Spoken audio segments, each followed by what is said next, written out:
dial, but I tell you to touch the dial and increase the volume. Like, keep it locked. It's Afro Gospel. Thank you. Hello, my name is Shego Aronzo. You're watching VOP. Don't change the dial. My Joe, fine girl. My Joe, fine babe. Yes, don't touch the dial. This is me, Dr. Adiwala Iba. Keep watching VOPT.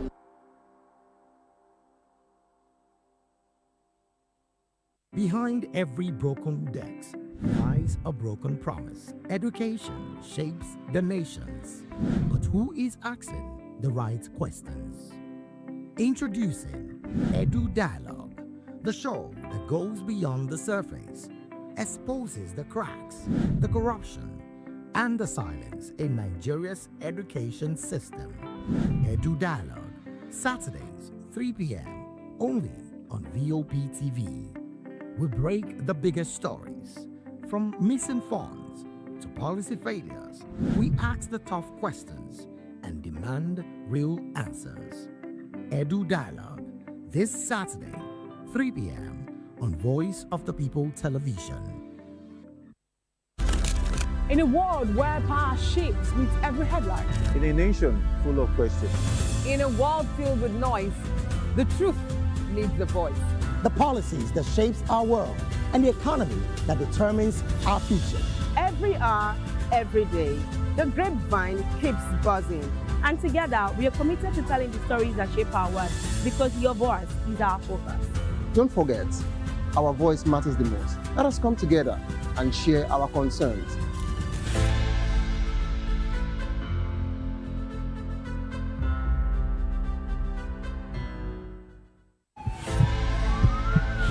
This is Health Check, your weekly guide to better living, smarter choices, and trusted answers. From everyday wellness to urgent health issues, we've got you covered. Health Check, only on Voice of the People Television, where your health has a voice.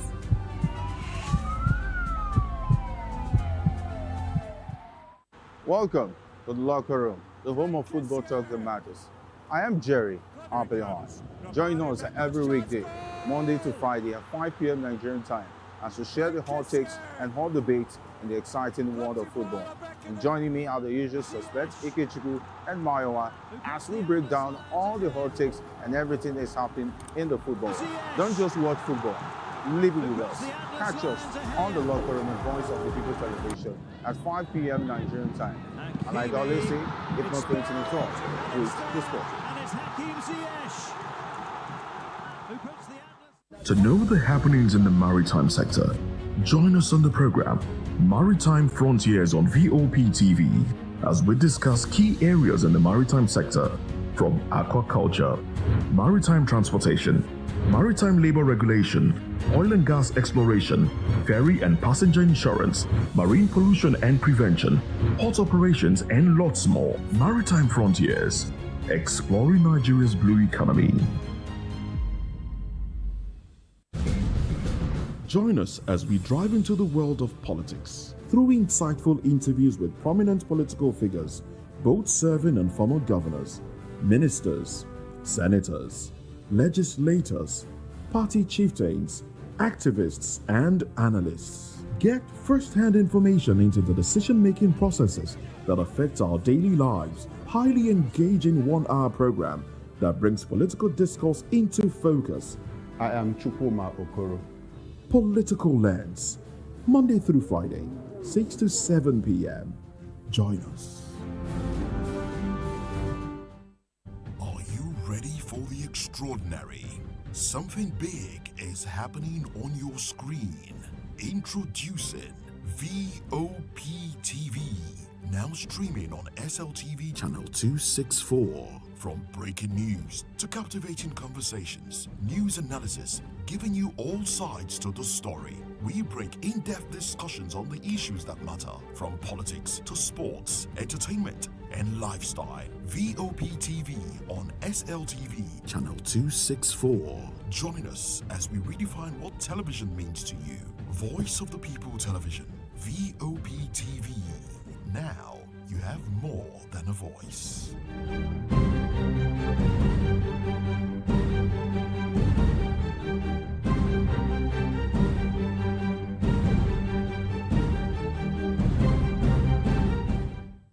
In a world where truth is the ultimate power and opinions scream the loudest, it's time to wade through the noise.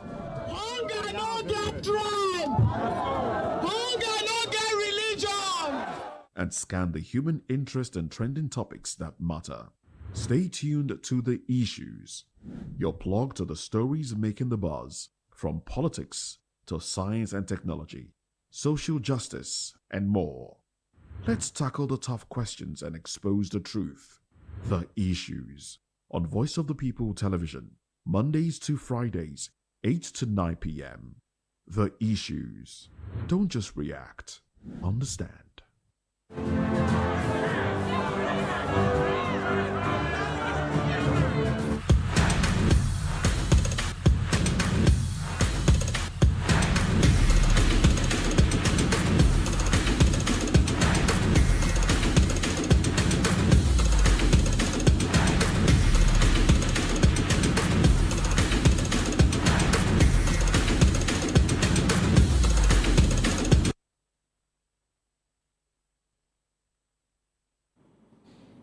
There's always a way to send things around. There's always a way to go things to make it proper if you want to do so. There's always a way to talk about sporting activities when it comes to nice, what we saw at the weekend. Every week and every weekend, it's usually so nice when you talk about sports, and I feel great to be on the show today because we have a lot to talk into. It's just really so much to check out for. Starting from the Alcaraz story from the tennis world, talk about Naomi Osaka's story, Max Verstappen, Red Bull news, the world of Formula One. Look at the NBA, doing Chich on the story. You're looking about Carlos Alcaraz, what he has done on tennis world. So it's really so compacted. Rory McIlroy, the golf world, Bruce Koepka. And I'd like to say on the show today that we have so much installed. And I must tell you the reason, because we saw what happened for the football-wise.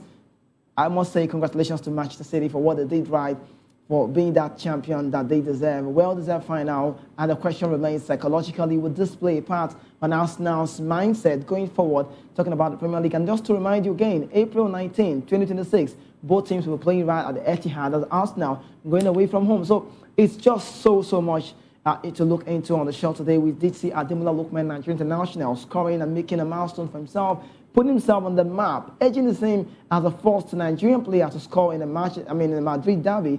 And I was going to say Manchester, but no way. Yes, we start off with this very first one before we get to that phase. I think the sweetest of them all, I think the biggest news is that Achraf Hakimi has rejected. He said, I would not take the medal, I would not take the trophy, I would not see myself as a champion because I did not deserve it. So he is saying, the Moroccan international is saying that there's no way you can tell us that we are champions off the pitch. Well deserved for Senegal. So it makes it interesting. So I could say possibly maybe you're ashamed to CAF, or maybe you're ashamed to Moroccan football because their own key player has said, he's a mommy's boy. He said something, he said, mommy said I shouldn't take it. And I believe that Hakimi say no, the rest of the players also say no. But we have guests who will be joining us. I have a man live here with me on the show today. And then also in a short while, we also connect to Edo State, Benin to be exact, and bring in Carrington Palmer. So double guests on the show today so we can make it a worthwhile moment, and then we can kickstart officially. But let's give you some top stories, the way it started. World number one in the tennis world, Carlos Alcaraz, was knocked out of the Miami Open in the third round after a surprise 6-3, 5-7, 6-4 defeat by Sebastian Korda. Top seed Alcaraz in the two produced a sloppy first set, and which gave the American rider the early initiative. But Korda looked to have blown his chance in the second set. Korda also set for the match at a 5-4, but he was broken to love by the Spaniard, who went on to win the next two games to force a third set. Carlos Alcaraz upped the ante, but Korda held his nerve and seized the break for a 4-3 in the third round when his opponent struck for forehand in that very phase. Now we move also to the tennis world. Still on tennis, we'll talk about Naomi Osaka. Naomi Osaka has said she does not intend to continue competing if she frequently loses first-round matches after suffering a disappointing 7-5, 6-4 defeat to Australian Talia Gibson in her opener at the Miami Open. Osaka, who received a first-round bye as the sixth seed in Miami, moved selfishly in an Eros-tuned performance and then was outplayed by the talented 21-year-old Gibson, who will play Ivajovic in the next round. A question on Osaka's plan for the upcoming clay court season prompted the 28-year-old to reflect on the difficulties of juggling mother with her goals as a tennis professional. She is really questioning her tennis play, and then she has also been struggling with a back injury over the past week, which she joked was due to her old age. And I recall in an interview she said, "Your girl is getting old out here," and she was also laughing. Now we'll run away from that and talk about something else again, the boxing story. Tyson Fury keeps trying to quit boxing, yet just when he's out, he pulls it back in Fury game, and he's insisting he never meant to come back to the boxing.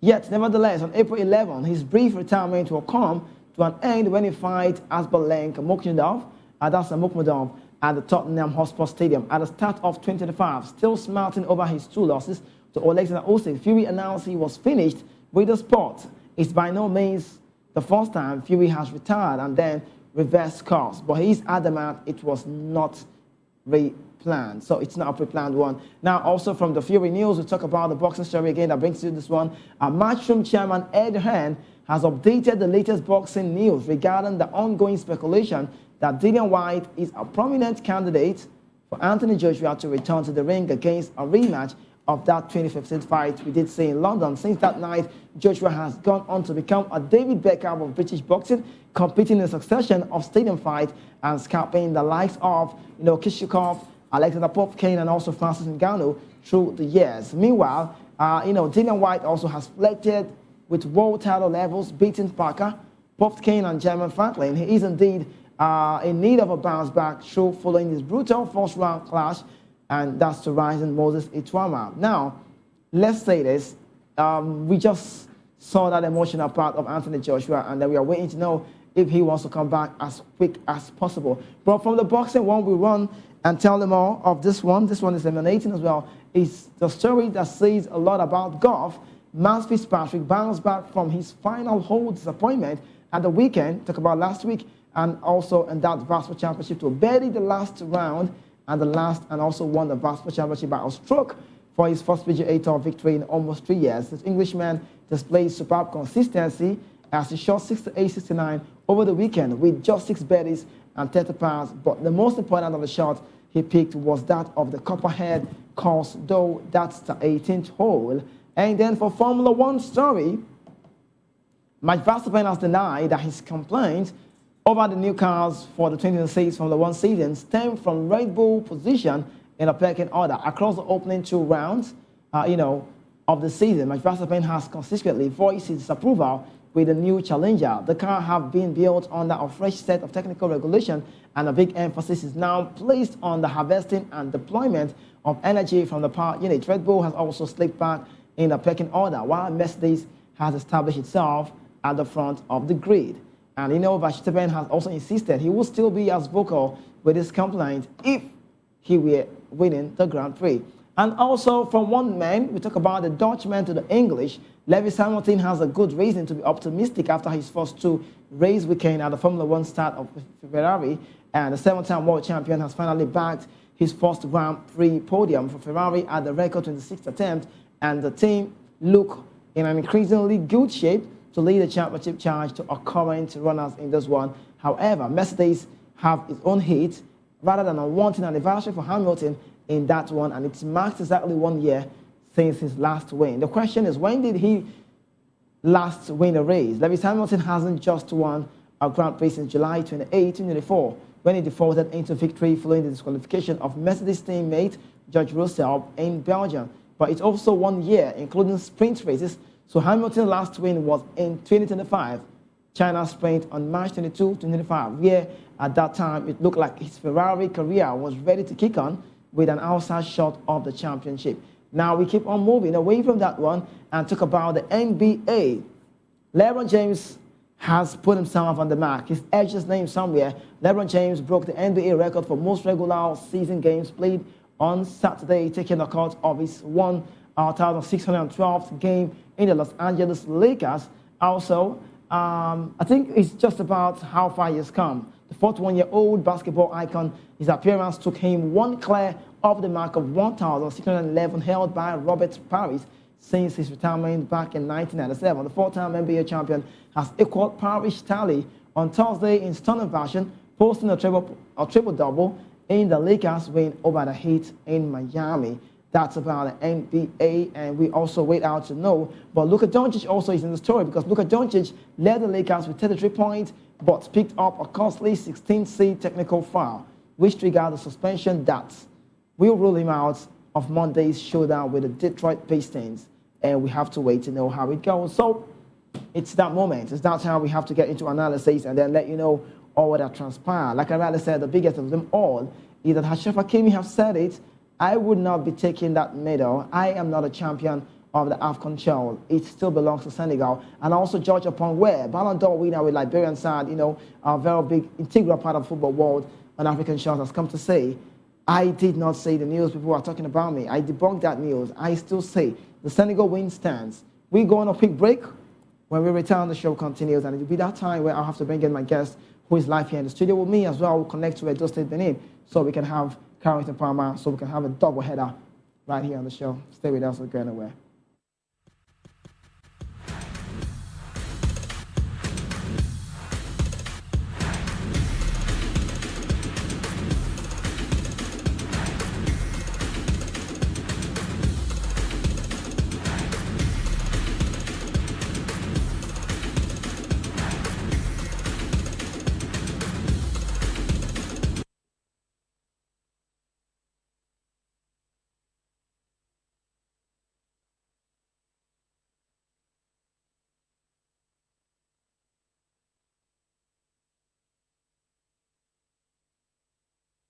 Welcome to Romeo Pizza.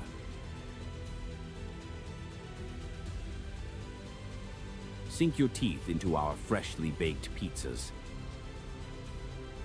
Loaded with rich sauce, melted cheese, and irresistible toppings. Where every bite is a love story. Treat yourself to our creamy, dreamy ice cream. Smooth, sweet, and made to brighten your day. Or maybe you want it hot and satisfying. Our juicy shawarma is wrapped to perfection, packed with flavor in every mouthful. Pizza, ice cream, shawarma.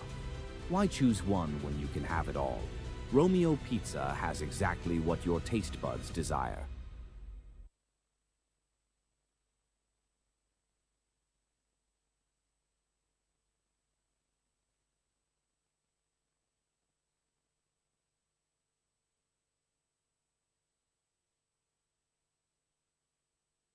We go to bed empty hunger.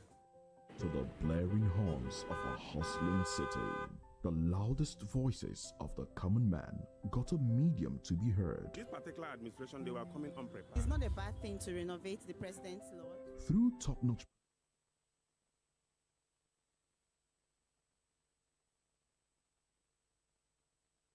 and cultural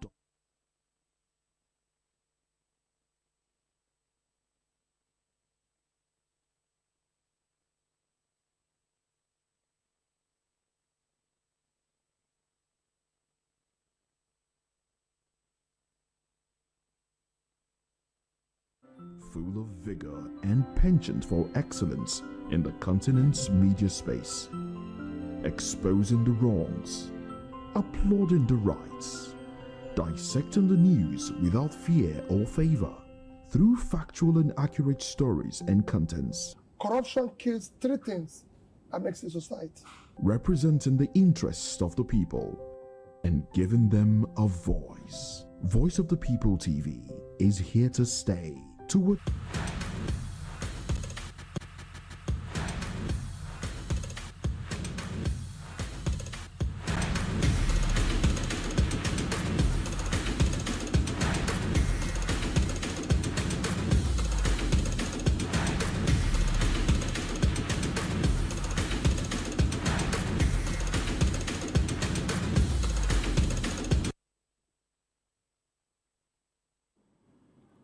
Okay, welcome back from that quick break. It's that time we have to go into analysis part, but I could say congratulations to Manchester City of England. And everybody knows there was a time when the old trophy with the three handles felt like the personal property of Pep Guardiola.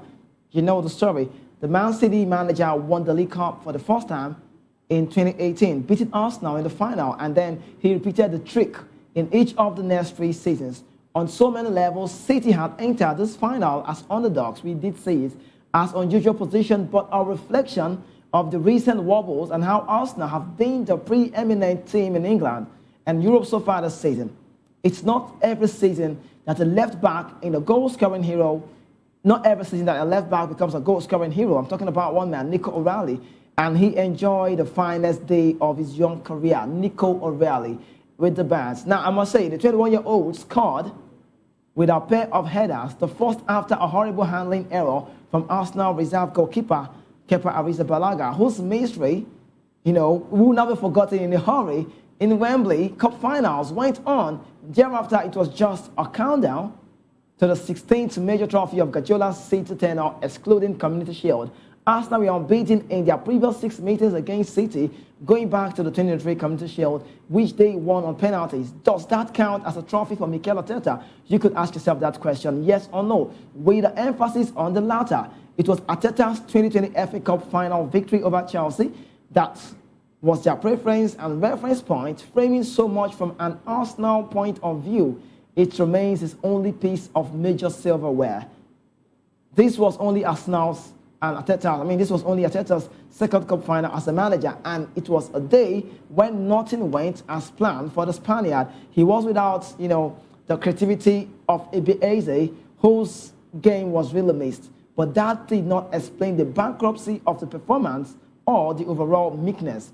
Arsenal failed to show, and the question in the coming days will concern the impact on their confidence in the Premier League title race.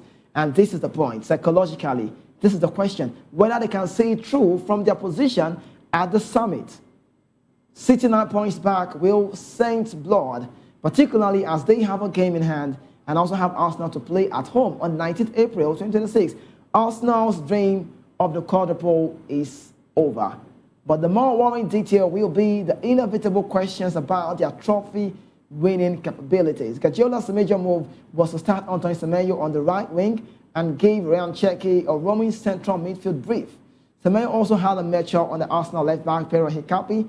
He was too quick, just too quick for him, and then City made a difference up that flank. The breakthrough came when Ryan Cherki crossed from the right and Kepa Arrizabalaga got his hands in a model, fumbling the ball and seeing it drop down behind him. And then O'Reilly got it with his head, and then not even Zubimendi or Hikapi could stop that man. And it was so nice to see that goal because Thomas Tuchel, the English coach, was live seeing that very game. That's the man.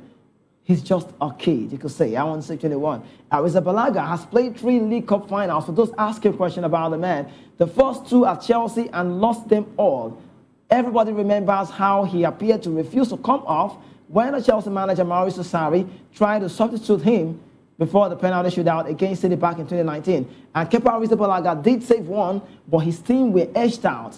3 years later, he missed the decisive 11th penalty as Chelsea lost to Liverpool in another shootout. Arrizabalaga also lost the 2021 FA Cup final with Chelsea to Leicester. So it's more like a mystery for Kepa Arrizabalaga. Now, Guardiola booted an advertising board in delight as Nico O'Reilly wheeled away from that first goal, and the manager's celebration would be even wilder when Nico O'Reilly scored again, arriving on the far point and found himself in space. Arsenal had a couple of late flickers, but Ricardo Calafiori on as a substitute headed at that very one, and Trafford also had a very great save from Declan Rice. So everything that played out yesterday was good for Man City, but not a good one for Mikel Arteta. Pep Guardiola's wild drawn and dance down the Wembley touchline demonstrated the hunger for success, and it remains his competitive fire is still burning right inside of him. Because we saw the goal from Nico O'Reilly when he scored. He had to walk off that celebration, and Guardiola was lost in a moment as he pumped his fist in delight towards City jubilant and also the supporters. And that significance of victory underlined by the crushing beer hugs he gave his players and backroom staff after the final whistle. Pep Guardiola said he joked when quizzed about the celebration. He was actually said, "I wanted another yellow card, and that is why I did it."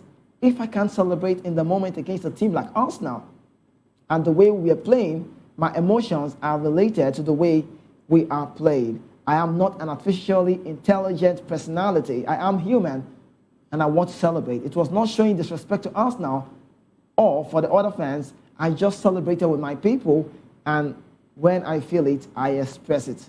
Arsenal, by contrast, also were desolated as they missed their chances to win a first trophy since the FA Cup back in 2020, and that result of a timid performance lacking in Arteta's position and ambition still remains evergreen. Yes, I have my man so we can talk this through. Nestor Patrick on the show with me today because I look at City and Guardiola's mission. It was not just simply about winning the EFL Cup. It was to put on the sort of dominance performance that might sow seeds on doubt in Arsenal's mind and then hold a 9-point lead in the Premier League title race. So psychologically, it will play up. It was idle stage for both sides to make a statement, but Man City made this one, and then Arsenal went down the pecking order. It's just what it is about football, and that's how it reads. Good morning, great to have you on the show, Nestor Patrick. Good morning, KCK. Good morning, Lagos, Nigeria. Yeah, that's the look. When you see me talking about Arteta's team and how far they've come, everybody felt like they were the underdogs. No, they were the better side, and City were the underdogs. So it's not usually seen that way. Basically, we can say Arsenal used to be the underdogs. Because looking at what Pep Guardiola has done now, 40 trophies to his name, the Spaniard has done so well in the world of football. If you ask me, I'll tell you, he is the greatest. I said it and I'll say it again. No disrespect to other managers who have etched their name on trophies of that nature, but you look at a man who has won the Premier League 6 times. He's also won the Carabao Cup 5 times. He's won the Club World Cup 4 times. UEFA Super Cup as well 4 times. Champions League 3 times. He's won the La Liga, Bundesliga, Spanish Super Cup, Community Shield, Copa del Rey, the FA Cup. So a lot of trophies to his name. And what more can we say about Pep Guardiola for you? All right. I've always oftentimes said Pep Guardiola has given us top-notch football when it comes to, footballing in general. And I would want to say this. I've always said Alex Ferguson will always, be my number one person. That's yeah. For me, it's not an informed opinion, but I rightly do say Alex Ferguson for me. It's my number one. Pep Guardiola on the night yesterday was everything everybody has always wanted to say and will always say. He gave us something. Which I think in a very long while we've not seen or heard. We saw how Arsenal started the game on the back foot. But before we know it, O'Reilly, really did what we wanted him to do. Yeah. And Arsenal flipped their chance. Yeah, the way that young man finds himself in space is one thing to be talked about. Nick O'Reilly, there's a lot of pressure on Thomas Tuchel. If you follow the English football very well, you would understand that every time big games have been played, the manager finds himself just somewhere on the pitch. And he was one of those medal personalities who were just having some handshake with some of the players. And I look at Thomas Tuchel watching Nick O'Reilly. He's 21. And I've also seen Lewis Hall play, for Newcastle, both players of quality. The way Pep Guardiola rotates Nick O'Reilly is top-notch. We don't see left-back scoring finals or brace like that. He can play from the midfield. Pep Guardiola has shown us that, yes, he's brought a lot of quality and attribute-wise. And yesterday, he played as a left-back. The way he finds himself in space, he's more like a box player on the opposition side. And he found that space. Nobody could stop him. Is this to say that Pep Guardiola has attributed a lot to Man City? 40 trophies in his career. Are we going to see a City stronger even without Pep? Is it ever possible? It will be a tall order for us. It will be a tall order for football, not just for us as well. What he has attributed to England, especially in England, Germany, Spain, it tells us that Pep Guardiola on the night, any day, is a good coach. And one thing I would love to say concerning O'Reilly, the transition, the way he reads the game yesterday was quite different. I feel Pep has called him so many times to tell him what he needs to do because, I saw the game before yesterday's game, the Manchester United game against Man City. I saw the way O'Reilly struggled when he came into that game. And then I felt like when I saw the game, it was the same thing he did against Newcastle. Just the same thing. Yeah. He was coming from the left, and he scored 2 goals that day as well. And the same thing he did against Arsenal yesterday. From the back foot, he was reading the game. It's not as if this very fast player. Right. But one thing he does, he reads the game. And with Pep, the way Pep gives him that decisiveness to come into the midfield and roam together with Czeki, Bernardo Silva, Yeah. I mean, it's top-notch. And on the night, we saw what he did, 2 goals. Oh, that cannot be Rallying. taken up in a hurry. What Pep Guardiola has rarely done, everybody can say, you don't know what's next for Pep Guardiola.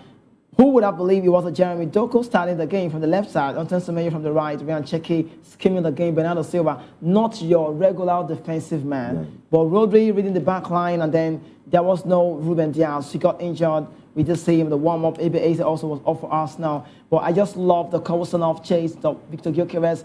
The back line was great.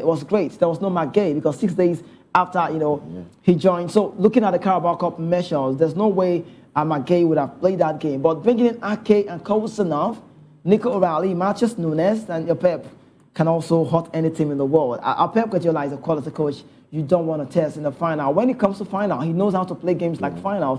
And Arteta also, maybe reflection of mentality, remember playing off for the Arsenal Gaffer. But look into this one. Let's talk about how the competition affected City's qualification on the European scene. And after beating Arsenal 2-0 in the FA Cup, the EFL Cup, which many call Carabao Cup, not wrong, Man City have been placed in the playoff stage of the UEFA Conference League. However, if the EFL Cup winners finish in the top 5 of the Premier League table, their Conference League playoff place will instead go to the highest ranked team who have not qualified for the UEFA competition via that league phase. Now, we must tell you, this is because a top 5 league phase, a top 5 league finish guarantees a team qualification for the Champions League or Europa League. The top 4 teams in the Premier League qualify for the league phase of the Champions League. The 5th place team also get the Champions League spot depending on the collective success of the Premier League's club in Europe that season. Now, what about the UEFA Europa League qualification? 2 Europa League places are still also will be given to English clubs who fulfill their own following criteria. So Pep Guardiola's side did not just win the final yesterday. They found themselves on the European tie. Of course, we know they would not just want to end their gameplay there. Top 4 finish, the Champions League spot. Top 5 finish, likely also the Champions League spot. And that's how far they've come, and that's how good it is for Man City. Now, also, before we bring in Carrington Palmer, let's tell you this one. We'll have to go back to Carrington Palmer's conversation and tell him about the Carabao Cup. He's got his own take. One man also did something right, but his team were not good enough to get that result. Super Eagles star Ademola Lookman reached multiple milestone with his goal for Atletico de Madrid against Real Madrid. Ademola Lookman delivered a historic moment in the Madrid's derby, but it ultimately ended in a heartbreak for Atletico Madrid. Sadly, the Nigerian forward, his milestone goal was overshadowed by a thrilling Real Madrid comeback at the Santiago Bernabeu. That one from Fede Valverde, and he also was shown a red card later on that game. Ademola Lookman etched his name into the history book by becoming the first Nigerian to score in a Madrid derby, opening the scoring for Atletico Madrid against Real Madrid. In doing so, he became the first Atletico Madrid player to score on his La Liga derby, making his debut since Luciano Vieto did back in 2015, and that matching an 11-year club milestone. Lookman's goal came in the 33rd minute after a brilliant attacking move as he drove into the box and calmly finished, following a clever back heel assist from, Simeone's son, Guillermo. That strike handed Diego Simeone's side a 1-0 lead at halftime and capped off a confident first-half display with Atletico looking in control and, of course, a vital win. But that's being said, we saw the penalty from Vini. I think he's up in this game. Let's talk about it before we connect to Benin. Vini on the night yesterday was clinical. He's somebody who I've always questioned because I don't like his way of football. But one thing I saw in him when Carlo Ancelotti was the coach, right. Ancelotti rightly did say, I love Vinicius and I want him to play. Say, Real Madrid is a team, you just need to go out there, like Bay rightly did say, just tell them what to do, allow them to play, allow them to give you those play, and at the tail end of the day, you're going to get the results. And that was what actually happened on the night with the experience these guys had. Valverde, the young Pitach, what's his name again? Chouameni was top-notch on the night. I was watching it, I was like, see, we are going to beat these guys silly. But we are going to your club side, Madrid. Real Madrid. Oh, okay. Hala Madrid. So, Congratulations, though. So, the transition from the back to the midfield to the defense and back again to the attack was top-notch. And one person I really did respect yesterday was, what's his name again? Frank Garcia. Yeah, okay. He was everywhere. He was running for his teammates. Even, I mean, he was everywhere. And at the tail end of the day, like we rightly did say, it is Real Madrid, and we got the results. Hala Madrid. Okay, Hala Madrid, that's what he's going to say. He likes to celebrate his club side. That's about, the man I have on the show today. But good results. The goal we'll not forget in a hurry was that one that came from that very man, Molina. That distance goal was great. No keeper would have caught that one. It wasn't Thibaut Courtois that goal post. It was Lunin. But I love the way they played. When Atletico scored, the way Lookman finds himself in space, that the change from the manager was quick. Antoine Griezmann got off, Lookman got off, Julian Alvarez continued the game, but Hako without the wrong challenge. It was, I think this is what we want to see in football. Nestor, we want to see players on the game. When there was no Kylian Mbappe, Vinny stepped up. Yep. Now, Kylian is back and trying to, still struggling. Vinny still showed up. And just to talk about Vinny, he's not scored against Atletico Madrid. He's not scored in the derby. And that yesterday, he owned up, he showed up. And that's what players do. He got a brace. You know what he said yesterday after the match? He said, the coach told me, Arbeloa told me to score 2 goals. And even before now, Ancelotti always tells me to score 2 goals whenever I play against Atleti. It has never happened for me. But yesterday, I'm grateful to God. I got 2 goals against Atleti and more to come. Yeah, it wasn't Jan Oblak on the post. It was Musso. But what about that pass from trainer Alexander-Arnold from the bench? I didn't see. I never expected Trent to do that run. But we all know he has technical ability. He used to, not anymore. But the moment I saw that space, I was like, Shady's boy, if you do this thing. And I was shocked he did it. He took on 2 players, went in. The pass, I was expecting him to divert the pass this way because he was coming from the right, and all of a sudden back to Vinny, and the rest was history. Yeah, the rest was history. But Lookman's team, Koke, Cardoso, Simeone, the rest of the guys, Hako, Ruggieri, Lenormand, I'm so sorry, Lorente, for that, Molina, all of the players who were on that very game. But credit to Real Madrid for that well-deserved lead, even though Fede Valverde got off, and we must give them what they deserve. Goal from Vinicius Junior, that brace was all Arbeloa just needed to make his mark and continue the chase to Barcelona, Football Club Barcelona. And Carvajal also, Rudiger, they all did well. How saying, so Madrid, that's how you play, that's how champions do. That's what they do when the time is right. I must say they've done well. But quickly, let's talk to our very man just behind the scene before we talk about Hakimi's case. Carrington Palmer, if you're here, good morning, great to have you.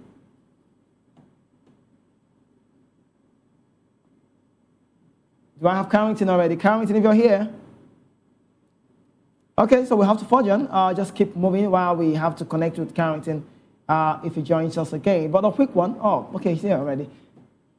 Yeah, good morning, Kizike. Yeah, it feels great to have you. We almost lost you on the show today. You'd have played the bench role today. You just somewhere on the bench. We'll bring you in 92 minutes. Welcome, great to have you. How are you feeling? I'm good. I'm doing great. I'm doing great. It's usually not my question to ask on the show how you're feeling, but all the way I have to do so. But let's talk about the Carabao Cup played yesterday. Well-deserved victory for Man City. Oh yes, 100%. Especially in the second half. Arsenal, in that second half, they didn't come to play football at all. Like, with what I saw from them, I was saying, how is this team topping the Premier League table at this stage of the season? But it is what it is. Other side, they've not been good. They've not been consistent. But City, they deserve to win the game yesterday. The way they played, Antoine Semenyo was absolutely a beauty to watch. Ryan Cherki, too, a very beautiful player to watch yesterday. And I think I have to fault Mikel Arteta for actually losing that final yesterday, because it was very obvious that Hikapi is on the yellow card and he was unable to make that change or to even take out Trossard, because Trossard was not doing his defense. But he got them off later. He got them off the show. You say? But he later got Hikapi off. He got Trossard off. He got them off. I can't hear you. I said he got those players off. Calafiori came in. Trossard also went off. So he had some changes, you know. Oh, he's struggling to hear me. I don't know, but Carrington, it feels like it's not your day. Can you hear me now? I can hear you. So I was saying the manager, yes, wrong second half. They never came to play in the second half, but we saw Hincapié, who was a yellow card, that he got off for Calafiori, and also we saw Trossard, the Belgian international, he got off as well. Oh yeah. They got off, but it was already too late. City has already done the damages that they want to do. Yes, it was too late for those changes. Before those goals, he could have made those changes. you came out in the second half and you were not playing anything. It was obvious these people, City was trying to hurt you from Hikape wing. He should have been able to actually stop those goals from coming on before he actually made those changes. But City were the better side ultimately. They deserved to win yesterday. They showed character.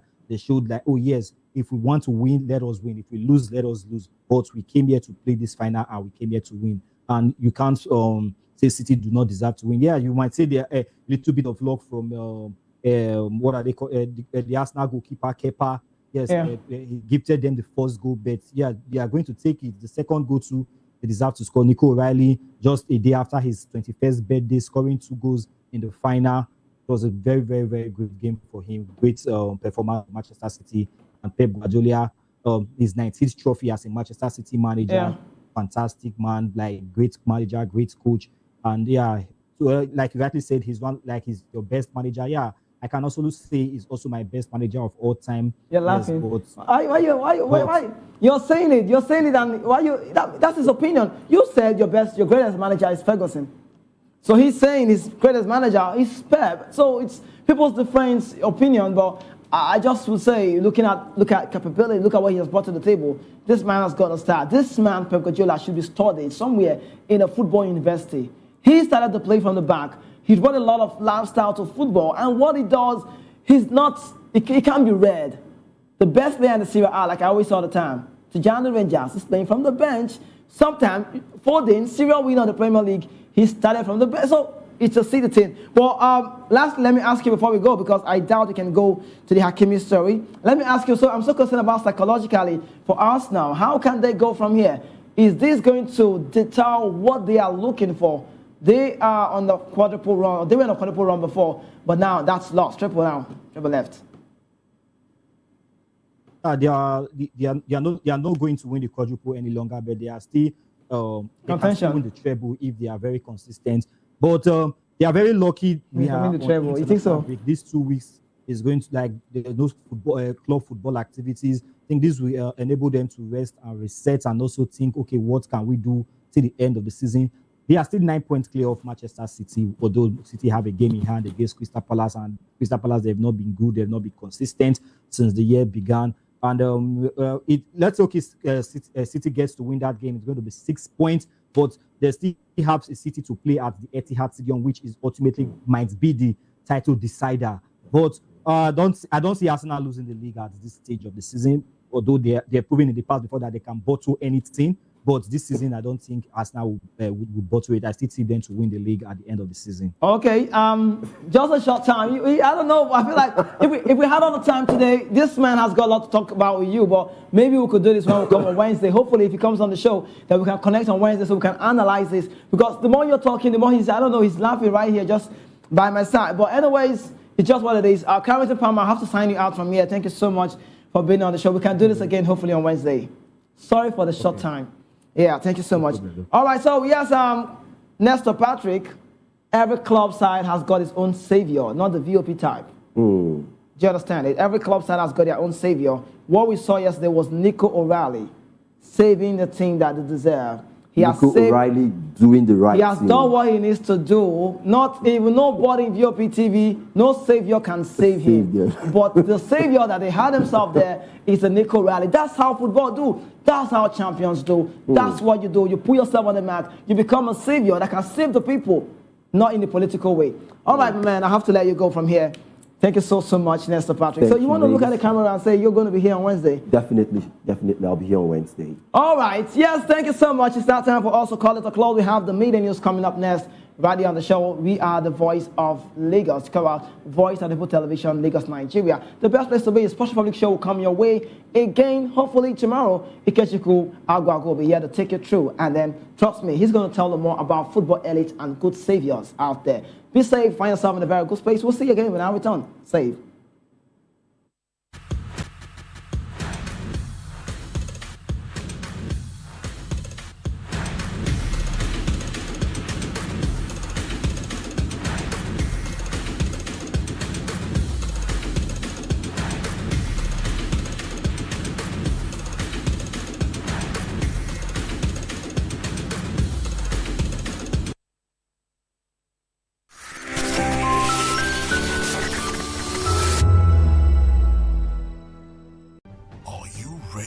the extraordinary.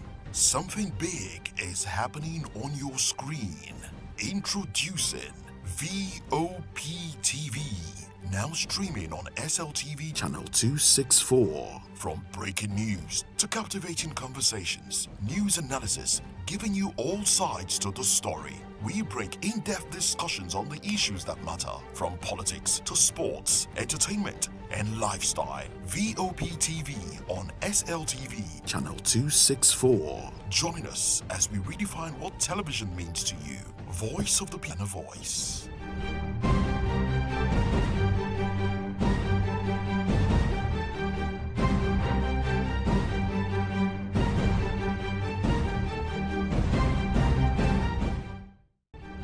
In a world where power shifts with every headlines, news breaks and events happens, we bring you unbiased and explicit information on politics, economy, and state of the nation.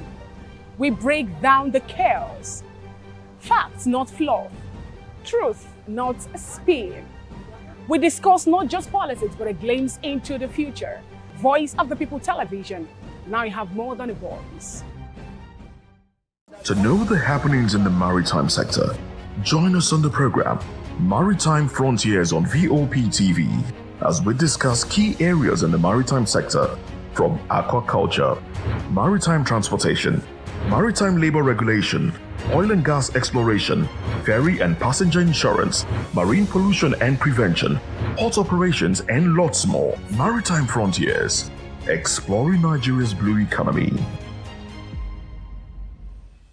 The red carpets, awards, the razzmatazz, music, fashion, interviews, and more. Spotlight on Voice of the People Television. Let's feed you with all the juicy stories in the global entertainment space, bringing you the glitz and glamour as it is hot. Stay tuned to Spotlight, 1 p.m. Monday to Friday. Spotlight on VOP TV. Entertainment like never before.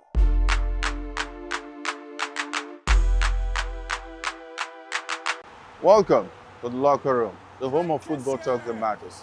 I am Jerry Arpelion. Join us every weekday, Monday to Friday at 5 p.m. Nigerian time, as we share the hot takes and hot debates in the exciting world of football. And joining me are the usual suspects, Ikechukwu and Mayowa, as we break down all the hot takes and everything that's happening in the football. Don't just watch football, live it with us. Catch us on the locker room and Voice of the People Television at 5 p.m. Nigerian time. And like I always say, if not 20 minutes off, please the sport. And it's Hakim Ziyech who puts the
Behind every broken desk lies a broken promise. Education shapes the nations.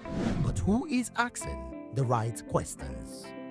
Introducing Edu Dialogue, the show that goes beyond the surface, exposes the cracks, the corruption, and the silence in Nigeria's education system.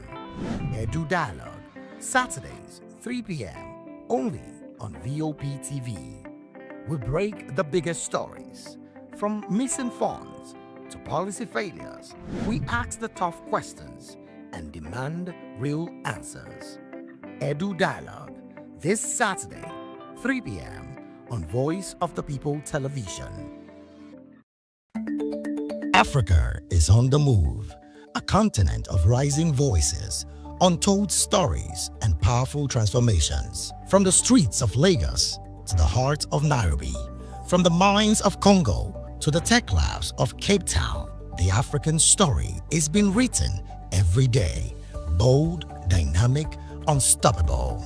This is African News on Voice of the People Television. We don't just bring you the news.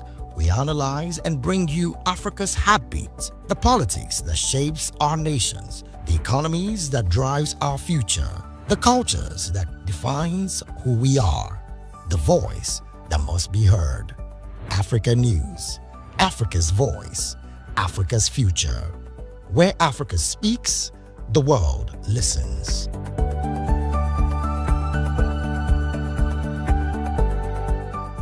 Behind every broken desk lies a broken promise. Education shapes the nations. But who is asking the right questions? Introducing Edu Dialogue, the show that goes beyond the surface, exposes the cracks, the corruption, and the silence in Nigeria's education system. Edu Dialogue, Saturdays, 3 p.m., only on voptv. We break the biggest stories, from missing funds to policy failures. We ask the tough questions and demand real answers. Edu Dialogue, this Saturday, 3 p.m. on Voice of the People Television. In a world where power shifts with every headlines, news breaks and events happens, we bring you unbiased and explicit information on politics, economy, and state of the nation. We break down the chaos. Facts, not fluff. Truth, not spin. We discuss not just politics, but a glimpse into the future. Voice of the People Television. Now you have more than a voice. Welcome to Romeo Pizza.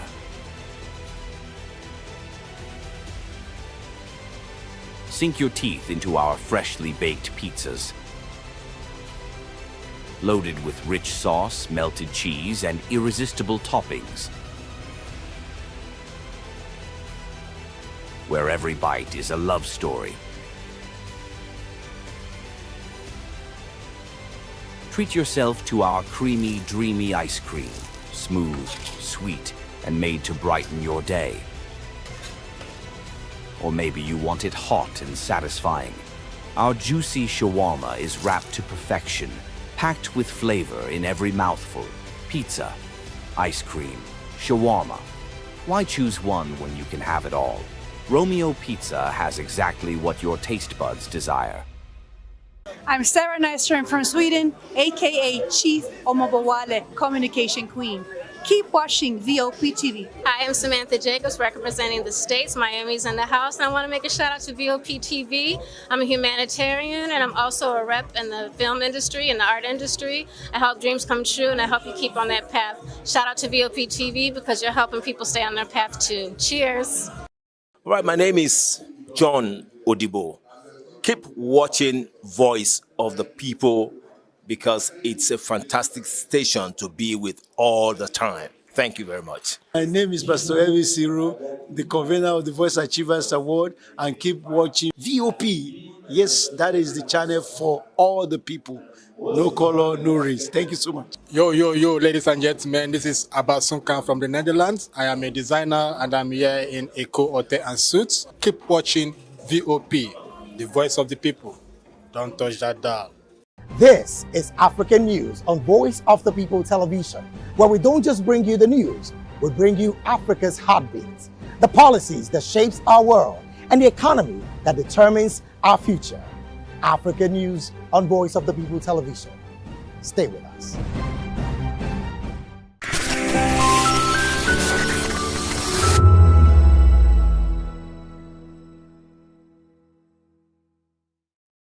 As we discuss the biggest stories that affect you and I. With you in mind, we facilitate lively discussions, debates, and interviews on the topics that matter most to you and I. From social justice to economic empowerment, education to healthcare, governance, and more. Tackling tough topics and amplifying your voice. Join the conversation and make your voice count. The people's voice. Make your voice count. Hello there, my name is Damilola Ogunsi, also known as the Goldfish. Hi, my name is Chiki Bright Emmanuel. I'm an actor and a filmmaker. Hello, peeps. My name is Yomi E. Adejimo. Hi, everyone. I'm Paul Utomi. Hi, everyone. My name is Stacey Benjamin, and this is Voice of the People TV. I need you to keep it locked to VOP TV. See, are you looking for good entertainment? You want to get good movies, good music, politics, talk shows, sports, and entertainment. You really want a channel that gives you everything you need without you having to run around. VOP is where you are. That's Voice of the People. If you're not listening to this, you're not one of us, and you deserve to be killed. Scrap chat. Don't be killed, but watch it, or I'll find you. And I want you. And you are locked on VOP TV. Don't go nowhere. This is where the juice is. This is where all you need for entertainment, politics, movies, and whatnot. And keep watching VOP TV. So keep it locked, because I'm locked already, man, and it's money back guarantee. So you're gonna have a good time, because I do. And please keep watching VOP TV. I won't want to actually, I beg you, subscribe, watch it. If not, whatever you see. You better not touch that die, because VOP is the plot. From the views on the street, we go to bed empty hunger, to the blaring horns of a hustling city. The loudest voices of the common man got a medium to be heard. This particular administration, they were coming unprepared. It's not a bad thing to renovate the president's law. Through top-notch programming, unbiased reportage of news, sports, business, entertainment, and cultural documentaries, Voice of the People 90.3 FM became a symbol for 21st century media. And now, a new baby is born. Voice of the People Television, VOP TV, youthful, full of vigor and penchant for excellence in the continent's media space, exposing the wrongs, applauding the rights, dissecting the news without fear or favor, through factual and accurate stories and contents. Corruption kills three things that makes a society. Representing the interests of the people and giving them a voice. Voice of the People TV is here to stay towards building a fair society. VOP TV, Voice of the People Television, truly a voice for the people. The red carpets, awards, the razzmatazz, music, fashion, interviews, and more. Spotlight on Voice of the People Television. Let's feed you with all the juicy stories in the global entertainment space, bringing you the glitz and glamour as they hot. Stay tuned to Spotlight, 1 p.m. Monday to Friday. Spotlight on VOP TV. Entertainment like never before.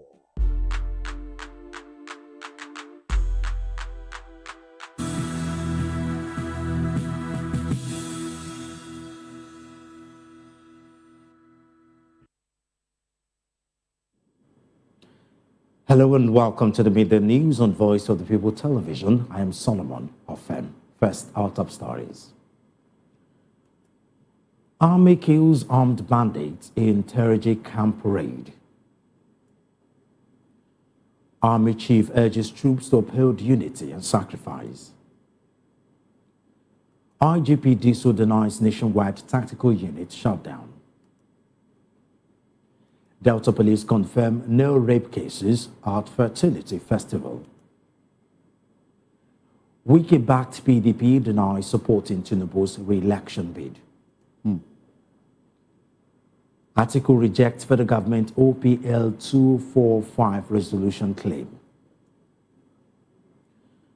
And a business news, Nigeria earns $31.5 billion from crude oil exports in 2025. In sport, CAF updates 2025 records names Morocco AFCON champions. And in entertainment news, MI names Nigeria's greatest rapper of all time. Now I'll bring you details of these and more, starting with troops of the Nigerian army have reportedly killed dozens of armed bandits in a raid on a camp linked to notorious kingpin Bello Terji. The operation targeted hideouts in a Fakai community spanning Shinkafi and Isa local government areas of Zamfara and Sokoto states. Security sources say the assault was carried out by the Army's 8th Division Strike Force in Sokoto in the early hours of March 20, deep inside the Kagara forest. However, the advance was briefly halted after two combat support vehicles developed mechanical faults near Mabaraya village in Isa local government area. The Chief of Army Staff, Lieutenant General Wade Shaibu, has urged troops of Operation Fasan Yamma and other Nigerian Army formation to remain united, disciplined, and committed to defending the nation as Muslims celebrate Eid al-Fitr. Shaibu conveyed the message during a special Eid Salah luncheon for frontline personnel in Dan Ali, Katsina State, describing the occasion as both a celebration and a moment to reflect on service, sacrifice, and shared purpose. He honored fallen soldiers, called them heroes whose sacrifices inspire current personnel, and assured troops that operational strength depends on as much on morale and well-being as any weaponry and tactics. Major General Paul Kugan, GOC 8th Division and Commander Sector 2 Operation Fasan Yama, praised the state government support, describing the luncheon as a morale-boosting initiative. Representing Governor Deko Umaru Rada, Commissioner Mwazu Nasiru also commended the troops' dedication and gallantry in combating crime and banditry. The National Inland Waterways Authority has dismissed reports that 150 bandits drowned in a boat mishap in Sabon-Gida, Sokoto State. NIWA's Sokoto area manager, Bello Bala, called the report false, telling reporters that the river in question is not navigable. He urged the media to verify information before reporting and assure that the authority is always available to provide accurate updates. The Nigerian Navy says it has seized 44,000 liters of illegally refined petroleum products and arrested 8 suspects in Rivers State. The operation, part of Operation Delta Sentinel, targeted Degema, Ogbogoro, and Ogbologo following credible intelligence. Navy personnel aboard NNS Pathfinder intercepted 2 wooden boats carrying illegally refined automotive gas oil. 8 suspects were arrested while other accomplices fled. The recovered fuel and suspects are in custody and will be handed over to authorities for investigation and possible prosecution.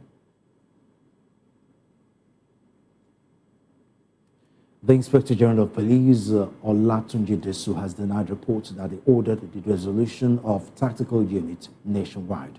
In a statement, Force Public Relations Officer DC Anthony Placid described the report as inaccurate and misleading. He clarified that the directive was to reduce tactical teams to a maximum of 5 at zonal and state command levels and 3 at area and divisional levels. The Delta State Police Command has dismissed claims that the Aluedo Festival in Ozara was a rape festival. Police say no victim was officially reported rape in connection with the event. Police spokesperson Bright Adafi said the festival is a traditional rite organized by a chief priest, not intended to promote sexual violence. Adafi noted, however, that due process was not followed as key authorities were not informed beforehand. The festival, held every 3 or 4 years, has sparked controversy for the first time. Videos circulating on social media showed mobs harassing women, leading to nationwide outrage. Community leaders say hoodlums hijacked the event to commit crimes. A faction of the People's Democratic Party, PDP, backed by FCT Minister Nyesom Wike, has denied plans to support President Bola Tinubu in the 2027 elections.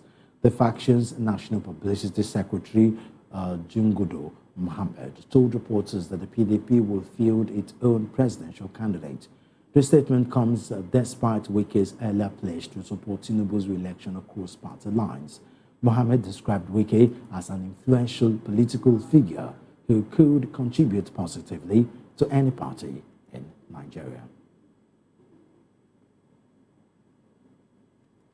Former Kano State Governor and 2023 NNPP presidential candidate Rabiu Kwankwaso has urged members of the Kwankwasia movement and supporters to remain committed to their shared vision. Kwankwaso made the call while hosting thousands of supporters and political allies at his residence in Kano during the annual Salah homage. In a post on X, he emphasized the need for continued loyalty and active participation while acknowledging key stakeholders, including Kano Deputy Governor Aminu Abdul Salam Gwarzo and federal and state lawmakers. He described the homage as a long-standing tradition, thanking attendees for their turnout, which he said reflects unity and commitment within the movement.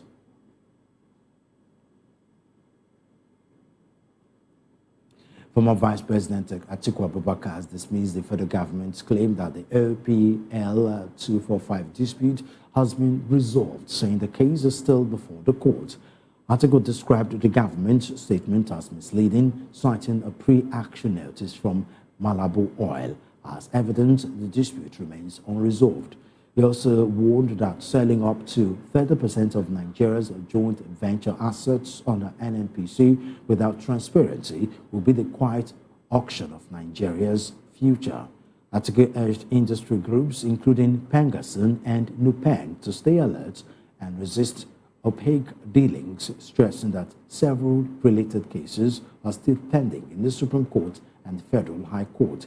This comes after President Bola Tinubu announced a resolution to the 15-year OPL 245 dispute. Joining us in the studio to analyze the media news is Darlington Agoma. Barrister Agoma is a lawyer and a political analyst. Also joining us virtually is Ismail Oladare. Oladare is a member of the Take It Back Action. Barrister Darlington, thank you very much for joining us on the news. Thank you, Solo. How are you? I'm good. Let's go to the first story of the day, which is, well, kind of an insecurity gain where the troops of the Nigerian army have reportedly killed dozens of armed bandits in a raid on a camp linked to notorious kingpin Bello Turji. Bello Turji has been on the news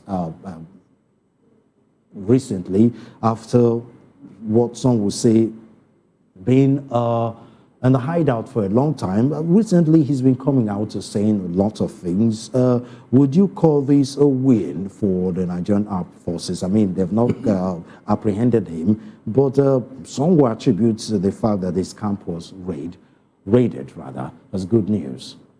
This is a flash in a pan. This is behind the time. The assault on Toju Bello's camp is belated. It's long overdue. Please, did they catch it, Toju Bello? The answer is no. So why should I sit down here now and celebrate? This Toju Bello has been hobnobbing with the authorities. Sheikh Gumi has told us how they used to visit them in their camp and in the bush. Were you not here sometime last year when some Muslim cleric went to visit this same man with their entourage and all that? And when they came out, they were thanking everybody, Nurubado, President Tinubu, and every other person, for giving them the opportunity to go and visit the man. And now you are telling me, so please, until they catch Toju Bello or kill him, I will not listen. Seriously, I will not listen. Mr. Ladare, once again, thank you very much for joining us on the Media News. Do you have something different? Is this good news, or you're towing Barrister Darlington's opinion? Good morning. Thank you for having me. Yeah, just like Barrister Darlington said, there is nothing to actually celebrate. If you take you these long years to attack his camp, I mean, does it mean that over the years you don't know where this camp is located, or you don't have enough intelligence to do the raid? Why now? And you raided the camp, the leader of the camp, you are still yet to apprehend this person. It then means that he has another camp already. Or if he doesn't have, now you would be having another one after you demolish. Now, celebrate because the man is still at large. So there's no, for me, there's no success recorded yet.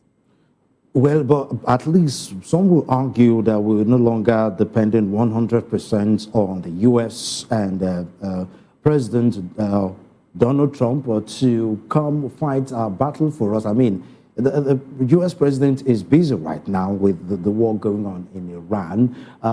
Nigeria will not be 100% priorities. And for some people that have different opinions, saying that our insecurity at the end of the day is going to be tackled by we Nigerians. Some will say the army is beginning to listen to people with that opinion and trying to take the battle to them directly instead of sitting down, folding their hands and waiting for the U.S. to do everything for us.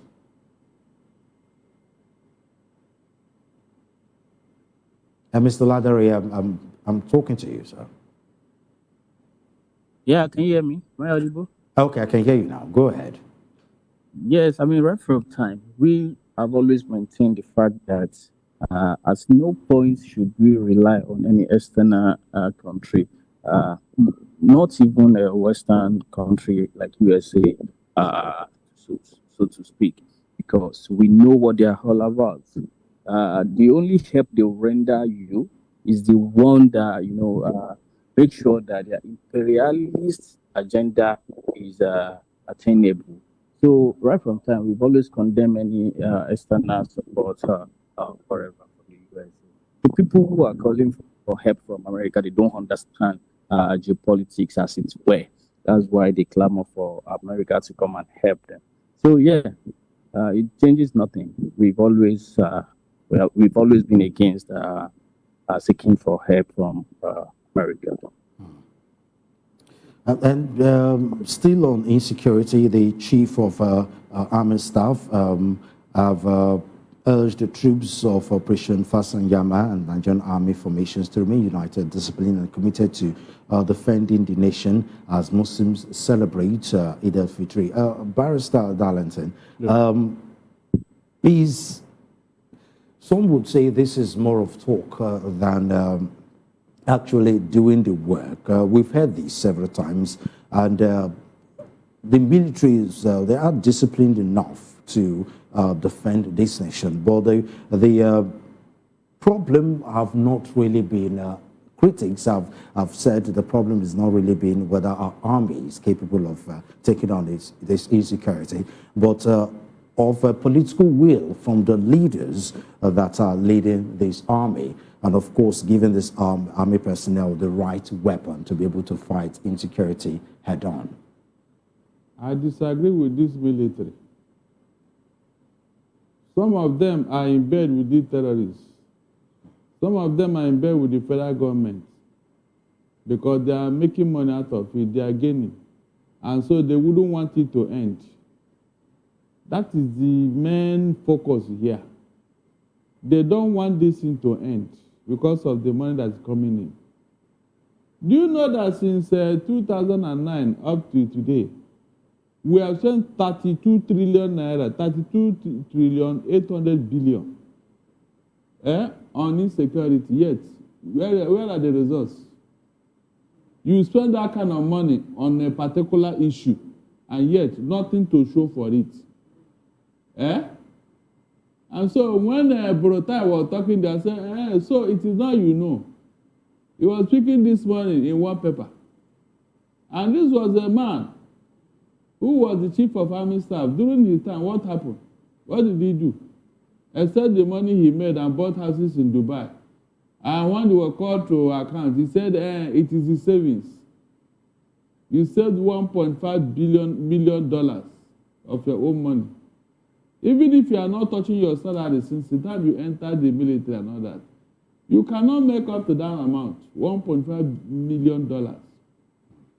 And so, when you now juxtapose it with other money that have been stolen, you now discover that the main focus for the military here is the money. Seriously. The guys who are dying at the war front are the cannon fodders. Their real organs are in AC houses, AC office and all that. If not, have you not heard that the NSA said that the arms and ammunition they bought for the military, they are selling it to terrorists? Were you not here when it happened last year? So, this military, they are not the military that I used to know.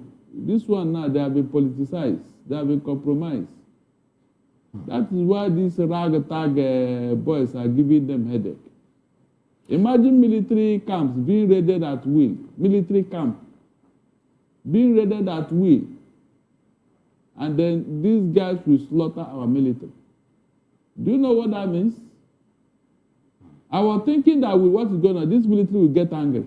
I mean, get angry, real angry, and go all out. So the day they are ready, you will see the difference. Okay, the day they are ready to fight this thing, Solomon, you will definitely see the difference. You now know that, yes, in fact, action has come. They are not ready yet. Okay, let's go to our next story.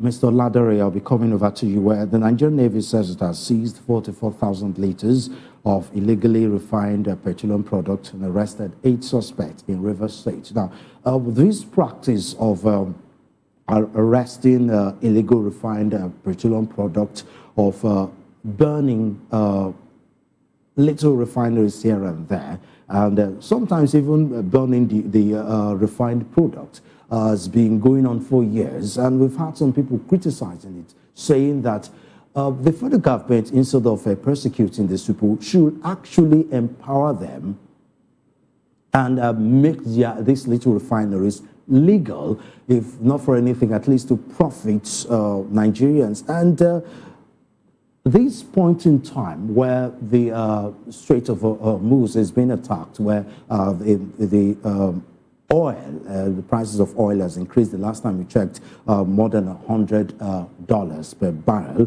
This would have been the time to make use of these people and these little illegal refineries to Nigeria's benefit. What's your take on that?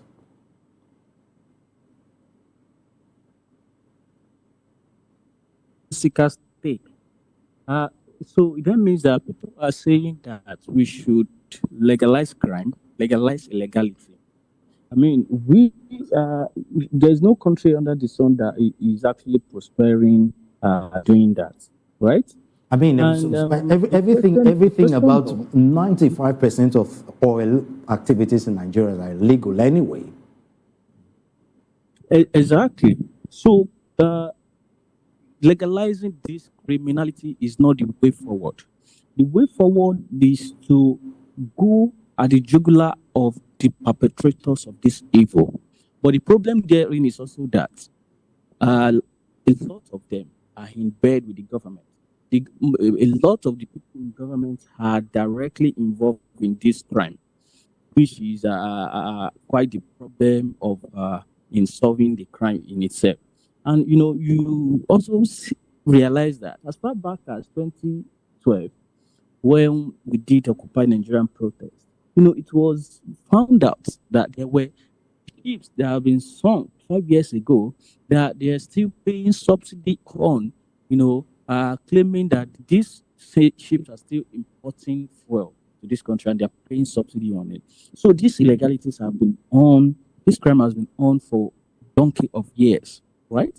And this is also the reason why we tell people that the solution to our problem mostly is to have right leaders in place of in places of governance, and it's also because of the fact that if we don't get this right, people will always question us when they hear about we should be funding free education, free healthcare, this and that.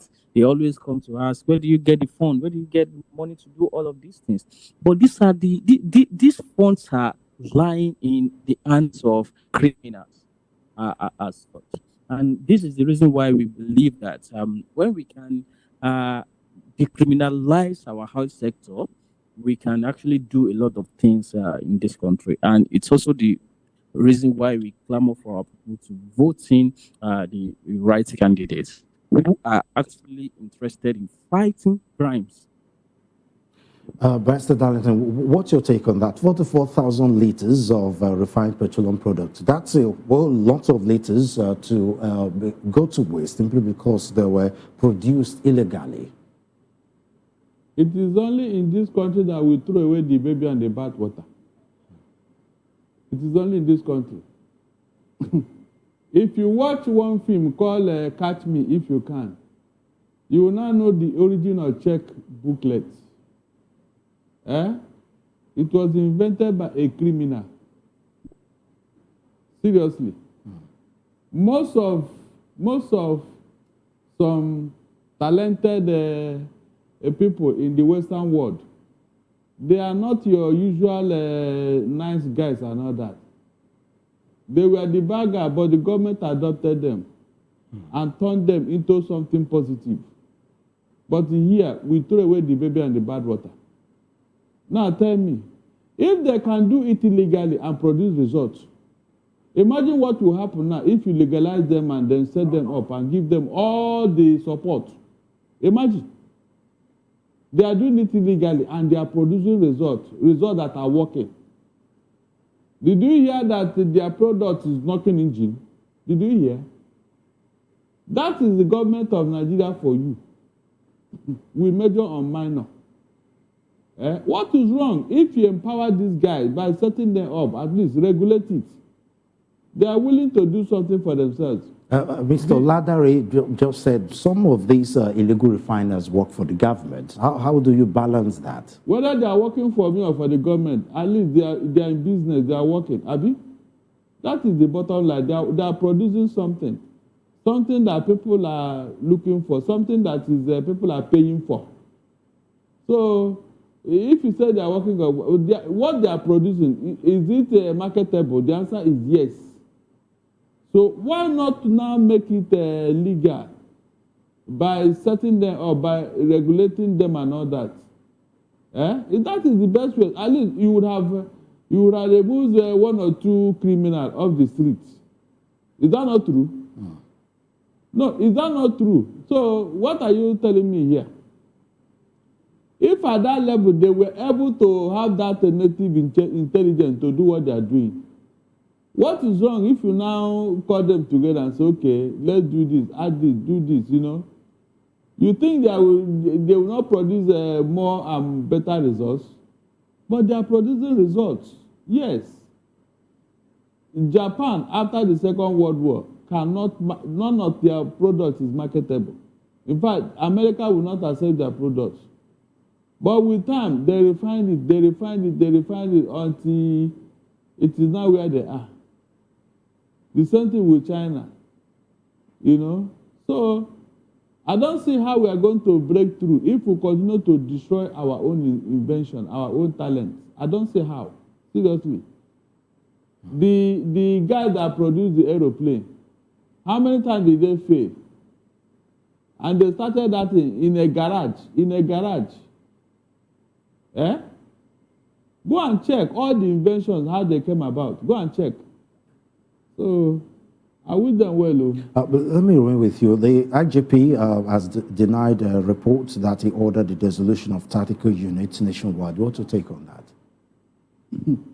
Whether it is true or not, what is the tactical unit doing? No, what are the tactical? What are they tacting? When criminals and terrorists are on the loose. I didn't see that important whatever. So if you want to dissolve them based on that, because that was how we had the SARS here. Remember? SARS. Yeah? At the end of the day, what happened? No, what happened to SARS? You now want to bring another tactical whatever, and then make them super cops, and they will now be feeling too big among their colleagues and all that. No, if these tactical units are actually tactical in anything, I was okay. But I didn't see their impact. I didn't. I don't see why they cannot be dissolved. Why is the man denying it? Maybe the authorities are not happy or what? Eh? You mean he didn't say such a thing and they are now saying it or what? Is it possible? Maybe the response was not too palatable. That's why he withdrew and said he did not order for... Okay, let me come over to you, Mr. Ladere. Our next story is on the Delta State Police Command dismissing claims that the Aluedo Festival in Ozoro was a rape festival. Police say no victim has officially reported rape in connection with the event. What's your take on that? Yeah, thank you. Let me quickly respond to Barrister Darlington, because that suggestion is very dangerous, and not only dangerous, but it's very unprogressive. When you say that we should harbor criminals and start regulating them, it's also like people saying that we should rehabilitate people around. People saying that Yahoo boys should be given tech roles and all of those. They are unprogressive takes. Crime is a crime. Criminals are criminals. There is no how you want to rehabilitate criminals that they will perpetrate their crimes again. That's not the way we're going. That's not how to handle crime. And I just have to point that out. And on the Ozoro community issue, it's actually nice that the police have arrested some of these people. And when this news actually came out, I put out a tweet that the whole community should be ransacked. The community leaders, the priests, everybody should be arrested immediately. And I'm very, very glad that the police are swooping immediately, and because all this retrogressive and barbaric so-called quote-unquote culture should be outfaced. This is 2026. Nothing like that should be happening anywhere in our communities again in this 2026. So it's very, very a good call. And I just hope that the events that led to all those barbaric happenings will now be condemned in totality and be banned forever. What's your take on that story? Now, you see, I made references to some issues when I made that comment. The illegal refiners, are they producing results? The answer is capital yes. Their products, are they marketable? Yes. Are people buying it? Yes. Are they doing business? But those yes. products they are making are not standard. They are not what standard. No, hold on, please, hold on. Which you stand? What? Were you not here when Abacha did? They imported the killer fuel from somewhere that destroy cars. No, was it not in this country during Buhari? Who said the road? No, who was taken to jail for that? But these guys now, I have never heard that because it is illegal refinery, these guys are doing in Niger Delta. That is why my car not come. Have you heard of such a case? that what they are producing. We've never had issues with the quality of the refined products. The problem is just the fact that it is refined illegally, which makes hold on, please, hold on. Illegally, what? This 210 trillion naira that was stolen from NNPC, which one is more illegal? The black market that you and I patronize, which one is more illegal? I begin to talk now. Let's begin to run a check on everybody. Who is legal in Nigeria? Who is legal? Tell me that nice guy who is a billionaire in Nigeria. Nice guy. Who didn't steal from us? Mention the person. And now these guys are doing something. Producing something that people are using. And you are calling it illegal. Instead of you to embrace them. Okay, let's move on. I didn't see anything wrong here. I didn't see. Let's move on. Are stealing our crude oil and taking it abroad. Is that how it's not illegal, Abi? But some will argue that this is tantamount to two wrongs that would not make it right. I have given you examples. They are giving up products. This Naira you are buying, is it not black market they call it? Why are you not after those words? Black market. Is that a nice name? But you are patronizing it. Go all over Lagos, all over Nigeria, everywhere. They are there. Why are you selling our dollar? Why are you selling our because of time? Let's go over to party politics. I don't blame them. Let's go over to party politics, where a faction of the People's Democratic Party, backed by Nyesom Wike, has denied plans to support President Bola Tinubu in 2027 election. Mr. Ladare, this is looking more like a reversal, because time after time we've heard the FC minister, he praises to the president. I mean, he even went as far as sabotaging even his own party's general election in the state to make sure his current principle that the APC-led President Bola Tinubu win. And time after time, he's come out to support the president, saying he will support the president in a second-term bid. Now, this is looking like a reversal of stance. What's your take on that?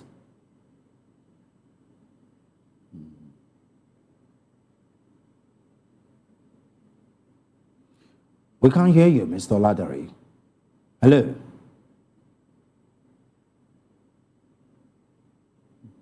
Okay, okay, we can hear you now. Go ahead. Oh, okay. So I'm saying that Governor Feyimakinde is actually quite right by saying that the faction of Wike are automatically supporting APC and Tinubu. And that is quite frank, because the Wike that is leading your faction is not even hiding the fact that he's supporting Tinubu, he's supporting APC, right? So if you are a true party member, what you should be doing is to be petitioning Wike for doing anti-party and trying to remove Wike from your party, but you are supporting him. So automatically what you are doing is you are supporting whatever he's supporting as well. So Makinde is quite right. It is anti-party activities, knowing fully well that your home party too is in this same race, but you are supporting another candidate from another party. It is anti-party. And, you know, what they are doing is, regardless of what statement they are releasing, what they are doing is supporting Tinubu and APC.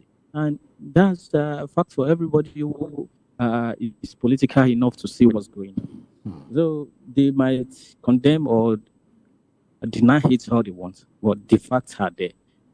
The facts remains that is what they are doing. And this is also not to say that Makinde is not doing anti-party. It's also seen frolicking with NNPP, Kwankwaso, ADC, Peter Obi, and the rest of them. So, in other way, PDP is doomed. The way come 2027. Exactly, PDP is doomed.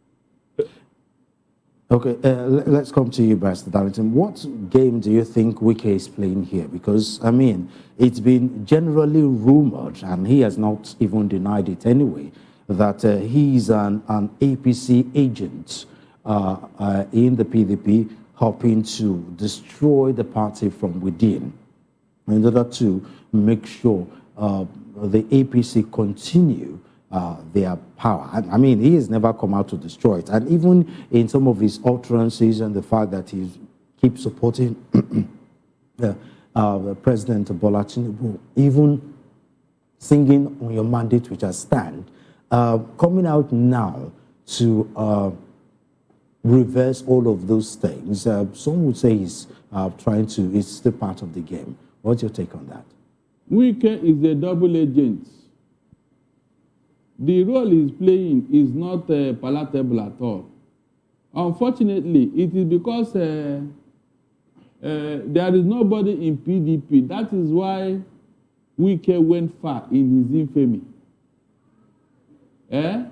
All the men, the people like Tony Anini, if Tony Anini were to be alive, and Obasanjo is still in PDP, I mean, all the big names that formed and created PDP, if they were there, Wike would not even dare. I'm telling you, he cannot even try. He won't even try. It's not possible. But because the guy knows that nobody is here again to do whatever, and so far he succeeded until at the 11th hour they said they have expelled him. Okay, since they expelled him, has he obeyed that order? Didn't he go to court to challenge it and all that? So, for somebody who is behaving like this, does he need to challenge anything in court? Because this is a clear case of anti-party activities. And they expelled you for that, and you now went to court, and you are still acting. In fact, your own faction now is the one holding sway in PDP. Your ESCO has taken over, your faction has taken over all the ESCO in most of the states.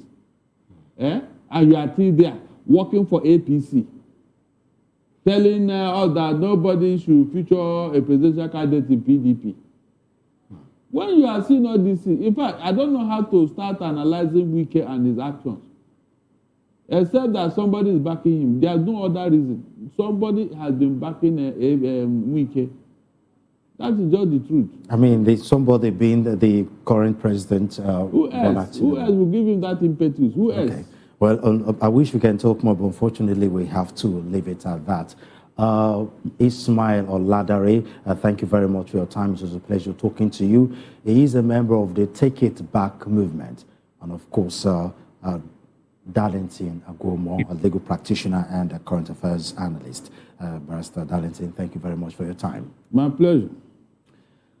Still to come on voptv News.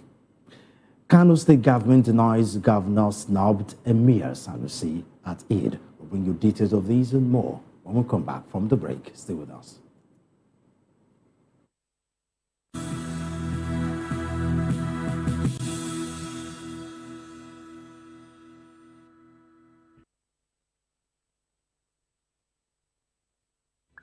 Are you looking for where to buy quality and original studio and musical equipment in Nigeria? Welcome to Iruka Online, Nigeria's biggest musical and sound equipment warehouse. Your trusted home for top global brands, reliable low-priced alternatives, and 100% original musical accessories. With over 60 locations nationwide and open 7 days a week, we deliver unbeatable service and customer support you can count on. Shop online at iruka.com in partnership with world-renowned brands like Wolfdale Pro, Prisoners, Twile Keyboards, Fender and Jackson Guitars, Marshall Amplification, Mapex Acoustic Drum Set, Tech Electronic Drums and Accessories, Evans Drumheads, Ashton.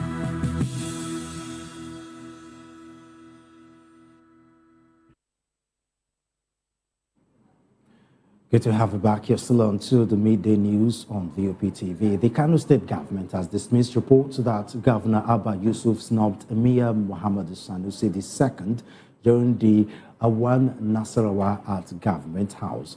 In a statement, spokesperson Sanusi Tofa called the report false and unfounded, saying they appear aimed at creating unnecessary tension. The government confirmed that Governor Yusuf had communicated directly with the Emir and, following protocol, had the Speaker of the State Assembly and other officials receive him on his behalf. It also noted that the governor attended Eid prayers led by the Emir and the Awan Dalshe at the Gaya Emirates and arranged to personally receive the Emirs of Rano, Karaye and Gaya. At the time of Hawan Nasarawa, Governor Yusuf was in Lagos attending an official meeting with other progressive governors. The government reiterated that there is no rift between the state administration and the Emirate Council. 2 people have died in an overnight road accident involving a Toyota Sienna in the Fadi area of Lagos. The Lagos State Traffic Management Authority confirmed the incident in a post on X. Officials say the driver was rescued from the wreckage by emergency responders at the scene. The victims have been taken to a nearby hospital.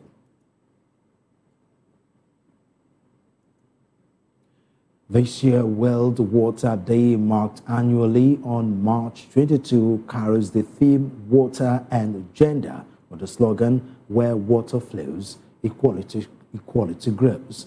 The theme highlights the link between water access and gender equality, focusing on the burden women and girls face in water collection, health, and management, while emphasizing their role in leadership and decision-making. voptv's Precious Gumano report. Encourages government. World Water Day is a global observance celebrated every year on March 22nd. It was established by the United Nations in 1993 to raise awareness about the importance of fresh water and the sustainable management of water resources around the world. The day encourages governments, organizations, and communities to focus on ensuring access to safe drinking water, sanitation, and sustainable water management for all. Water is life. And of course, the larger part of the content of the body of a human is made up of water, right? And like we rightly know, if there's no water, hardly we won't be able to. You can survive without food for some days, but for water, you can't survive for long. So that's why water is very key. And of course, no human being can exist without water. You use water to bathe, you use it to wash, you use it for a lot of things, apart from even drinking. So generally, water is life. Government they need to do a lot in terms of provision of water and some other essential commodities, essential items for the survival of man. Water is a substance that we drink to our body, and without water we cannot live. We use water for cooking, we use water for bathing, we drink water. We use water for so many things that I cannot mention. Because if I have a dirty water, it will damage my substance of what I'm doing. So I rather prefer a clean water to give me more cleanness in my body. Water is everything everybody needs for the health-wise, and the very other many things that water does in the life of a man. Because without water, we become unhealthy. Without water, we can't cook our food. Without water, we cannot, mix anything, put it on the pot, on the fire. But I know that water is very important to human lives. We have so many companies around the globe, Lagos State, and the issue of pollution, the issue of dirty dustbin in different axes in Lagos. So it's really affecting the water system in Lagos, Nigeria. The government should first of all start by tackling the issue of pollution from companies and people dropping dustbin in the gutter and on all the streets of Lagos. Generally, water is life. Well, it's important because it's natural and made by God, actually. So generally, we use water to do a lot of things, which is important. So definitely, water is important. Polluted water definitely is bad for the health, and good water. So it's better we have more good water than polluted water. Though polluted water is just normal thing because anything that enters into a water is being polluted already. So we need more boreholes so we can get good water. As the world today marks World Water Day, we are reminded that water is essential to life and sustainable development, recognized by the United Nations. This day highlights the need for action to protect and manage this vital resource for people and the planet.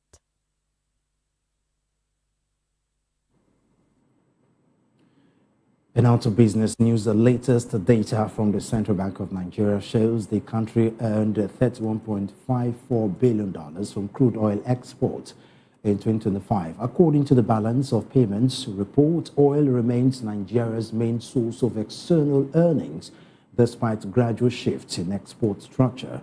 The figure marks a 14.4% drop from $36.85 billion recorded in 2024, pointing to weaker oil revenues.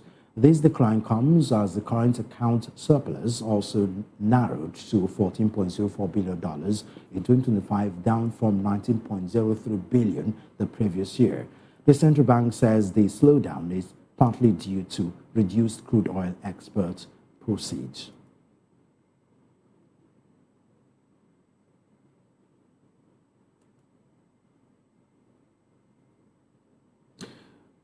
Still on business, Nigeria's Securities and Exchange Commission has given capital market operators 6 weeks to submit board-approved capitalization or license downgrade plans as a part of ongoing industry reforms.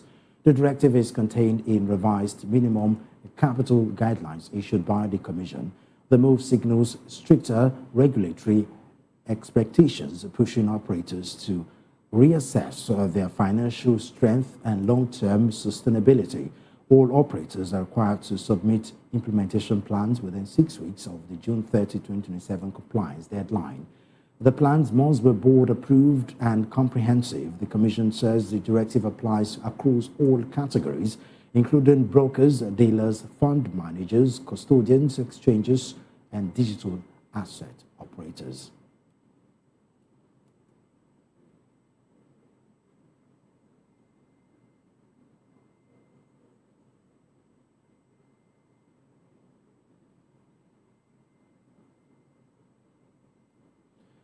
And out to sports news, the Confederation of African Football, CAF, has updated its records to name host Morocco as winners of the 2025 Africa Cup of Nations.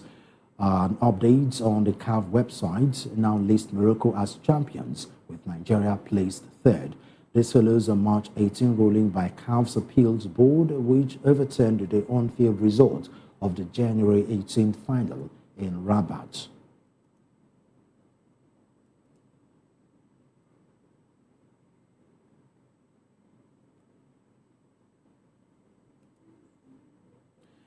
And on entertainment news, Nigerian hip-hop artist MI has named Mode 9 as the greatest Nigerian rapper of all time. Speaking on the Hip Hop to Afrobeats podcast, MI said Mode 9 is highly respected, inspired many rappers, and has shown unwavering commitment to his craft.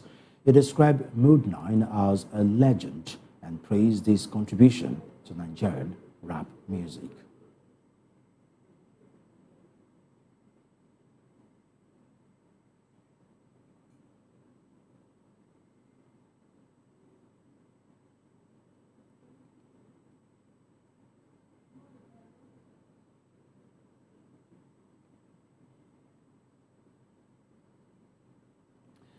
And that's all we have for you for the midday news on Voice of the People TV. Before we go, do well to subscribe to our YouTube channel. On YouTube, we are Voice of the People TV, and on other social media platforms, we are at VOP TV Live. If you witness news happening near you, we want to hear from you. Send your eyewitness reports, event coverage requests, photos or videos directly via WhatsApp to 0814-606-4057. You can also reach our newsroom by email at news@vop.ng. I am Solomon Ofem. Good afternoon and thank you for watching.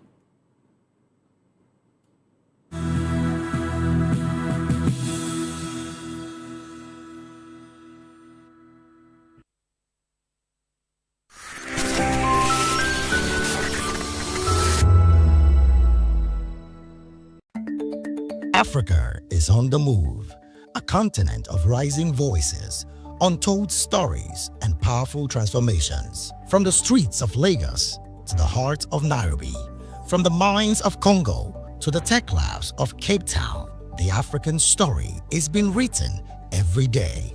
Bold, dynamic, unstoppable. This is African News on Voice of the People Television. We don't just bring you the news, we analyze and bring you Africa's heartbeat, the politics that shapes our nations, the economies that drives our future, the cultures that defines who we are, the voice that must be heard. Africa News, Africa's voice, Africa's future. Where Africa speaks, the world listens.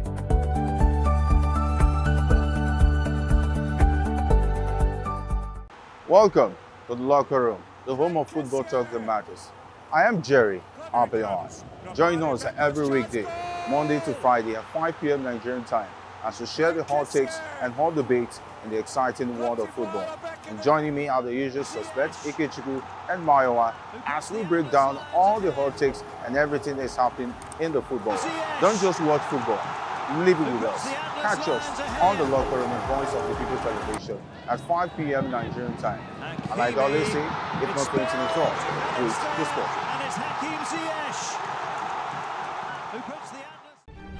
In a world where power shifts with every headlines, news breaks and events happens, we bring you unbiased and explicit information on politics, economy and state of the nation.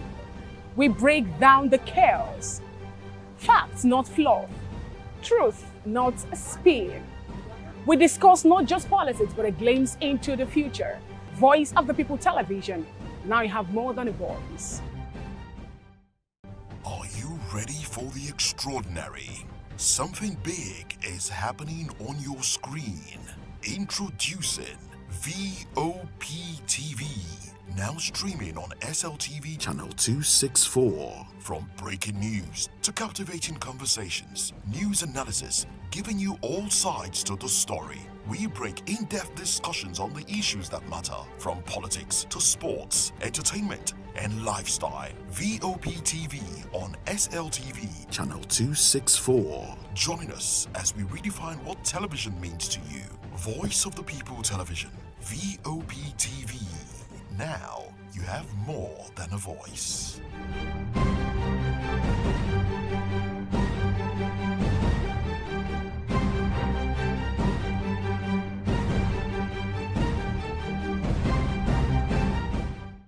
The red carpets, awards, the razzmatazz, music, fashion, interviews, and more. Spotlight on Voice of the People Television. Let's feed you with all the juicy stories in the global entertainment space, bringing you the glitz and glamour as it is hot. Stay tuned to Spotlight, 1 p.m. Monday to Friday. Spotlight on VOP TV. Entertainment like never before.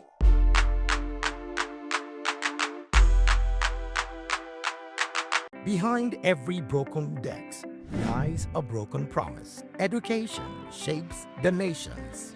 But who is asking the right questions?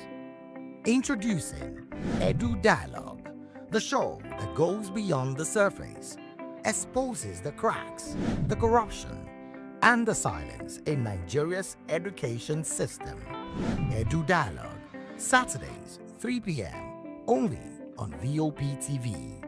We break the biggest stories. From missing funds to policy failures, we ask the tough questions and demand real answers. Edu Dialogue, this Saturday, 3 p.m.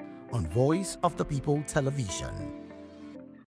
To know the happenings in the maritime sector, join us on the program Maritime Frontiers on VOP TV as we discuss key areas in the maritime sector, from aquaculture, maritime transportation, maritime labor regulation, oil and gas exploration, ferry and passenger insurance, marine pollution and prevention, port operations, and lots more. Maritime Frontiers, exploring Nigeria's blue economy. In a world where power shifts with every headlines, news breaks and events happens, we bring you unbiased and explicit information on politics, economy and state of the nation. We break down the chaos. Facts, not fluff. Truth, not spin. We discuss not just politics, but a glimpse into the future. Voice of the People Television. Now you have more than a voice.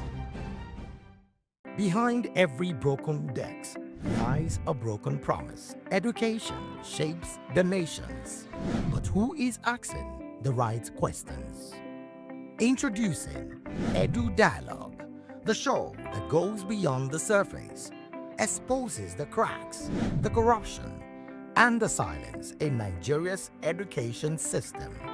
Edu Dialogue, Saturdays, 3 p.m., only on voptv. We break the biggest stories, from missing funds to policy failures. We ask the tough questions and demand real answers. Edu Dialogue, this Saturday, 3 p.m. on Voice of the People Television. This is African News on Voice of the People Television, where we don't just bring you the news, we bring you Africa's heartbeat, the policies that shapes our world, and the economy that determines our future. African News on Voice of the People Television. Stay with us.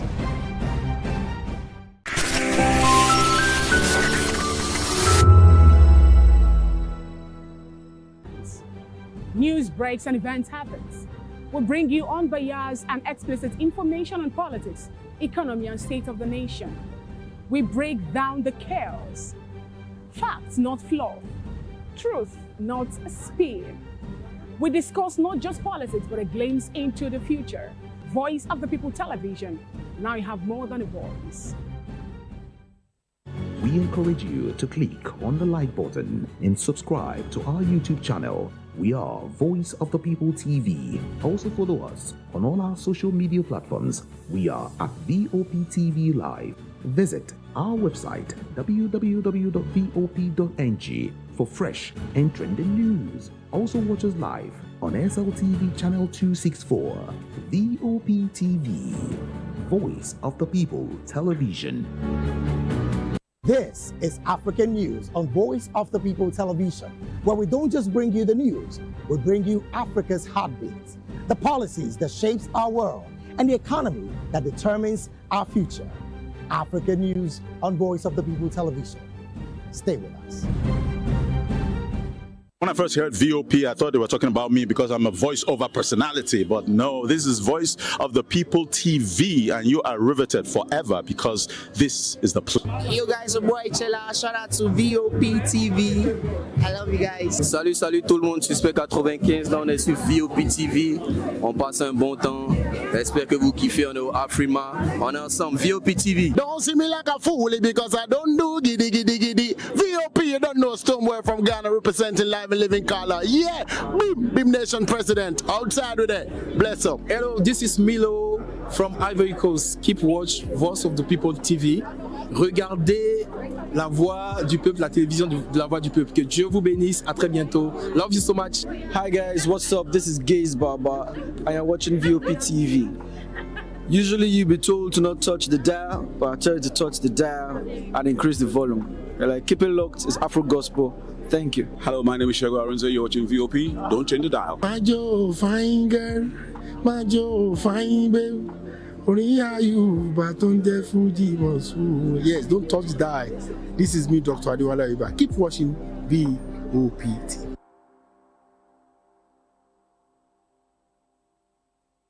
Behind every broken desk lies a broken promise. Education shapes the nations.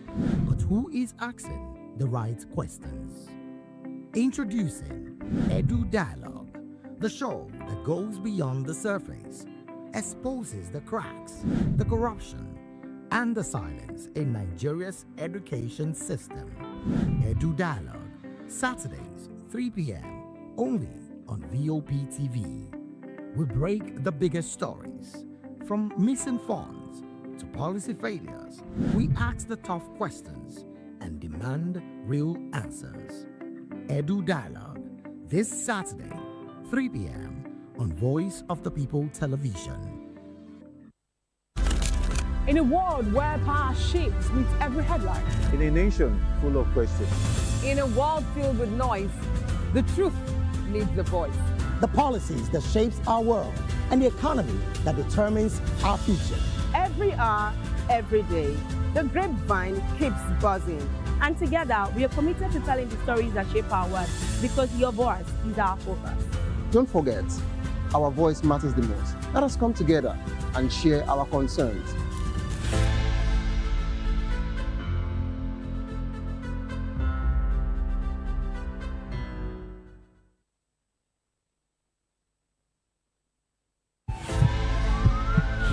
This is Health Check, your weekly guide to better living, smarter choices, and trusted answers. From everyday wellness to urgent health issues.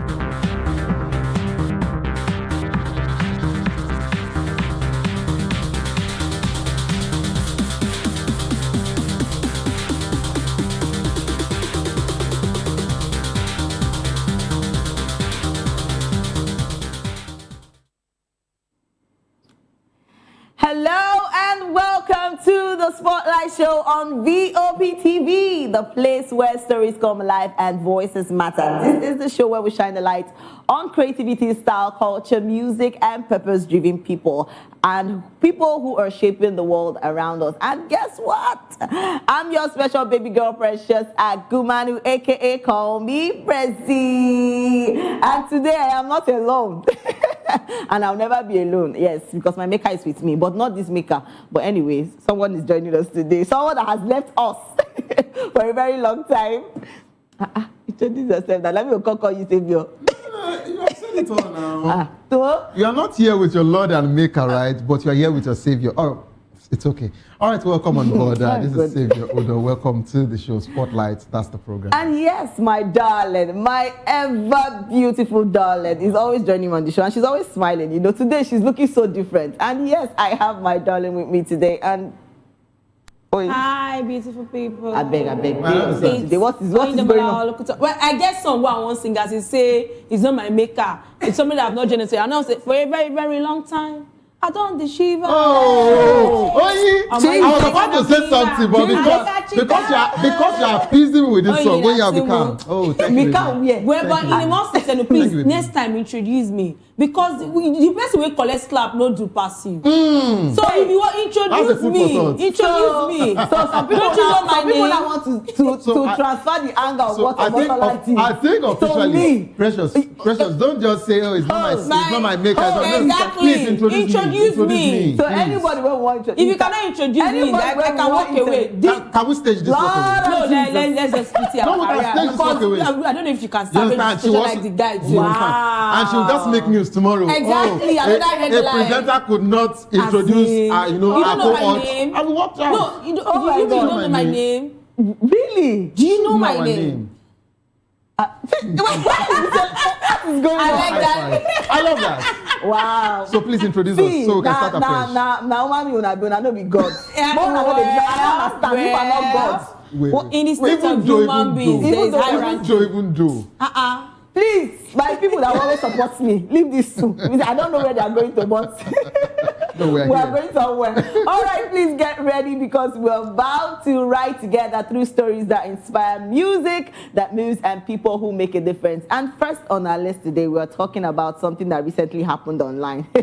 Everybody has been talking about it, and it's about Omotola Jalade. Yes, a video clip of veteran Nigerian actress Omotola Jalade Ekinde has been interviewed at the 46th Miss Nigerian Patrons and Board Dinner has gone viral on social media, sparking widespread online discussion. In the footage, the experienced actress is approached by a young presenter who asks her to introduce herself, and a prompt that seems overly basic given her long-standing public profile. The brief exchange saw Omotola visibly surprised by the question and challenging the interviewer's approach before interaction ended, with many users reacting to the clip's tone and professionalism. So social media users have since shared and commented on the video across platforms, and this question and Omotola's conversation about media interviewing standards and celebrity engagement at public events. So, see, the fact that Omotola did this kind of thing is, let's say the truth, yes, let's talk about professionalism. I think from the guy's angle, it is wrong. But I feel that the guy, maybe he's somebody that is, just been in the business for like, this is his new stand. So maybe he's just reacting to seeing somebody for the first time, seeing a celebrity for the first time, and someone so excited that doesn't know. Do you know sometimes you want to interview a celebrity and you're so excited and you just miss track. A lot of times things like that happen. So, but this part where Omotola had to, walk out on the guy is, I don't think I like that idea. Just like the viral word, ladies first. Oyin. No, lady started, man in the middle. No, Oyin. Sit in the middle, be down. Okay, so on a more serious note, if we have to call a spade, I think the guy would have a very serious issue with his organization. David Saka, which organization they work with to start with? No, of course, I think the name of the organization we will not want to call them out. Yes, we're not doing that. But I also pray, just like you said, I also pray that he's not sacked. It's not enough reason actually for him to be sacked. But we're just looking at the salary. Now what the salary said? We know the rate. But of course, I'm not also still in support of the salary being deducted. But let's come to the main conversation here. When you, just like you said, when you want to interview a celebrity, a public figure, sometimes, when you develop that cold feet or, starstruck, butterflies in your tummy, butterflies in my belly. You understand, your belly and what have you. So, and everything, just happening. Sometimes for the entertainment industry, that's entertainment presenters, of course, they mistrack sometimes. It happens. So I just feel this is his first, official, lesson, on the job. But usually he doesn't speak well of the station. Secondly, his image, his career, for that set of people, I mean the celebrities, they've marked him. That's one bad thing about they make me. That's one bad thing about Nigerian entertainment industry. They've marked him.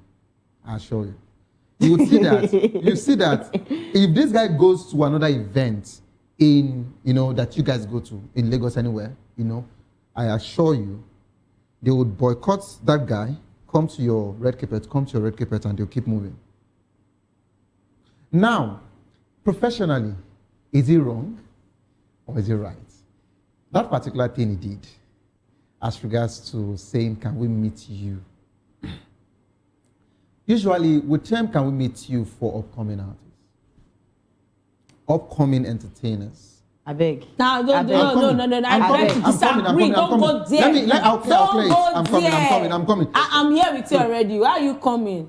Don't worry, my love. Let me start from there. Now, hold on. Do you know that if you tell an upcoming, can we meet you? It's quite easy for me to say, okay, for example, my name is Matthew. My name is why did you use James. Matthew? Why don't you Savior? My name is Savior. You understand? My name is Shegun. Sorry, that's the director's name. Hey, God. Hey, my director will finish me. Don't worry, you will hear from your lawyer. Okay, so I was just trying to look for another. Stop. Why you don't mention your name? Why you mention people's name? Why do you have to? Okay, let me go to the film. Okay, my name is Chioma. Oh, sorry. Hey, God, who do you this? Regardless, now you just mentioned my name is this, aka call me Prezi, for example. I don't blame you. Now coming out to say Prezi. I'm just saying. You understand? So I do this kind of genre of music and all of that, blah, blah, blah, blah, blah. You understand? Now for a very popular figure. Yeah. Except your show is created around, in as much as your show is even created, maybe that's the concept of your show. Like, oh, can we meet you? You have to reintroduce yourself. But it doesn't work professionally. Because as a professional broadcast journalist or a presenter, you were meant to have a total background and all information about your guests. But not the guests, random this thing. Now, that's for an official show like this. But when it comes to red carpets, of course, some things can be bent. But in as much as some things can be bent, not with a popular figure. Because some people will tell you, do you know how many years it took me to create this, this image for myself? You know, be Jesus. And what I went through to become the name Omotola Jalade Kehinde. And you are now telling me to introduce myself. Save your Can we meet you? Even Jesus said they even introduce himself. Yeah, Savior, you know, Jesus actually said, I am that I am. He mentioned. In the introduction, so who she be? I don't understand her pride that they see for you. But hold on. Simple, yes. Precious, I want you to look at it from a professional angle. I believe this thing. You saying, can we meet you? When Michael Jackson died, like, when Michael Jackson died, like, people, they faint. They don't even sabi talk. Okay. They faint. They go meet. That's strong. Do you understand? See, for this guy, I noticed that she herself was like, the guy was trying to, you know, breathe. So that it wasn't even much. No. This is it. Notwithstanding, no, the guy knew he already messed up. That was why he was following her. But this is it. I was expecting him to be spontaneous enough. I expected spontaneity. I was expecting because for him to have said it the second time. I mean, Precious, he was not aware. No, Precious. For she to walk away, you understand? She gave him the room to have corrected it. The first interview, when she said, "Can we meet you?" she was like, she gazed. That she was surprised. No, she looked at him and she was like, really? Because you understand? And for you to say it again, for Omotola to walk away, we cannot say that Omotola was wrong. She has actually built a brand over the years. So it would have been better for you to actually use a damage control to at least say, oh, not like we don't know you, ma. Not like we don't know who you are. But here, this is what, or on my show, this is how I run. What is the difference? Do a damage control immediately. Instead of you saying it again, can we meet you? Even Oyi got angry when you say, my darling, whatever. Oyi say, introduce me, you know my name. Don't call my name. Everybody is doing like that. I'm not Omotola's sister. I don't have the backyard like Omotola. Please don't call my name. Now, are you aware? It's just pride I'm seeing here. Okay, so please, let's be very mindful of our choice of words. This is actually a very delicate matter. That's the thing. Okay, so for someone like Omotola Jalade Kendi, I expected a level of maturity from her. So for someone like me... Oh, she was matured. Wait now, calm down. She walking because... All right, go ahead. I rest my case. Knowing very well that she's on camera. Yeah. She knows they've started the interview. Okay. And the guy, to start with, I don't know who that guy is. I don't know his years of experience. I don't know his level of... That's more reason that mistake happened. Professionalism. And then because that goes for back almost to every major red carpet presenters in Lagos, you know them. So that is where the problem starts from. I don't know him at all. So you don't know him. But I don't. Do you know a lot of people make this mistake? But I think listen now, hold on. What I have interviewed quite a lot of number of celebrities, and surprisingly, I used Can We Meet You, but not that way. Because before you even start the interview, I established a conversation with them. Oh, you tell me what do you want? What do you want? I talk to them. Oh, you tell me what do you want? Let me give it to you. You get like I know them. I feel the guy has not done that. Yeah. If he had done that, because if he had done that, he would have seen it. There was a time I interviewed the former AGN of Lagos State Chapter, and before my cameraman was ready, we were already even gisting, talking. I was like, Mr. Femi, we're just saying quite a lot of number of things. And when we were about to say it, I said, okay, so can we meet you? It won't be surprised you saying it. You after he mentioned his name, and when we finished, he said, I like you. So what I said, let him not be liking you like that. Oh. No. He's a daddy, he's a good daddy. Okay, Daddy. Oh! Now! I think for the guy, his level of years of experience to be questioned.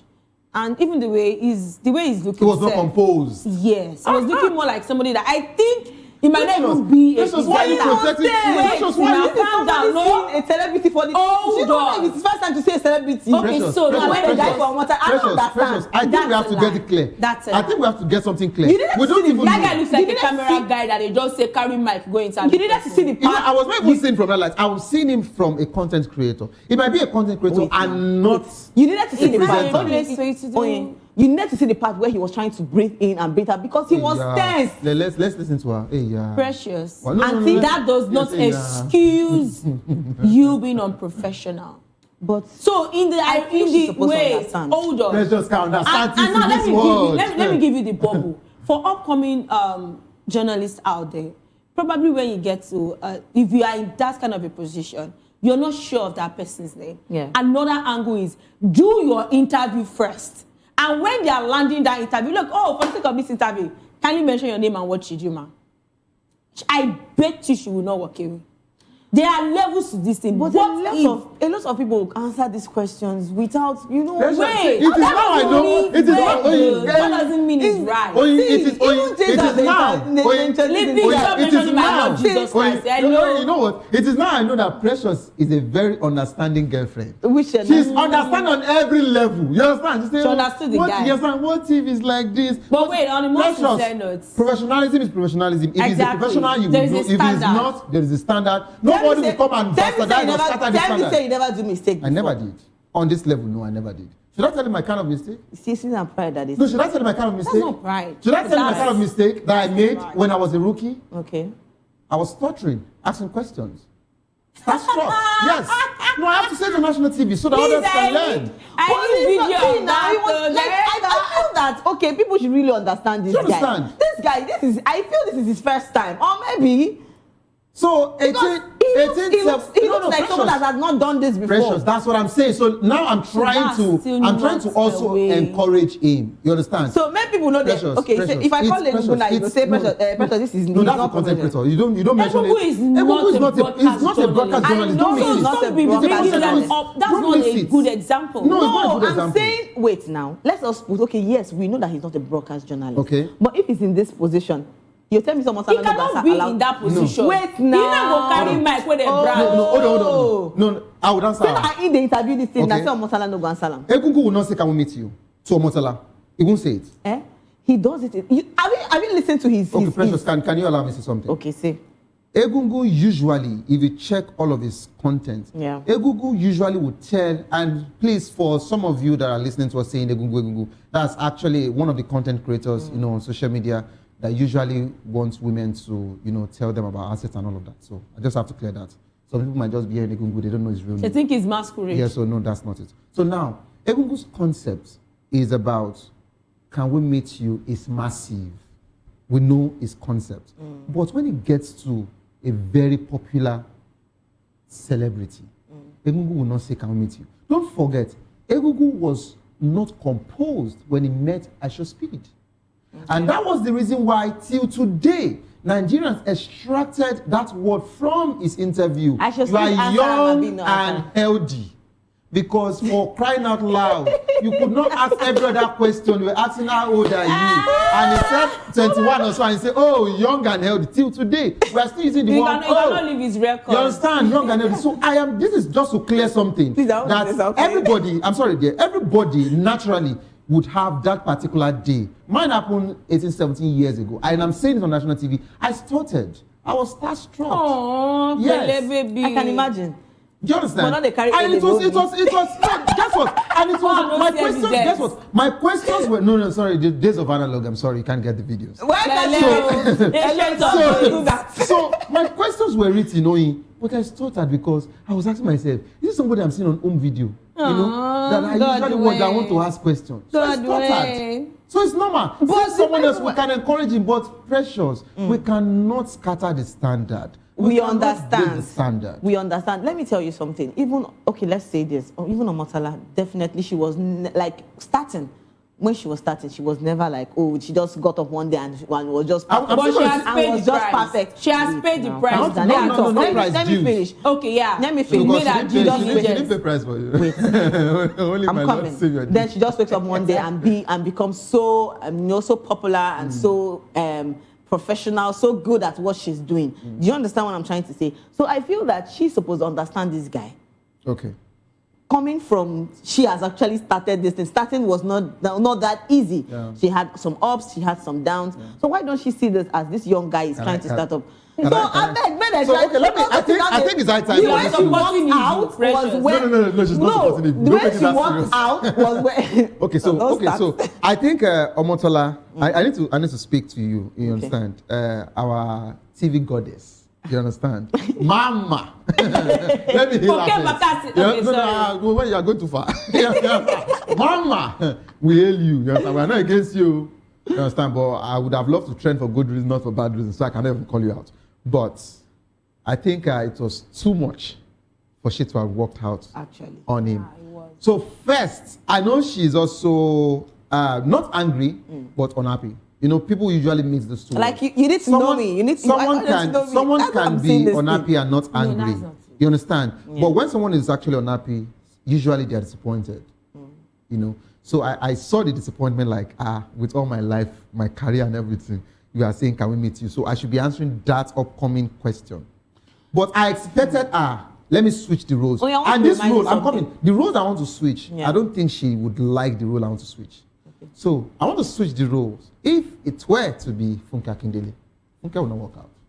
Actually, that one said Funke would have now said, can we meet you? So you sure don't know me. No problem. They say they don't know me. My name is Jennifer. Oh, yeah, you. Can we meet you too? I know she knows how to flip and give plot twists. She would have handled this spontaneity, you know, being spontaneous and making the guy not feel too bad. And after the interview, she would have just said, you don't say, can we meet you? I'm not saying this because, to an extent, you know, I know I'm more personal than that of Omotola. I've seen Omotola just once in my life. So it's not like I've seen her more than that.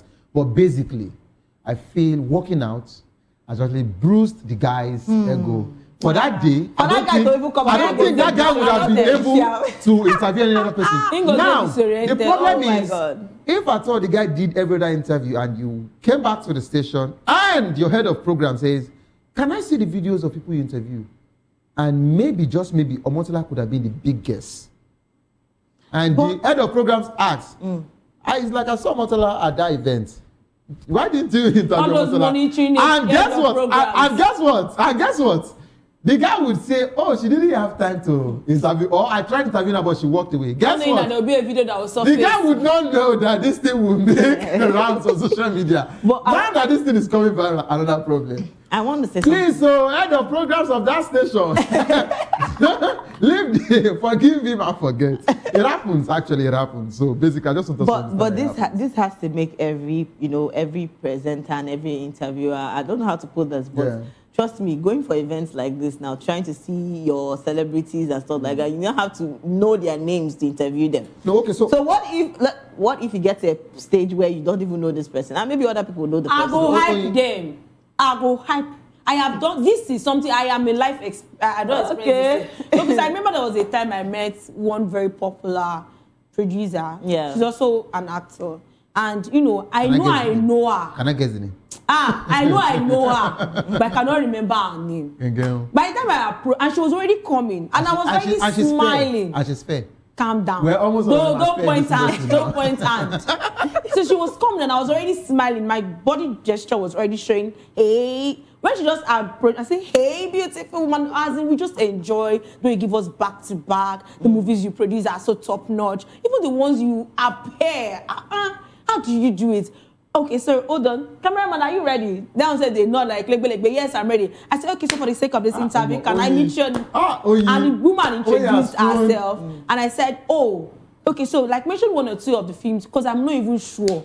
And I don't know how to go and check or Google, and I'm saying, I did not even want to go. I just say, mention one or two movies you produced. Can I meet you? But the way I started, there was no issue. That's the question. Now, guess what? Oh my God. So we have to understand that there is a word called spontaneity. And I keep repeating that word because you have to understand it. This is you being proactive. This is you being creating something out of the blues. Yeah. If you don't do this thing, you understand, you might actually shoot yourself in the leg. Okay. It also happens in my industry, that's being a comedian or hosting events and all of that. Now, let me also extract something from her. Don't extract anything from you. No, when I use extract from what you said. Exactly. Be specific. I cannot extract anything Jesus. from you. All right. So for clarity from what you just said. Thank you. I think I have problems after the show. Wow. So guess what? There's some event that we host. And a public figure, a politician walks in.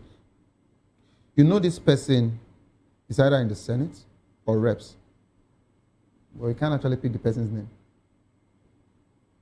You quickly ask one or two people, I've forgotten this person's name. Please remind me.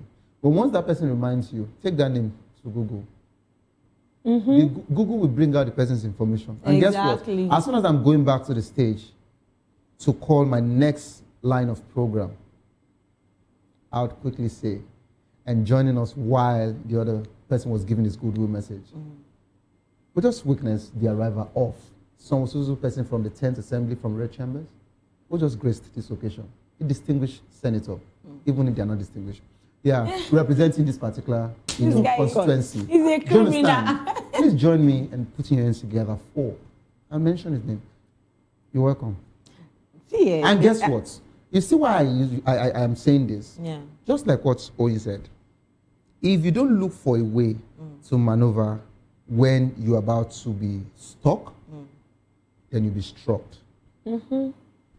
So, Precious, at that moment, it is a moment of decisiveness. Two things will happen. It is either you lose interviewing that person, and that person will go on to the next presenter, and that person would actually give that particular station more views to the detriment of your station. You could even get blacklisted. Do you understand? For such mistakes. Or the second point is you look for anything and any way you can to make sure you keep that person in your camera on that red carpet. Okay, I understand what you're saying. I want to rephrase this because something that happened recently, like way back. You told me the story. Pressure is very calm. It's like Pressure is talking out from the stage now. Yes. So you notice that? Yes, I know that one. Precious. So there was something you told me about a lady that you went to. You saw her and you wanted to speak to her. And after the interview, I think something happened to your camera or stuff like that. You had to go back to meet her. She scolded you and stuff I like still interviewed her. Me, So, I'm very bad. I want to say this. I don't know if it's, Bad in a good I don't know way, if this is the normal way some celebrities do, because once they get to this point, everybody holy are down. So I think they should have passed. There was something I was to say, and thank God that you talked about this. So let me quickly mention this, and this is generally to every TV presenter there. Yeah. First, you have to understand that you are more of a celebrity than the person you call a celebrity. Let me clear that. Yeah, that's you show on TV every day. They only show either true music that you have to play on national TV, or you play via radio. That's one. Secondly, or they show in the cinemas, or you have to download their films before you can watch them on your TV that you paid to buy. Right? Yes. But for you, you come here, you come on air, either radio or TV, you talk, and people know your name, they know what you look like. So, whenever you are interviewing the so-called, that I feel using the word public figure is for everybody. Celebrity, for me, I don't profile people as celebrity. Okay. I just profile you with what you do. If you're an entertainer, you're an entertainer. You understand? If you're a footballer, you're a footballer. Whosoever you are, that's it.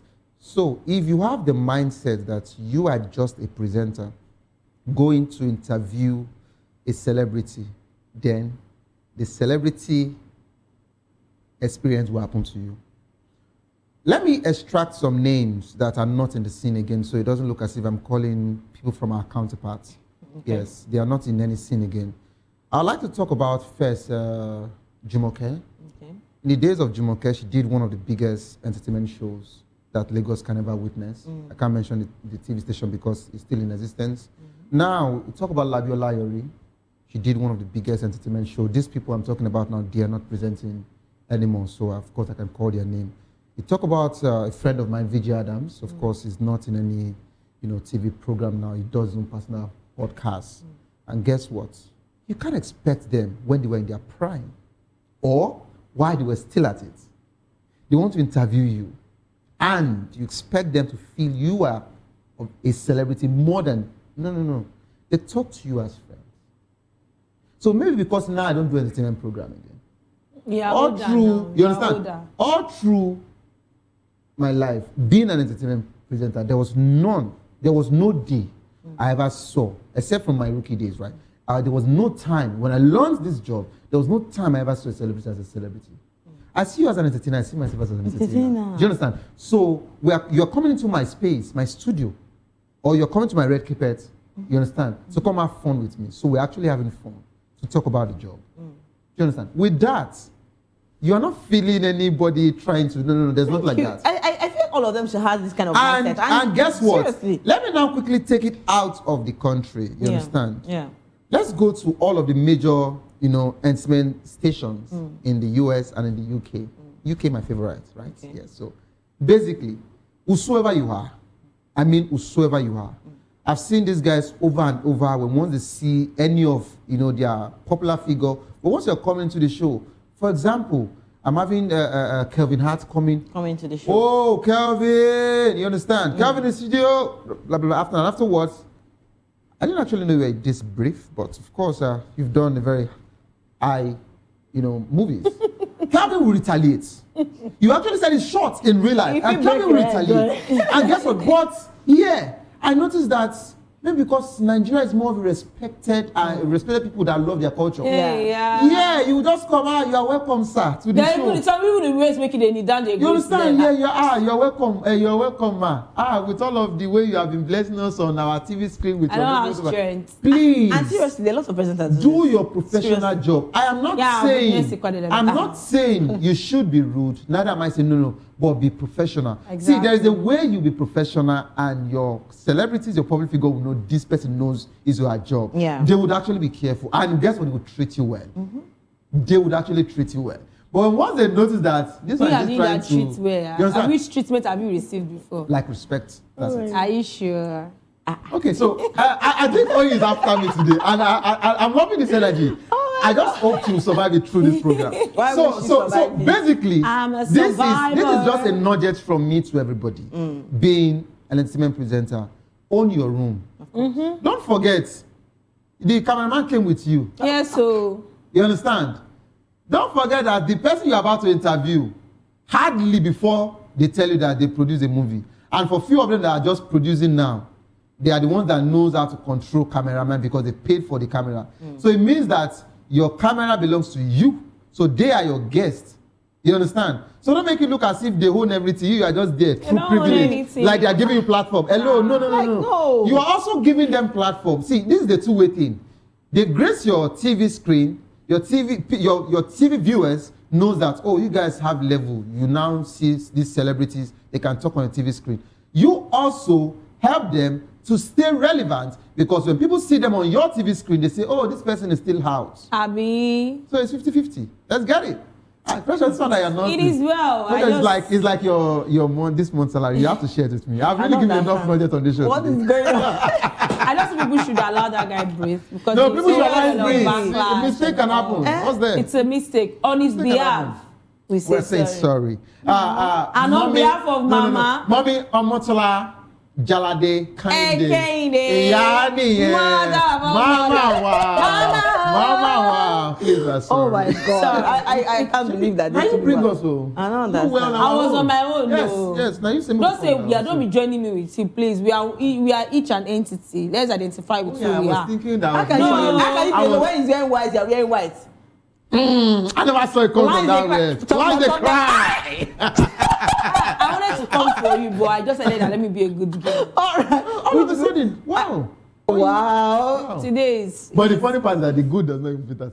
So maybe just go back to what you are. You understand? I'm not saying she's bad, but she's in between. Whatever. All right. We'll go over to the comment section because a lot of people have actually come out to say things concerning Omotola and the young man. All right, let's take some comments and see what we have on our comment section. You know, in our comment section, it is they happen. So let's go over to the comment section and see what they have for us. And somebody said, see the dumbbell where she carry when she was working out. Hello. Okay, so I think you understand what it works. That's what you mean by dumbbell. But that was below the bells. That's not nice. Oh, okay. Especially I don't like people talking to women like that or ladies, so that's not nice.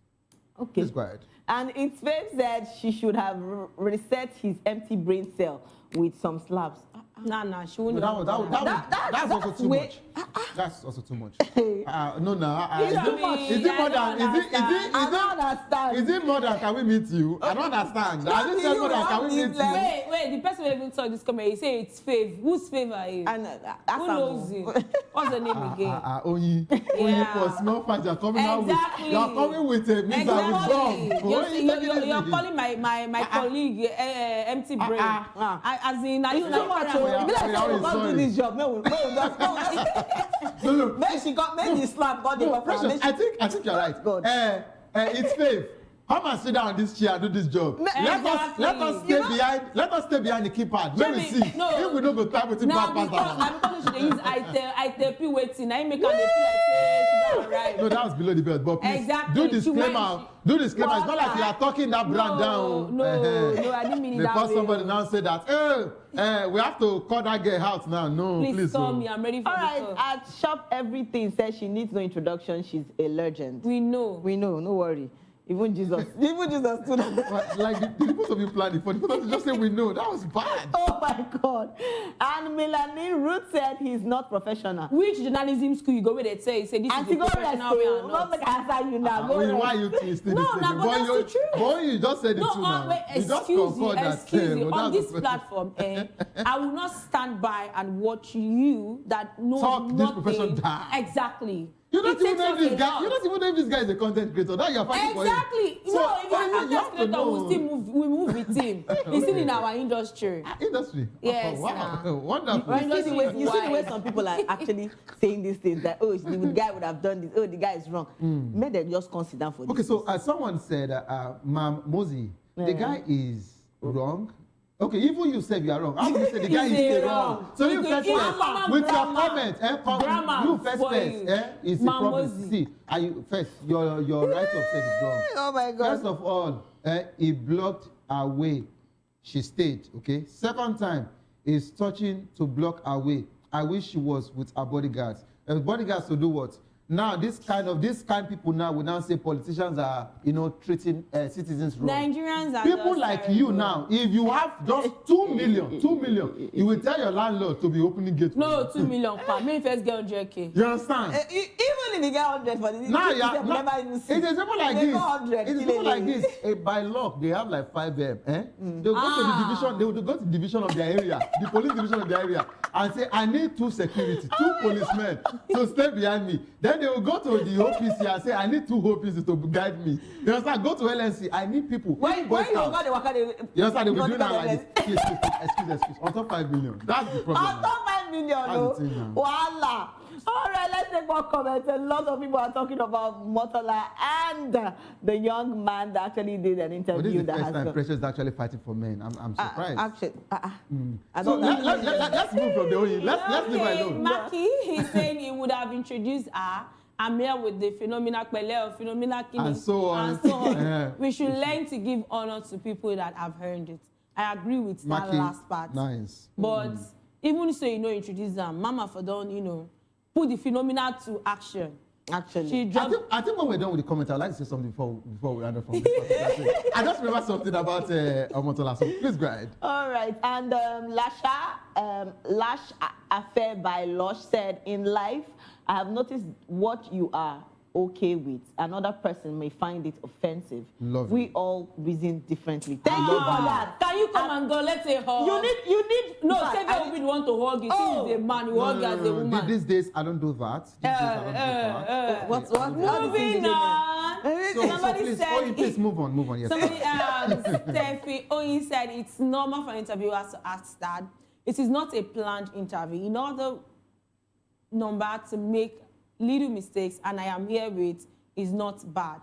We agree, it's not bad. But Mama Karam say she not like this. She not like the approach. Derek Rose, charisma matters in everything. Even if you don't have money, the way you carry yourself makes a difference. The question he asked wasn't too much, but he just looked nervous, you guys. So what I said? That chop knuckle. That's it. Yeah. He wasn't composed. Yeah. The composure was what I think that was all from Omotola's. I'm not speaking for her, but for someone like I'd be like, is this why I want to waste my time to grant interview? So okay, so I think I would like to just say something as regards to Omotola. I used someone else, yes, Funke Akindele. Okay, yeah. Now, I want to talk about personality, and I think we should understand that personality also plays in situations like this as a dynamic. Yes. Now, Omotola's brand is perceived corporate. Omotola's brand is perceived calm. Okay. Omotola's brand is perceived introverted. Funke Akindele on the other side. Our brand is perceived. We are outside. Our brand is perceived semi-corporate. A brand is perceived extroverted. Like if there's another word, extroverted. Now guess what? Now, do you remember? That's what I'm going to. Now, Omotola was, graced a particular TV interview, and she was asked what a perception was as regards to entertainers or movie producers dancing to market their movies. She actually was coming from the old Nollywood by saying professionally, you don't have to dance. It's wrong. If I've actually done a good body of work, you understand, and people believe in my brand, they should go see my movie. Now, in the days of Opa Williams, in the days of Iweka Road, Pan Road, Aba, in the days of Onitsha Main Market, it worked. In the days of Alaba, but you go see they use that in. Guess what? In the days of Lancelot,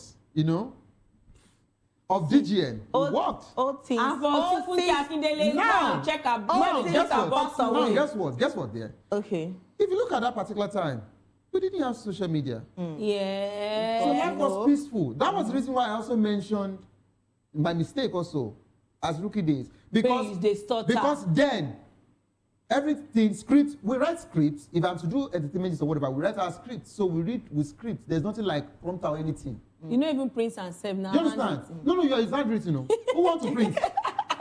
No, it's handwritten. Before you use typewriter, it's actually an official stuff now. You write now. I ask anybody. So you understand? So it was analog. Everything was analog. So she feels for you to, create that brand in that particular time, that was organic followers. So she still has the organic followers. But guess what? We have to understand that things change. The people that are growing up now, now don't forget that Gen Z. Now don't forget that guy is not a Gen Z. Guess what? Don't forget that for terrestrial stations like radio and TV, we also have people we're battling with, which is social media. And that's the reason why we've actually decided when we do our shows, in as much as they're watching us on cable, they're watching us on local, antennas. Yeah. We are also on YouTube. We also cut our rushes. We put on Instagram, TikTok, Facebook. If we say we don't want to do and say because professional. So imagine terrestrial station. Imagine, you understand, the chairman of this organization and the management saying, no, we are big. When we are big, we are big. Why should we go on social media? Yeah. Especially when YouTube, you understand? Yeah. Would want to pay you for content. Guess what? Even newspaper. Back then, newspaper was controlling everything that has to do in this nation. Not anymore. And afterwards, the terrestrial stations, radio and TV came. They took it over from them. Yeah, that's. You understand? The loyalty shifted. See. And every paper started pursuing both TV. When they noticed that there's something else that is out now, social media. Are you aware now that your Vanguard or Punch or whatever, all the dailies, they have presenters now that present on X. Yes. Yes.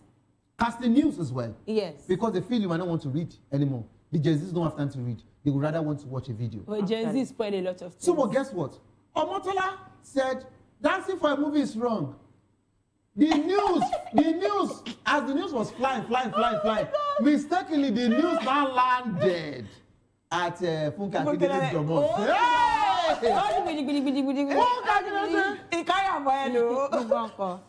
Oh yeah, that's him. So on the more serious note, yes, we have to understand that brands differ. You understand? This is who Omotola is. She has been like this. She's not forming. Don't forget that she also graced up another interview where they asked her, have you settled with this counterpart? What's that? Genevieve. Genevieve. Have you settled with Genevieve?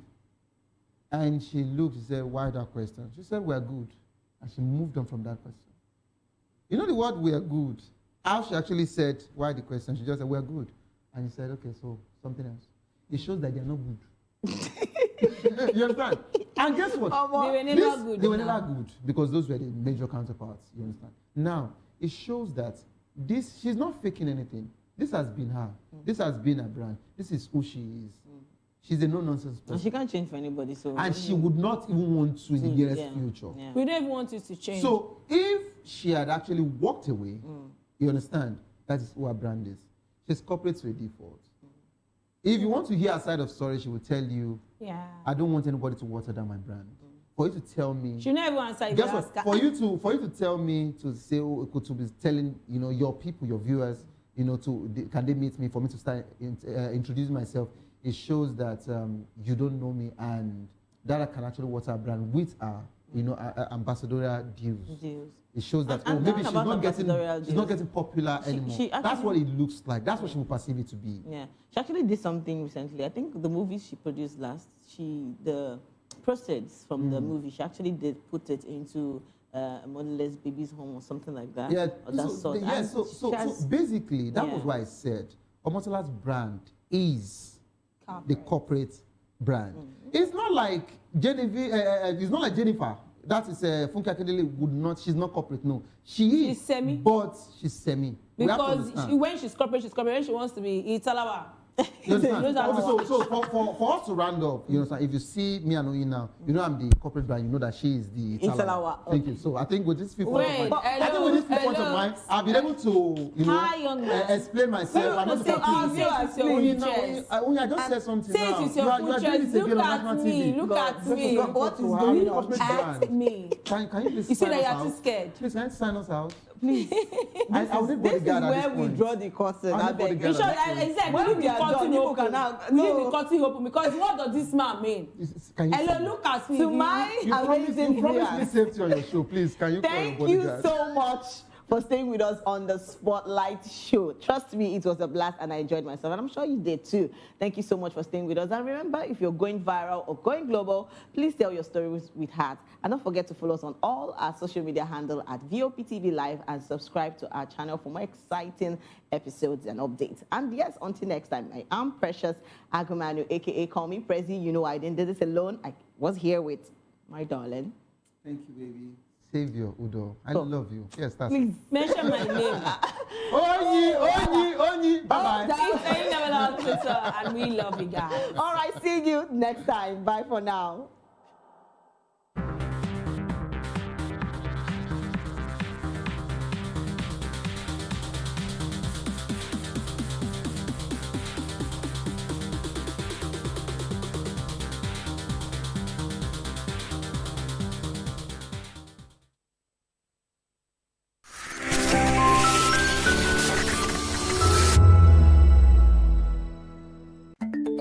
Africa is on the move, a continent of rising voices, untold stories, and powerful transformations. From the streets of Lagos to the heart of Nairobi, from the mines of Congo to the tech labs of Cape Town, the African story is being written every day. Bold, dynamic, unstoppable. This is African News on Voice of the People Television. We don't just bring you the news. We analyze and bring you Africa's heartbeat, the politics that shapes our nations, the economies that drives our future, the cultures that defines who we are, the voice that must be heard. Africa News, Africa's voice, Africa's future. Where Africa speaks, the world listens.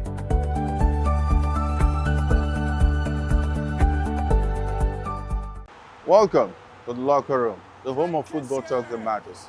I am Jerry Arpayon. Join us every weekday, Monday to Friday at 5 p.m. Nigerian time, as we share the hot takes and hot debates in the exciting world of football. And joining me are the usual suspects, Ikechukwu and Mayowa, as we break down all the hot takes and everything that's happening in the football.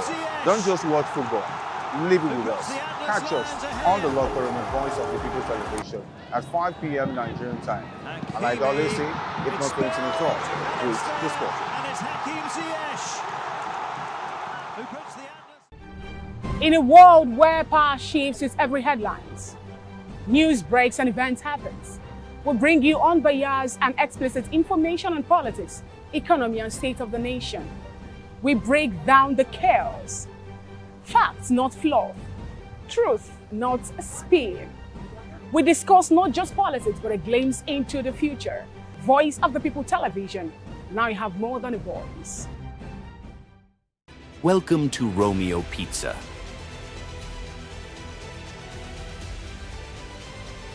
Sink your teeth into our freshly baked pizzas. Loaded with rich sauce, melted cheese, and irresistible toppings. Where every bite is a love story. Treat yourself to our creamy, dreamy ice cream. Smooth, sweet, and made to brighten your day. Or maybe you want it hot and satisfying. Our juicy shawarma is wrapped to perfection, packed with flavor in every mouthful. Pizza, ice cream, shawarma. Why choose one when you can have it all? Romeo Pizza has exactly what your taste buds desire.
Ready for the extraordinary?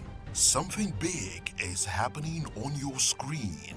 Introducing voptv, now streaming on SLTV channel 264. From breaking news to captivating conversations, news analysis, giving you all sides to the story. We break in-depth discussions on the issues that matter, from politics to sports, entertainment, and lifestyle. voptv on SLTV channel 264. Join us as we redefine what television means to you.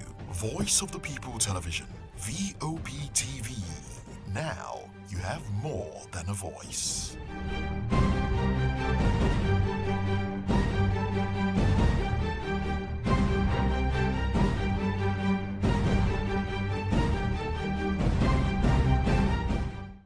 To know the happenings in the maritime sector, join us on the program Maritime Frontiers on VOP TV as we discuss key areas in the maritime sector from aquaculture, maritime transportation, maritime labor regulation, oil and gas exploration, ferry and passenger insurance, marine pollution and prevention, port operations, and lots more. Maritime Frontiers, exploring Nigeria's blue economy. In a world where power shifts with every headlines, news breaks and events happens, we bring you unbiased and explicit information on politics, economy, and state of the nation. We break down the chaos. Facts, not fluff. Truth, not spin. We discuss not just politics, but a glimpse into the future. Voice of the People Television. Now you have more than a voice.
I'm Sarah Nystrom from Sweden, aka Chief Omobawale, Communication Queen. Keep watching VOP TV. Hi, I'm Samantha Jacobs representing the States. Miami's in the house, and I want to make a shout out to VOP TV. I'm a humanitarian, and I'm also a rep in the film industry and the art industry. I help dreams come true, and I help you keep on that path. Shout out to VOP TV because you're helping people stay on their path too. Cheers. All right, my name is John Odibo. Keep watching Voice of the People because it's a fantastic station to be with all the time. Thank you very much. My name is Pastor Elvis Ciro, the convener of the Voice Achievers Award, and keep watching VOP. Yes, that is the channel for all the people. No color, no race. Thank you so much. Yo, ladies and gentlemen, this is Abbas Sunkan from the Netherlands. I am a designer and I'm here in Eco Hotel and Suits. Keep watching VOP, the voice of the people. Don't touch that dial. The red carpets, awards, the razzmatazz, music, fashion, interviews, and more. Spotlight on Voice of the People Television. Let's feed you with all the juicy stories in the global entertainment space, bringing you the glitz and glamour as it is hot. Stay tuned to Spotlight, 1 p.m. Monday to Friday. Spotlight on VOP TV. Entertainment like never before. On the like button and subscribe to our YouTube channel. We are Voice of the People TV. Also follow us on all our social media platforms. We are at VOP TV Live. Visit our website www.vop.ng for fresh and trending news. Also watch us live on SLTV channel 264. VOP TV, Voice of the People Television. This is African News on Voice of the People Television, where we don't just bring you the news, we bring you Africa's heartbeat, the policies that shapes our world, and the economy that determines our future. African News on Voice of the People Television. Stay with us. When I first heard VOP, I thought they were talking about me because I'm a voiceover personality. But no, this is Voice of the People TV, and you are riveted forever because this is the place to be. Yo guys, your boy Chella. Shout out to VOP TV. I love you guys. Salut, salut tout le monde. Suspect 95. Là, on est sur VOP TV. On passe un bon temps. J'espère que vous kiffez. On est au Afrima.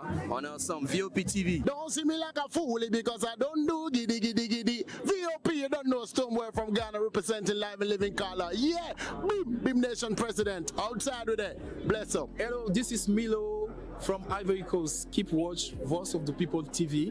Regardez la voix du peuple, la télévision de la voix du peuple. Que Dieu vous bénisse. À très bientôt. Love you so much. Hi guys, what's up? This is Gaze Baba.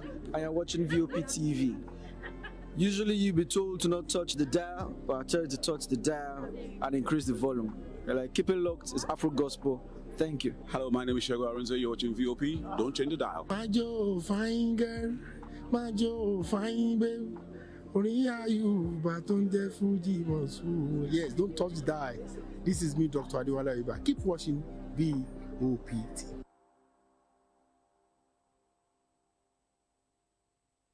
Behind every broken desk lies a broken promise. Education shapes the nations.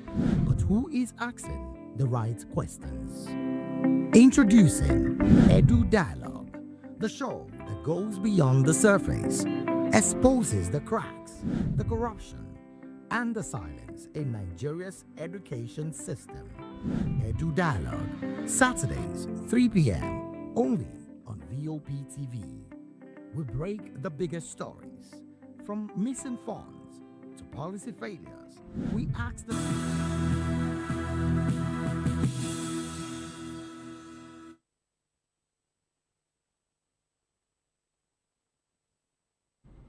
Hello and welcome to the African News on Voice of the People Television. I'm Chioma Innocent. Before we begin the news, kindly visit our website. It's www.vop.ng for fresh and trending news. And for WhatsApp, the number is 0904-473-2605. Now the news. Suspected Allied Democratic Forces, ADF rebels, have killed at least 50 people in recent attacks in Eastern Democratic Republic of the Congo. The killings occurred between March 9 to 15 in the Muchacha and Babeswa localities of Ituri province's Mambasa territory, with 35 civilians killed at the Muchacha gold mine and 15 in Babeswa. The ADF, affiliated with ISIS, has been active in the region for several years.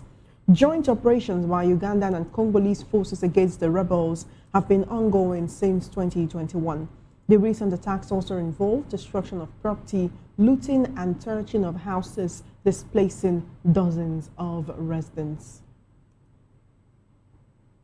Meanwhile, Romuald Wadagni, the ruling party candidate in Benin's upcoming presidential election, has pledged to establish municipal police forces in northern border towns to combat jihadist attacks. Wadagni, who has served as finance minister under President Patrice Talon since 2016, emphasized the need for regional cooperation to address security challenges in the Sahel region, particularly along the borders with Niger and Nigeria. The National Republican Police Force already has a presence in the north alongside soldiers. However, Wadagni did not provide specifics on the number of municipal police officers or the program's cost. Elsewhere, the Coalition for Ethiopian Unity, CEU, alleges the government is repressing its members and officials in southwest Ethiopia's region's Kefa zone. 3 party members, Aklilu Adelo, Fikadu Adelo, and Dempsey Dembo, were arrested in Chena district and are being held at the local police station. The 3 members of the party were arrested while doing development work, according to the CEU. The CEU claims repression has intensified since March 18 and is calling for the unconditional release of its members. In this report, Zimbabwean opposition politician Tendai Biti's Constitution Defense Forum, CDF, will collaborate with Vice President Constantino Chiwenga, opposition leader Nelson Chamisa, and civil society groups To resist President Emerson Mnangagwa's alleged plans to extend his tenure beyond 2028. BT said the CDF aims to unite citizens opposed to constitutional amendment, citing concerns over executive power consolidation and governance practices undermining the rule of law. The move follows recent changes to Zimbabwe's 2013 constitution, with critics arguing they strengthen executive authority. Government officials claim the amendments are lawful and necessary. BT alleges efforts within ZANU-PF aim to allow a 2-year presidential term extension to 2030. President Hakainde Hichilema has ordered the arrest of individuals involved in the killing of NLS Kamutumbe, 46-year-old in Kalumbila. Kamutumbe was attacked by a mob after being accused of causing a man's body parts to disappear. Authorities said the incident occurred during a business trip, with the victim targeted based on suspicion rather than evidence. The government has instructed law enforcement to identify and prosecute those involved, stating no individual has the right to take another person's life. The attack, said to have been carried out by a crowd of mostly young people, is being treated as a serious criminal offense. Elsewhere, a woman believed to be a lawyer was fatally shot in Johannesburg city center on Monday morning near the Commission for Conciliation, Mediation and Arbitration (CCMA) offices. The shooting occurred as she was heading to the CCMA, with witnesses hearing 4 gunshots. The incident has raised concerns about security in the area, following a similar attack in January outside the Bui Sands Magistrate Court that killed 2 people.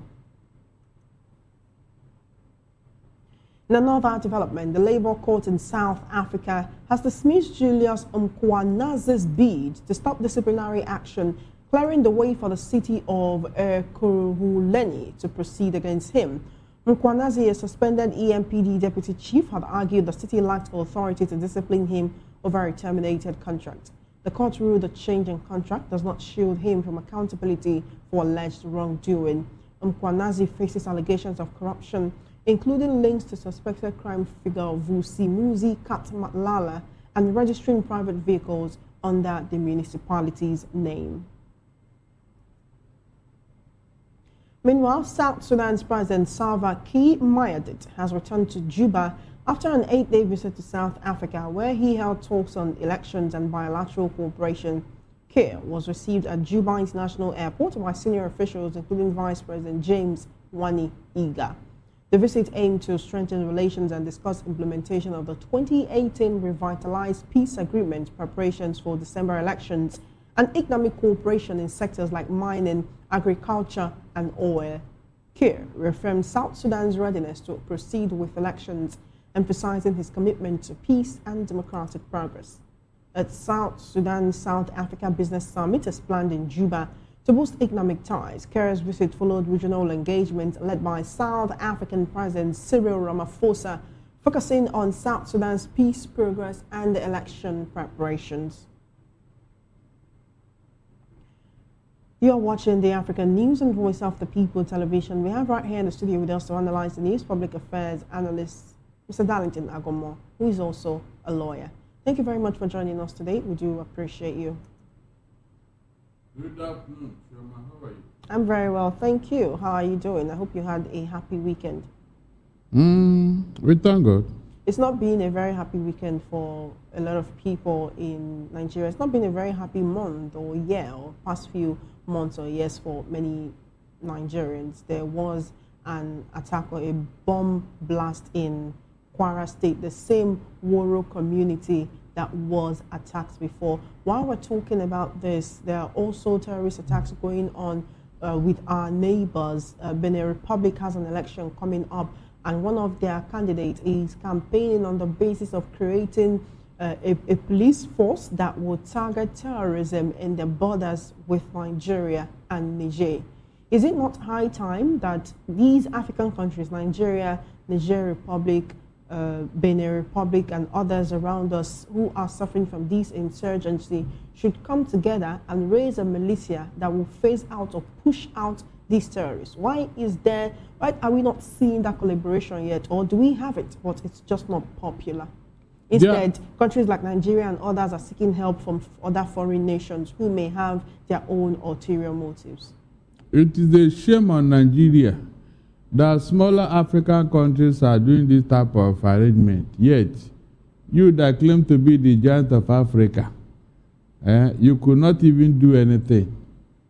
We used to have something like that where we had what do you call it now? African whatever force.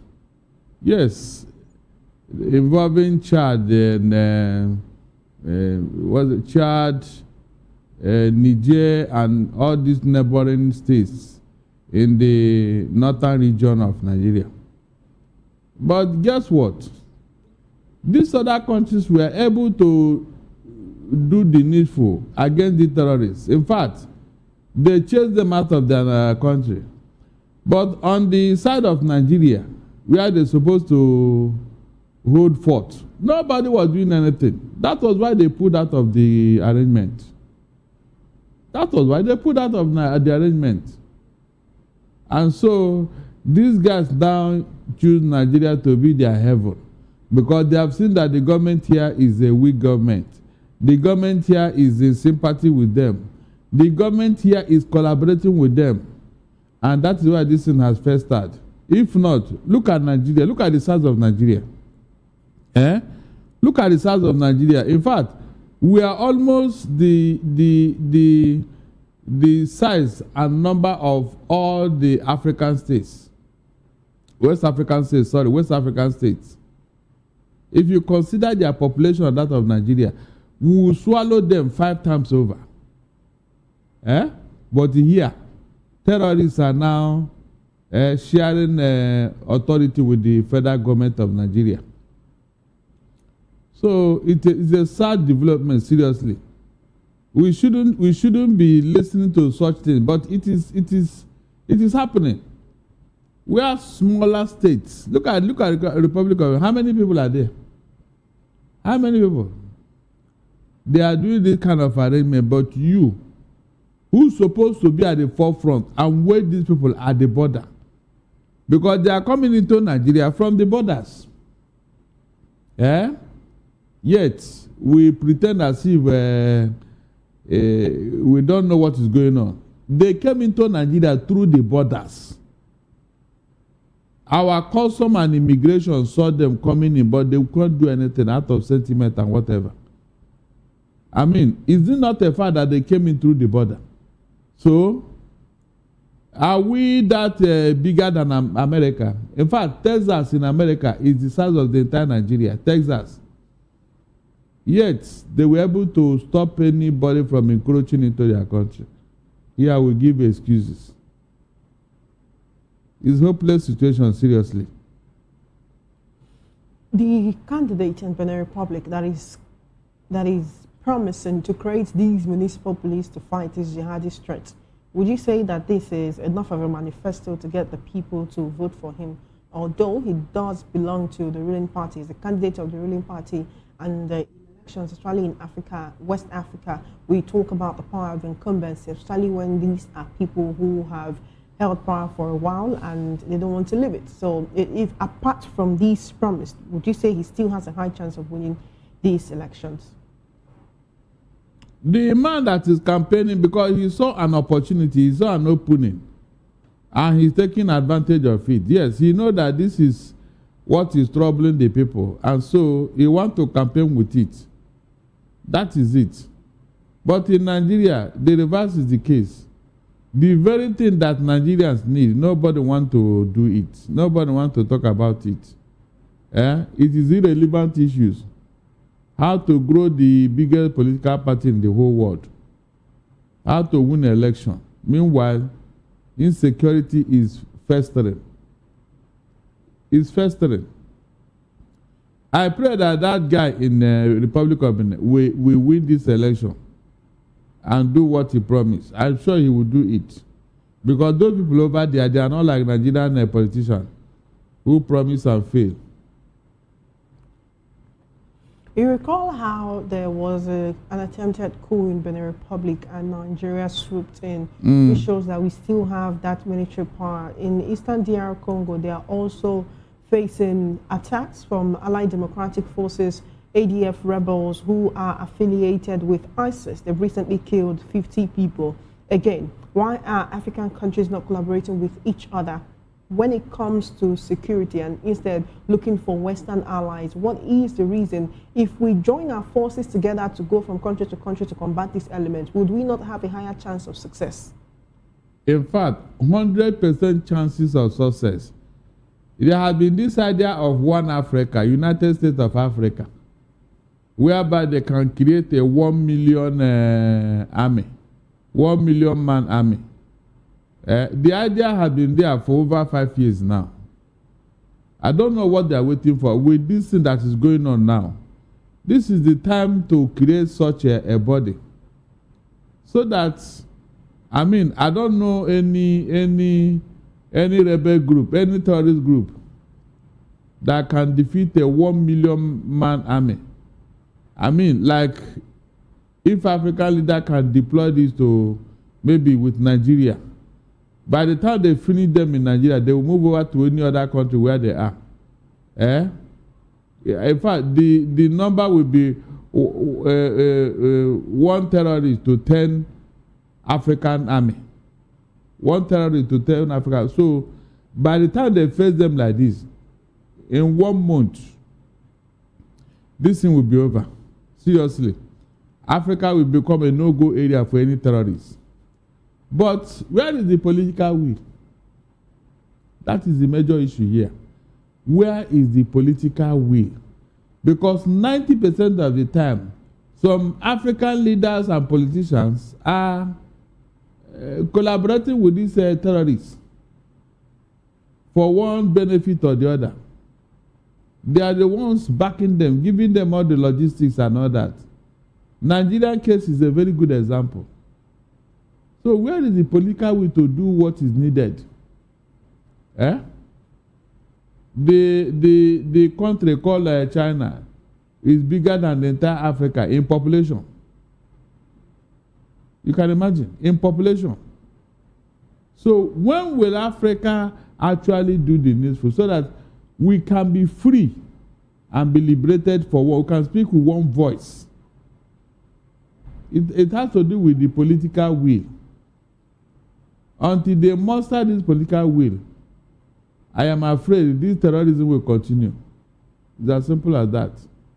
Very unfortunate. Let's go to Zimbabwe, where opposition figures have united to oppose the country's constitutional changes. An opposition politician, Tendai Bitis, his Constitution Defense Forum collaborates with the vice president and other opposition leaders to resist the current president, Emmerson Mnangagwa's alleged plans to extend his tenure in office beyond 2028. He reportedly wants to extend by 2 years to 2030. Now, the CDF wants to unite the citizens opposed to constitutional amendments, saying there have been concerns over executive power consolidation and governance practices that undermine the rule of law. There's been recent changes to Zimbabwe's Constitution of 2013. Critics are arguing that this will strengthen executive authority. Government officials are saying these amendments are lawful and necessary, but the opposition is saying, look, this party and this president just want to stay in office beyond the allowed term. Unfortunately, this is something we've seen in Africa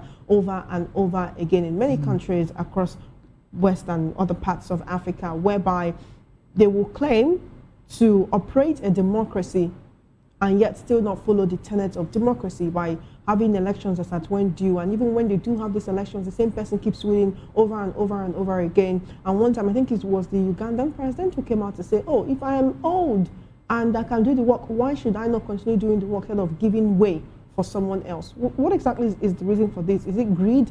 Is it just the know-how? Is it experience? And then these people just they have so much to offer that they're not willing to hand over to the next person who may not know as much as they do. It's not mostly greed, it is foolishness. Because if you're a wise person, what are you adding? What value are you adding after staying the required tenure in office? What exactly do you want to offer again? somebody like a Museveni or Pobia, what value are they adding again that they did not add all these years? The only reason why most of them want to stay put is because they don't want to leave office for you to come and see what they have done in office. You know, whenever they leave and another party come in, they will now begin to unearth all the evil they have committed, especially financial misappropriation. So these are one of the reasons why they don't want to leave office. They prefer to die there so that even if you probe them, that will be in the past. You see? And any leader that is thinking along this line is not a leader. He's not a leader. In fact, you can equate him to a criminal who wants to plunder his country. Because you have stolen so much money that 10 generations in your family may not even need.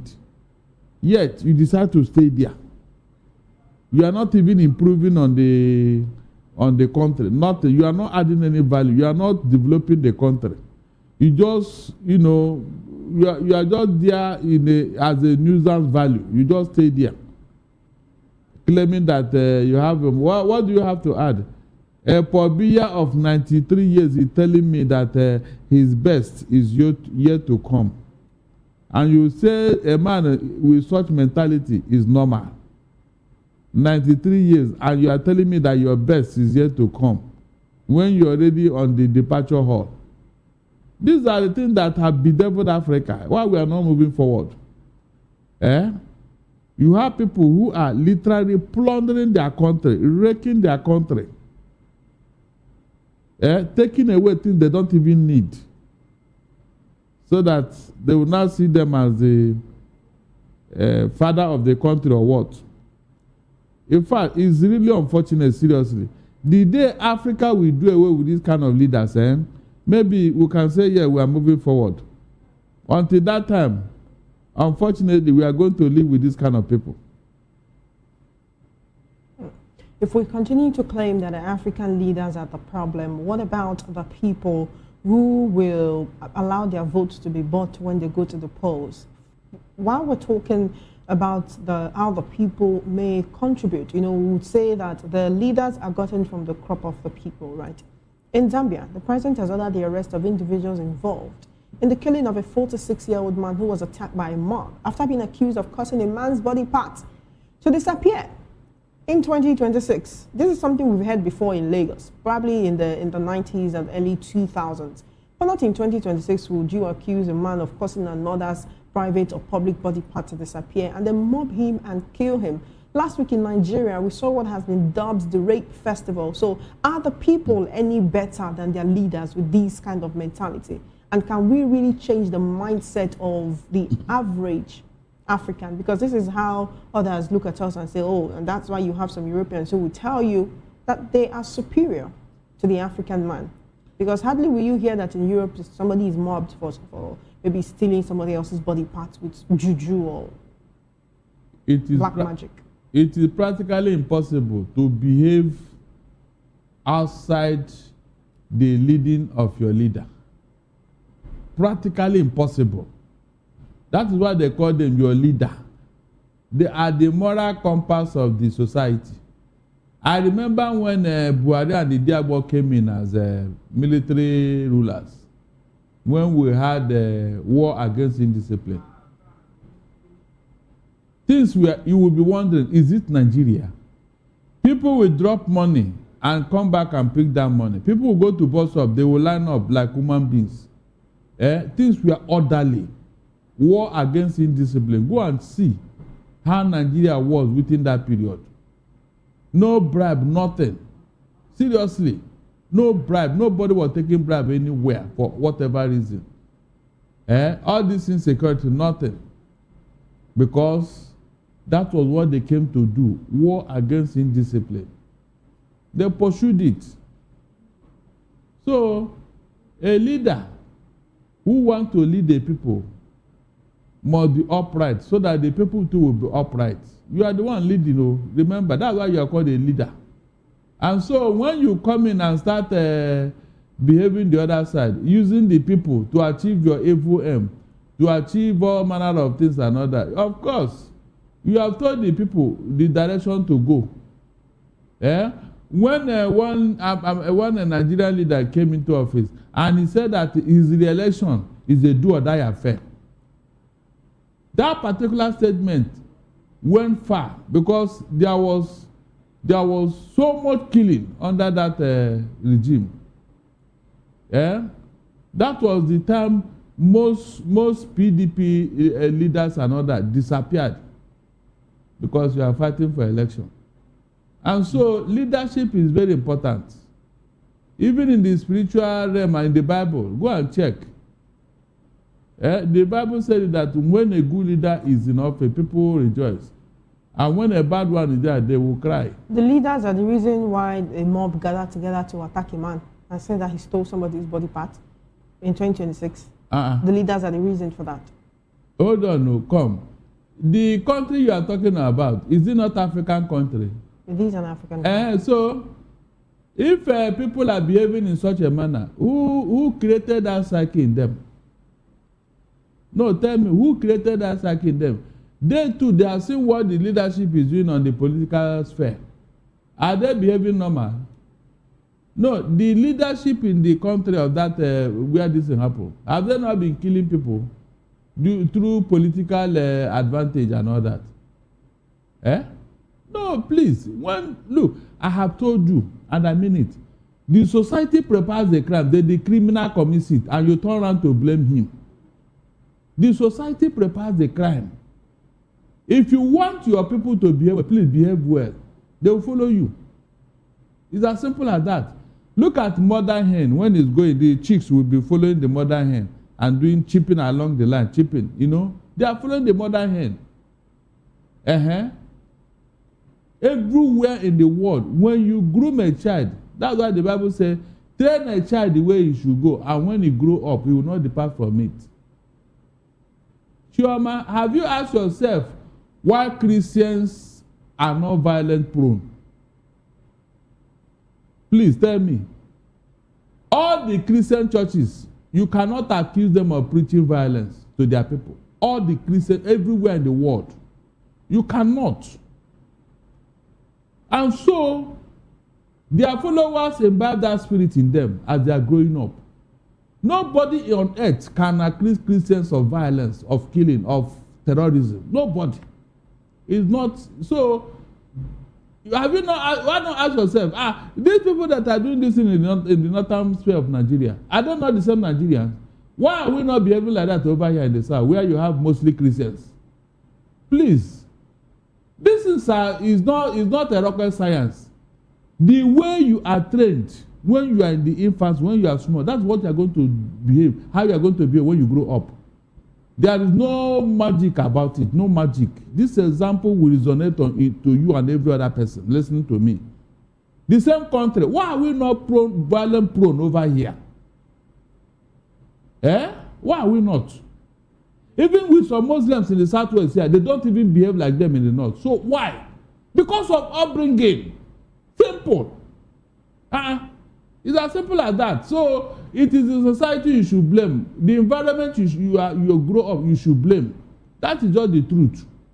No two ways about it. All right, then. Thank you so much for joining us. We need to proceed with the African news, but we do appreciate your presence, your perspective, and your analysis. Thank you very much. My pleasure. You're watching the African News on Voice of the People TV. When we return, Libya to tow damaged Russian tanker to port amid environmental concerns. This and more stories coming your way after this break. Join us again.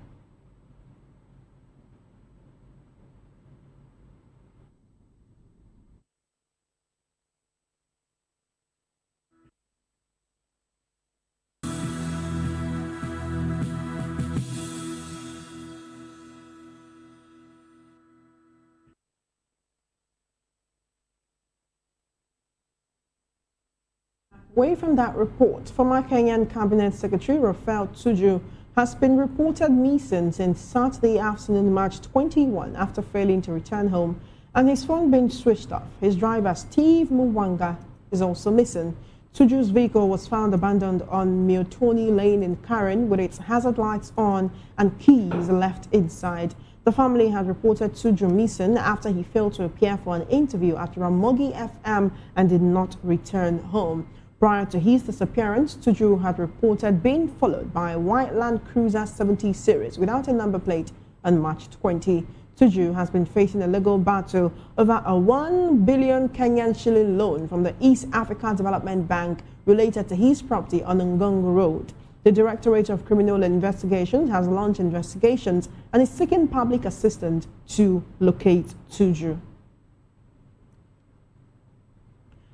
Still in the news, Libya's National Oil Corporation NOC says it has contracted a specialist company to handle the damaged Russian tanker Arctic Metagas, which is drifting towards the Libyan coast. The vessel carrying liquefied natural gas from Murmansk will be towed to a Libyan port, with NOC stating that the country's oil facilities are not at risk of pollution.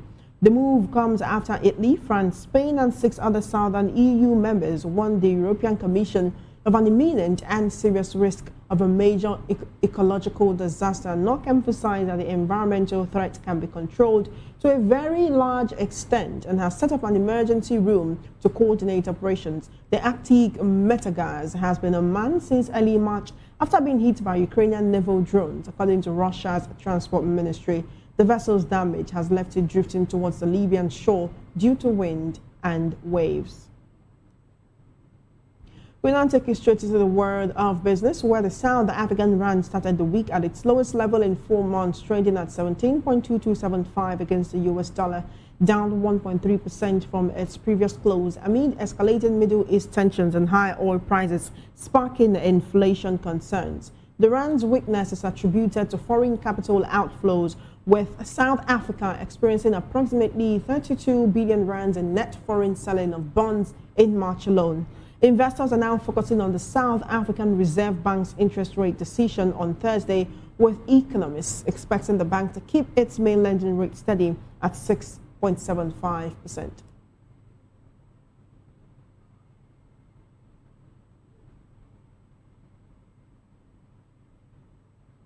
You're still watching the African News on voptv. We'll take a short break and return with more stars. Stay with us. What happened?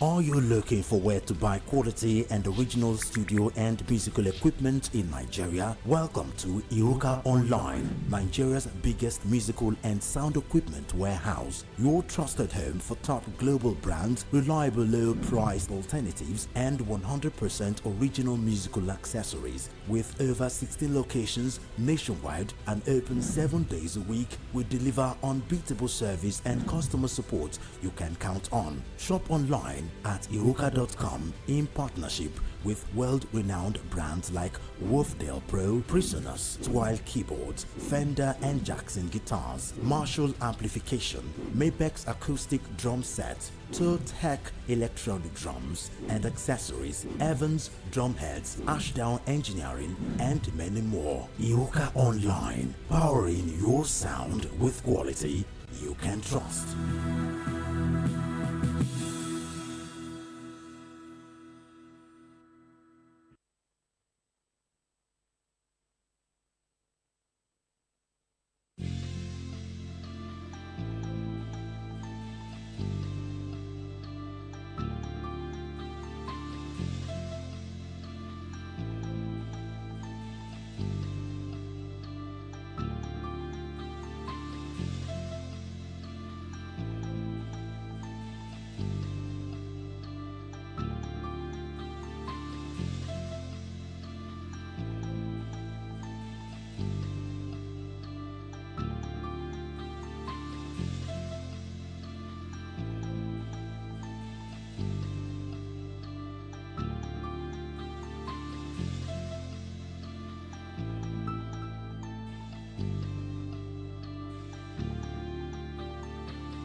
Welcome back. You're still watching the African news on VOP TV. Still in business news, South African coal miner Thungela Resources reported a full-year loss hit by declining coal prices. The company posted a headline loss per share of 6.47 rand, amounting to $0.3752 in 2025, compared to earnings of 25.59 rand the previous year. Revenue fell 17% to 29.6 billion rand due to lower benchmark coal prices and a stronger rand. Experts say weak demand in China and India, coupled with increased domestic production and alternative energy adoption, depressed the thermal coal market. Now from business, we'll take you straight into the world of sports, where Senegal midfielder Idrissa Gueye has offered to return his Africa Cup of Nations AFCON medals to ease tensions with Morocco, despite believing his team deserves to be champions. The offer comes after the Confederation of African Football (CAF) overturned Senegal's 1-0 win over Morocco in the January final, awarding the title to Morocco instead. Gueye criticized Senegal's Football Federation for appealing CAF's decision to the Court of Arbitration for Sport, saying he would hand back the medals if it would ease tensions.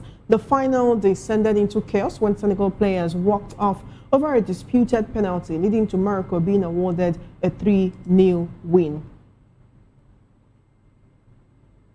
Still in sports, Pyramids and Al Ahly were eliminated from the African Champions League quarterfinals on Saturday. Pyramids lost 3-2 on aggregate to Morocco's Royal Armed Forces, despite a 1-1 draw in the first leg. Al Ahly, the record champions, also exited the competition, losing to Tunisian Esperance. Royal Armed Forces will face Renaissance Berkane or Sudan's Al Hilal in the semi-finals, aiming for a second continental title. And that's all on the African news. Thank you for watching. Don't forget to subscribe to our YouTube channel at Voice of the People TV and on other social media platforms at VOP TV Live. If you witness news happening near you, we want to hear from you. Send your eyewitness reports, event coverage requests, photos or videos directly via WhatsApp to 0814-606-4057. You can also reach our newsroom by email at news@vop.ng. I am Chioma Innocent. Good afternoon and thank you for watching.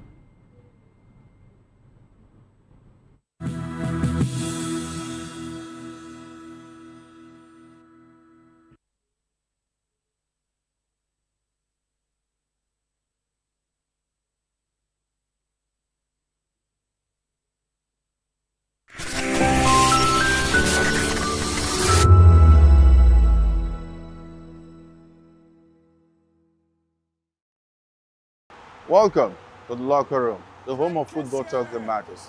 I am Jerry Arpelon. Join us every weekday, Monday to Friday at 5 p.m. Nigerian time, as we share the hot takes and hot debates in the exciting world of football. And joining me are the usual suspects, Ikechukwu and Mayowa, as we break down all the hot takes and everything that's happening in the football. Don't just watch football, live it with us. Catch us on the locker room and Voice of the People television at 5 p.m. Nigerian time. And like I always say, if not 20 minutes off, with the sport.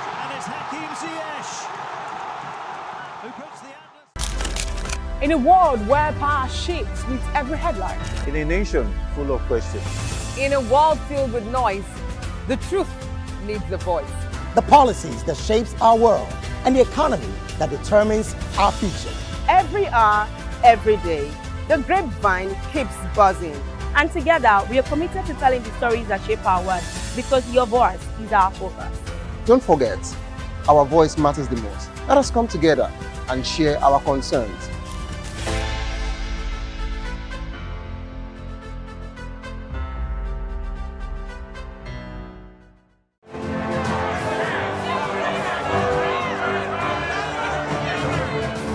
Do you want your voice to be heard? Do you know that you matter in the scheme of things? The People's Voice, the show where ordinary citizens take center stage as we discuss the biggest stories that affect you and I. With you in mind, we facilitate lively discussions, debates, and interviews on the topics that matter most to you and I. From social justice to economic empowerment, education to healthcare, governance, and more. Tackling tough topics and amplifying your voice. Join the conversation and make your voice count. The people's voice. Make your voice count. Are you ready for the extraordinary? Something big is happening on your screen. Introducing voptv.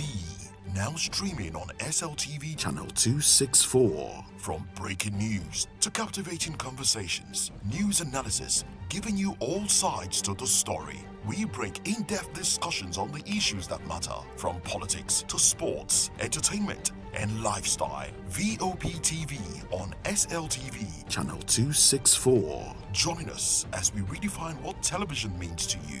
Voice of the People Television, voptv.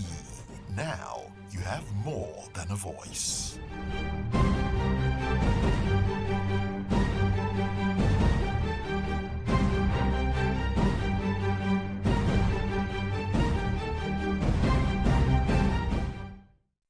At a press briefing in Alausa Ikeja, Lagos state officials defended the recent demolitions in Makoko, stressing that the exercise was strictly for public safety. Many of the affected wooden structures were built directly under high-tension power lines, posing serious risk to residents. Was even drawing attention to Venice. As you look at a city like Venice, now Venice is built on water. And I thank him for drawing attention to that. I told him that a few months ago I was in Venice, that I've been to Venice a couple of times, one of the cities that I love visiting. And that what you have in Venice, can you compare to what you have in Mexico? In Venice, the local authorities say they don't want something, the people will not go and do it. I said, Makoko has been there. I can understand it's like an oil block for some people. The thriving one, the flourishing oil block, they go to Makoko and portray the people as being very poor, and portray the people as people who are pushed to be living in the conditions in which they are living by the government, and portray them as people who are hopeless. But they do not know that that is one side of Makoko that they have seen. But then, we all know what is behind all of this. They send such pictures overseas and tell the world that there have been a lot of things in Nigeria. Some women go to Makoko on their birthdays and begin to share drinks and all of that, as if the people are beggars. I think this idea of denigrating people in order to promote yourself and your interests is very bad. The special advisor to the governor on EGIS, urban renewal, Dr. Babatunde Olajide, says the urban regeneration is a top priority for the Babajide Sanwo-Olu administration. He explained that the plans aim to create a safe and conducive environment for residents while improving infrastructure and sanitation. If we do not do them, then we are endangering the lives of the people that we signed and swore and vote to protect. As a result of that, you have something, areas are being classified action areas. This governor has actually not classified any area as an action area. This has been done during the time of Ashiwaju, during the time of BRF, during the time of Governor Ambode. But you see, we cannot continue to just designate areas, as slum areas or blighted areas when we have not even tackled the ones that we have on ground. There is no need to be trying to go to other areas. So we are only still dealing with the things that we found in the books. However, we need to do it, and I've explained all of these things to you. These are things that we have to do in a systematic way. We have to do it according to international conventions. What we all signed to at the Rio de Janeiro conference in 1992 in Brazil is that everybody is entitled to adequate shelter. Adequate, not shelters that are dangerous. Dr. Olajide revealed that the state has committed $2 million as counterpart funding for Makoko regeneration, with an additional $8 million expected from the United Nations agencies. Residents affected by safety-related demolitions in Palirura, Oniru, Bombata Market, and other areas have been compensated. The government confirms the core Makoko fishing settlement was untouched. Officials emphasized that the Water City project and broader regeneration of the waterfront communities will continue to design to protect lives while improving living conditions for the residents. From Alausa Ikeja, I am Monica Ogolo, reporting for VOP TV.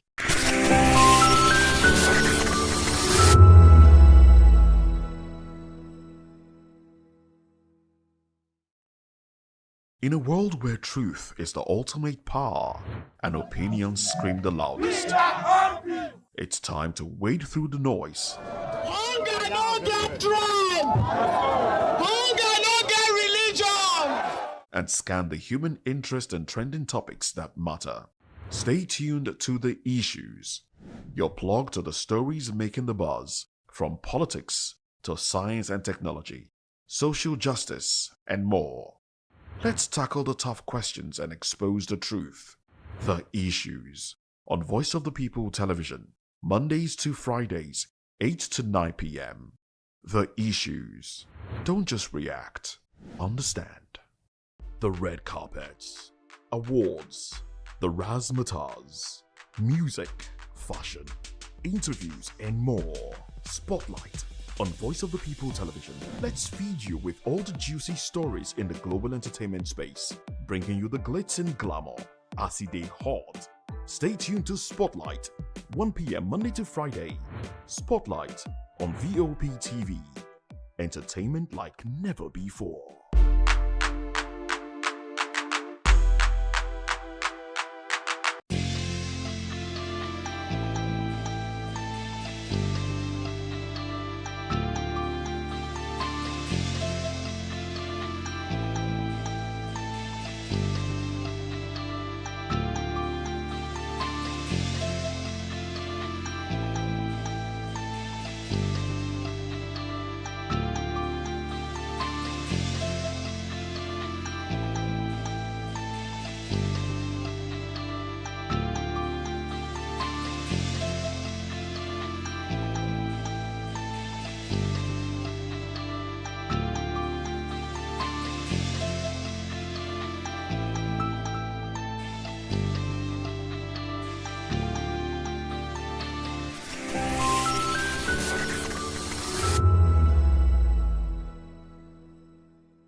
Food remains one of the most powerful tools in maintaining health and preventing disease.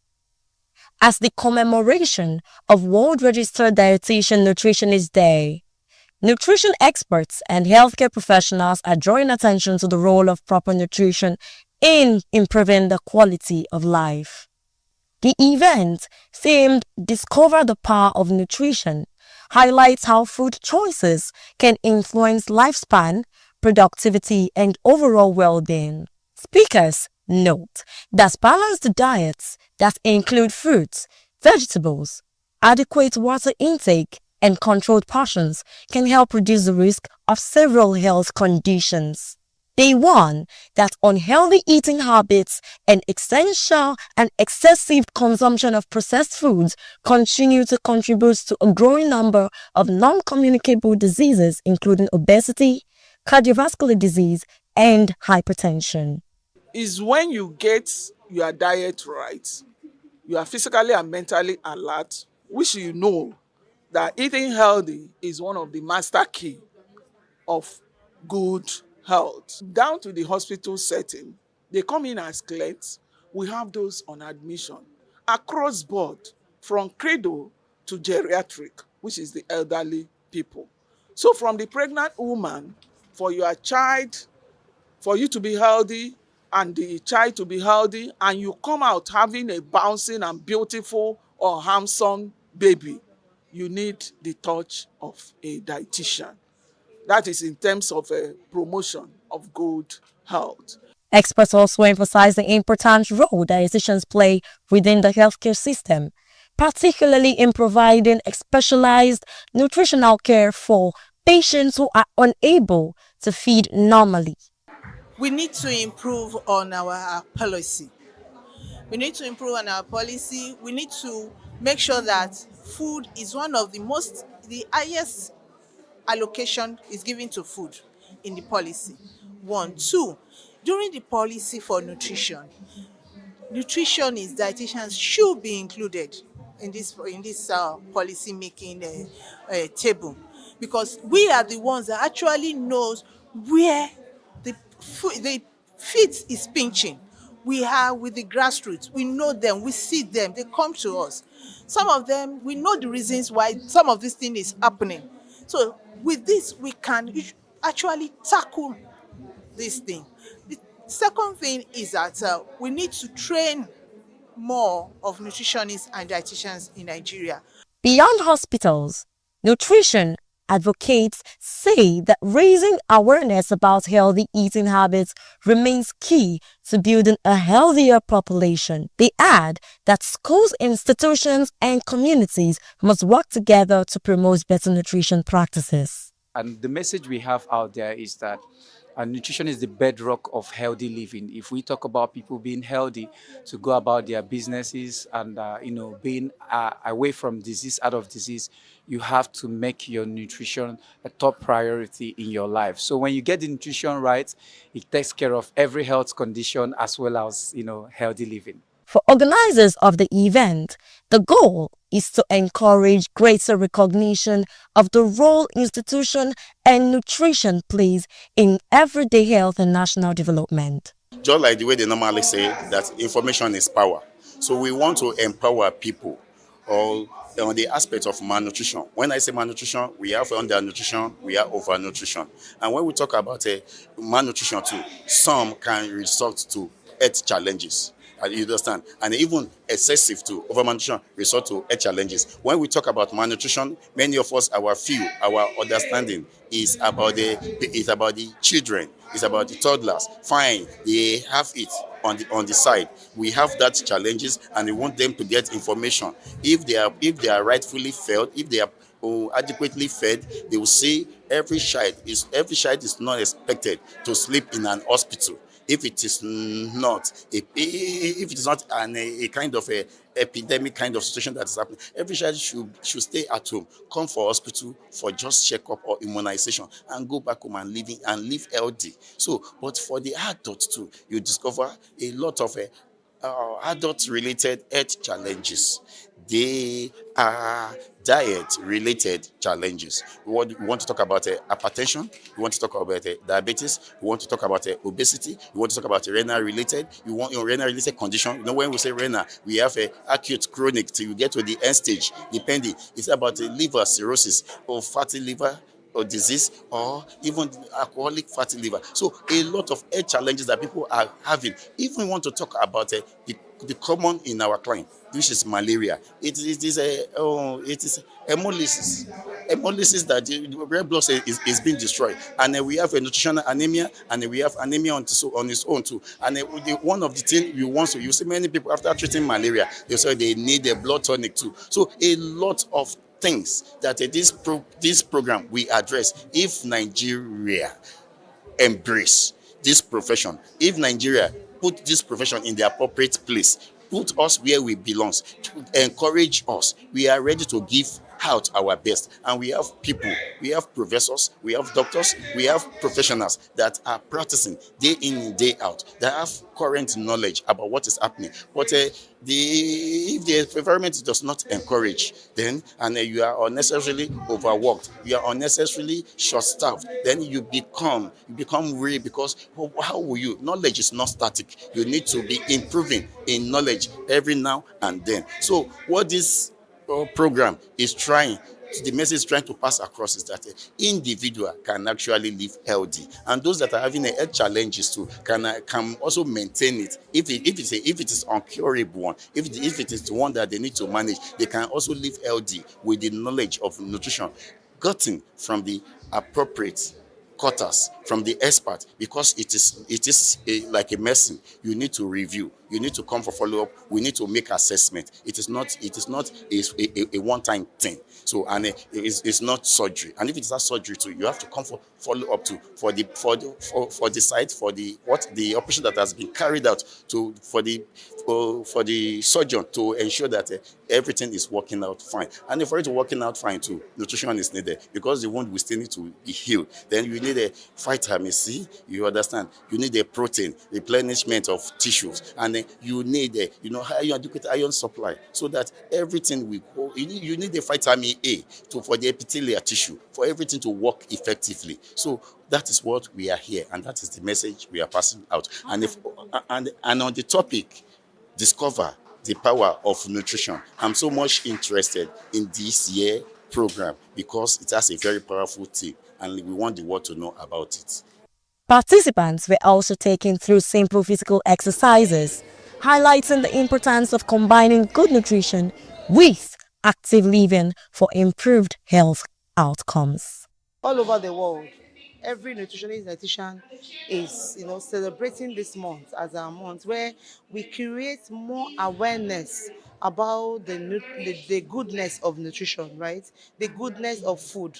Everyone you see here, majority of people you see here are professionals of nutrition and dietetics, where the group that have been equipped with the knowledge of passing right nutrition information to the people of the world, right? So here today, we want people to know that there's power in nutrition. We want people to know that with good food, you can prevent illness. It's not just about eating, it's about eating smart, eating right, and eating well, so that you can be able to achieve the maximum nutrients benefits from the foods that you are consuming. 7, 8, 9, and 10.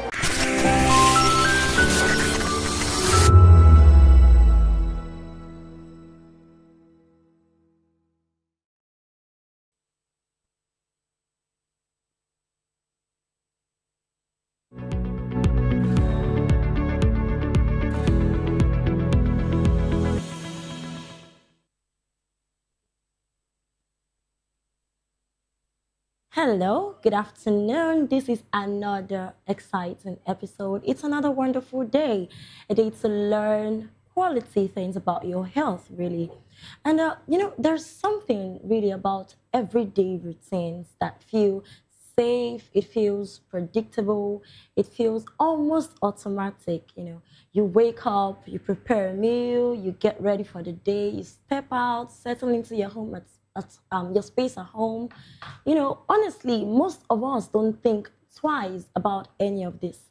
Well, we'll be building around this in this episode, really. I'm Praise Peters, and this is Health Check on the Voice of the People television, where we take a closer look at the things we often overlook when it comes to our health. And you can watch us on YouTube and on SLTV channel 264, on YouTube at voptv Live, of course. Now, here's something worth thinking about. What if the things we use every single day without questions are quietly affecting how our body functions? Today we're talking about hidden chemicals in everyday life and what they might mean for your health. When we're talking about this, we're talking about your home appliances, your insecticides, your perfumes, your lotions, your non-stick pans, everything literally. And it's going to be a robust and interesting one. But to help us make sense of it all, I'm joined by two experts, Dr. Charles Adeogun. He's a wellness physician and a public health advocate with several years of experience, especially in preventive health and lifestyle medicine. And I'm also joined by Dr. Adedayo Adegite, an endocrinologist who specializes in hormones and how they influence the body. And they're going to be shedding light on this. Thank you so much, doctors, for being here today. You're welcome to the show. All right, doctors, how are we doing? Just quick one. This is weekend, right? So I want to check on you. How's it been? Dr. Charles, you really look like you've worked a lot. How's the profession? How is everything going? Let me start with you, Dr. Charles. Yeah, we thank God. It's been busy as usual. We're trying Exactly, because doctors themselves that take care of people also need to be taken care of, right? So please prioritize your health for the sake of your patients, right? So how are you also doing, Dr. Adedayo? Well, same here, trying to rest. Amazing. All right, it's good to have you on the show. All right, let's just dive deep into the conversation today. So, Dr. Dayo, you're an endocrinologist, right? Most of the things we want to talk about today are, surrounding or rotating on endocrine disruptors, yeah, and EDC, endocrine disruption chemicals and all that. So please, can you, tell us about this briefly?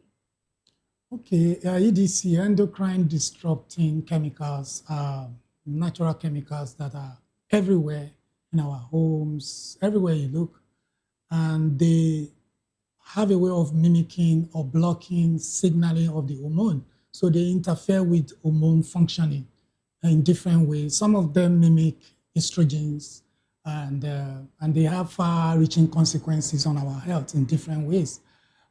Because they interfere with the hormone, so they can cause far-ranging conditions like infertility, low libido. Also, people are prone to developing obesity, all kinds of metabolic disorders. People can have thyroid dysfunction as a result of exposure. That means chronic exposure to these chemicals. And then some people can also are prone to developing cardiovascular diseases like stroke, heart attack. So because these chemicals can be found everywhere, can block the arteries, been found in the lungs, have been found in different tissues in the body. So many of these chemicals also can cause cancers, all kinds of cancers. And these chemicals we're talking about can also be found in our environment, even when we do not know. Absolutely. So most of the time, we just channel our attention towards the very visible things like stress and all of that, not knowing that even the things we're using comfortably in our homes are even causing these things. Yeah, absolutely. Wow. All right, so let's start from something simple, right? So we don't bombard the audience. So your everyday cooking, you're storing foods, you're using of creams, cleaning the house, and at what point do these normal things start interacting with our bodies in ways that we do not even notice? Okay, so let's start with plastics. Studies have shown that most of us are exposed to, we consume daily hundreds of thousands of plastics, microparticles, unknowingly. In a year, an average person would have consumed up to millions of microparticles through water bottles, through plastics that we use, and through different means. So, and these microparticles are pro-inflammatory. They can lead to chronic inflammation. They can also cause a lot of problems. But beyond that, most of the plastics that we have contain a particular chemical called the BPA, bisphenol A. So this bisphenol A is an endocrine disruptor.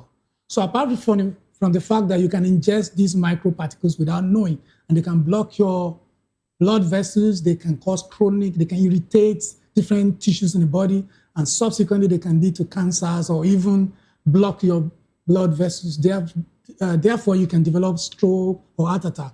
But the particular chemical in the plastic called bisphenol A, which actually makes the plastic to be malleable. That's what makes the plastic to be malleable, soft. So it's been shown that this, in some studies, they found out that young men who work in industries where these plastics are produced, they tend to have low libido, low testosterone, and their sperm quality is very poor. As a matter of fact, now over the last 50 years, they found out that the quality of sperms of an average male globally has reduced significantly by up to about 2% per year. Wow. So in the last 50 years, the quality of sperm of an average man has reduced by 50%. Same for testosterone. And the singular factor that has been linked to it is this BPA, that's bisphenol A, which is contained in almost our plastics. So that's one of the major problems that we have everywhere. We all consume water every day in plastics and other. They also contain in tubings, like they use for like in the hospital environment or in different places, tubings, those flexible tubings also, they contain this BPA. So we also have them in non-stick cookware, what we used to cook at home. Yeah, non-stick pans. So the non-stick pans. The non-stick pan contain a coating. That coating is Teflon. So once that Teflon is scratched, it actually releases a particular, chemical called PFAS. So, and this material can disrupt the hormone too. I mean, if you take a large amount of this, it can affect your endocrine in different ways. Wow. Okay, so I have so much to say as regards that, but let's talk to Dr. Charles first. So from your experience, Dr. Charles, are people even aware of the gravity, right, of how these chemicals that are underlying in our homewares are even as dangerous? Because these are everyday habits. We use them all the time. And most of the time, if we don't see that something is really, really condemned, we do not dispose of it. So are people even aware of this? And what do you have to say concerning all of this as well? Yeah, and the reality of the hormone-disrupting chemicals, obviously from what the endocrinologist has mentioned, is far-reaching. But a lot of people are still not aware, like we know, because when it comes to issues relating to our health, Nigerians in particular now, in the context of Nigeria, they are really not as informed as they should be. A lot of people are not really curious about health-related issues. People don't do studies. People don't do research. People don't ask questions. And besides, we still have a lot to do in terms of public enlightenment and creating awareness relating to important health issues like this, because this is a public health issue.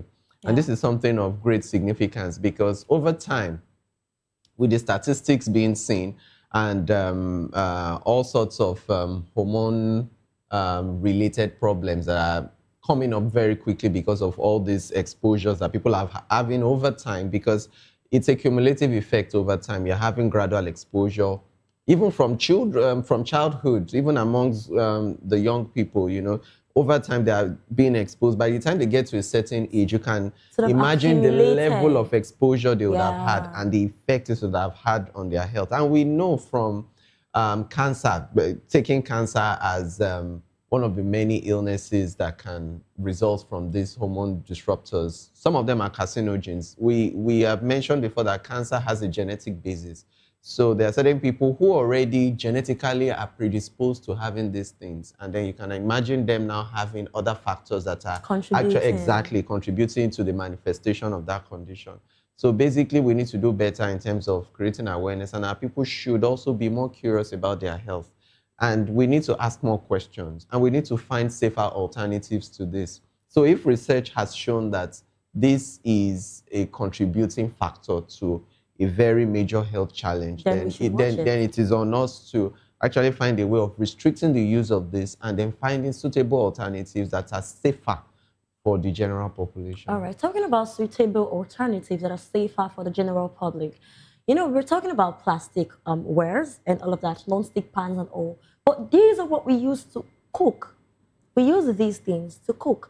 And I was making my personal research and I saw that, slicing on a particular kind of surface could also contribute to all of these. So are you saying we should not cook? So what should we use to, make sure that these things do not affect us? Or are there alternative solutions towards, this?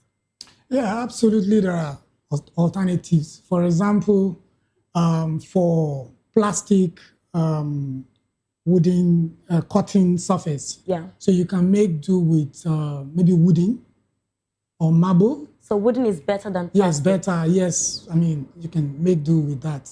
Although I think people find the plastic a bit more because the cotton is smoother. Yeah. But then in terms of, you have to consider your health first. Exactly. So you can make do with the wooden, may not be as sharp as you want it to be, but certainly you're protecting your health. Okay. Then another thing is the wooden, you remember the plastic spatula that we use. It's been shown that it contains what they call the flame retardant. And these flame retardants are produced from, these electrical materials that are recycled. Recycled electric materials like your old TVs, the computers, they melt this thing to produce those wow. Yeah. So, and then when you use them, this flame retardant actually releases a lot of toxic materials, and which can cause a lot of problems. I mean, we've talked about cancers.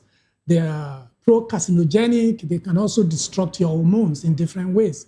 So alternative would be to use maybe a wooden spatula, or we can make do with stainless steel, if need be. I mean, you can make you do with stainless steel. So there are alternatives. And also, so I remember lately, my wife in our homes I think in most homes, people now know that you shouldn't warm your food with plastic materials. But what people still do is that they use plastic cover. That plastic cover still releases a lot of problems, a lot of things that are carcinogenic, that makes prone to you, it makes you prone to developing cancers. So instead of using the plastic, so people are going to use ceramic to warm the food, they put plastic on top. So that plastic is also a problem. So you can use paper instead of using, plastic. Yeah. All right. So what about the non-stick pans, really? The non-stick pans, is it that when there is a scratch, we should just dispose of them and get another one? Most of the things they use in coating these things, all these pans are exposed to a high amount of heat during cooking or whatever. Yes. And of course, when there's so much heat, there's a lot happening in terms of in the molecular level, and then you're having a lot of things leach into your food. Basically, I think, in my own opinion, I think people in some generations past were not having most of the health challenges we're having now because they were doing things more naturally, and they were using clay pots, they were using more natural sources of cooking utensils and the rest of them, and that's safer.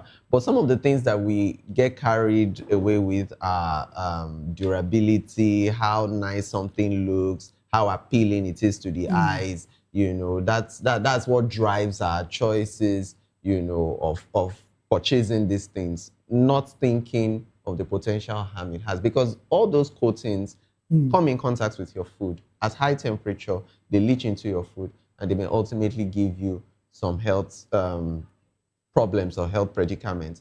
If you go to some eateries, I've noticed that if you don't want to eat in there and you want to take away your food, they pack hot food in plastics. And they still give it to you like that. And even while you are receiving the plastic is still so hot, you can barely touch it with your bare hands. So you are wondering, between that time you are receiving it and when you actually get to sit down to eat your food, how much of it has actually leached into your food. Yeah. Though you may not necessarily taste it in your food, but it's present. A lot of people still take sachet water, and it is exposed to the sun, it's exposed to the heat of the sun. People leave their plastic water bottle in their cars, and then the heat of the sun, is on it. Before they get to drink it, it's all warm. Back into the and they just feel it's just the same thing. It's not really the same. All these things really add up. And truly, we really do have certain types of cancers that are hormone sensitive, like the breast cancer, like the prostate cancer, endometrial cancer, thyroid cancer. All they just need are certain things to, to have an imbalance, and hormones kick in. And when this hormone kicks in, it drives the progression of these cancers. So it's very important that we are very sensitive to the things we consume, and we have a bit of knowledge about what is contained in what. Other things that are potentially harmful, doctor has mentioned the bisphenol A, which is a component of plastics and food packagings and all that. You also have the phthalates. Yeah, the phthalates are also seen in certain food packages, seen in some of our cosmetics, some of the things we use in our everyday life, and they are also hormone disruptors. Now, talking about cosmetics, this is something that I really, really, really love because it's what everybody literally use. So let's move away from foods. Let's look at deodorants, body sprays, perfumes, and Lotions. creams, lotions, and all of that. So what do you have to say to that? How dangerous is it? And some of them contain parabens. Some of them, these parabens are chemicals that are added to these lotions, these skincare products to as a form of preservative, you know. And then some of these things, when they come in contact with our body, they get absorbed into our bodies, because most of your skincare products, you actually do rub them into your skin. Yes. And they get Like absorbed. direct contact. Yes, and they get absorbed into your system. And then once they get absorbed into your system, they potentially can cause hormone disruption. That is why certain children can have early puberty, what we call precocious puberty, because some hormones are already at work that shouldn't be at work at that age. Yeah, that's what precocious puberty is. So you would now see that a lot of new things are cropping up in an individual, and you're wondering where is this coming from. And also a lot of things that people apply in form of makeup, you know, in form of eyelash, whatever, lipsticks, lip balms, It's and all beauty that. now. Yeah, it's beauty. Yes, yeah, they make you look beautiful. They make you look attractive and all that. Right. But at the end of the day, there is always a cause and effect. So something is causing something. You apply something, then something results. So at the end of the day, we should also keep in mind that our skincare products should be as close to as natural as possible. It's always safer to do natural, because most of all these things, at the end of the day, they may be causing an issue that we may not know are actually related to the problems we're encountering. Okay, ladies, catch your sub. Okay, speaking from the standpoint of an endocrinologist, right?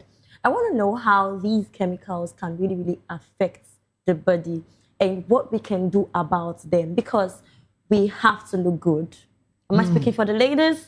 We have to look good. And this is not even just for the ladies. Everybody uses lotions, everybody uses creams and all of that. So are there certain chemicals we should look out for? And are there some that we should avoid in our products? Okay, so they said to be forewarned is to be forearmed. Good. So there's no point. What I found out about Africans is that, in fact, some people will say it's something that will kill someone. Something has to kill a man. But the average Western folks don't think that way. If they know there's a problem, they think scientifically. Exactly. I think we live in the bubble world of myths a lot, believing that, oh, these people are just talking their own. These things are not real. But most of what we are saying are founded on scientific evidences around them. A very good one is what Dr. actually talked about. There are even studies to show that quite a number of babies that are being given birth to now, because their parents, maybe their mothers, ingested or used some of these products during pregnancy, and it has interfered with the hormone intrauterine, you know, during the womb, to the extent that there's what they call anogenital distance. That is distance between the anus and the genital, the tip of the genital. That distance in a child, there is a specific number or that it should look like. So when you give birth to a child, you can actually predict whether a child has been exposed to all these chemicals, whether it has impacted on the amount of androgens released. I'm talking about a male child. So, and this predicts whether this child is going to develop infertility later in life. Wow. And they found out that increasingly, this anogenital distance has been reducing over the years. So, you know, in those days when we were in medical school, they used to say that infertility. Now, I want to talk a little bit more about infertility since we're talking about endocrine, because it's the major source of concern to me. I mean, check the average male in the average clinic. Poor, very bad sperm quality. It's terrible. Now we're having, you know, in those days when a woman cannot carry baby, the first place they look at is the woman. Yes. But now it's the man. Men contribute more to infertility than women, far more. And it's because of the quality of sperms in them. And some of these problems started during pregnancy. So these chemicals are real. And I think it is time we look at them. And of course, so what you can deal with, let's deal with them. There are things we can't deal with. There's nothing you can do about them.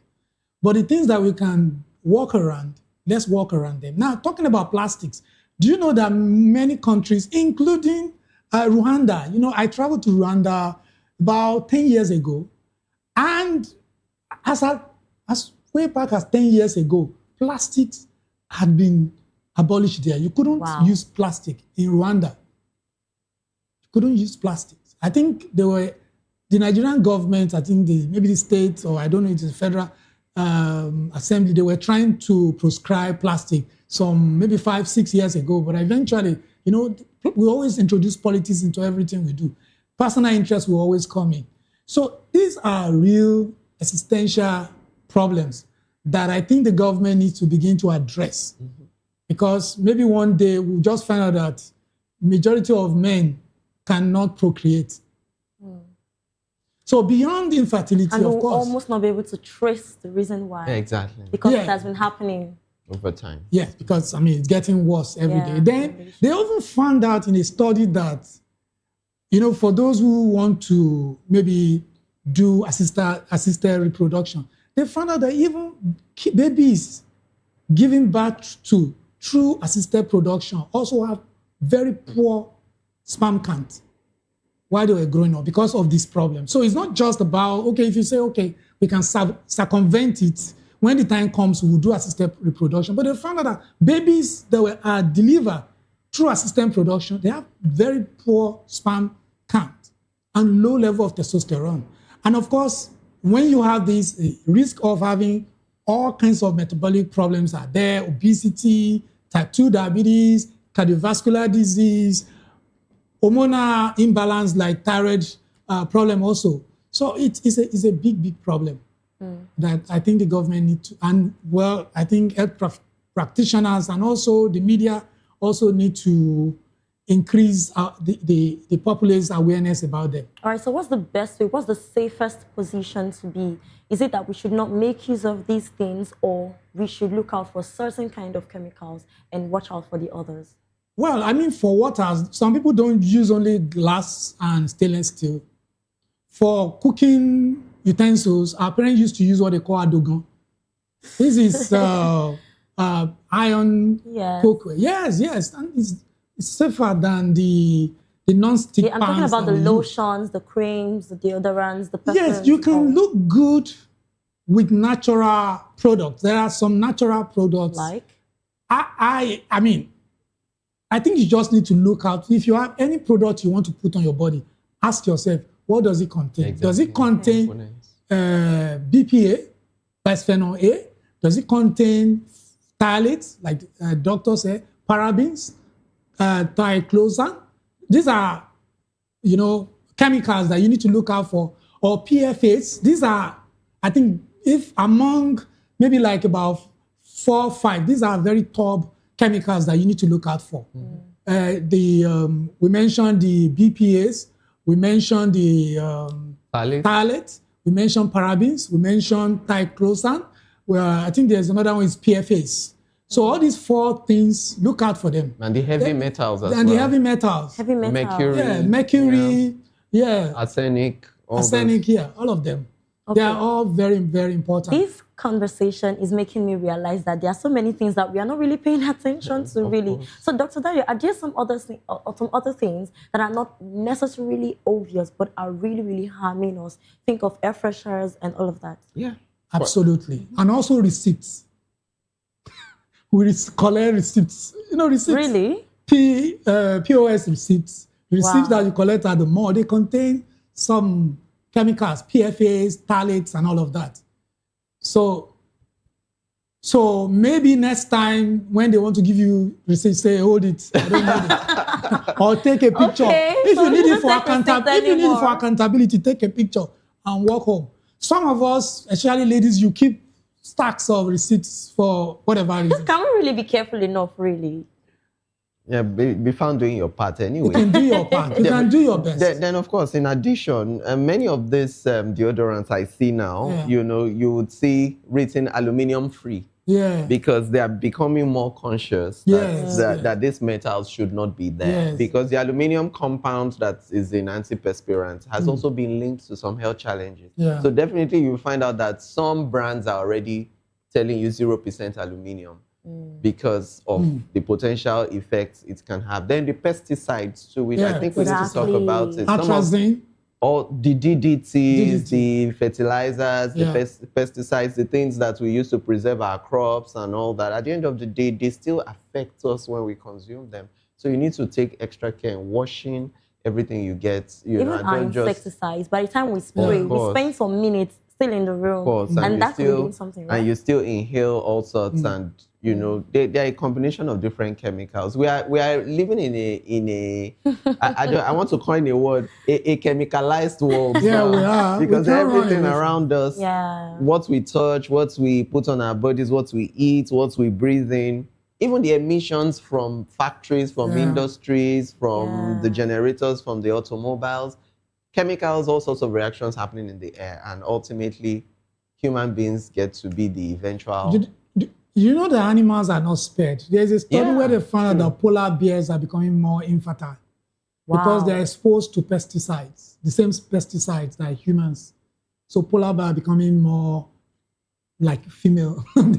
their testosterone levels is dropping. Their fertility is dropping. Wow. Yeah. Well, this conversation is getting really interesting and quite revealing. But right about now, let's take a very short break. And when we come back, we'll talk about what this really means for our health and what you can realistically do about it. Please stay with us.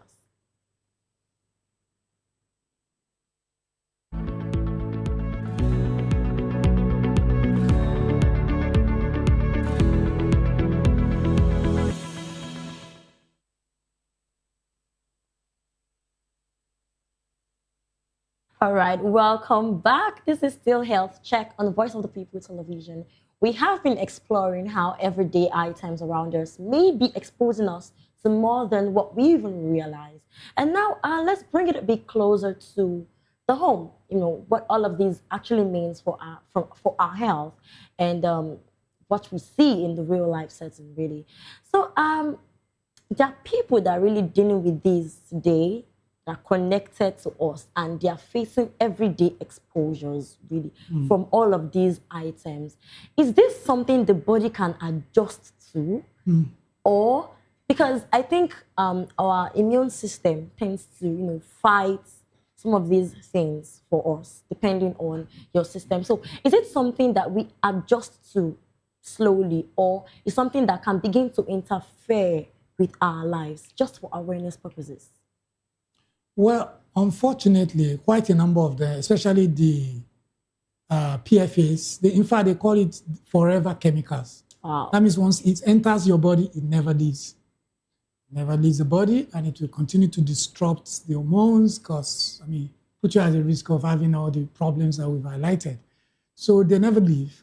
But they found out also in quite a number of studies that those who are exposed to, for example, the BPAs, those industry workers, people who work where there's where they make plastics, when they stop working there for a period of time, or those who were exposed to chemicals like the pesticides, when they're maybe not exposed for a period, maybe about 3 months, they found out that the quality of their sperm goes up a little bit, testosterone goes up a little bit. But in babies, once you're exposed to it during your pregnancy life, it's almost irreversible. So it's... so what can be done about it? Well, so I think parents, actually mothers, need to be aware of this. Maybe when you are pregnant, reduce intake of... Don't just use chemicals anyhow. Don't just put anything in your body. It's not affecting only you. It also can affect your baby, especially your male child, can be at risk. And if you work in a plastic company, maybe from time to time, you need to be checking your testosterone level. And then you can measure the quantity of these chemicals in the body also. You can measure in the blood or in the urine to know your level of risk. And then perhaps also, I think there should be also policies to ensure that the quantity of these chemicals that are put in plastics, because Europe actually has legislated how much of these chemicals can be put in plastics, but we don't have any legislation in Africa. So I think we need to begin to look in this direction. I think they said about, in plastic, the amount of BPA that is allowed in Europe is between 4 to 12 microgram per gram of plastic. So, but in Africa, I'm sure if you check, maybe to be, I'm sure it's far more than that. Higher. Because there's no legislation. Not true. And there's no control. Everybody just does whatever they like. Yes. Okay. Dr. Charles, this might be a lot to take in, right, for everyone, because where do we start from? We've talked about home appliances, we've talked about deodorants, we've talked about the pesticides, but these are the things that we really need in our homes. So if you would break this down, especially to more sensitive people like pregnant mothers, the babies, the children, and even adults, what would you say we should start with in making sure that we start living in a more, conducive environment for our health? I think it comes from a place of public health awareness, health education, and then also pregnant women or intending mothers must also realize that they need to know about occupational hazards. Before you take on a job, know the risk associated with that job. Don't just be carried away by the remuneration or you like the workplace. You need to be well informed. And then when it comes to public health, the health ministry too need to do more about occupational risk. People, both men and women, they need to work for their daily bread. But while working, the environment must be safe enough to not be detrimental to their health in any way, because occupational risk is so high when it comes to what we're talking about. Because, for instance, industries that deal with lead also, people that deal with paint, there's lead in paint. People that work in industries that use batteries, like lead accumulators, batteries, you find lead there also. Then all the pipes, people who do the plumbing works and all that, your PVC, polyvinyl chloride and all that, you also have lead there. And at the end of the day, lead has been shown to have a lot of things to do with the development of a child. So if a child has been exposed to lead, in the early years, the child may have encephalopathy, can have some developmental problems. The child may have, a lot of things having to do with how they develop and how they grow. And even adults too, when they deal with lead, people have lead poisoning over time. This poisoning does not happen. It's not something that happens immediately. It's over time. So little exposure over time, it all adds up before you now see the effect. You find out that a lot of people may have this lines on their gums, it's indicative of, they call them lead lines. Button's line or lead lines is from lead poisoning. You find out that some of them may have anemia. You find out that some of them may have some neuropathy or some neurological problems, and ultimately you find out that this ultimately affects their quality of life. You also find out that lithium, people who also deal with certain batteries or certain chemicals like lithium. Lithium too can be teratogenic. You can have some kind of heart anomaly, in an unborn child that is exposed to lithium. If the mother is exposed to lithium early, while the child is in utero. And it's also important for us to note also that even radiation that people come in contact with, in other climes where, things work properly and public health is really, really of significance, they have radiation detectors in the environment. They'll tell you this area is a high dose area. People should not live there. People should be far away from there. People's workplaces are not there at all. But I don't know if we have anything of that sort here. I think sometimes last year, there was incidents of lead poisoning somewhere in Ogun State, if you remember. You remember? Yeah, it was everywhere. And unfortunately, some of these Chinese companies, they just set up and then they use lead for I don't know what. And then, of course, I think where the company is based, there's some water or there's soil pollution and people may plant their crop. And then, of course, many of them develop symptoms of acute lead poisoning. And that was how they found out that, they're able to link, because most of these companies, they come to Nigeria, they set up close to where people live. Exactly. Which is not even advisable. And people are exposed to all sorts. So people also are exposed to even, like we're talking about plastics. Some companies are situated close to people live, and they're exposed to microparticles, sources of water, plastics. sources Yes, of domestic water for domestic use or water for consumption and all that. All this, we need a strong policy enforcement and a proper regulatory body that looks into these things, and you know that's the only way we can curb it. Absolutely. Because otherwise we'll just be having cases of this, and it can actually get out of hand. And by the time things are affecting children, you can imagine how their health status will be by the time they're adults. So they can't even be productive adults that can drive the economy. So we really need to do something early. Wow. All right, so on a very concluding thought, Dr. Dayo, what do you think we as the people that need to be very, very intentional about our daily living, what do you think we should do about our basic home appliances? Well, I think so much has been said here today. Next time, just be intentional about your choices, what you buy. If you would need to buy something, check. Look, the choice of kitchen utensils. Yes, the choice. We've also explained that there are always alternatives, healthier alternatives. Check that pomade or that lotion or that deodorant. Does it contain BPA or phthalates or whatever it is, parabens, all of these chemicals. Some of them, they will write there that it is also free. It is BPA free. It is paraben free. They actually write it there. So you can make those choices. Some of your cooking utensils, we mentioned that you can make do with safer, healthier alternatives. And then, of course, like we said, these things are everywhere.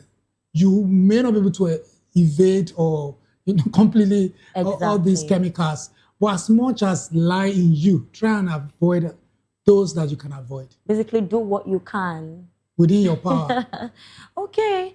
Well, this was a really, really amazing conversation, and I know we've learned a lot. Well, the truth is we may not be able to completely avoid everything around us and all of that, but we can be more aware and more intentional about all of these and be better informed, because sometimes it's the little everyday choices that makes the biggest differences over time. Well, I want to say a big thank you to Dr. Dayo and Dr. Charles. Thank you so much for coming to expand on this subject of discussion today. Thank you so much. Thank you for having us. Thank you so much. All right, this is where we wrap up today's conversation. I'm Praise Peters, and this has been Health Check. Until next week, please stay informed, stay intentional, and stay healthy. Bye for now. Thank you. No wonder the quality of life generally.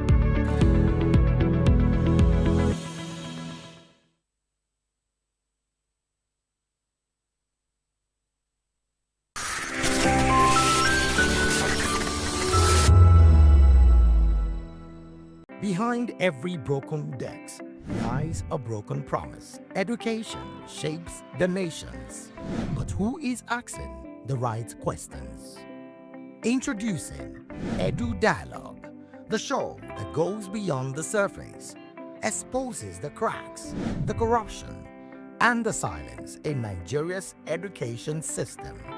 Edu Dialogue, Saturdays, 3 p.m., only on voptv. We break the biggest stories, from missing funds to policy failures. We ask the tough questions and demand real answers. Edu Dialogue, this Saturday, 3 p.m. on Voice of the People Television.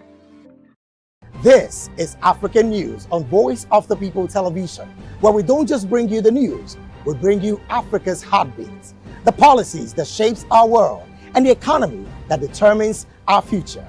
African News on Voice of the People Television. Stay with us.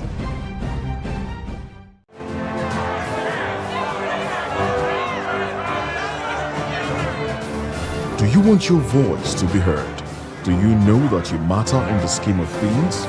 The People's Voice, the show where ordinary citizens take center stage as we discuss the biggest stories that affect you and I. With you in mind, we facilitate lively discussions, debates, and interviews on the topics that matter most to you and I, from social justice to economic empowerment, education to healthcare, governance, and more. tackling tough topics and amplifying your voice.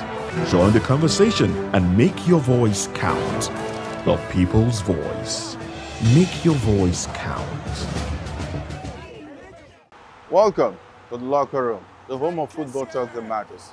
I am Jerry Arpillon. Join us every weekday, Monday to Friday at 5 p.m. Nigerian time, as we share the hot takes and hot debates in the exciting world of football. And joining me are the usual suspects, Ikechukwu and Mayowa, as we break down all the hot takes and everything that's happening in the football. Don't just watch football, live it with us. Catch us on the locker room and Voice of the People television at 5 p.m. Nigerian time. And like I always say, if not 20 minutes off, please the sport. And it's Hakim Ziyech who puts the This is Health Check, your weekly guide to better living, smarter choices, and trusted answers. From everyday wellness to urgent health issues, we've got you covered. Health Check, only on Voice of the People television, where your health has a voice.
The red carpets, awards, the razzmatazz, music, fashion, interviews, and more. Spotlight on Voice of the People Television. Let's feed you with all the juicy stories in the global entertainment space, bringing you the glitz and glamour as it is hot. Stay tuned to Spotlight, 1 p.m. Monday to Friday. Spotlight on VOP TV. Entertainment like never before.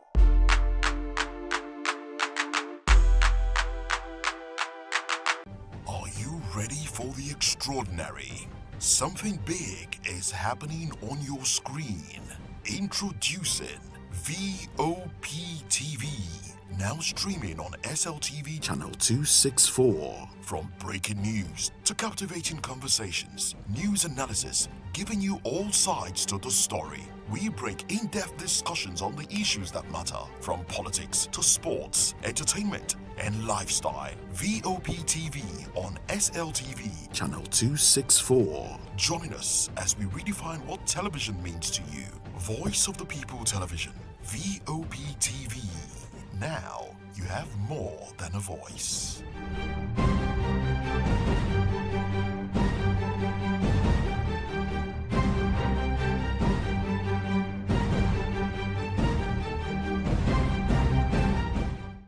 Behind every broken deck lies a broken promise. Education shapes the nations. But who is asking the right questions? Introducing Edu Dialogue, the show that goes beyond the surface, exposes the cracks, the corruption, and the silence in Nigeria's education system. Edu Dialogue, Saturdays, 3 p.m., only on VOP TV. We break the biggest stories, from missing funds to policy failures. We ask the tough questions and demand real answers. Edu Dialogue, this Saturday, 3 p.m. on Voice of the People Television. Join us as we drive into the world of politics through insightful interviews with prominent political figures, both serving and former governors, ministers, senators, legislators, party chieftains, activists, and analysts. Get first-hand information into the decision-making processes that affect our daily lives. Highly engaging one-hour program that brings political discourse into focus. I am Chukwuma Okoro. Political Lens, Monday through Friday, 6 to 7 p.m. Join us. We encourage you to click on the like button and subscribe to our YouTube channel. We are Voice of the People TV. Also follow us on all our social media platforms. We are at VOP TV Live. Visit our website www.vop.ng for fresh and trending news. Also watch us live on SLTV channel 264. VOP TV, Voice of the People Television. Africa's drive toward deeper integration in trade, talent, and culture took center stage in Lagos as stakeholders converged for a press conference ahead of AfterFest. Africa Connected Through Trade, Talent, and Culture, and this is scheduled to hold in Abuja this March. The lawmaker, Desmond Elliott, welcomed guests and underscored the importance of the festival as a platform for promoting African culture and strengthening continental identity. This is now a broader means by which you can connect with other African brothers and sisters, in sharing ideas, innovation, creativity, and all whatnot. So this is a platform that is being birthed to us to utilize and to help for the growth and the better economic improvement of Africa and us individually, individual countries, individual selves. It's far-reaching. So to everyone coming from different perspectives and different reasons, you can get answers to. In a nutshell, that's what you call it. But it's creating that platform. So as you know, this is the press conference intimating people of what is to come in March. So basically connecting through 54 African countries, bringing them under one roof, having your own idea being shared and accepted from other parts of the continent, I think is mind-blowing and fantastic. Project's lead, engineer Mandy presented the vision of AfterFest as an Africa for Africa initiative designed to solve ecosystem challenges by connecting business, innovation, talent, and culture. We have decided to do Africa for Africans. It's about time that we come together. It doesn't matter wherever you are in your career or whoever you are, wherever your business is. It's time for us to come together, identify the existing problems, identify the existing bottlenecks, the things that are preventing us from scaling up, talk about them, and then we find sustainable solutions for these problems so we can scale. And that's the only way we can build Africa. It's a collaborative approach. It's not a competitive approach, because it is a platform which is an ecosystem build where each and every one of us come with our different and unique skills, put them together and build a structurized project in it that empowers each and everyone and each and every businesses. That is the only way Africa can strive sustainably. Another keynote speaker, a young Eno, a sports legend, highlighted the need for transition, innovation, unity, and excellence, describing the festival as a step towards building legacy and empowering Africans to shape their own future. We also want to be able to push the narrative that Africa has a lot of talents that are not valued as they are supposed to be valued. There are young sports talents that are bought from South America, they are bought from other parts in Europe. But if you look at some of the big clubs in Europe, it's African players that are doing most of the work.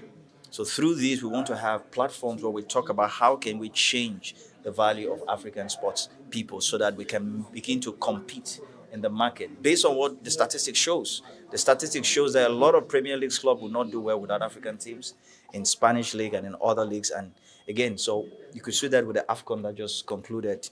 You see the value that African players bring. So we want to discuss that and see how we change the value.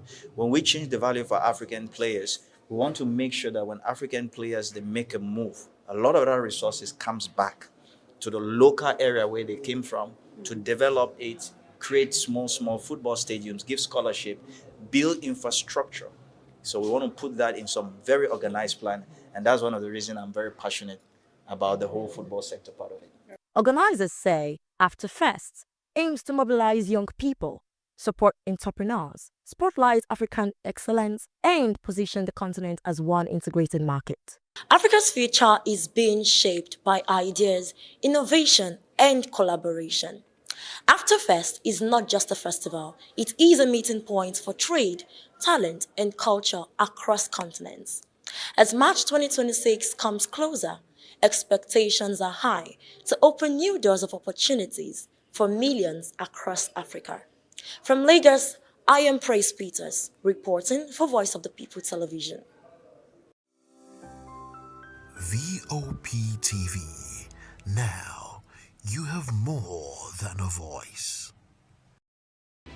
Are you looking for where to buy quality and original studio and musical equipment in Nigeria? Welcome to Iruka Online, Nigeria's biggest musical and sound equipment warehouse. Your trusted home for top global brands, reliable low-priced alternatives, and 100% original musical accessories. With over 60 locations nationwide and open 7 days a week, we deliver unbeatable service and customer support you can count on. Shop online at iruka.com in partnership with world-renowned brands like Wolfdale Pro, Prisoners, Twile Keyboards, Fender and Jackson Guitars, Marshall Amplification, Mapex Acoustic Drum Set, Tech Electronic Drums and Accessories, Evans Drumheads, Ashdown Engineering, and many more. Iruka Online, powering your sound with quality you can trust.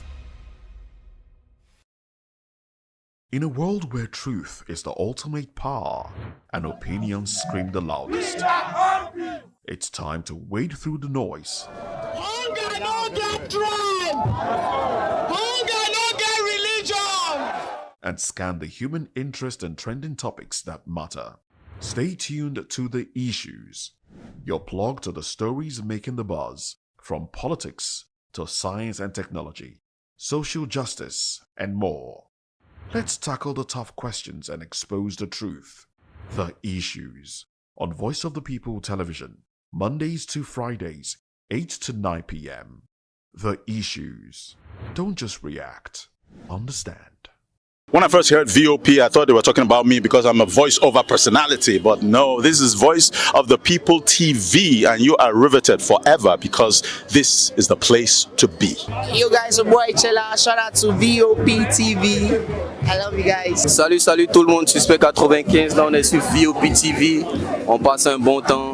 J'espère que vous kiffez. On est au Afrima. On est ensemble. VOP TV. Don't see me like a fool because I don't do giddy giddy giddy. VOP, you don't know Stoneware from Ghana representing live and living color. Yeah, Beam Nation president. Outside with it. Bless up. Hello, this is Milo from Ivory Coast. Keep watch Voice of the People TV. Regardez la voix du peuple, la télévision de la voix du peuple. Que Dieu vous bénisse. À très bientôt. Love you so much. Hi guys, what's up? This is Gaze Baba. I am watching VOP TV. Usually you be told to not touch the dial, but I tell you to touch the dial and increase the volume. Like, keep it locked. It's Afro Gospel. Thank you. Hello, my name is Shego Arunze. You're watching VOP. Don't change the dial. My Joe, fine girl. My Joe, fine babe. Yes, don't touch the dial.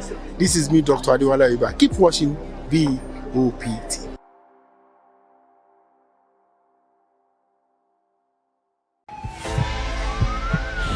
This is Health Check, your weekly guide to better living, smarter choices, and trusted answers.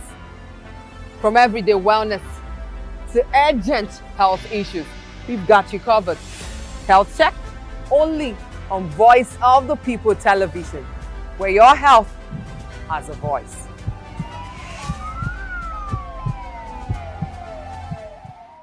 Welcome to the locker room, the home of football talk that matters. I am Jerry Arpillon.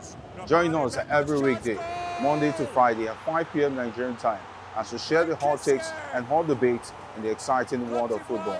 And joining me are the usual suspects, Ikechukwu and Mayowa, as we break down all the hot takes and everything that's happening in the football. Don't just watch football, live it with us. Catch us on the locker room and Voice of the People television at 5 p.m. Nigerian time. And like I always say, if not going to the talk, please discuss. And it's Hakim Ziyech who puts the Are you ready for the extraordinary? Something big is happening on your screen. Introducing VOP TV. Now streaming on SLTV channel 264. From breaking news to captivating conversations, news analysis, giving you all sides to the story. We bring in-depth discussions on the issues that matter, from politics to sports, entertainment, and lifestyle. VOP TV on SLTV channel 264. Join us as we redefine what television means to you. Voice of the People Television, VOP TV.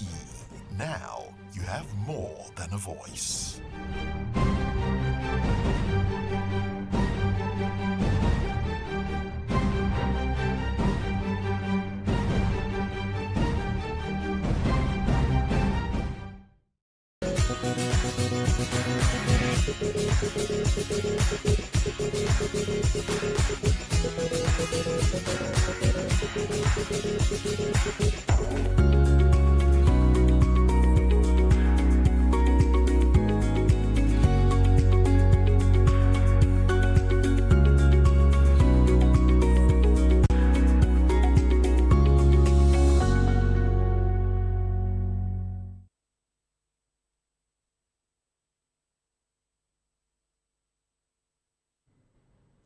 Hello there and welcome on board. Yes, it is People's Voice on Voice of People Television.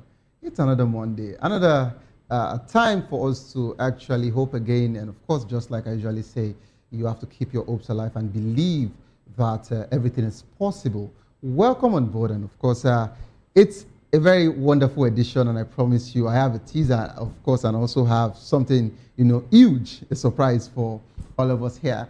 Yes, welcome to the program People's Voice, where season stories shape the narrative. And today we'll be dissecting a major story that is dominating the headline and sparking conversation across the nation. ADC crisis deepens as feuds, attacks mount. Of course, you would agree with me that over the weekend we had several, conversations surrounding the ADC, and of course their spokesperson has also said a lot of, conversation. We're looking into all of that and of course more. Join the conversation with expert insights and citizen perspective. Share your thoughts with us. I am Xavier Udo, and of course, I'm not doing this alone today. I decided, to bring in someone that I have to drag. A colleague of mine, please, let's get to meet you. Welcome to People's Voice. Thank you so much. It's my first time on People's Voice. I'm quite excited to be here. My name is Chioma Innocent, and I bid you welcome to the conversation that concerns you. Yes, you are the people, and Voice of the People Television, what we do every day is to give you a voice. Now, in order for us to get right into this, we'll look at some news stories with the details. Obi says he's partnering Kwankwaso to revive Kano industry. Now, Labour Party's presidential candidate in 2023, Peter Obi, was visiting Kwankwaso's home alongside Seyi Makinde and Siriake Dixon over the weekend. Obi says they're building an association to revive Kano's industrial hubs like Bompai and Sharada and to restore the Bank of the North. The gathering, framed as a Salah visit, comes as Kwankwaso weighs leaving NNPP after a court setback with ADC reportedly in focus. Now, this is, I don't know if I said this is a little bit of a funny one, but yes, it's nice. But when Peter Obi says he wants to join hands to revive, Kano's industries, and it's a good thing, but as what? Is he the governor of the state? Or he's doing that as a philanthropist? He likes to go about, I don't know if I say sharing money, helping people in the way that he can. But I want to answer.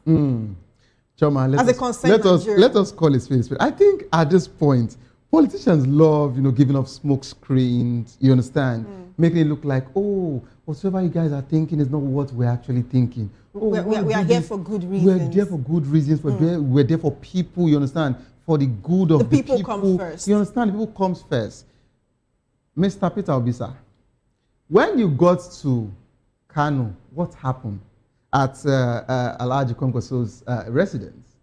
I think my team has set to play a particular video that is making rounds, When you look at that particular video, Choma, we didn't see anything like a business. How people welcomed him? The welcoming was serious. We didn't see anything like business conversation. Okay, it was looking more political than business. Do you understand? We didn't see anything like, the Kano industry, Kano Bank of Industry, for example, if at all, or, let's say the textiles, or let's look at, the goldies. No, there was not like that.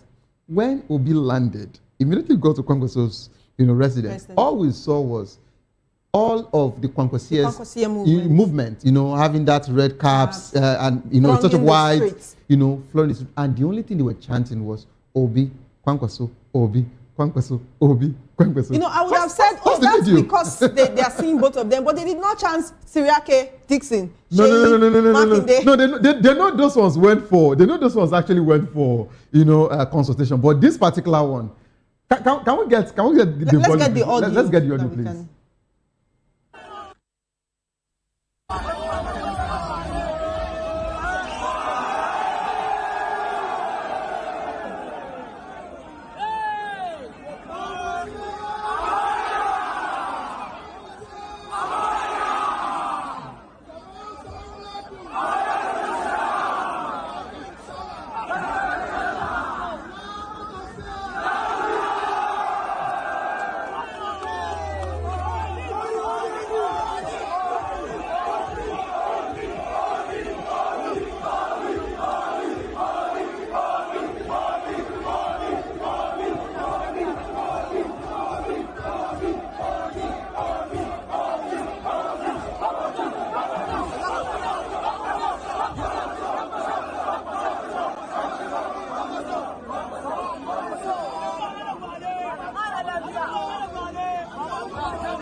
When you actually look at that particular video, it gladdens my heart.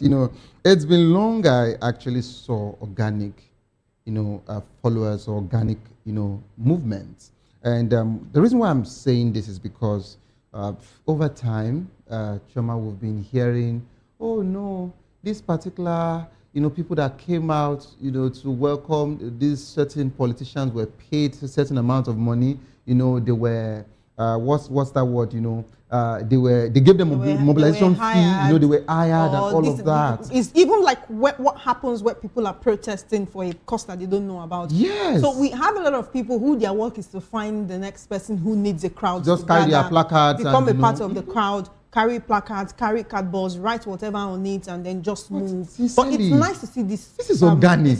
It's nice to see, but as a politician, if this has, it does look like it has political undertones, but I mean, that's what politics is about. So if he plays his cards right, he has said he does not know if the ADC will give him the ticket. And some people have interpreted that to mean everywhere he goes, he has always gotten the ticket of the party or for the candidacy on a platter of gold. But this time around, it looks like the political bigwigs in the ADC will give him a run for his money. Okay. And we all know Obi does not give shishi. Okay. So now, I love where you actually dropped, the anchor there. But basically, if you look at the ADC's, political structure as we speak, as of today, it will be very tedious. And we don't think it will be that easy for Obi to be handed that ticket. That's one. Secondly, Obi cannot leave ADC again to another party. He still has some time. No, because if you check the new amendment in the Electoral Act, you can't be a member of two political parties. You can't be a member of two political parties. You either go get 10 million naira fine but guess or what? 2 years in prison. But guess what? You can only leave a particular political party when you have stayed there for at least 6 months. Go through it. He's been in the ADC since like January. Because he declared, I think it was December 31st. So start calculating. And if you want to calculate from January, February, March, you still need 3 more months, April, May, June. And guess what? The primaries would have been over. So that's the issue. So Obi is actually in a very tight corner. Yes. But this is about Kwankwaso now. Is Kwankwaso willing to leave the NNPP to move? You understand? Why does Kwankwaso have to leave the NNPP to move? Within the NNPP, they already have their own issues. At some point, they were like, oh, he's been expelled or excommunicated. He's involved in anti-party activities. But Kwankwaso has the Kwankwasia movement. Obi has the Obedient movement. The question is, can these two bases consolidate to bring their candidates So I think Choma is of the movement people. So if you don't have movement, just keep yourself. You understand? No, I mean, it's okay to have a movement. But imagine where you have the Kwankwasia people. Okay. But the truth is, social media noise does not equate to votes. That was why I was talking about this organic. All of these people, how many of them have PVCs? But this is organic. How many of them will go to the polling booths and they'll be told, let me quickly give you 5,000 naira, vote for the other person, and they won't do that. No, it won't happen with the North. It will not happen in the North. Do you know why? No, especially, I'm coming. Savior. No. Especially when it comes to the Kwankwasians. That was the reason why they could win, APC. In the last election. Is most prominent. You don't see that Kwankwasia movement as it is in Kano in other states, right? So Kwankwaso can keep winning Kano till 2052. It will make him the president of Nigeria. If he doesn't get the same number of votes he's getting in Kano, in other states, but let's actually move on in the conversation because we have a lot to cover. Let's actually move on from this particular one. I think a Choma is of the movement type, but it's fine. We'll just leave the movement open. So please, if you know your Kwankwasio's movement or Obedient movement, you guys will tell us what you're planning already. But I certainly know it is not about reviving, Kano State industries. Let's move on from there. Yes, Governor submits state police proposal to NSA for assembly. Long overdue. Nigerian Governors Forum Chairman Abdul Rahman, Abdulrazak, said the NGF has handed its input on the state police framework to National Security Advisor Nuhu Ribadu, with the document added to the National Assembly. Speaking after a meeting with President Bola Ahmed Tinubu in Lagos, he pledged governors a renewed collaboration with security agencies on terrorism, infrastructure, and welfare, even as a debate continues over local policing powers, of course, versus abuse risks.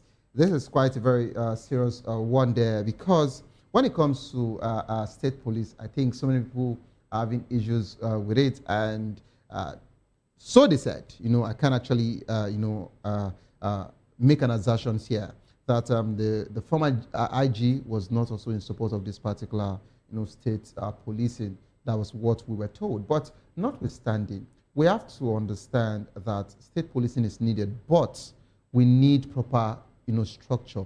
If these structures are not put in place, we've just successfully given, our governors more powers to do whatsoever they want to do, especially when you see some governors, silencing people by just saying, oh, the person mentioned your name, on media, the person did this, person did that, so go and pick that particular person. Or they went to a dilapidated school to make videos. Or they stood beside a pothole that's as deep as a well to call out the government. I think if governors don't want to be held accountable, then they should not be in those positions. But when we talk about state police, political and security analysts will tell you that it's a very good development. I mean, a lot of states have been, a lot of countries rather, have been practicing this, and it's worked for them so far. But like you said, it really might go awry, it might go the other way. It might be like handing an axe to an already armed man, to a man who already has a lot of weapons, and then you give him something an axe. better, or you give him something more. better, give him something stronger, you give him an arrow, a ballistic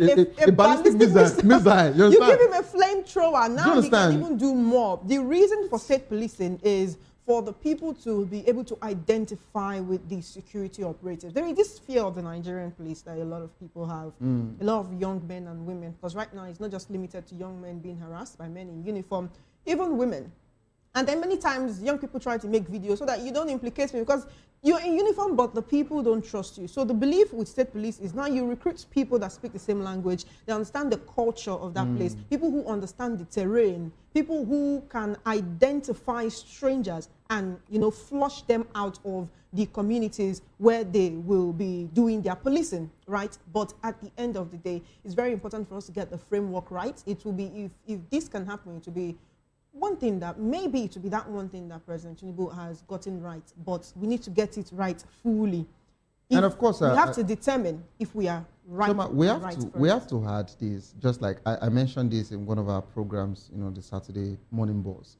I told Dr. Anosike, in as much as we love the fact that we want everybody to protect their terrain and all of that, we have to also do a personal reform for this particular set of officials. Because I've actually seen several cases where a certain DPO, in a particular division that has stayed for long and feeling like he's home, because of course he was in his terrain, he became a small god in that particular community.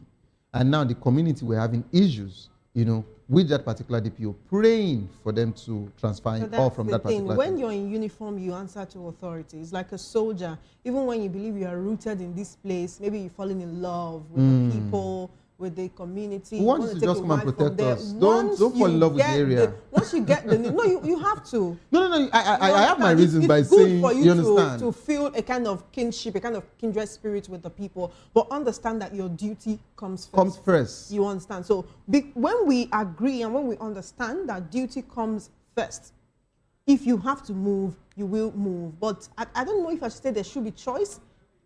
When it comes to deployment, usually it would just be whatever the superiors say. Well, if you like this place, you want to stay. You believe some people can stay. Some of these policemen can stay in a place for so long. You learn the language, you understand the people. You have a whole family. No, if it's about choice, then we won't get state police in every of other states, especially honestly, where we have insecurity. In those states, those people, even if they are from that community, they wouldn't want to. And I need better welfare for the police, and also, if we have state police, maybe we can phase out vigilantes. Look at what is happening with Agune Chamber in Anambra State. You recruit a group of young men who are already jobless, and then you give them weapons, and then they start feeling power drunk, and then they start attacking the people who they are meant to be protecting. So there is a lot to think about. Let's not just rush this, because that's one thing with the current administration. They like rush work. They will just wake up one morning and tell you that, this policy has been put in place, and then it begins tomorrow. Look at what happened with the airport subsidy, the airport situation. They just tell you, you go cashless tomorrow, you have to get a card,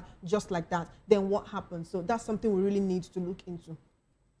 All right, let's take a look at another news story before we proceed. Wike-backed PDP faction claims it is no longer supporting President Bola Tinubu in 2027. Now, spokesperson of this faction, Jungudo Mohammed, dismissed rumors of an APC alliance as propaganda aimed at discrediting the party and Wike, and they urged Nigerians to wait for PDP primaries. Well, Wike has told us over and over again that he's for President Tinubu. There is no doubt, right? There really is no doubt. And we remember when Oyo State Governor Seyi Makinde told us that he was there when Wike promised President Tinubu that he would hold PDP down for him.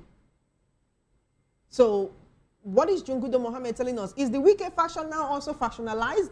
Like, the PDP almost feels like an orange.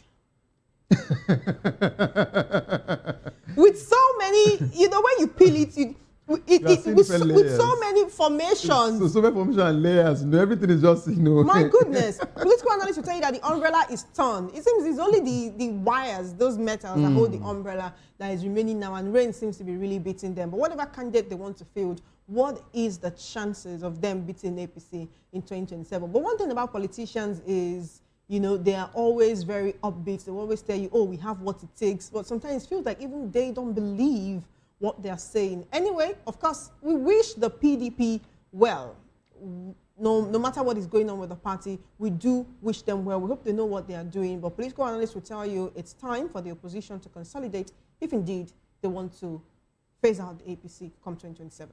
All right, so basically for me, I think this PDP conversation should not always, you know, get all of the attention, you know, they are getting now. Just like you said, PDP's faction cannot be factionalized again. But of course, I understand what Wike is trying to do. Since they're trying to, you know, share their swords and to all come together, he's trying to reposition himself, you know, and hence is asking his, you know, his cohorts rather, you know, to start seeing all of this particular thing. But should we take someone like that very serious when it comes to situations like this? He has said some things that he did otherwise. He has said this particular thing that he did otherwise. He said he would never have anything to do with APC because APC is cancer and PDP is just headache. But today, we saw him doing so much, you know, with the APC. You know what that tells us? Being a politician at your own peril. You understand? Now, not only that particular one, he has campaigned for, you know, APC when he's still a PDP member.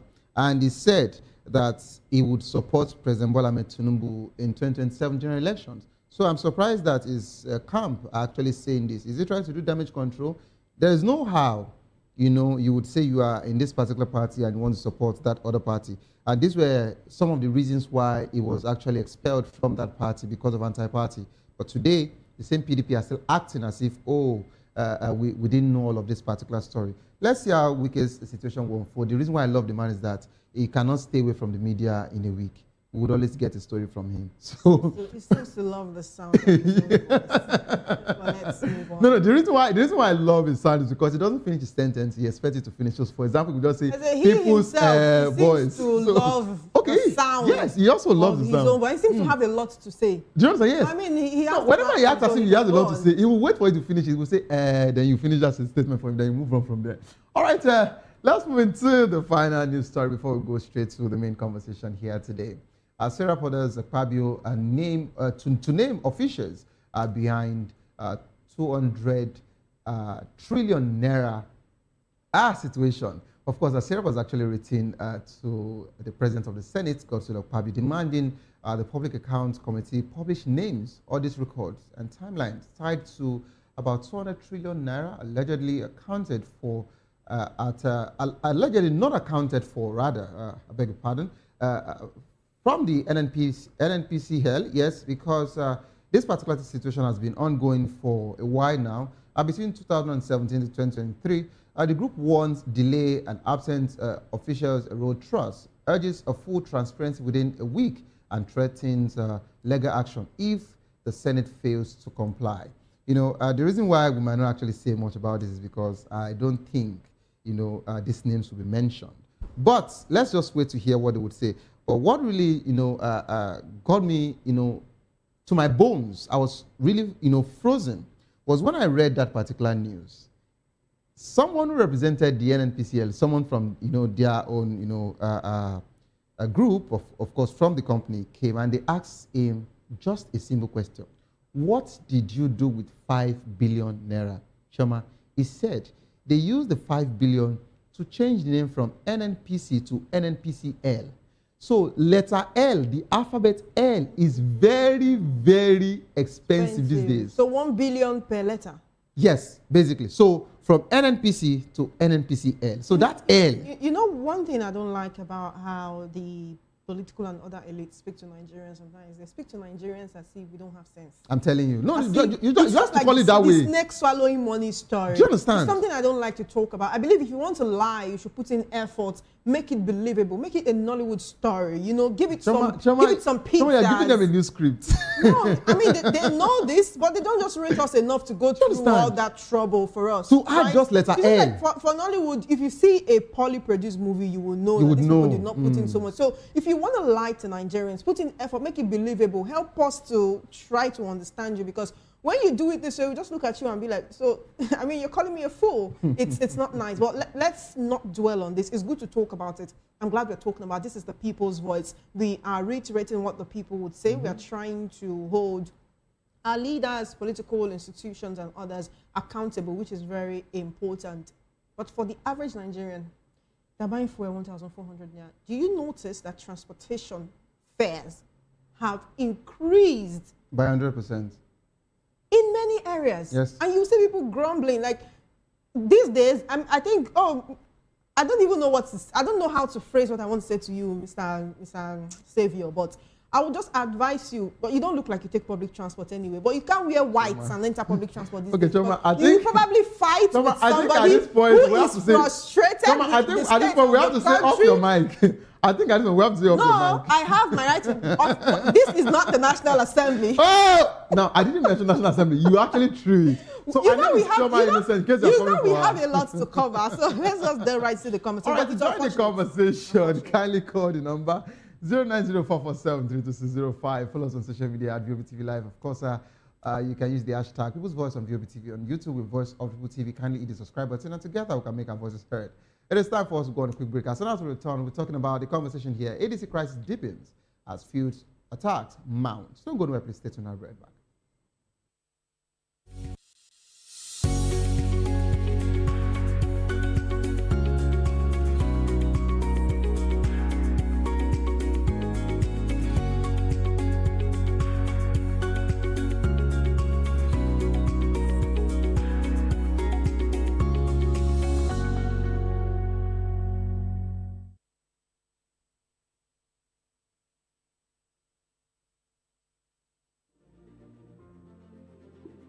Welcome to Golden Tulip, where every stay is a celebration of comfort and style. Discover beautifully designed rooms crafted for your relaxation and peace of mind. Savor delicious, expertly prepared meals at our exceptional restaurants. Relax and socialize at our elegant lounge bar. Refresh yourself at the vibrant pool bar and enjoy a soothing swim in our sparkling pool. Planning something special? Our spacious and sophisticated hall provides the perfect setting for weddings, conferences, and memorable events. Whether for business or leisure, we deliver excellence with unmatched hospitality. Comfort, class, premium experience. Book today and elevate your hospitality experience. Airport Golden Tulip. Stay golden. Live golden.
Hello there and welcome to the program. Welcome back. Yes, it is the People's Voice on Voice of People Television. Nigeria's African Democratic Congress is fighting battles on two fronts, inside its own ranks and of course on the streets. The Court of Appeal, a decision left former Senate President David Marks, a faction, and ex-deputy chairman nephew Bala's camp, both claiming leadership, with Bala petitioning INEC to deregister Mark and Secretary Rauf Aregbesola, while Mark's allies warn of APC meddling. The split raises the question, who should even be ADC's presidential candidate in 2027? On the Austin, ADC spokesman Bolaji Abdullahi branded Tinubu's £746 million UK port loan a Mugu deal. So he said that Palms, a British firm with £236 million as Nigerians suffer blackout and inflation. He argued that bad civilian rule is harder to remove than military, and of course accusing APC governors of rigging plans and legitimizing forgery. ADC members in Kano, Kaduna, Benue, and Rivers report fresh attacks by political thugs, and offices vandalized, meetings broken up. A campaign has also been halted. The party says this particular station is coming from the APC to silence them because of its criticism. Tinubu also hosted about 23 governors in Lagos, where he promised French security gear and pushed the NGF's state police framework to the NSA, while PDP's Wike faction denied backing him, and Obi Kwankwaso explored an industrial revival in Kano, possibly under ADC's banner, with leadership still contested. ADC must decide whether it can unite around a credible candidate or crumble before 2027. We're now being joined by Honorable George Ashiru, Lagos State ADC Chairman. You're welcome on board, sir.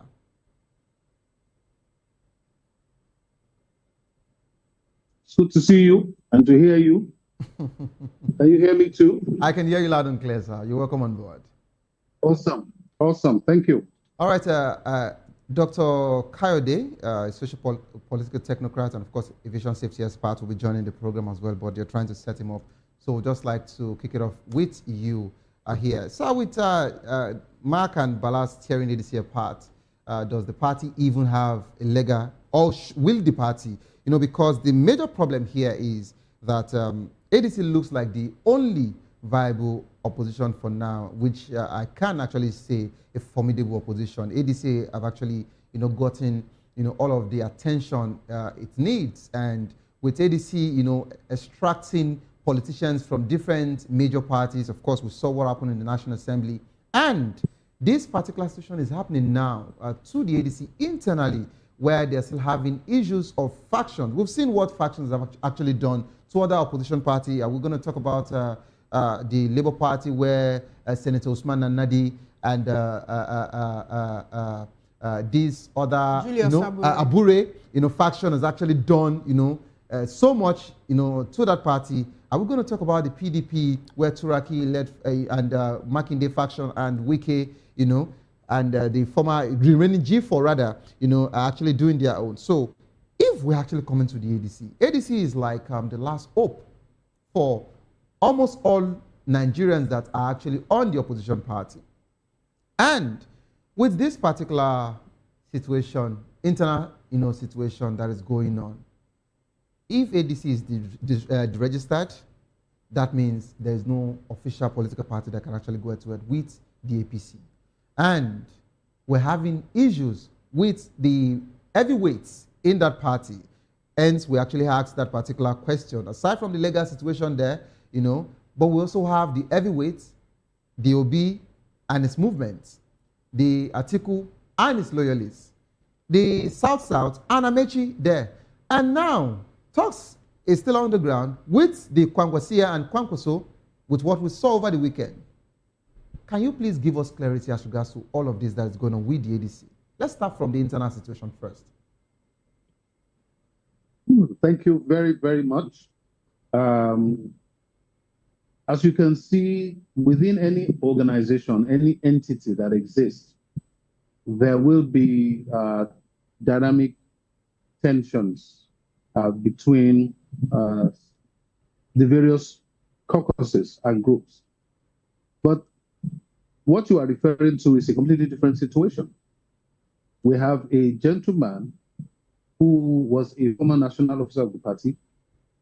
All the former nationals of the national officers of the party willingly stepped down from their positions in order to make the agreement for a coalition work. And then suddenly it's that he wants to go to court to enforce an unenforceable situation. For example, nobody has asked that question. Which National Executive Committee of the party ratified that he should be the new or the next acting or interim national chairman? How many states are directly affiliated to the faction he claims to have? So it is not enough for someone to just stand up and then make some declarations and everybody takes it seriously. How many members do they have? What is their process or procedure?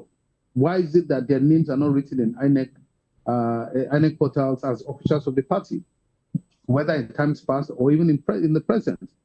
So that is why for many of us who are in the ADC, we see this as sponsored activities of those who don't want this party to leave, to be able to challenge the ruling party in 2027. It's as simple as that.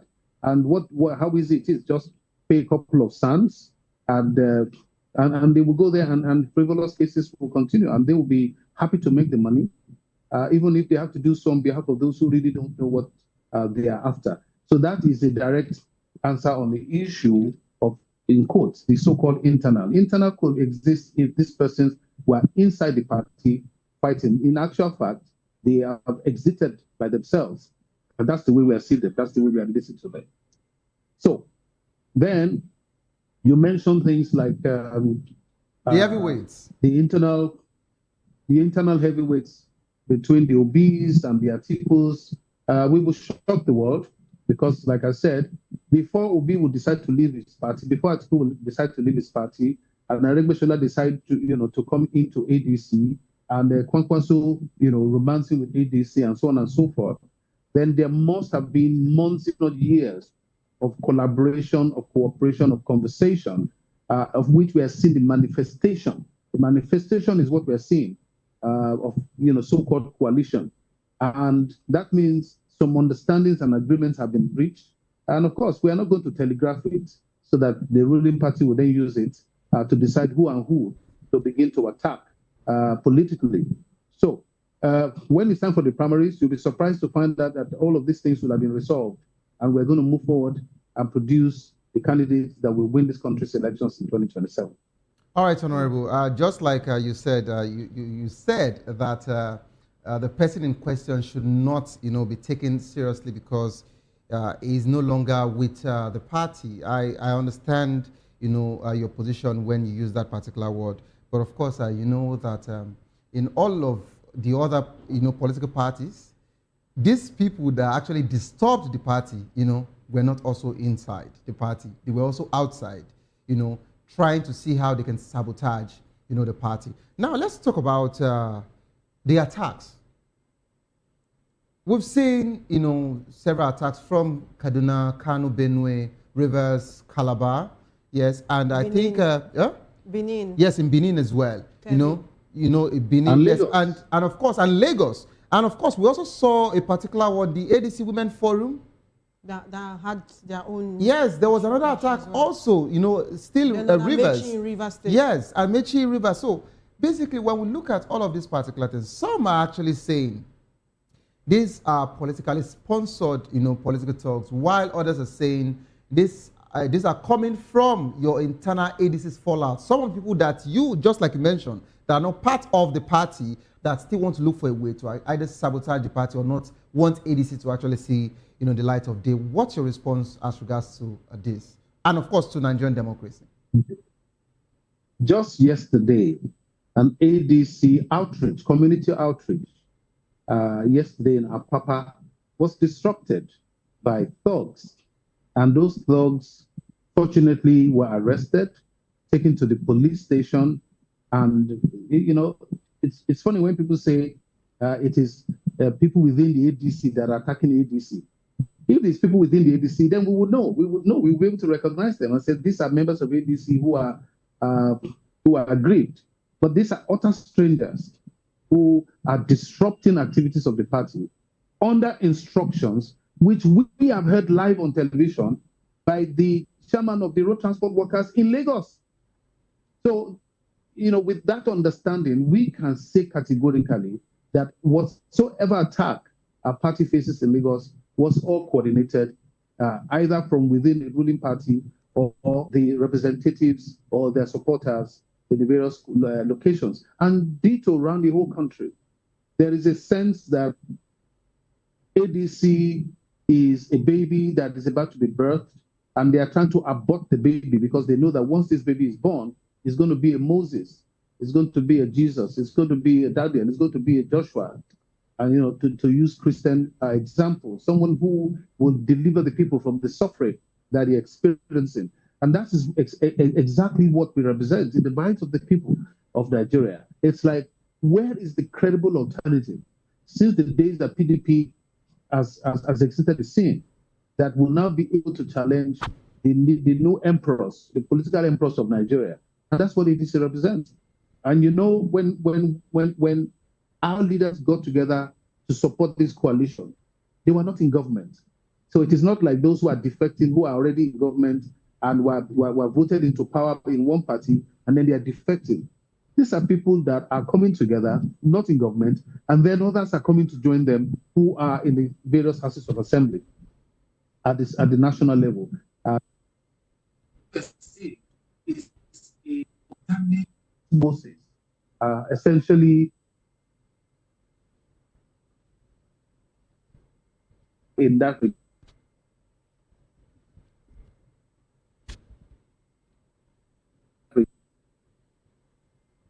All right, so we seem to be losing you there quite a bit. We can only get bits and pieces of your audio. Can you hear us perfectly, sir? It's correct.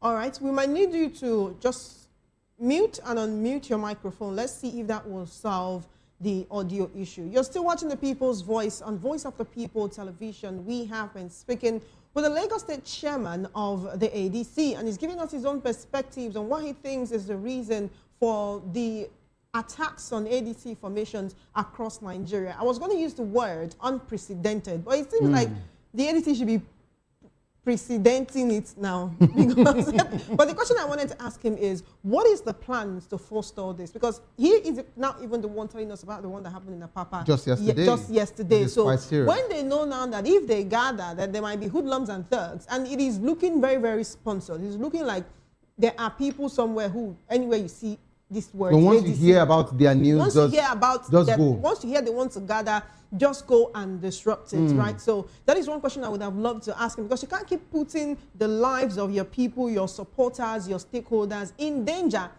right? This is supposed to be a democracy whereby all political parties, political elites, political ideologies will coexist peacefully. But that doesn't seem to be happening. But someone cannot be coming at you with a weapon and you're sitting there looking at him with a smile. So I wanted to know, what are the plans let's see if he's back. Hello, Honorable. Can you hear us now? I can hear you very well. All right, so my colleague, has. I'd like you to answer that question, sir. With this rising spate of attacks, I told my colleague here I would have liked to use the word unprecedented, but if this keeps happening almost every time the ADC gathers, then it is no longer unprecedented. What is the plan of the ADC at national and state levels to protect their supporters, their stakeholders, whenever they need to gather? Should the ADC now start doing its meetings secretly, or maybe they will not reveal the location till just a few minutes or a few hours or the morning of the meeting? This is supposed to be a democracy, but if the other side is not playing fair, I mean, would you continue to watch that happen? What are your plans to safeguard your supporters, your people, your stakeholders? I think it would be impossible for me to share what the plans the party would have or we put in place. Obviously, you know how dangerous it is to share that kind of information. But what we do know is this. Right from the very day this coalition was unveiled in Abuja, where we tried to use one venue and the venue suddenly became inaccessible. Start moving around to venue 2 and 3. And then all of the various attacks were received in Lagos, and hotel owners and event centers preventing us, even landlords refusing us to have a state secretariat because of fear of the ruling party. It should worry all of us. It should worry all of us that are we back to military rule in civilian garments? Because I really cannot understand that some of us were tear gas, some of us faced the various military regimes in order to have the freedom to live, to associate, to mingle, guaranteed by the Constitution. Only for the party, especially, in a place like Lagos, only for the ruling party, establish this culture of constantly attacking the opposition. And I think that's what the media needs to take up. You need to really, really delve into this array of attacks and continue to hammer on it until there's at least some level of shame in those who are doing it. Because you see, violence begets violence. There's nothing the state or the national will say. If people are attacked, they're going to start defending themselves. And it will be something that cannot be controlled.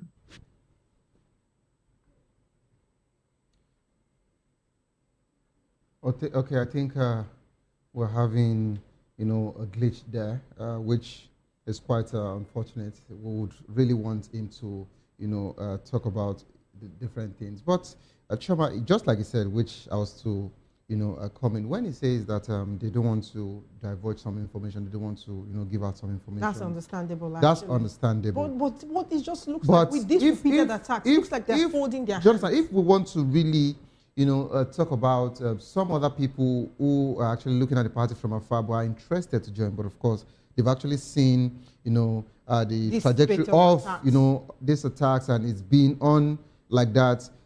If you don't tell me how you are set to protect me, I think I might still, would like to watch from the fence instead of, coming in. So to an extent, okay, so I think Honorable is back. Hello, Honorable. Yes. All right, just like what I was discussing, just like what I was discussing with my colleague here, to an extent, we would have loved you to, talk about, some things as clarity. There are some people that are actually watching, from the sideline that are interested in joining the ADC, for example. But because of these particular back-to-back attacks and all of that, they would want you to at least say something to make them know that, oh, ADC would protect you regardless. So these are the things that we are, putting in place. It doesn't have to be detailed. That's one. Secondly, because we're pressed for time, so I would want you to, take all of this particular conversation simultaneously. You've actually said so much. You said something in January as regards to, ADC is set to take over and, to take over from the APC. You're ready to crumble. For you to know that I've been following all of your, comments. Now, you said it, I think on the 9th of January. That was when that particular conversation came up. Now, when you talk about the things ADC are actually putting in place, and ADC, you use the theological example, where you mentioned Moses, you talked about Jesus and all of that, But now, some people are actually saying, the people you have in ADC, they've actually been in the corridors of power for decades. They've been there. Some of them have actually, gotten to almost the final point, of course, vice presidential position, and some have been, ministers, former governors. What are they coming to do differently? Some also were with these present governments. They campaigned with them, saying they were the one to deliver this nation. And all of a sudden, they've moved to you guys now, and they're saying these people cannot deliver the nation. So we want we want clarity. What did you now see? Or are they now repented all of a sudden? Are these people now repented that you are now saying that these people are the ones to drive the country to a better place? They are the ones to save this nation. So I want you, aside from Peter Obi, who I think has not moved to the APC in his life before, or the AC or the AD, but every other person we can actually, check, their track record. So I would like you to give clarity. What is ADC coming to do that is different from the APC? Okay, so I'll give a couple of scenarios. I think I'll start from the second question. We need to realize that, number one, this is not a new party that was formed by this political gladiators that you mentioned, they found that the parties where they were in had toxic cultures, had toxic methodology of running, very weak corporate governance. And they realized that with that, it's impossible to rescue this country if the platform that you want to use to do so is corrupted or corruptible. And that's why they sought for a party that has the least amount of baggage in terms of economic malfeasance in this country. And that's one of the reasons why ADC was adopted. Now, we are the original ADC. And it is what we portrayed that was seen. This idea of ethos and protocol and culture and strong policies. And we survived for 90 years without producing governors. Simply because we are really a handshake organization. Our DNA is handshake across the nation. And we believe in also prophesying into the nation, arise, which means, rise to the level of your glory. Now, these are the things that these political gladiators saw. I say, perhaps we have finally found the platform that we can all believe. All right, thank you, sir. Thank you, sir. I appreciate your stance. Just a moment. Okay. Just a moment. I was just going to go back to the first question. What we can say is that we have seen all of the various ways in which our people have been attacked, and therefore we do have various strategies to nullify it. And I would not mention that, but those who are in the party are able at the grassroots to go back to their communities knowing fully well. We had a large event with over 700 women yesterday in Oshodi. It was extremely safe and peaceful. And we've had others in mainland, over 400 people. It was safe and peaceful because we have found a way around it. Again, like I said, I'm not going to keep telling the ruling opposition that this is what we are doing to keep our people safe. All right. And we'll Thank continue you, sir. to do more when the election is around the corner. Thank you very much. Forgive my interjection, but we need to go in about a minute or two, really. But before we go, you talked about speaking into the nation. Politics is not won by prophecy, sir.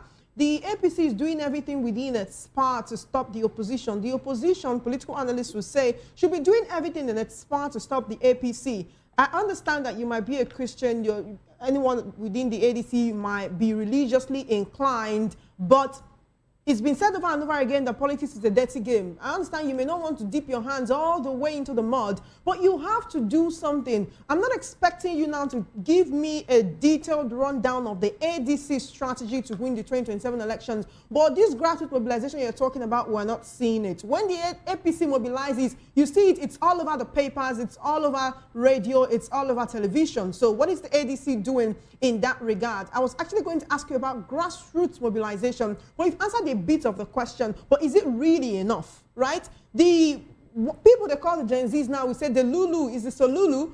It seems that the Lulu is what the ADC and other opposition candidates are going with, because you come out and you tell us, oh, we'll fight against the APC, but we can see the APC with the City Boy movement, relax, Tinubu is fixing Nigeria. They are signing influencers, they are signing ambassadors, they are going to the UK and allegedly paying people to gather for the president. The ADC should be willing to spend money. Is the ADC willing to do what it takes? Even if it is not only for the good of Nigerians, like we've been told, even if it's just for the ambition of the people in the party, the APC played the PDP to a corner. They played Jonathan. They pushed him not just to the wall, but over the wall for Buhari in 2015. We don't see the ADC doing that. If you want to play the politics of peace, well, I mean, that's okay, but it just might not win you 2027. No. I think it's very interesting that, and it's very important never to underestimate any political movement or any politician. We are selling a message to the voters of why we are different from APC.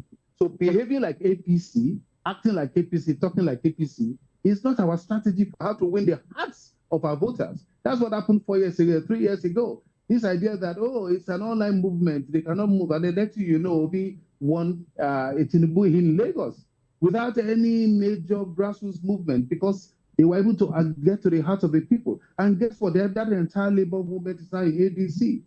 Practically all the critical people in PDP are in ADC. We have APC of Oluwabis all in ADC. And so all of the skills and the talents and the capacities and capabilities of politicians are in here.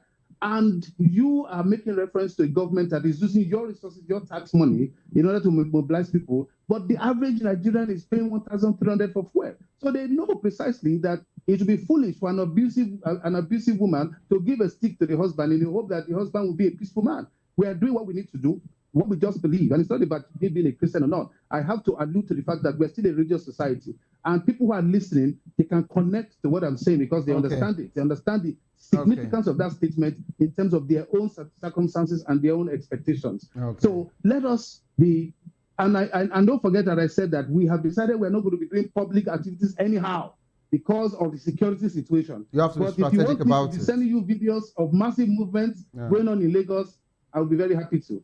All right, thank you so much, Honorable George Ashiru. In as much as we have so much to ask you, but of course we're pressed for time, and time will not permit us. But I assure you, I'll be having you shortly again soon. I'll reach out to your team and see how to get you back on the show. Thank you so much for being part of the show.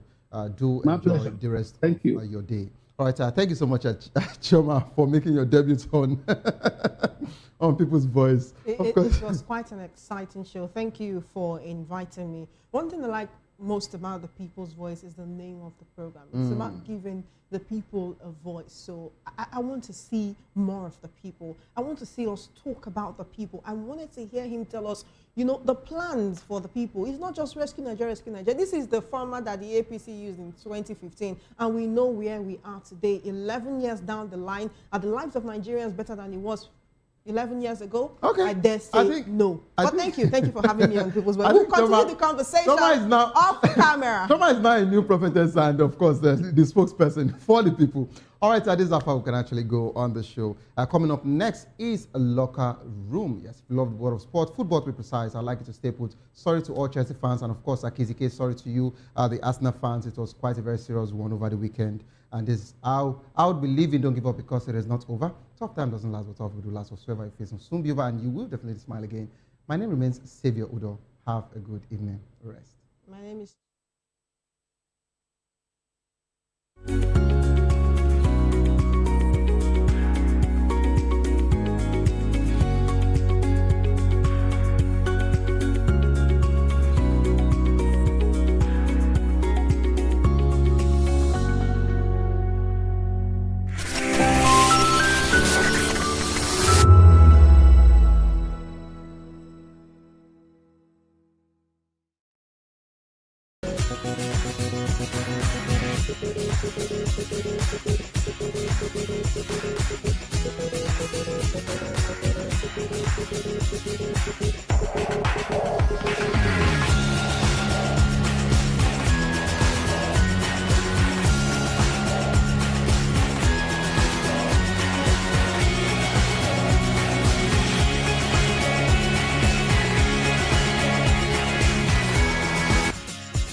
In a world where truth is the ultimate power and opinions scream the loudest, it's time to wade through the noise. Hunger no get tribe. Hunger no get religion. And scan the human interest and trending topics that matter. Stay tuned to The Issues, your plug to the stories making the buzz, from politics to science and technology, social justice, and more. Let's tackle the tough questions and expose the truth. The Issues, on Voice of the People Television, Mondays to Fridays, 8 to 9 p.m. The Issues. Don't just react, understand. Welcome to the locker room, the home of football talk that matters. I am Jerry Arpillon. Join us every weekday, Monday to Friday at 5 p.m. Nigerian time, as we share the hot takes and hot debates in the exciting world of football. And joining me are the usual suspects, Ikechukwu and Mayowa, as we break down all the hot takes and everything that's happening in the football. Don't just watch football, live it with us. Catch us on the locker room and Voice of the People Television at 5 p.m. Nigerian time. And like I always say, if not 20 minutes off, please discuss. And it's Hakim Ziyech who puts the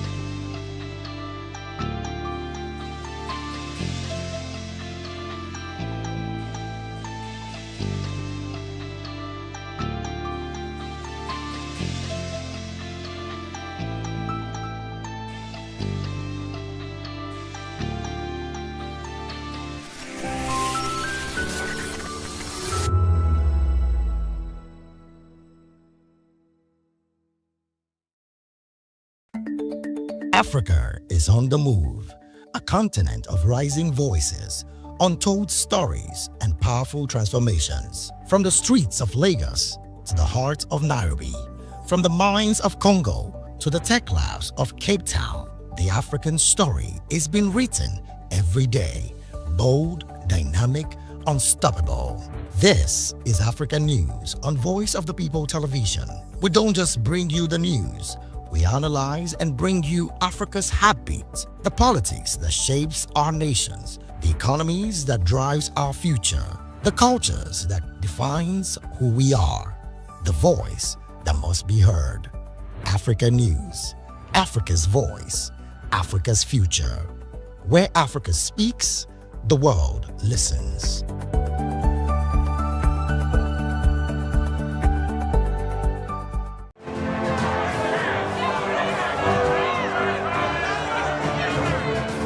Do you want your voice to be heard? Do you know that you matter in the scheme of things? The People's Voice, the show where ordinary citizens take center stage as we discuss the biggest stories that affect you and I. With you in mind, we facilitate lively discussions, debates, and interviews on the topics that matter most to you and I, from social justice to economic empowerment, education to healthcare, governance, and more. Tackling tough topics and amplifying your voice. Join the conversation and make your voice count. The People's Voice. Make your voice count. In a world where power shapes with every headline. In a nation full of questions. In a world filled with noise, the truth needs a voice. The policies that shapes our world and the economy that determines our future. Every hour, every day, the grapevine keeps buzzing. And together, we are committed to telling the stories that shape our world, because your voice is our focus. Don't forget, our voice matters the most. Let us come together and share our concerns.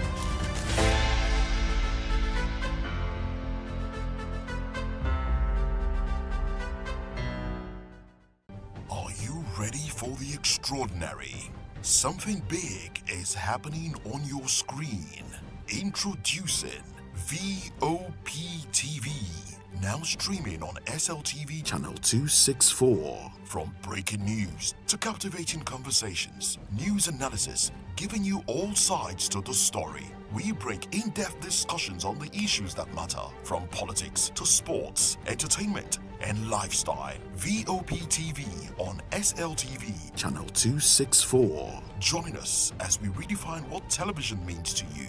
Voice of the People Television, VOPTV. Now you have more than a voice.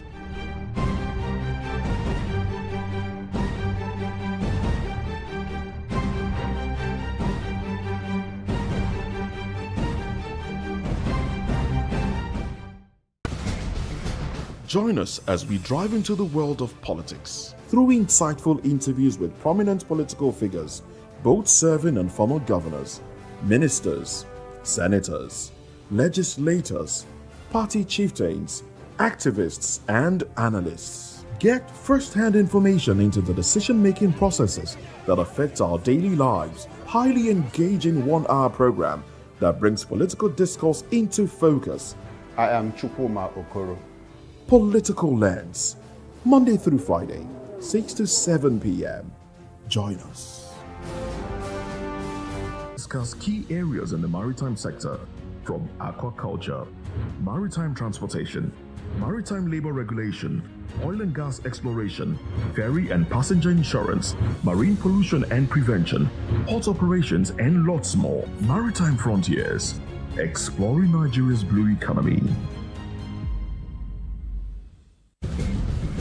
Join us as we drive into the world of politics through insightful interviews with prominent political figures, both serving and former governors, ministers, senators, legislators, party chieftains, activists, and analysts. Get first-hand information into the decision-making processes that affect our daily lives. Highly engaging one-hour program that brings political discourse.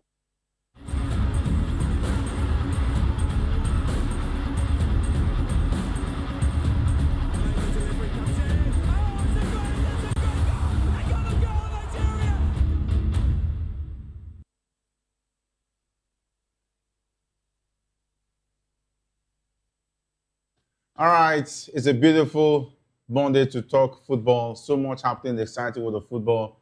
The weekend presented us a lot of interesting gifts for the quadruple chasers. We all know the story. 1 down, 3 more to go. Let's see how that pans out for the Gunners as far as that one is concerned. Of course, you can see me sporting blue. The exact look-alike color Man City was sporting when they picked up their trophy this weekend, talking about the Carabao Cup. Let's see how that pans out. If they will add the FA Cup to it, I'll be looking forward to putting on this blue t-shirt once again.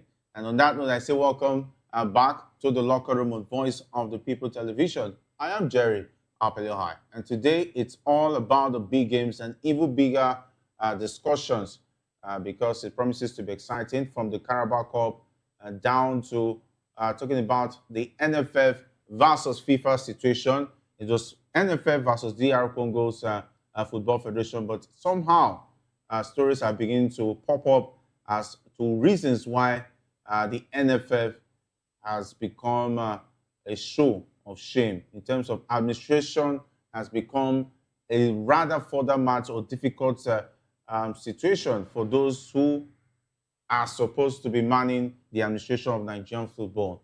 And definitely, I will not be doing the show alone. I have a Fizz who joins me today, and I know how he was smiling over the weekend. I don't know whether the smiles continue, but all the way from Algeria, he's here with us. It's great to have you. But I saw all the way from Wembley now. I think he left Algeria for Wembley Stadium. Yeah, the coverage was not that good at the end of the day. But of course, it was all Arsenal hype going into that game, and I was one of the people saying, at least let's tread this with caution. It's Manchester City, for crying out loud. You don't just write off Manchester City. They are coached by Pep Guardiola, arguably the greatest coach ever. A lot of people put him in that discussion, and at the end of the day, he eventually won the Carabao Cup, and that's his 40th career trophy. which is very, very good for the man. Yeah, the weekend served us a lot of football. Manchester United up against Bournemouth, always promising goals. 2-2 that one ended. Chelsea as well, also in the Premier League. It was better. 3-0. It was better. Better business with 2 goals. And what's even Beto made sure that maybe he played over 1.5. He had to make sure that 1.5 came up. Aside the banter, Jerry, there was something beautiful I saw from the Everton-Chelsea game when Senegalese winger Iliman Ndiaye he scored. Fantastic goal. Beautiful goal. And also the evergreen midfielder Idrissa Gana Gueye, when they came up to celebrate Ndiaye's goal and saying, we don't have 1 AFCON, we have 2. They showed that to the world that, and he still said it after the game that they are African champions. And of course, I'm sure that is echoing what the whole Africa is saying. Morocco is rejecting the trophy. A lot Moroccan players. A lot of people are condemning. It is one on the pitch now, Jerry. It is one on the pitch. It is one on the pitch. So you can't just come and announce, this word online and say we are the one winning the trophy. Why didn't we win it on that particular day? That's a decision that will never sit well with me for the rest of my life. That is CAF. That is so embarrassing on CAF's side. The people that you are giving the trophy now, their players are rejecting it. So it's just so embarrassing. They shouldn't have made that decision at all. Show of shame from CAF. And also, we saw other games. The El Derby, we saw that one between Real Madrid and Atletico Madrid. Demola Lookman scoring was beautiful, the highlight for me. Beautiful goal. He was almost started the move, and he finished it with a beautiful goal. But for me, the goal on the night was Atletico Madrid's right back, Nahuel Molina. That was a fantastic strike. Masterclass. From the top drawer. Beautiful. And we saw Vinicius Jr. always stepping up. I don't know what. I think there's something Abelua is telling Vini this time.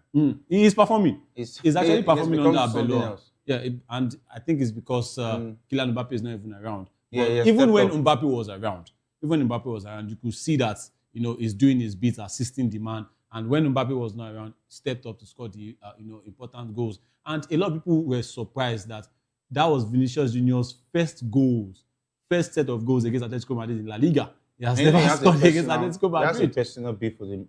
You remember, the racial abuse last season. The racial abuse and all of that. And now he has gotten 2 goals against them. Pound of flesh. Brilliant from Real Madrid. 2 pounds of flesh. But of course, Barcelona, they are still the ones still topping La Liga. I think just 1 point. Yeah, they won 1-0. I think it's 4 points. It's about 4 points. Yeah. 4 points. And they won 1-0 also as well. It was really scary for Barca. Yeah, so it was good. It was good. Bundesliga as well. It's looking like it's going Bayern's way. They won. Is it looking like No, other teams like Dortmund are still trying to bring up something. They were still struggling over the weekend. Yeah, they played 3-2. They lost 3-2 at home. No, they won. They won 3-2. Yeah, they were down, okay. But I didn't really see the end. They won that game. Huh? They eventually came back and won. They won. 2 penalties scored by Rami Bensebaini. They won that game. It was good football, but of course, the main one was the Carabao Cup final. Yeah, Arsenal we'll get to that. Don't worry. Let's leave that in the cooler so that was let it still be hot, so fresh, because that's the high point. Yeah, I know. Who want to know? All right, we're still expecting Maiwa to join us to explain to us what happened against Bournemouth. I don't know. Maybe no. You also know you have some explanations. Yeah, you have some. No more explanation. It's already a culture. You have some explanation. It's a culture now. I think it's a culture. Losing to Brighton away is a culture. It's no longer. You look at this. Any weekend that Liverpool wins, you like, oh wow, maybe they did something different this time. But if they lose, it's expected. This is it. They've been on the losing trajectory. It's been giveaway period. Well, Liverpool is just like up and down. Yeah. How can you explain? I would have want to give excuse for Ekitike early injury. Yeah. Talking about the exemption of Salah and not being in the squad due to the fact that they want him not to play in the international break. It was just an excuse to make him look injured. But it's all backfired. At the expense of the team, it's really backfired. And the constant use of Gakpo. I don't know, there's something about Ancelotti and Gakpo they need to find out. It needs to be investigated.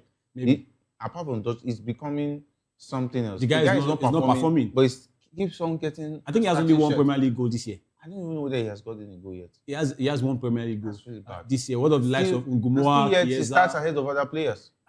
I don't know. That's what we are saying about some managers. When they keep their faith in some particular players, they are not performing. They don't seem to make good decisions with other ones. Yeah. Ngumoa should be getting minutes. Ngumoa should be starting ahead of Gakpo in some games, to be honest. And we saw his cameo appearances. Even Chiesa. At the beginning of the season, anytime Chiesa steps onto the pitch, he does the business. Right. But the likes of Gakpo, even if he's firing blanks, he will still start. Maiwa, it's great to have you join us. You've been I will a little bit. I know you. I don't know how come the FIFA delegation you followed, the NFF delegation you followed, they could not pay 1,000 euros just to go see their petition go through. So they were just doing it on lip service. Yeah. They sent a letter, and then when it time to pay 1,000 euros. I think it's 1,000 Swiss francs. Swiss francs. Swiss francs. They could not do that. They couldn't pay. Wow. They should have done a GoFundMe now. If Nigerians wanted to go to the World Cup, so they would have done. Yes, they don't know. That would be embarrassing, even if it happened. This is the same federation that through the application of coach of the Super Eagles online. They so choose one more. Yeah. They can do GoFundMe too. At least I would have contributed something to help them submit the petition officially. Maiwa, it's great to have you join us. It's always amazing to be here. I mean, the NFF saga continues. It shows how serious they've been. We've said it consistently. How do you lay a complaint? And the money for you to file the complaint, you can't find it, you can't pay it. The nonsense culture of owing people. They want to go and owe FIFA again. Like they usually owe coaches. They want to do it on credit. What they are trying We'll to pay do. later. I mean, decide first. They had 30 years experience of owing coaches. They want to do it again to FIFA. And FIFA said, no, not on my watch. Unfortunately, no wonder. we will not be going to the World Cup because of the carelessness and the cluelessness of the NFF. I mean, it was surprising that FIFA would take this long and they will not acknowledge anything and they will not see anything. Only for us to find out that, the NFF are clueless. And I think myself and Hafiz, we mentioned something like this, I think about 3 or 4 weeks ago. I think about 3 weeks ago. Yes, we did. And we were saying we hope that NFF actually filed this complaint and they are not just paying lip service. Unfortunately, FIFA has come out to say the money they are supposed to pay to file the complaint, they didn't pay it. It's so shameful, and that is the kind of people that is running our war. These people sit down on millions, on billions. I think they can get 1,000 francs. 1,000 Swiss francs is about, I think, about 700 pounds or thereabout. They cannot find 700 pounds. And this is the same person these are people that will travel to France to go and massage the leg of Moses Simon and then pay 700 pounds. I mean, it's just a disgrace, and it shows how unserious they are because of $700. It just doesn't make any sense. All right, so to make our viewers understand what we're actually talking about, it is quite saddening to learn that after months of waiting and hoping, FIFA didn't dismiss the petition of the NFF against DR Congo because they lacked a case, but because the NFF failed to do the basic things like filing on time and paying the required fees of 1,000 francs, Swiss francs. FIFA could not even dignify Nigeria because it's our country with a formal response, but reportedly had to notify the NFF via phone call. That alone tells you everything about how seriously our case was taken. Now the NFF has to appeal at CAS, which is very unlikely to entertain a case that was thrown out on procedural grounds. It's not because the NFF didn't have a case, it's the way and manner they handled their case. You know, the way and manner handle your case, even though you have overwhelming evidence, that alone will make the person who wants to attend to your case know you are not serious. Exactly. So the NFF Secretary General was live on camera, facing the press, telling the whole world that he filed a petition, and he did not do the simple thing a clerk, a normal secretary will do. And he went and told the whole world that he filed the petition. Gasal, that oh God.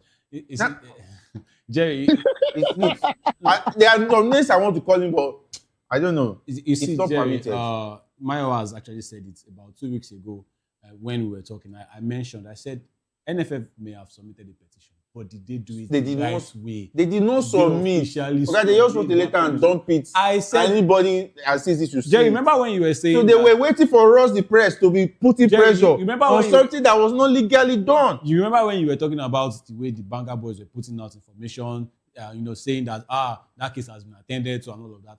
That could have been the same way NFF was trying to use those banger boys to spread the news that they submitted a petition, but they did not the right way. How can you explain to people that 1.7 million naira you could not pay? Because that's 1,000 Swiss francs to naira. 1.7 million naira you could not pay. Oh my! And we know, you know how much you are getting. Is it that the third party that is paying your coach could not even bring up 1.7 million naira just to file a case? Oh my! And as Mayowa said, it's like they want to hold FIFA as well. What they are doing at home, they want to make it international. Local depth, they want to make it international. What's an embarrassment? 1.7 million naira. And I told you, no. A week before, it's like 2 weeks now, FIFA notified them. And it was March 9. March 9, FIFA gave them that response like, look, you don't have a case, you did not pay. FIFA did not do anything to date. FIFA, they are not a mediocre organization. Exactly. They have standards. Yes. You notice that they didn't have to waste their time posting an official. Do you see anything official about this case? Jerry, because FIFA knows that they have everything to stand their ground that the NFF did not do the necessary. I mentioned this to Mayowa. I said if they had done this thing the right way, Mayowa could bear me witness, FIFA would have responded by now. Yes. We know that we don't hurry FIFA. Yes. FIFA, they don't make FIFA decisions didn't wait till now, start doing back door. Weeks upon weeks. I said the delay was obvious. Iraq that was wrong. In the Intercontinental Playoff, they made a complaint because of what's happening in the Middle East. They said, look, FIFA, we want you to postpone this. Immediately, FIFA said no. Immediately. So why is that something that you've pushed to them since December? You're telling me that they are wasting time December, on January, February, March. If you had done it the right way, you would have gotten a response. I was wondering. 1,000 Swiss francs you could not pay. Are you surprised? Oh my. International debt. And I think they're having a congress very soon. Election is coming. And I've been hearing that Dosso will be contesting again. Yeah. To run. This same board. Don't be surprised, Jerry. This same board. Don't be surprised. This same board should go. You know how it is. Oh my. Well, FIFA simply told them. Where are they going? FIFA simply told them, no credit today, come tomorrow. I know that this board is not going to retain their position. Forget it. They will. Take it to the bank. They will not. They will. For not qualifying for the World Cup, they are going. Except they just want to put them out. Yeah. Okay. They are going. You can't face, the shame. Except they want to do that. They are going. The election is in September. They are going. They will stay. They cannot stay. Goso has overstayed. Okay, so if Goso leaves and Pinnick comes, what's the difference? What's Pinnick? Oh, who do you think is going to be there? Forget it. Pinnick. Who do you think is going to be there? He has been pushing for this third term now. He has been pushing for this thing. Pinnick has eaten and is fat. Is there any say? Is there any say that will push Pinnick out? There is. Of course, there's a cabal. There's a cabal that will push Pinnick out. I don't want to go into all the politics that is on ground. Jerry, the politics or not, we know. See, let me tell you who Pinnick is in Nigeria. Let me tell you. Diko can back Pinnick. Yeah. But the forces, the likes of Olokpade, come on. Yeah, because Olokpade has links direct to the presidency. Okay. The current director. Pinnick can never come back. Okay. Just forget it. As I've just explained, just forget Pinnick. Pinnick is not even in the conversation. Okay. He should go ahead and start washing Mosepe's leg so that they will prepare another FIFA seat for him. But as far as the NFF presidency is concerned, Pinnick should forget it. He might influence a candidate. Speaking of Mosepe, you see how embarrassing things can be. How Nigerians wash their dirty linen outside. Other countries are saying they are like lashing Morocco. There's a backlash faced by Morocco to other countries like, look, we don't support what CAF has said. And you came out to say it's a right decision. CAF, they've done the right thing. The CAF appeal board is independent. Oh, man. You don't want to talk about, what happened on that final. You don't know what happened in the game. You just want to talk about how CAF has been doing well. The thing is that there are some people... It just says a lot about us. There are some people who want to call out. We may have already lost... We have already lost this case. Not in the courtroom, but NFF in an office. NFF is not going to cast. Where someone didn't do a job properly. Jerry, I'm giving you an exclusive. NFF is not going to cast. For point of correction. CAS will not listen to anything that was not filed officially now. You can't blame CAS. Yeah. What do they want to go and do? Because NFF is not going to... the FIFA is not going to submit anything. What do they want to go and do as CAS? Imagine FIFA will call CAS. NFF is coming, please attend to them. FIFA wins their cases as CAS now. CAS will not even listen. They have an issue. CAS will say, where's the official document? Point of correction. Where's... Oh, man. Yeah, go ahead, Mayo. Yeah, point of correction. If you don't approach the court of law, the judge cannot hear your case. The rules for filing cases are very clear. We did not meet that condition. As such, no judge can hear our case. So we never had the case. That's number one. Number two, you should not be surprised. The same NFF bottled our friendly with Argentina because of documentation issue. A friendly that they've been talking about for almost 1 year. They bottled it. The same NFF took 11 months to appoint an head coach for Nigeria. And these same people, they gave us 4 audio coaches in that space. It is that same NFF that you FIFA successfully.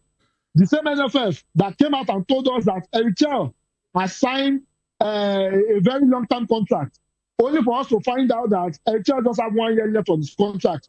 The same NFF that told us at the unveiling, the same NFF that they gave money to.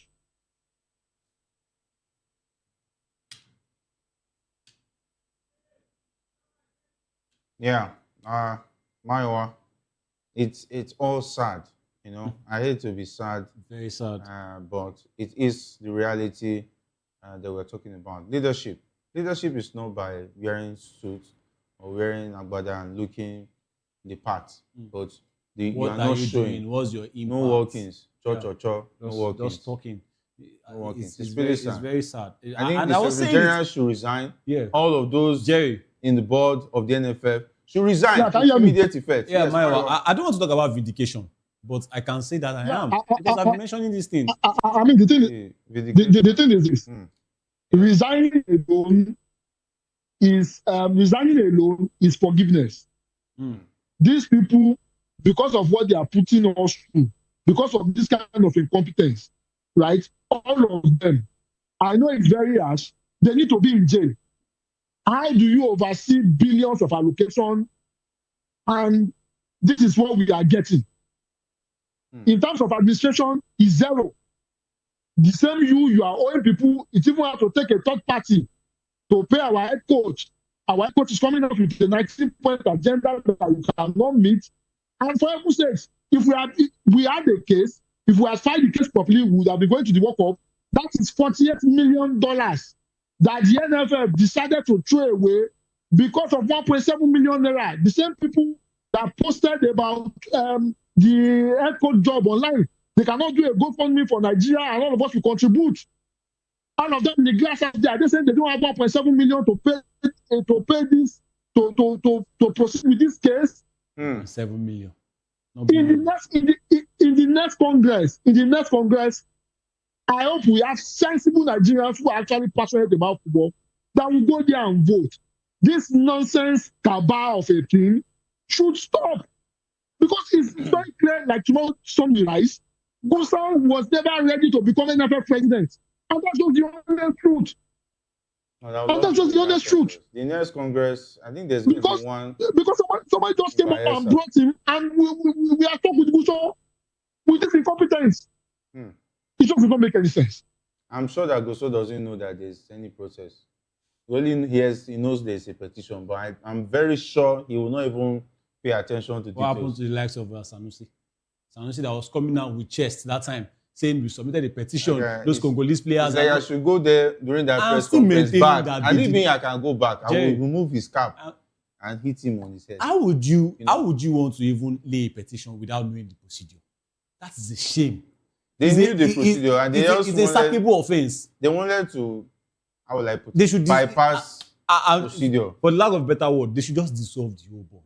The board should be because it's with immediate effect. It's worth it. With immediate effect. They deserve to be. Because how would you want to go into a process that you are coming out into the media to shout about? I will not be surprised. You don't know the process. I will not be surprised. Those who want to dissolve the board, maybe the NFF also told them, there's more money we have to pay. Please, when are you going to make it available so that we can pay? Jerry. They will not say, are you paying now? You say, with all the there's no money. With all the allocations you are getting. Now I'm telling you a picture. Yeah. They say, we don't have money. Our coffers is empty. You know we are relying on you. They will not laugh over it. Don't worry, we'll pay. They will not be dragged. Okay, let's send the receipt to the CBN. they will now put it in one secretary on the table. When the CBN governor will now come, the CBN governor might not see it. Maybe it's now. They still say, who is going to pay? We have not paid, though. The matter is going on. That's how it is. 1.7 million. Jerry, it is not 1.7 billion naira. Oh, it is 1.7 million the naira. story, 1,000 Swiss francs. The story, you see, if they explain Nigeria to you, money that mosquito we used to buy lunch. Exactly. Come on. What is going on? Come on. Anyway, Igbo better has been the language since 2030. Is all our grandfathers and grandfathers said, and AFCON qualifiers now. Igbo better. We should know that DR Congo are playing that tournament. Anyway, it's gone. And they could have done better. It's gone. They could have done better. Otilo, it is gone. Anyway, head coach of the senior national team of Nigeria, Rachel, didn't include any player from the Nigerian Premier Football League in his team for the AFCON, where they finished third in Morocco. And the coach also ignored them in his latest list of players for the upcoming friendly tournament in Turkey, where they will be up against World Cup bound Iran and Jordan, respectively. And there was no spot in the list that was made public. That was last week for players in the Nigerian league. Although sources close to the coach say he's likely to include at most 2 of them when the team play in friendly games in June. And revealing more, our source said Chelsea's lack of faith in players from the NPFL is largely on their understanding of how he wants his team to play and their inability to cope with his high press, aggressive and pacey style. He said at the Unity Cup in England last summer, a couple of home-based players failed to keep up with his fitness drills and demands, but at that time it was said that the fact that they were deep in the season played a role in their inability to cope. The final straw was the Chan tournament, where they completely capitulated under his instructions and demands. Ironically, it was the same formation that the Super Eagles used at the AFCON and blew everyone away until they got stuck in the semi-final where they lost to Morocco on penalties. Chelsea will no doubt take a look at them in league games before making any decision on inviting them in the future. And in previous times, he relied more on recommendations, but the players failed to live up. Yeah, the likes of Gumodede kept up painting some players well. That don't worry, they are good enough. He saw the worst at the Chan where Mayowa's goalkeeper, what's his name? Akot. Ebenezer. Yeah, he was the only one because he didn't need to run around anyway. That's Ikechukwu's keeper. Ikechukwu's goalkeeper.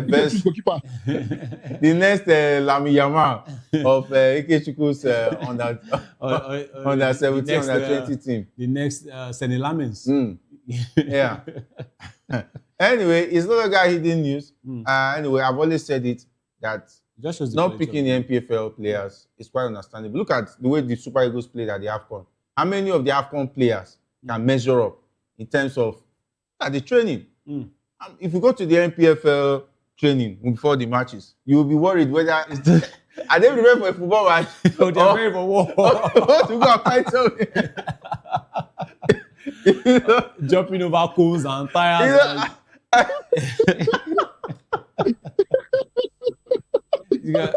It's just the quality of the league. So you blame the man. So nobody should call Eric Chair out for not inviting NPFL players. The standard is below par. And you can't fault him by saying he hasn't watched enough of the NPFL. Well, how many can you watch with your safe head and come back? You'll be worried about his security, whether one bottle is going to fly over your head. But Jerry, see, the thing is this, we should call him out. It is not right that we have a national team that none of our NPFL players will be in. That's number one. Number two, this is beyond Eric Chell. Your guy, Jerry's guy that wants to come back to the NFF, that wants to make an inroad back into the NFF, was part of those people that destroyed our league. Because he decided to abandon building a local team and importing people to come and play. And if you look at what Eric Chell is doing, he has started on that same trajectory. I've said it consistently. I don't have any issues with foreign-born Nigeria. I'm not more Nigerian than they are. However, if we continue to do this, it will continue to reflect poorly on our league. What is the incentive of these people upping their game? There is no incentive until if they don't leave to go and play for where Samas of Basso they play in. Black Leopard in Tanzania. If they don't go to Tanzania or go to Chipas United or go to Crawley Town, they don't make it to the national team. They do not. So the incentive to play for the national team, the incentive to put in your best in the national league, in our league, to be able to be good enough to play the Super Eagles, is not there because there is no opportunity for you to. There is no opportunity. When there is no opportunity at the top, how do they want to promote you? So in as much as we have issues with our league is below par. It doesn't speak well for our national team not to have a blend of the home-based player. And we are talking about friendly, not international competition. These are friendly, and these are the places where you should be able to give an inroad to our local players. So I will call him out. We cannot continue to do this. We want to wait for somebody that will make Nigeria a second choice. I will be rejoicing in them. It's not a sustainable strategy. We need to start encouraging our local players to do better and see that they have an opportunity at playing for the national team. I just want to be soft. I agree with my wife. One CHAN tournament is not enough to say the whole league is bad, that we can't produce players. Just one CHAN tournament. There are other players that come in every time. It makes it difficult for the coach of the Super Eagles to pick the right players because those he trusted to pick the right players. Like the players who persecuted the qualifiers for the CHAN were mostly different from the players that eventually went to the competition. Yeah. So that means merit was not also put at the front burner.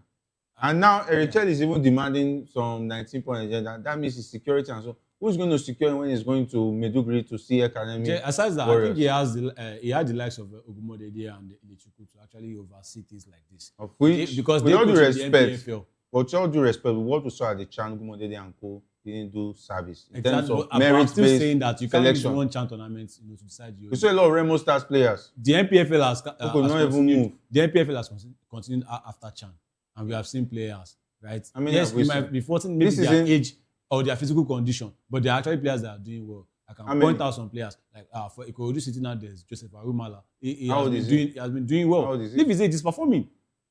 See, no, leave his age is performing. No, I don't want. Okay, when I don't want us to discover a player that after playing 2-3 games, we are no longer seeing him. But do you know Ahmed Musa is performing in the APFL?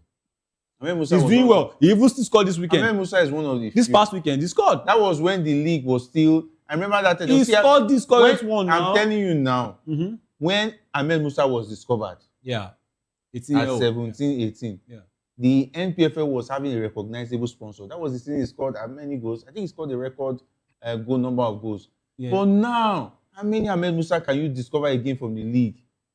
That is because they don't have that coverage. I can understand, but they still with the little they have. Once there are players that are doing well. There are players that are doing well, but because it's so degraded now, the NPFL is so degraded now. We are finding it difficult to pick players. They can't tell me that out of my wife said very well.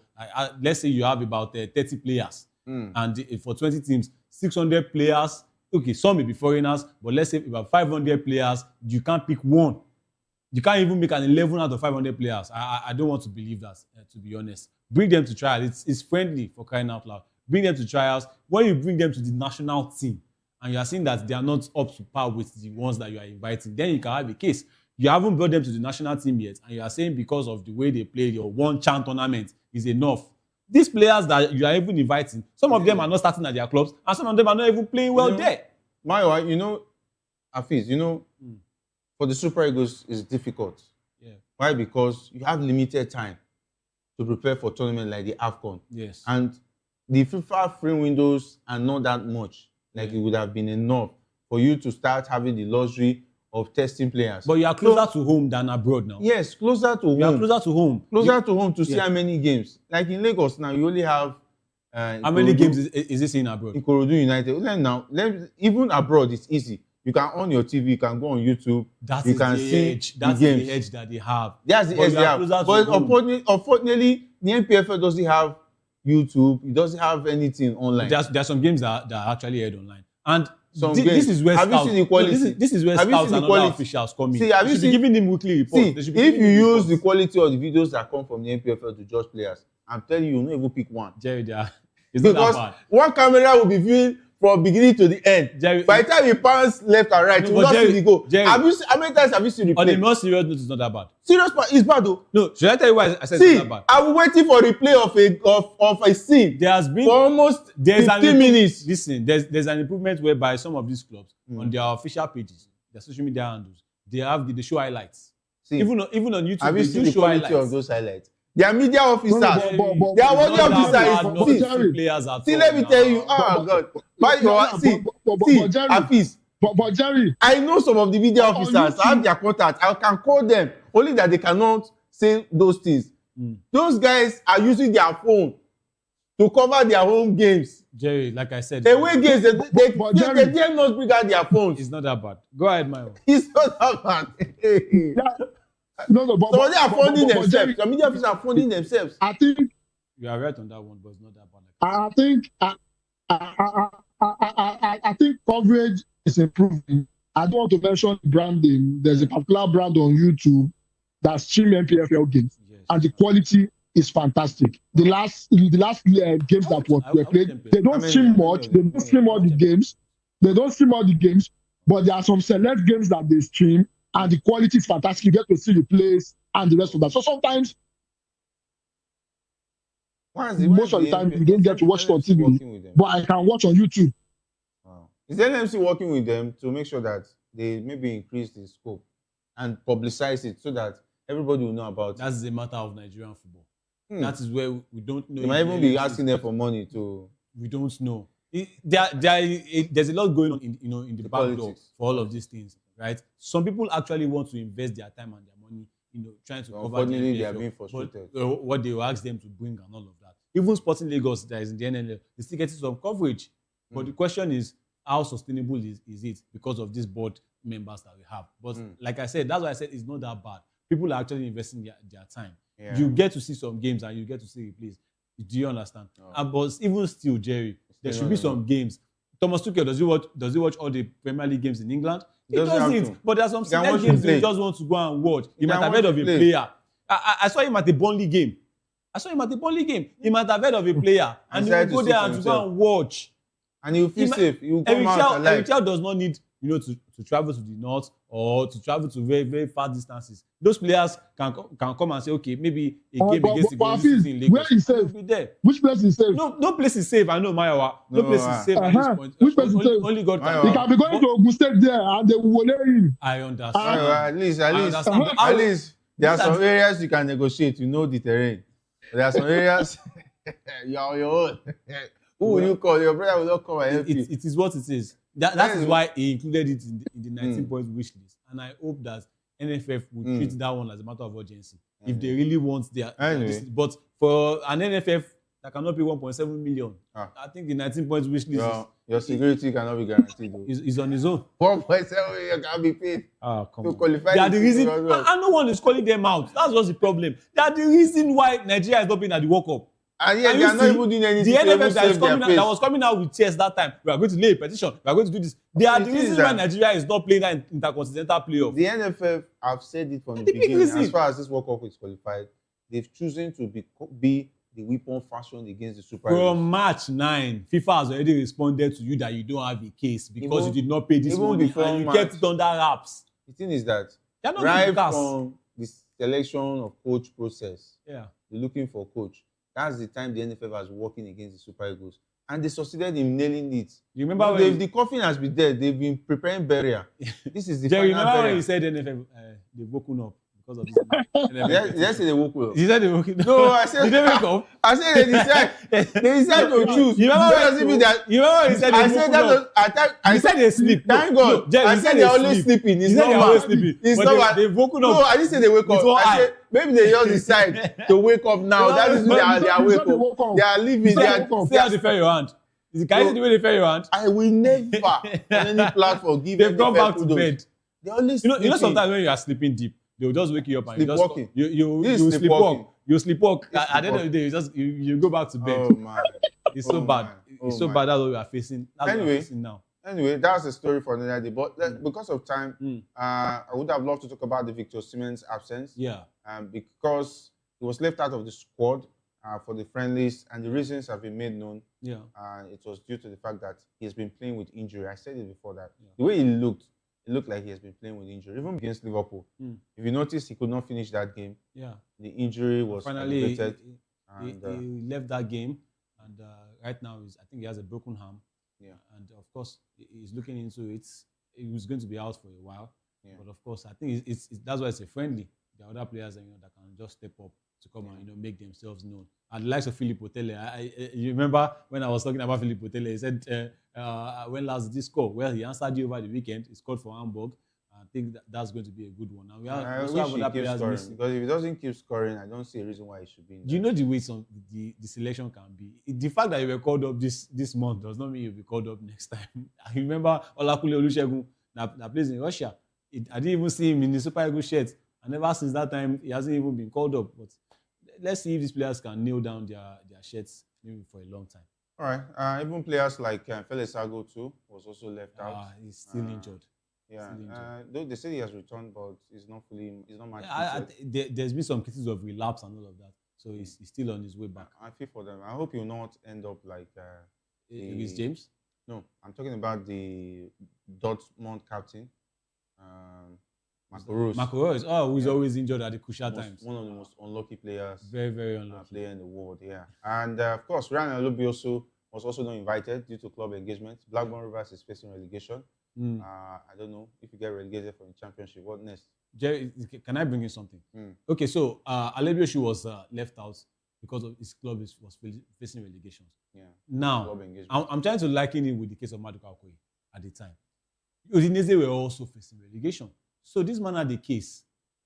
If I'm coming and I know I'm not number one, instead of sitting on the bench, why can't I just go back to my club and help them survive relegation? And trust me, this man, he has successfully done so.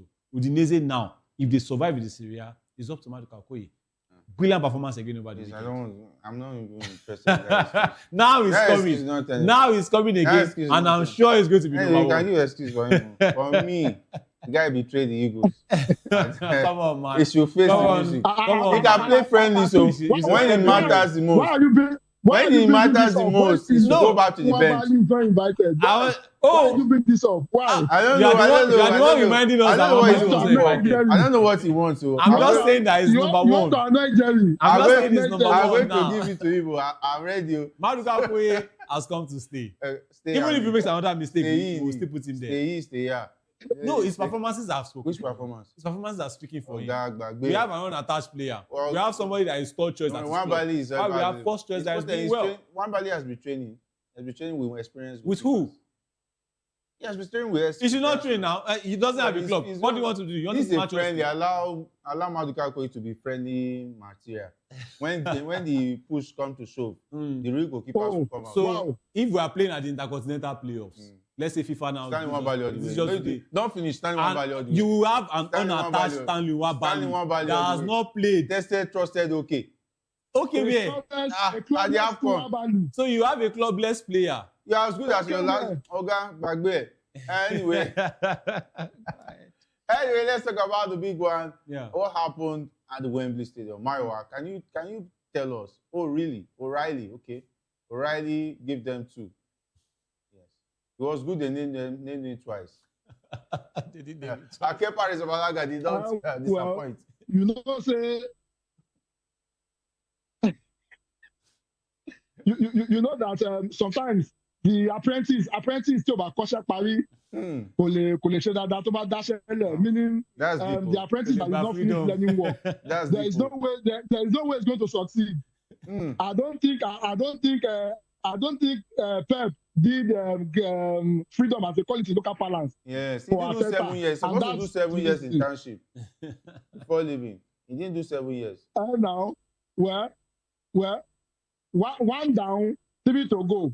They can bottle it and they can steal it, but on the more serious banter aside, I think Kepa should be sold and be used to buy the problem that's happening to him. How do you mess up in that kind of a crucial game? How? It doesn't make any sense. Arsenal in the second half did not play. The first half they played very well. Second half they shut down, and that's the reason they couldn't lift their game. They were looking for corners. It was just so poor. A game experience experience always beats inexperience, and that's what Guardiola had over Arteta yesterday. They didn't see corners. My wife, I didn't corners were available. They were not playing for. The thing is that Man City understood the script. Well, that's true. The script was they avoid corners, they didn't score anyone. Avoid set pieces. Then Kepa, unless who doesn't know Kepa has issues with long balls coming from outside the team. It has always been his undoing. Unless the other coach did not study Kepa very well. If you want to beat Kepa, make sure you play outside shot. Play from outside. If you are good at that, you can beat Kepa. But one-on-one, you cannot. Jerry, so a lot about Kepa, a lot has been going on over the media for people criticizing Arteta for starting him. I think that is why you have two goalkeepers. Yeah. When you trusted a goalkeeper from the beginning of a lesser tournament, yes, you have to at the final you should still be the one. No matter the team you are playing, the players should have stepped up. Okay, if Kepa had been brilliant now in that game, people will have called Arteta a genius for using him because he didn't go the right way. People are now criticizing him. I don't think he should face that. And as for me, this game, just like Maiwa rightfully said, Arsenal did not turn up in the second half. It was a game of 2 halves. Arsenal owned the first half, but did not take their chances. Since he had no shot on target in the first half. Kepa is also jinxed. He should have even been sent off in that game. He's also jinxed. Like look at the way he was dragging Jeremy Doku. Look at Chelsea. When he was at Chelsea, he refused to come off the pitch. And they lost the final. Marizesari almost lost his head. But he saved the penalty in that final. But ultimately, Chelsea lost. It's like there's something about Kepa. Keep him away from the Premier League. But then, we all know that Raya is the first choice for Champions League. In case Raya gets injured. FA Cup. In case Raya gets injured, if Kepa calls him, I don't think Arsenal fans will pray for David Raya to get injured. Kepa will just Kepa on the trophy. Because trust me, if tell you, 1 down, 3 to go. No, I don't think Arsenal are going for the quadruple. 1 down, we all know 3 to go. We are waiting. We all know they are not. Arsenal's focus is on the Premier League. We all know that they are not going for any quadruple. Yeah. The FA Cup is still there. In the Champions League, they have 25% chance of winning it. They are not even treble. Forget that they finished top. They beat Leverkusen. Sporting is on the way. Sporting is going to give Arsenal Barcelona the last time Sporting faced Arsenal in the European game, they knocked Arsenal out in the Europa League. So who says they can't do it in the Champions League? This is Champions League. Did you see the way they played the second leg? The form of Arsenal right now, they can beat. Did you see the way they played the second leg? Yes. No, this time around, because they finished first, Arsenal will be playing all their first leg. Arsenal should scale through that one. They knocked Arsenal out at home in the Europa League that was mentioned now. Where Manchester United... This current Arsenal side, they have Manchester United midfielder Ugarte. They are not facing Guardiola in Sporting, don't worry. Calm down, you think so? They are going for the treble now. You think so? Treble is on the way. Maiwa. Really, we have to go now. Oh, really? We have to go now. Maiwa, would you rather, I want to ask you, Maiwa, a young up-and-coming player that made the England squad, Nico O'Reilly, he scored 2 goals against Arsenal in a final. I think that should be better than a 35-year-old Danny Welbeck that wasn't even considered. His retirement age, scoring 2 against Liverpool. These are proverbs. What do you say? What say you, Maiwa? This is going to a book of proverbs. Well, that's true. That's true. I mean, the 35-year-old is still functioning and was able to deliver a soccer punch 2 times. Wow. Against a confused and slot side. Exactly. And Beto also did something 2 goals against Chelsea. So it wasn't that bad. We have to go. Thank you very much, Maiwa. Thank you very much, Hafiz. A big thanks to the guys who did great behind the scene, talking about the likes of Shegun, Sam, as well as Jerry, and of course, Hassan. My name is Jerry Apello. I say thanks for being a part of the show. Up next is Political Lens with Chukwuma Okoro. Stay tuned.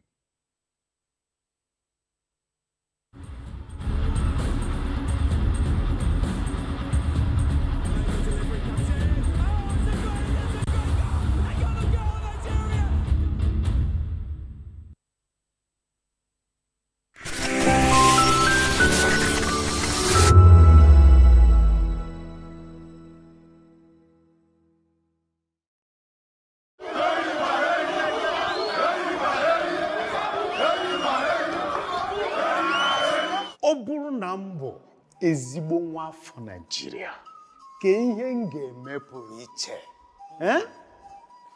nwanne m nwoke Adanne m ga-akwụ chi n'eziokwu kwanyere ndị ọzọ ugo ma lekọta obodo anyị anya gbam ụmụnne m na ụmụnna m obodo anyị bụ Nigeria ga-aga n'iru ma ọ bụrụ na anyị jikọta aka kwado ndị na-achị anyị ka ha mee nke ha anyị ga-emekwa nke anyị n'ezie ọganihu ga-adị ma ọ bụrụ na anyị na ndị na-achị anyị jikọta aka rụọ ọrụ asaa bụ ihe ndị na-achị anyị kwekọtara ha ga-eme ka obodo wee dị mma.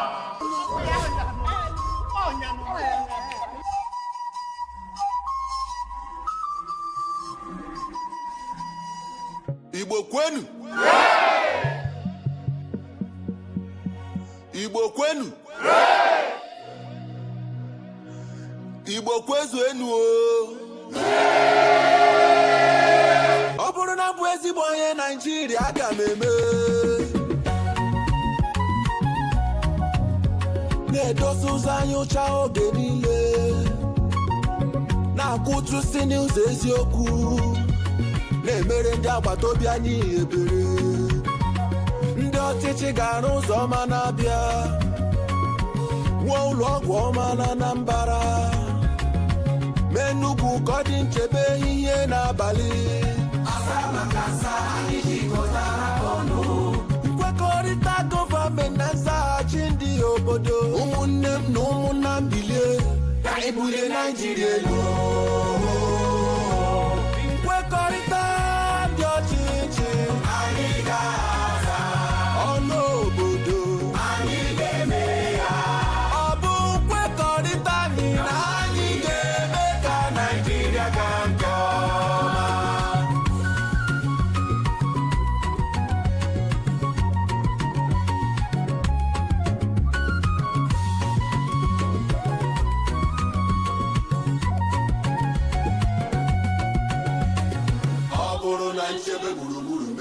Ndị ọchịchị ga-eweta ahụike ọ bụrụ na nrọ ọrụ ike mụta aka ọrụ ndị ọchịchị ga-emepe ụzọ ọrụ n'Ebonyi Imo ọ bụrụ na nkwanye ugwu nye agbụrụ niile n'otu ndọrọndọrọ ọchịchị ndị ọchịchị ga-ekpe ikpe ziri ezi nye onye ọbụla nkwekọrịta gọọmenti na nzaghachi ndị obodo ụmụnne m na ụmụnna m bilie ka anyị bulie Naịjirịa elu nkwekọrịta dị ọchịchị anyị ga-aza ọnụ obodo anyị ga-eme ya ọ bụ nkwekọrịta anyị na anyị ga-eme ka Naịjirịa gaa nke ọma.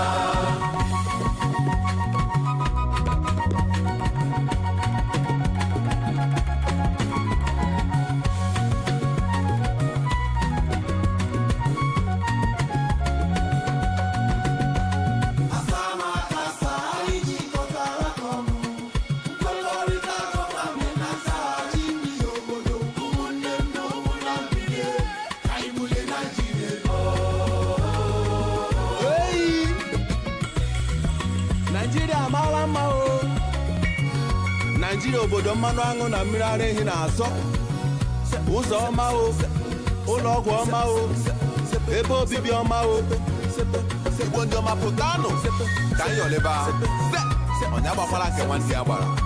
Let's go! Abia, Anambra, Ebonyi, Enugu na Imo anyị ga-ekwe nkwa na anyị ga-eso ụzọ asaa na asaa ndị na-achị anyị wepụtara.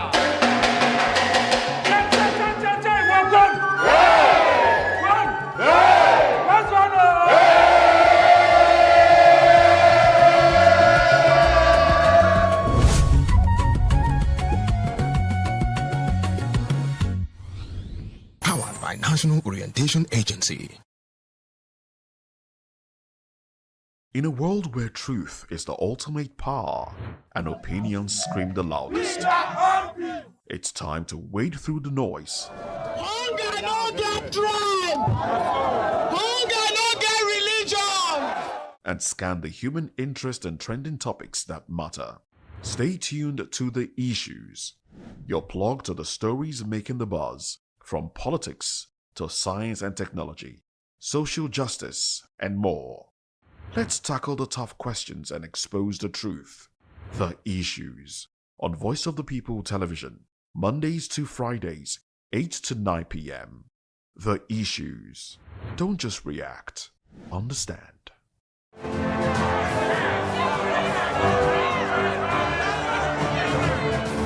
Do you want your voice to be heard? Do you know that you matter in the scheme of things?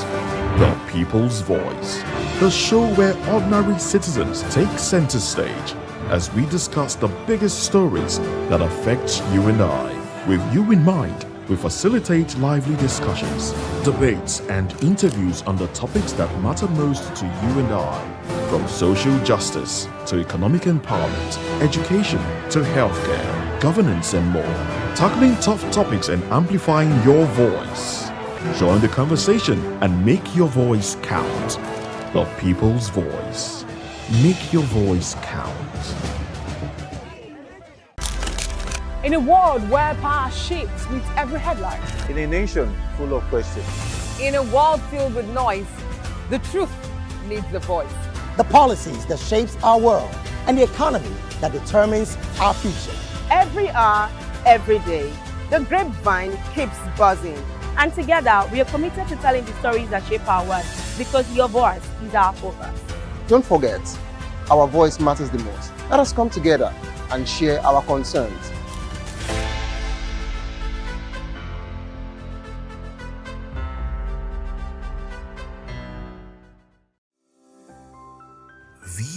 voptv. Now, you have more than a voice.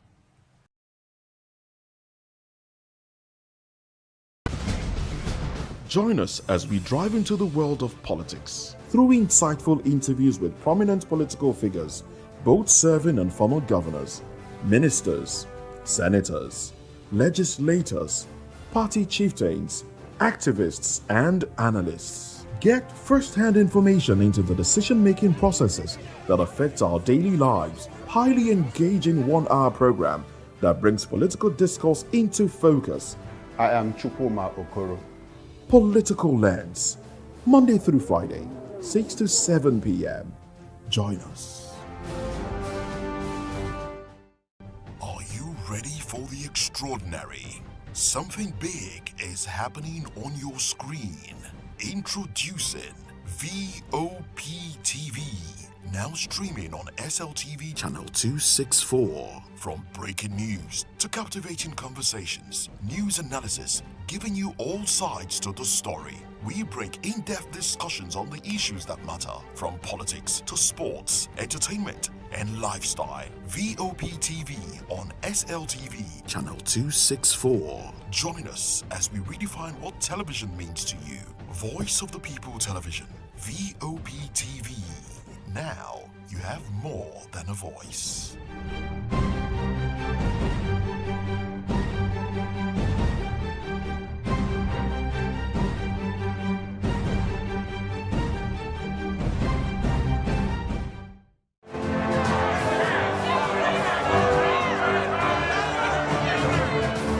Do you want your voice to be heard?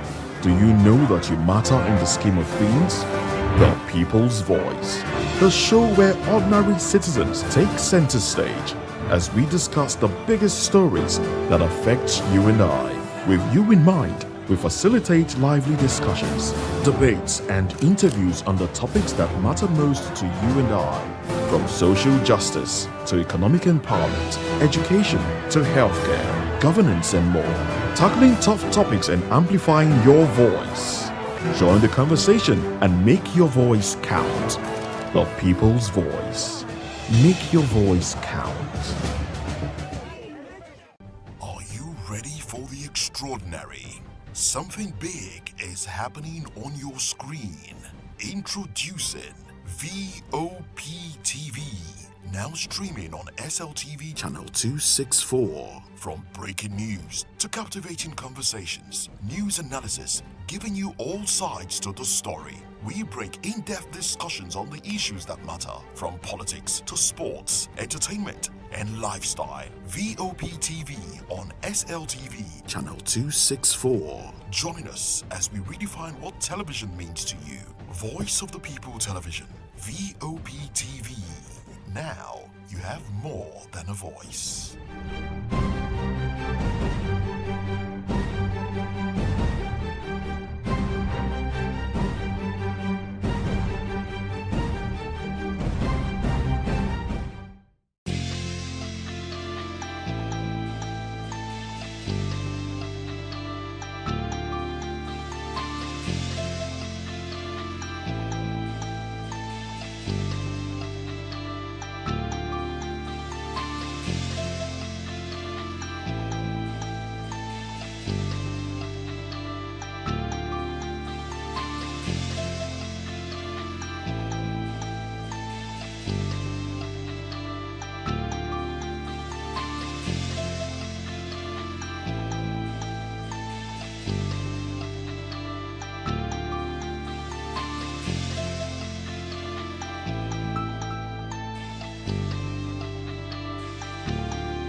Streets. We go to bed empty hunger. To the blaring horns of a hustling city. The loudest voices of the common man got a medium to be heard. This particular administration, they were coming unprepared. It's not a bad thing to renovate the president's lawn. Through top-notch programming, unbiased reportage of news, sports, business, entertainment, and cultural documentaries, Voice of the People 90.3 FM became a symbol for 21st century media. And now, a new baby is born. Voice of the People Television, voptv, youthful, full of vigor and penchant for excellence in the continent's media space, exposing the wrongs,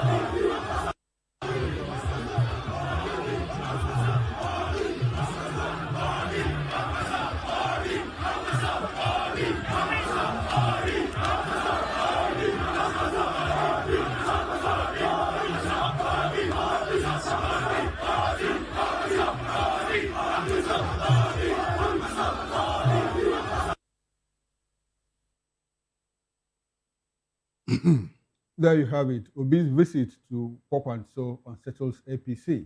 PDP has no plans to support Tinubu in 2027. This is coming from Wike's camp. France to support Nigeria with military equipment. Good evening and welcome to Political Lens. I am Chukwuma Okoro.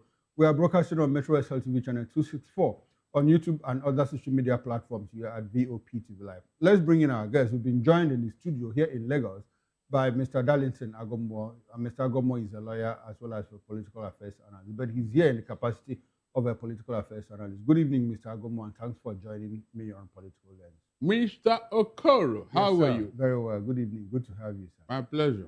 Big one. Now, let's quickly run into it. The political atmosphere in Kano shifted following a high-profile Salah gathering hosted by Rabiu Musa Kwakwanso, which brought together key opposition figures, including Peter Obi, Sheyi Makinde, and Seraki Dixon. The event held at Kwakwanso's residence in Kano during the Salah celebrations featured enthusiastic support from Kwakwansia followers, with chants in support of Obi.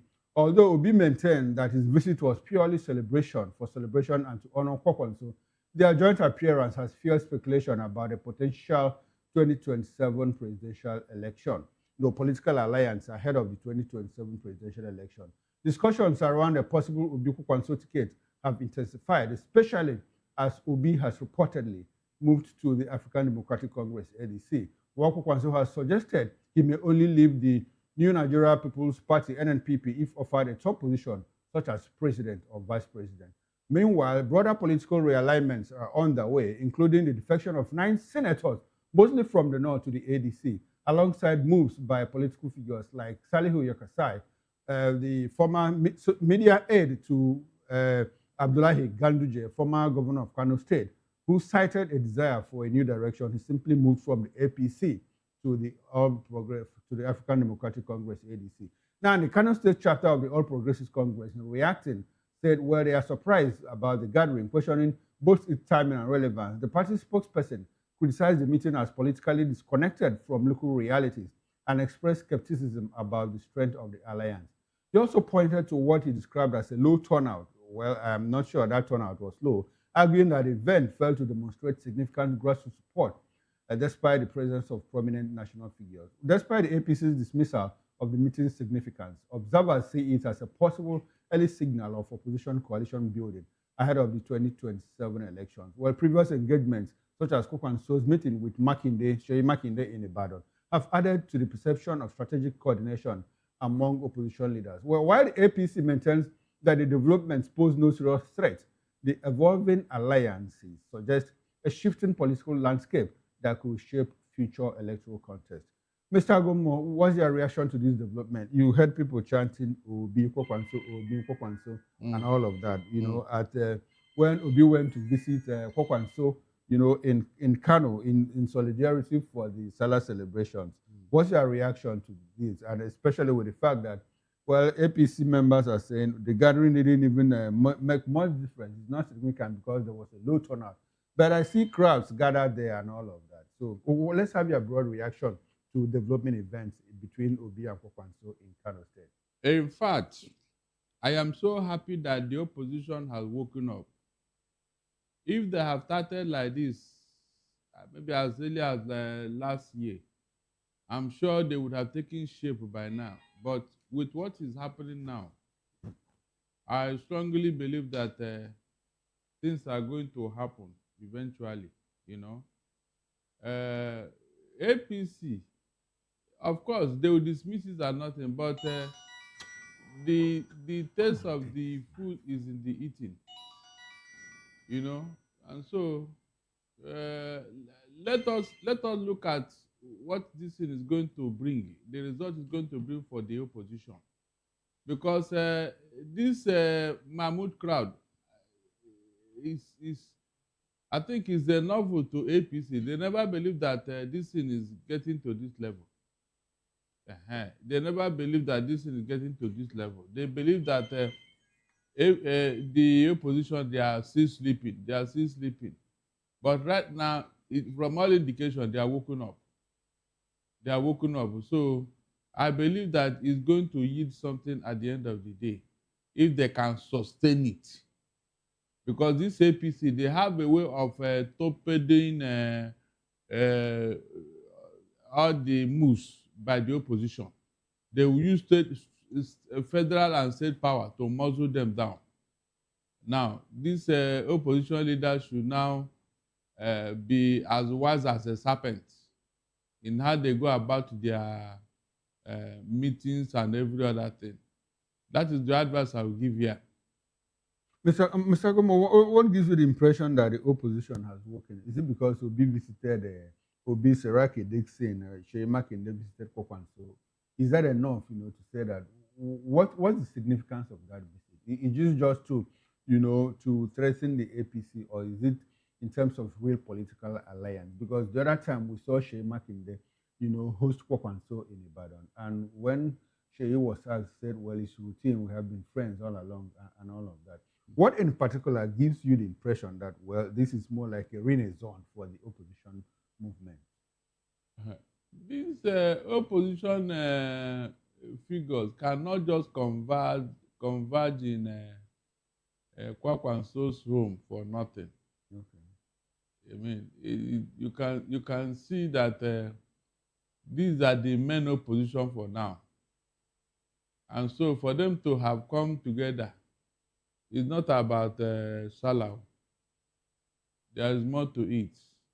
I'm sure behind closed doors, they must have had discussions.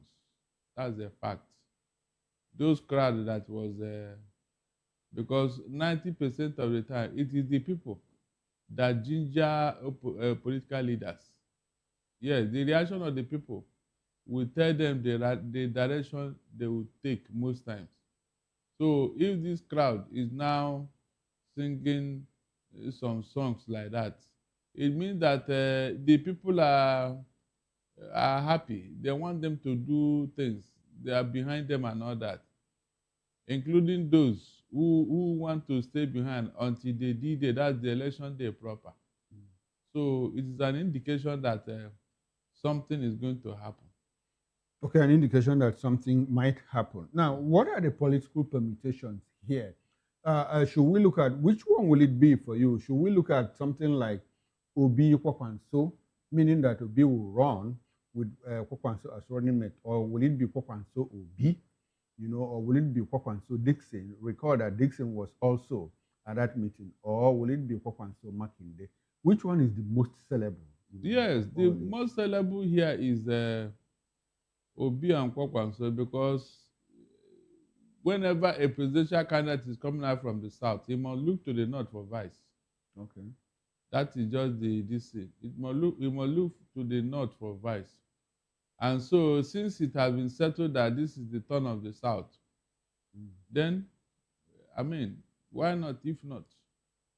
Sheyi Makinde is also from the south. Seraki Dixon also from the south. No, the most sellable person here is Peter Obi. Everybody knows that.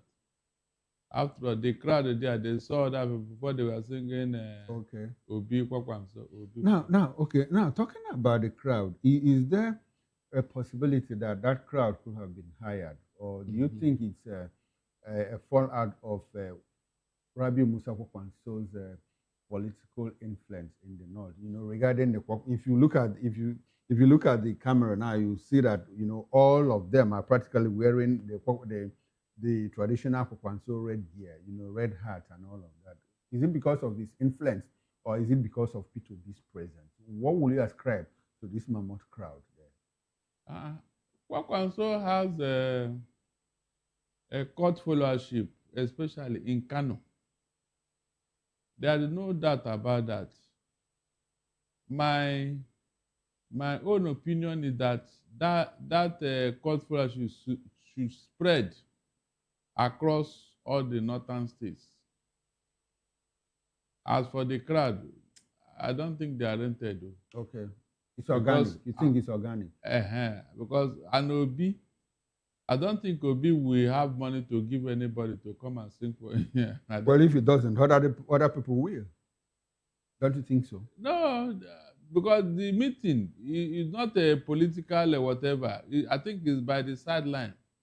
These people now took advantage that they have seen their political leaders, and they need to, was it spontaneous? Because you wonder why about over 3,000, 4,000, 5,000 people are wearing the same, Kwakwanso hat. Was it at the spur of the moment? Don't you think that it was pre-planned that, well, Obi is coming to visit me and you need to mobilize people? Wouldn't that sound more like a rented crowd? If you tell your supporters or something and they came, I don't think it's rented. Okay, you don't think it's rented? I don't think, because from all indication, Kwakwanso and Obi person that you and I know, they are not good in doing such things. Okay. It's not their thing. It's not in their character to rent crowd. No. Because that crowd, Kwakwanso, it is a given that he has people. Then Obi is a given that he has followership in the north. So you said something that needs further interrogation. You said, well, that the Kwakwanso movement, which is predominantly, in Kano, should spread to other parts of the north. Kano is not west, right? Now we have a situation where you have people like Shetima, serving vice president. He's from the northeast, and he's just there. The party doesn't know what to do with him. I mean, APC doesn't know what to do with him because he's Muslim and the president is Muslim. Is it possible to pull off, for the president to pull off, a Christian northerner as running mate and all of that? And the fact that over time it has not been easy for Kwakwanso, to spread his dragnet, across the north. He's only been able to maintain that capacity, in Kano State. What could be the limitations? What could be the problems? Why is it that his influence has not grown beyond Kano State? I mean, 2 times he's been to Senate, he's been minister, and he's been governor for 8 years. He even planted a governor in Kano State. And in all of this, he's just been able to maintain influence in Kano State. What could be the reason why he's not gone beyond that? There is a political culture in the north. Okay. That culture is controlled by the Fulanis. And I don't know whether I'm making a mistake. Kwakwanso is a core Hausa man. Okay. And the Kano is a core Hausa state. And so he cannot be wrong if he control the Hausas in Kano. And then the Fulani that are controlling other states in the north, they may be seeing him as an opposition. That is the way it is. That is what I think. But when the push comes to shove, they will accept him. It's a question of, dialogue and all that. Okay, well for clarity, Pokwanso is Fulani. Pokwanso is a Fulani. Oh, it's a Fulani man. It's a Fulani then man. It's good to go. It's good to okay, go. But the question is, why is it that his influence is not going beyond Kano? No, because Kano, like I told you, is the traditional Hausa state. But Pokwanso is Fulani. A Fulani, yes. He has been able to win the heart of the people of Kano. Okay. Because of his style of leadership.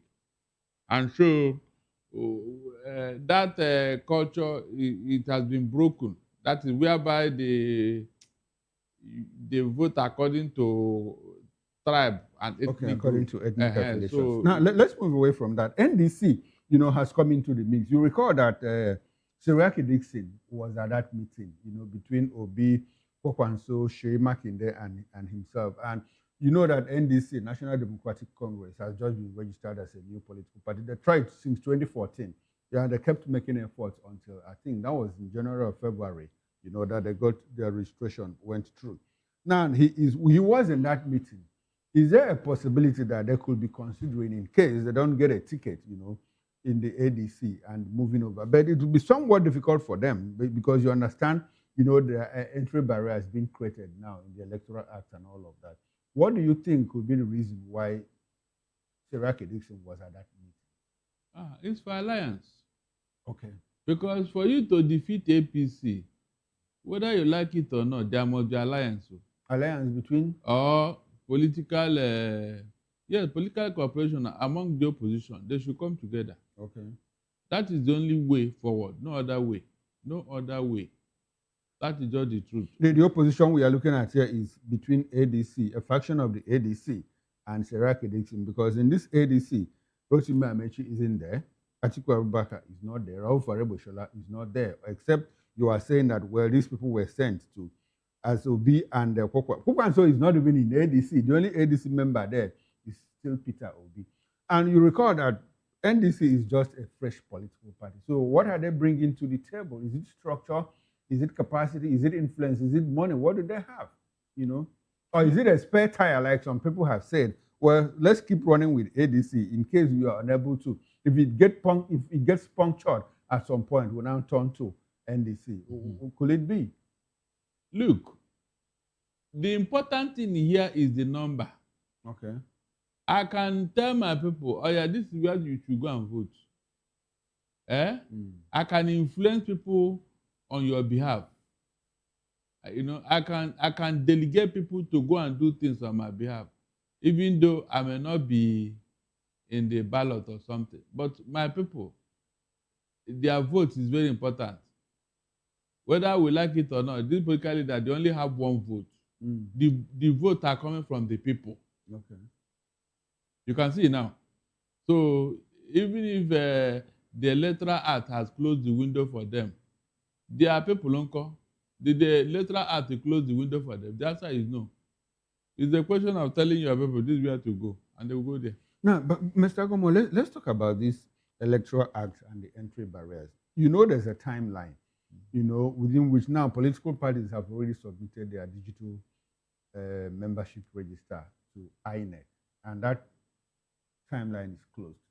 Now, do you think it's an effort to exclude some people? Because let's create a scenario now. Somebody like Atiku Abubakar, P2B, or Rotimi Amechi doesn't get a ticket, in the ADC.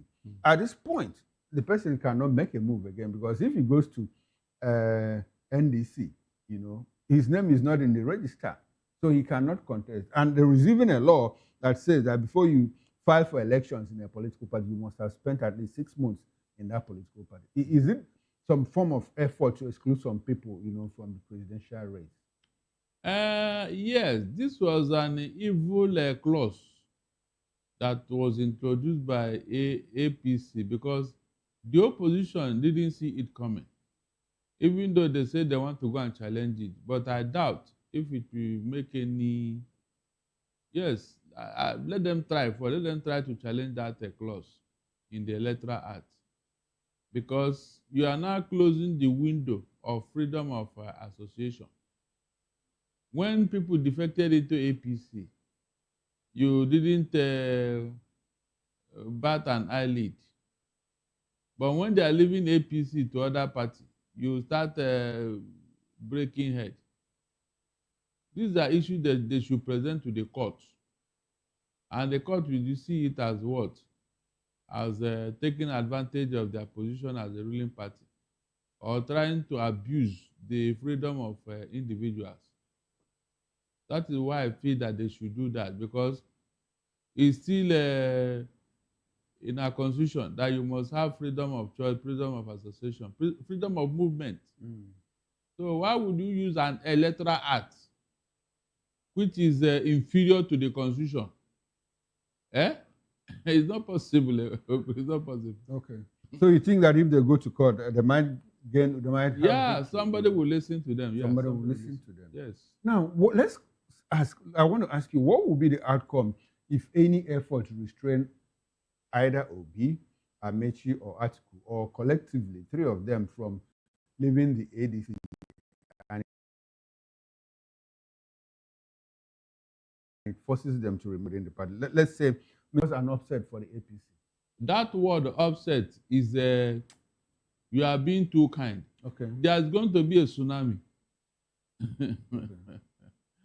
The word is tsunami because the result will be so mammoth, so overwhelming for APC to handle. More so, if these people are going to determine that every vote must count. So all the tricks APC want to play, they will now checkmate it.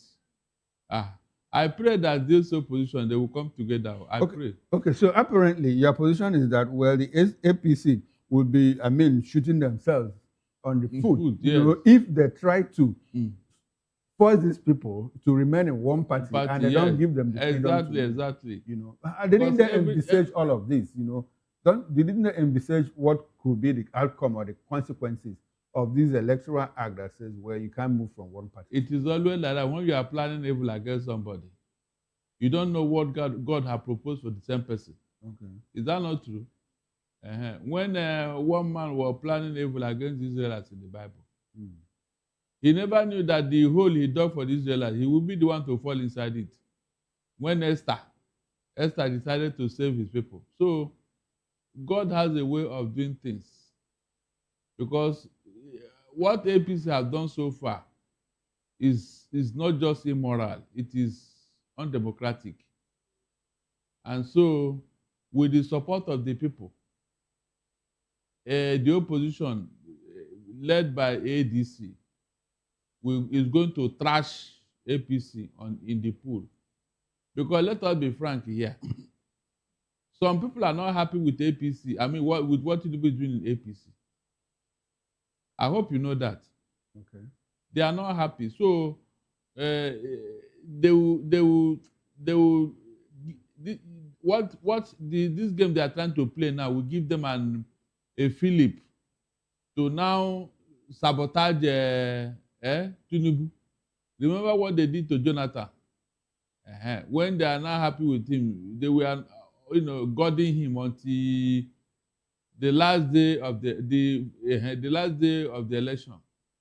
That was when Jonathan realized that they have pulled the rug under his feet. Now talking about APC, you understand that they will hold their conventions in the coming weeks, and there's a lot of complaint, within the APC. Some candidates are saying, well, we have been shut out, from the process. We are not being allowed to collect funds. People that are interested in because they don't want those. Yeah, they don't want those.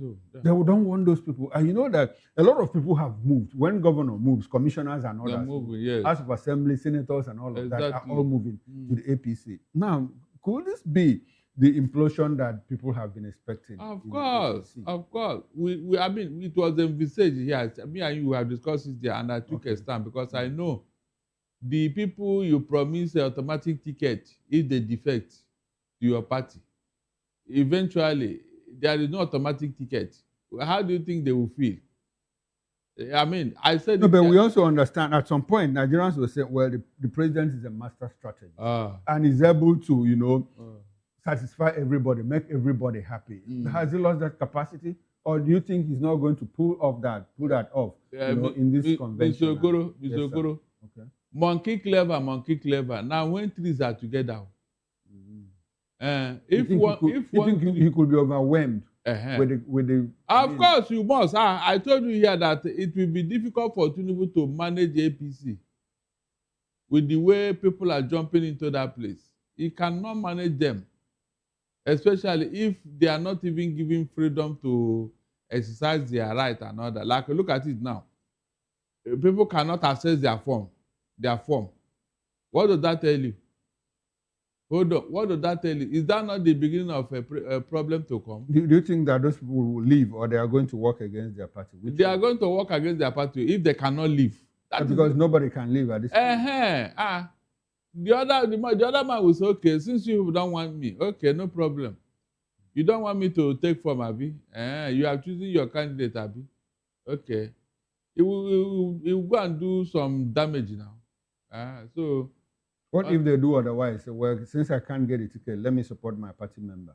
Do you think they won't do that? I don't. Because we have already said, well, if ADC members are unable to move, they'll simply probably decide to stay in the ADC and support their members. So why wouldn't it happen in the APC if it can happen in the ADC? Why would they be happy since they defected from their party? Okay. On the promise that they will have automatic ticket. And now... And you are not giving them the ticket. How can they be happy? Please tell me. The highest thing they will promise them is money or appointment. But they will tell you, no, this is not what we agreed. You think that politicians reject money? I mean, you are not getting a ticket, you are not getting a nomination, and they say, okay, take this money. You think they would... Okay, let's say, okay, how much have you spent? I've spent 25 million naira. Okay, take 70 million. Do you think Nigerian politicians we are looking at the trillions here. Okay. Because everybody is aware that certain money is missing in NPCL. And so, where that money is, you'll be looking at it when you are making a negotiation, when you are making demand. Okay, you think that APC is using that, took that money to prosecute elections? What did they use it to? How do you even know that? How do you know that APC is with the money? Under whose word did the money disappear? But some of them have already left. Malami has left. Hold on. Under whose word did that money disappear? But some of the people, that are undergoing investigations have also left APC. Hadi Seriki has left. Abubakar Malami has left. Where the money disappeared is not where anybody can have access to. Except? It's not a government treasury. This is NPCL. So, I mean, you can't you can't go there and say, give me money or whatever. And so the people that are involved, they know. Let us see whether Serap will succeed in forcing Akpabio. All right, Barrister, let's come out from NNPCL now and stay within the politics. Now, you seem to notice that there's a surge, in the number of politicians of northern extraction dumping the APC to the ADC. What message does that convey, about 2027? Yes, because the North have already told Tinubu in clear time that they would, since he did not fulfill the agreement they had, they will not vote for him again. And that is one thing with agreement. Have you seen why there will be problem in APC? Because, in fact, that of Kano governor, his own was so dramatic that Tinubu had to tell him to wait for him. He waited in Asoro for 2 days, waiting for Tinubu to come back from his foreign trip and all that, so that they cannot negotiate, All those things is in the public domain. So when you have gone through all this and sacrifice your party and your whatever, you now jump into APC. Then at the end of the day, somebody will tell you that, don't worry, we are going to give you... What if the appointment did not even come? Mr. Gomo, if you know how sagacious the president is, do you think, that the APC is threatened by the APC is threatened by the ADC or any strong opposition in 2027? Do you see any threat? Do they feel threatened? Are they jittery, based on what you see around? They are more than jittery. That is why they are making things. But they are in control. It's not enough. You just have 32 governors. Okay. These 32 governors may not be in control of their states. Because when they defected, they did not call the people to say, should I go or should I not? Their people just woke up one morning and discovered that their governor, whom they voted for PDP, have moved to APC without any discussion with them. So they are nursing the insult and they are waiting for them at the poll. That is just the truth. All right. Now, okay, for a good example, if somebody were to tell you that a Tinubu will lose Lagos in an election, would you believe it? Do you think it will happen this time around? Do you think it will happen again? In fact, it's going to be double this time around. He lost the presidential election but won the governorship. I said it is going to be double this time around because things have gotten worse since after the last election. Okay. All these area boys and whatever. Do you think that people will be allowed to vote freely, considering what happened in that is where they are waiting for them. I'm not joking. Okay. Those things that they used to deceive people in Lagos, those things that they used to win election in Lagos, people are now warming up to checkmate it. When it is violence for violence, nobody will tell them to think twice because the people are more in number. Okay, let's go to the PDP, where a faction of the party backed by Nyesom Wike has denied reports that it plans to support Bola Ahmed Tinubu in 2027 elections. Well, the group's spokesperson, Jungundo Mohammed, stated that the party is committed to fielding its own presidential candidate and urged Nigerians to disregard rumors suggesting alignment with the ruling party. Mohammed described claims of collaboration with the APC as propaganda aimed at discrediting both the PDP and Nyesom Wike. He emphasized that the party needs time to organize its primaries and present a credible candidate, assuring supporters that it remains independent and focused on its political goals. Well, despite this denial, the situation is complicated by Wike's earlier public statements expressing support for Tinubu's re-election. While acknowledging Wike's influence, Mohammed maintained that the minister remains a valuable political figure whose relevance cuts across party lines. But, Barrister, you were shaking your head when I was doing my intro. What's your reaction to this piece of news? Well, Wike camp has come out to say, we are going to field our own presidential candidate. We are not supporting Tinubu in 2027. Does it look to you like this is ordinary soundbite, or do they really mean it? The mere fact that anybody is coming from Wike has already signaled a failure. With what Wike has done so far with PDP and Rivers State and his so-called influence, people are not happy with Wike with the role he has played so far. I'm sorry. Let me get you clear. You say anybody coming from Wike. Are you talking about the presidential candidate? Yes. Okay. Or any other person that want to vie for position through Wike's camp. Because already people have disowned Wike and they have expelled him from their party. And so on what ground will you be working with him? Mr. Agomo, when you said I've expelled him from the appeal court just recognized his faction as the authentic faction of the PDP. So that expulsion, does it hold sway? I think they went to Supreme Court.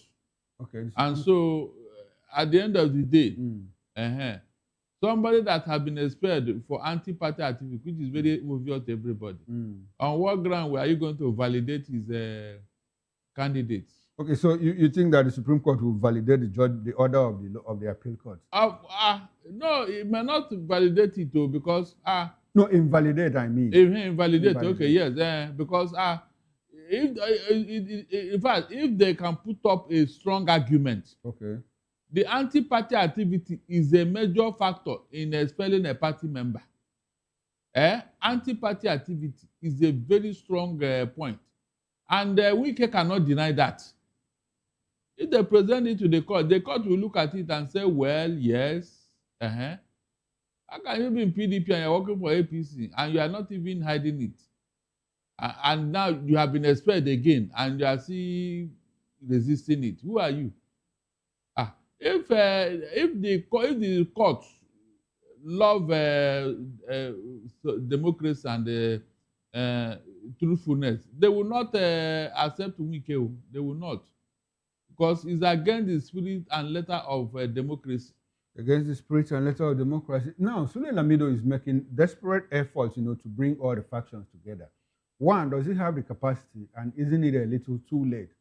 The factions in the PDP, are they reconcilable? Can they be reconciled? Look at Sule Lamido is there, faction. Yes, so Mwike faction is there. Sheye Makinde and Turaki faction is there. Do you think that the officials in the PDP, that they could be reconciled before 2027 election? Mind you, they are going into elective national convention where they will also, after that, they do their primaries to elect presidential candidates. Do you think that people are going to run, on the platform of the PDP for governorship, Senate, and House of Representatives, even House of Assembly, considering, the legal landmines, within the party? This court said, this other court said, this court is saying, in fact, there are multiple litigations in court, concerning that. Even members of the PDP are confused. Do you think that people will be bold enough, to run on the platform of the PDP? It behoves on the court to save this democracy. Okay. By doing the needful at the right time. Yes, the court is now the final arbiter in this matter. But while we are waiting for the outcome of the court, they can go ahead with whatever. In fact, I'm beginning to think that PDP want to distract the attention of APC. Because if they are seeing them as people in disarray,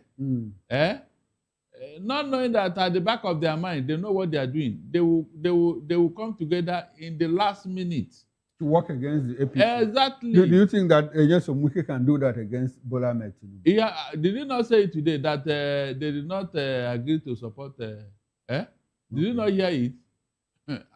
In fact, could it also be a decoy, for the people in Wike's camp to say, well, we might just be, trying to make. As long as he said it to Tinubu, as foxy as he is, will look at that statement with a pinch of salt, because that is not how to.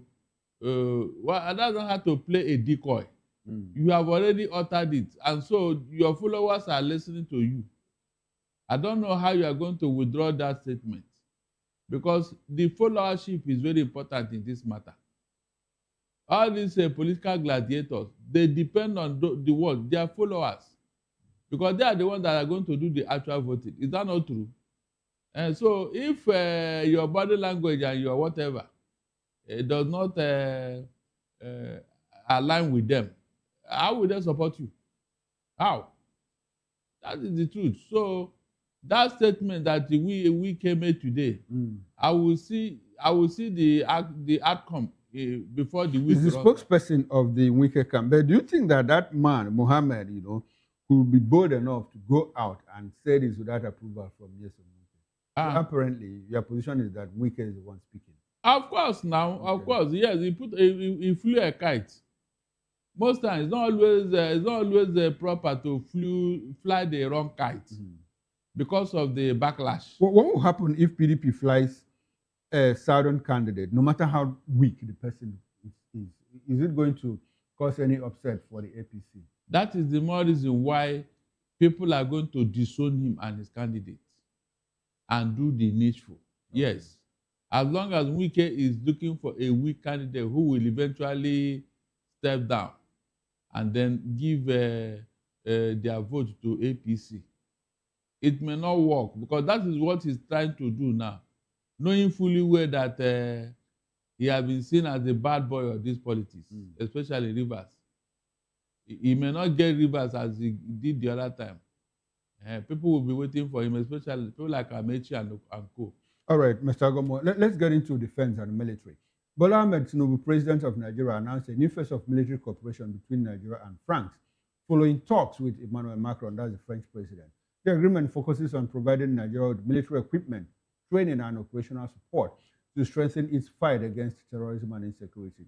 The president disclosed this during a meeting with state governors in Lagos after returning from a UK visit, noting that his administration is also engaging other countries to secure additional defense partnerships and resources. The president emphasized that insecurity remains a major threat to Nigeria's stability, economic growth, and social development, urging both federal and state governments to work together to address it. He also highlighted plans to invest in modern technology and military hardware, while warning that global tensions, particularly in the Middle East, could worsen inflation and living costs in Nigeria. The move comes as the country continues to battle insurgency in Northeast, banditry in the Northwest and North Central, and separatist unrest in the Southeast. Mr. Gomo, the president, admits that insecurity threatens the stability of this country. Has he done enough to stem the tide? No. In fact, he has not even done anything, not to talk of enough. No, how can you say he's not done anything? He just signed, he spoke with Emmanuel Macron, and Emmanuel Macron promised him, that he's going to send military equipment to Nigeria. His aides, National Security Advisor, Defense Minister, were in the U.S. sometime early this January to sign a military cooperation agreement, and we also have 100 American soldiers already in Nigeria. He was in Turkey and they signed a security agreement. So is that not enough that he's doing? It's not enough. Those things are showmanship, paperwork. Paperwork. There is nothing on ground to threaten the terrorists. Please, is there any time Tinubu made a national broadcast concerning this insecurity? Just remind me, maybe I've forgotten. I mean, something as this, up to today, Tinubu have not uttered a word.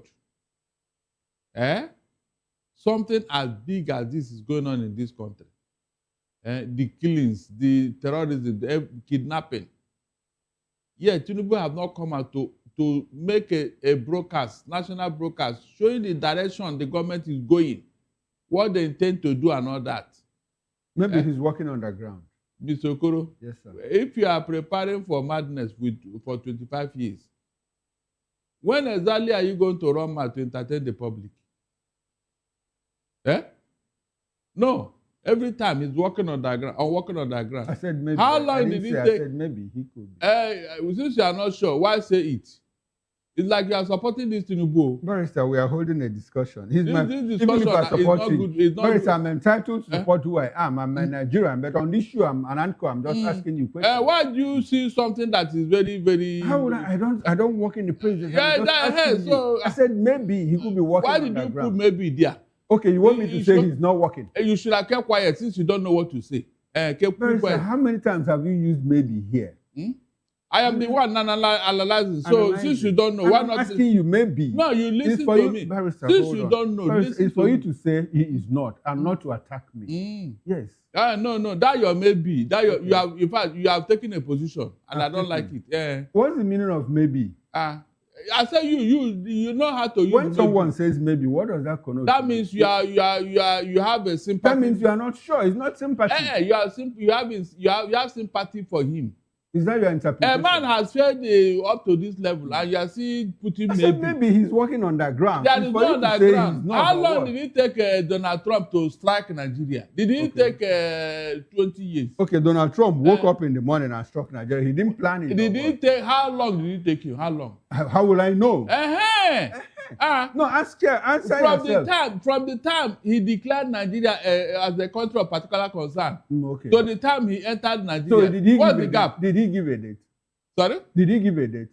Look, he doesn't need to give you a date. No, because he was working on the ground. How long? The thing is timeline.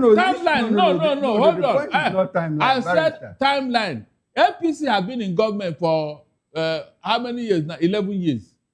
Mr. Okoro, 11 good years. Tinubu was not in government then. You have started again. I've told you that you love this man. He's my president. Shouldn't I love him? You like cutting a slack. I'm just asking questions. He's my president. This your question. It doesn't add up. You have moved from maybe now. You have had a problem with maybe. You like cutting flag for Tinubu.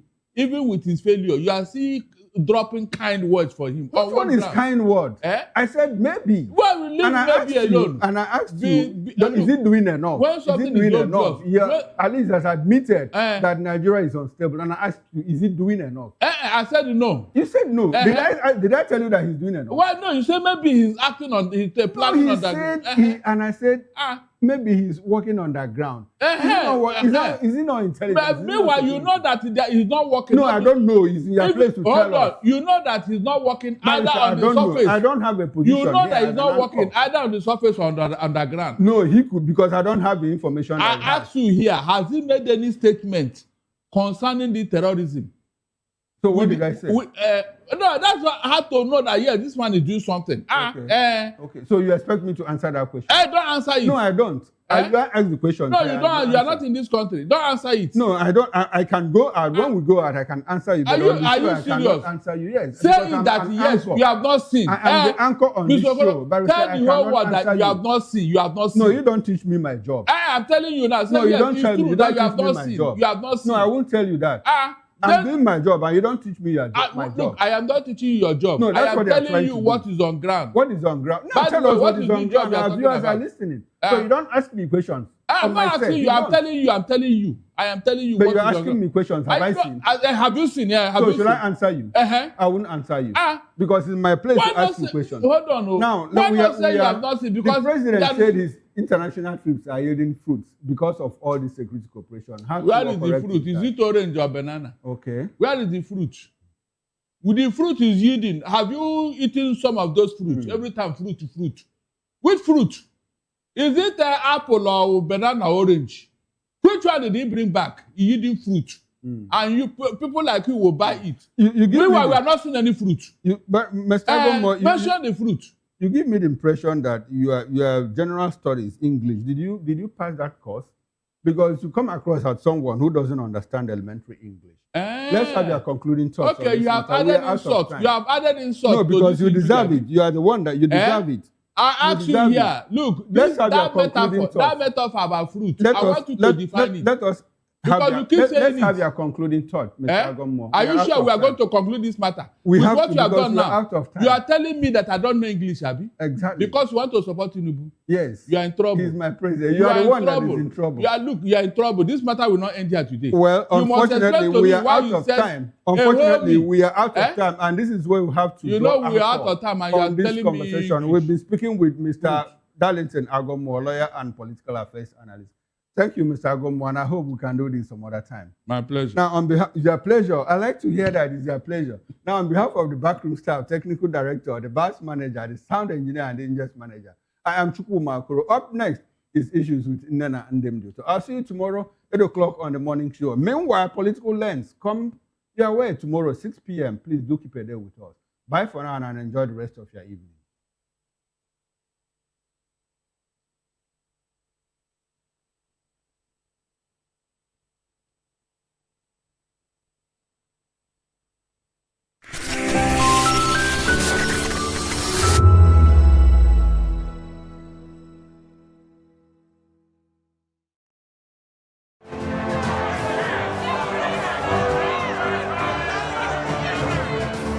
Do you want your voice to be heard? Do you know that you matter in the scheme of things? The People's Voice, the show where ordinary citizens take center stage as we discuss the biggest stories that affect you and I. With you in mind, we facilitate lively discussions, debates, and interviews on the topics that matter most to you and I. From social justice to economic empowerment, education to healthcare, governance, and more. Tackling tough topics and amplifying your voice. Join the conversation and make your voice count. The People's Voice. Make your voice count. Welcome to the locker room, the home of football talk that matters. I am Jerry Arpillon. Join us every weekday, Monday to Friday at 5 p.m. Nigerian time, as we share the hot takes and hot debates in the exciting world of football. And joining me are the usual suspects, Ikechukwu and Mayowa, as we break down all the hot takes and everything that's happening in the football. Don't just watch football, live it with us. Catch us on the locker room and Voice of the People television at 5 p.m. Nigerian time. And like I always say, if not 20 minutes off, please discuss. In a world where truth is the ultimate power and opinions scream the loudest, it's time to wade through the noise. Hunger no get tribe! Hunger no get religion! and scan the human interest and trending topics that matter. Stay tuned to The Issues, your plug to the stories making the buzz, from politics to science and technology, social justice, and more. Let's tackle the tough questions and expose the truth. The Issues on Voice of the People Television, Mondays to Fridays, 8 to 9 p.m. The Issues. Don't just react. Understand.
We encourage you to click on the like button and subscribe to our YouTube channel We are Voice of the People TV. Also follow us on all our social media platforms. We are at voptv live. Visit our website www.vop.ng for fresh and trending news. Also watch us live on SLTV channel 264. VOPTV, Voice of the People Television. In a world where power shifts with every headlines, news breaks and events happens, we bring you unbiased and explicit information on politics, economy, and state of the nation. We break down the chaos. Facts, not fluff. Truth, not spin. We discuss not just politics, but a glimpse into the future. Voice of the People Television. Now you have more than a voice. Are you ready for the extraordinary? Something big is happening on your screen. Introducing VOPTV. Now streaming on SLTV channel 264. From breaking news to captivating conversations, news analysis, giving you all sides to the story. We break in-depth discussions on the issues that matter, from politics to sports, entertainment, and lifestyle. VOPTV on SLTV channel 264. Join us as we redefine what television means to you. Voice of the People Television, VOPTV. Now you have more than a voice.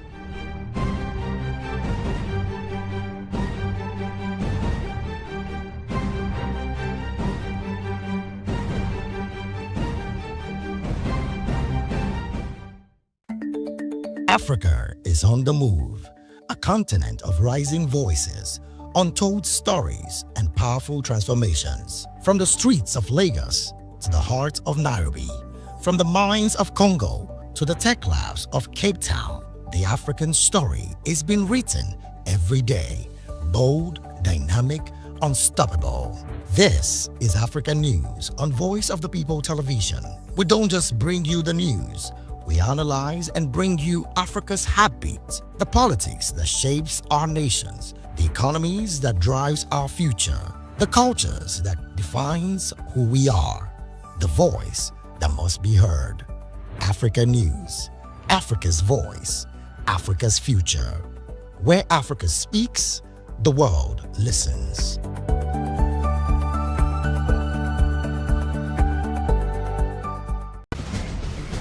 Join us as we drive into the world of politics through insightful interviews with prominent political figures, both serving and former governors, ministers, senators, legislators, party chieftains, activists, and analysts. Get first-hand information into the decision-making processes that affect our daily lives. Highly engaging one-hour program that brings political discourse into focus. I am Chukwuma Okoro. Political Lens, Monday through Friday, 6 to 7 p.m. Join us. My name is Tao Familoni, and here's to VOPTV. Keep watching, stay tuned, do not touch that dial. Arararara, my name is Made Kuti, and you're watching VOPTV. Keep watching. Welcome, my name is Zika Davis. Distinguished ladies and gentlemen, boys, viewers, everybody, boys and girls. This is VOPTV. Do you know what that means? Voice of the People TV. You don't have a voice, don't come here. You better make sure your voice is heard. Africa's drive toward deeper integration in trade, talent, and culture took center stage in Lagos as stakeholders converged for a press conference ahead of AfterFest.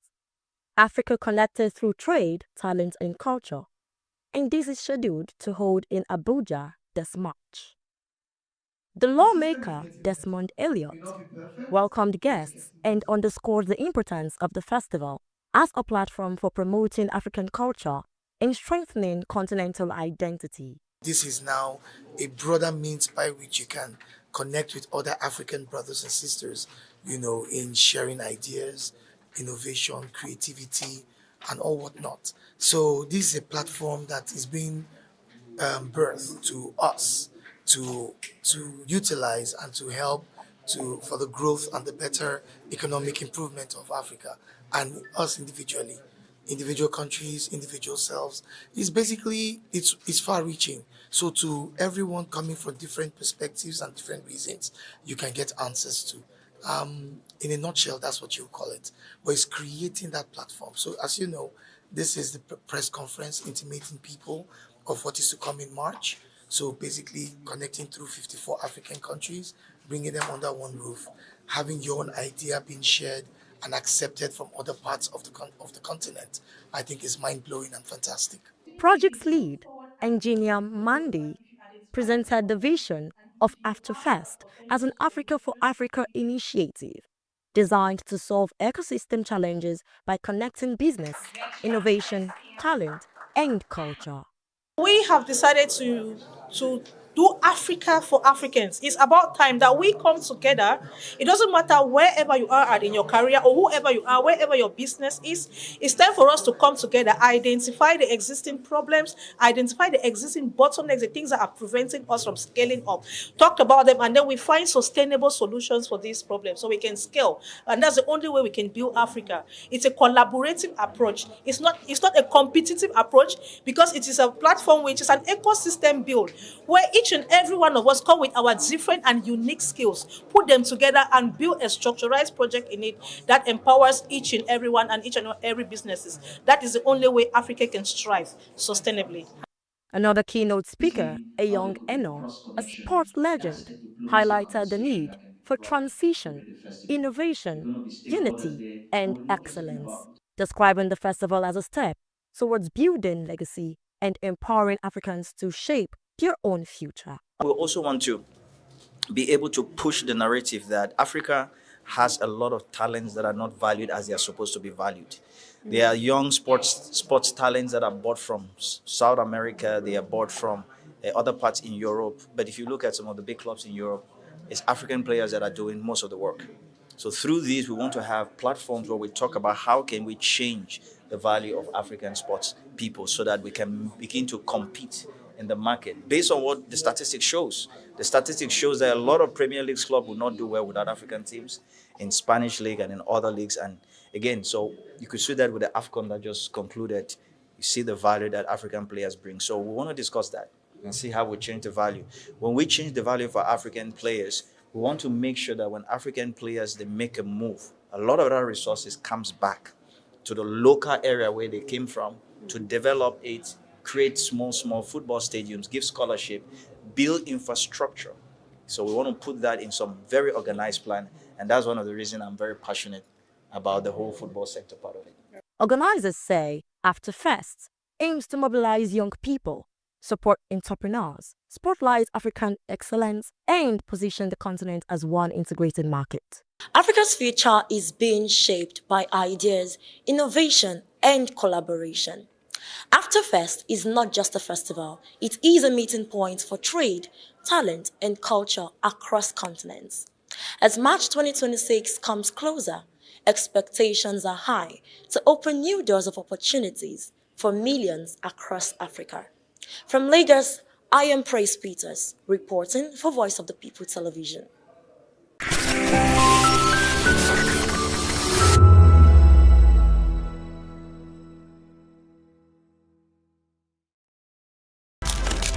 In a world where power shifts with every headline. In a nation full of questions.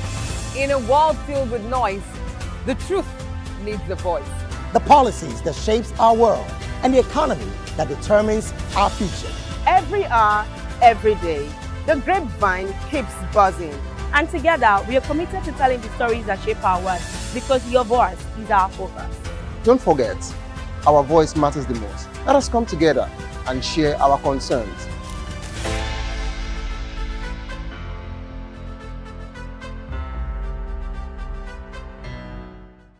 To know the happenings in the maritime sector, join us on the program Maritime Frontiers on voptv as we discuss key areas in the maritime sector, from aquaculture, maritime transportation, maritime labor regulation, oil and gas exploration, ferry and passenger insurance, marine pollution and prevention, port operations, and lots more. Maritime Frontiers, exploring Nigeria's blue economy. Good evening, Africa. My name is Bama Kore, actor, model, producer, and I'm giving a big shout out to VOP TV, man. Keep watching. Don't change the dial. Thank you and God bless you. My name is Music, fashion, interviews, and more. Spotlight on Voice of the People Television. Let's feed you with all the juicy stories in the global entertainment space, bringing you the glitz and glamour as it is hot. Stay tuned to Spotlight, 1 p.m. Monday to Friday. Spotlight on VOP TV. Entertainment like never before.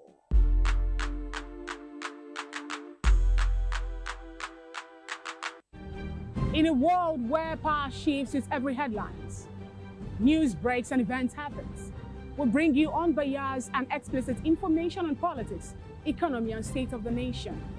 We break down the chaos. Facts, not fluff. Truth, not spin. We discuss not just politics, but a glimpse into the future. Voice of the People Television. Now you have more than a voice. We encourage you to click on the like button and subscribe.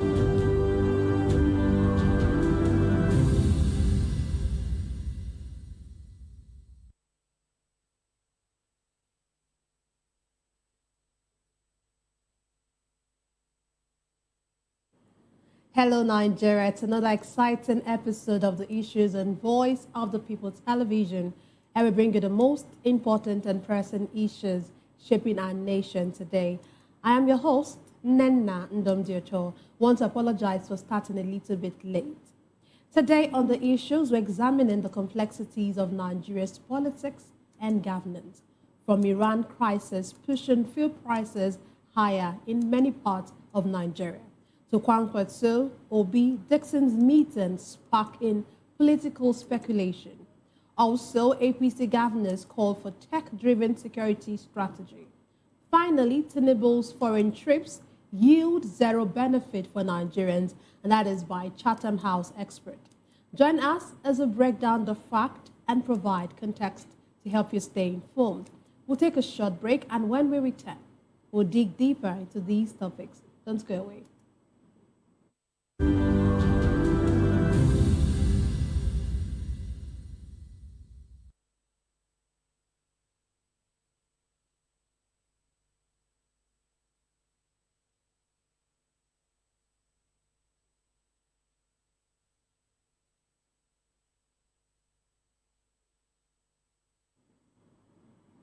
Glad to have you back. Let's dive straight into today's discussion.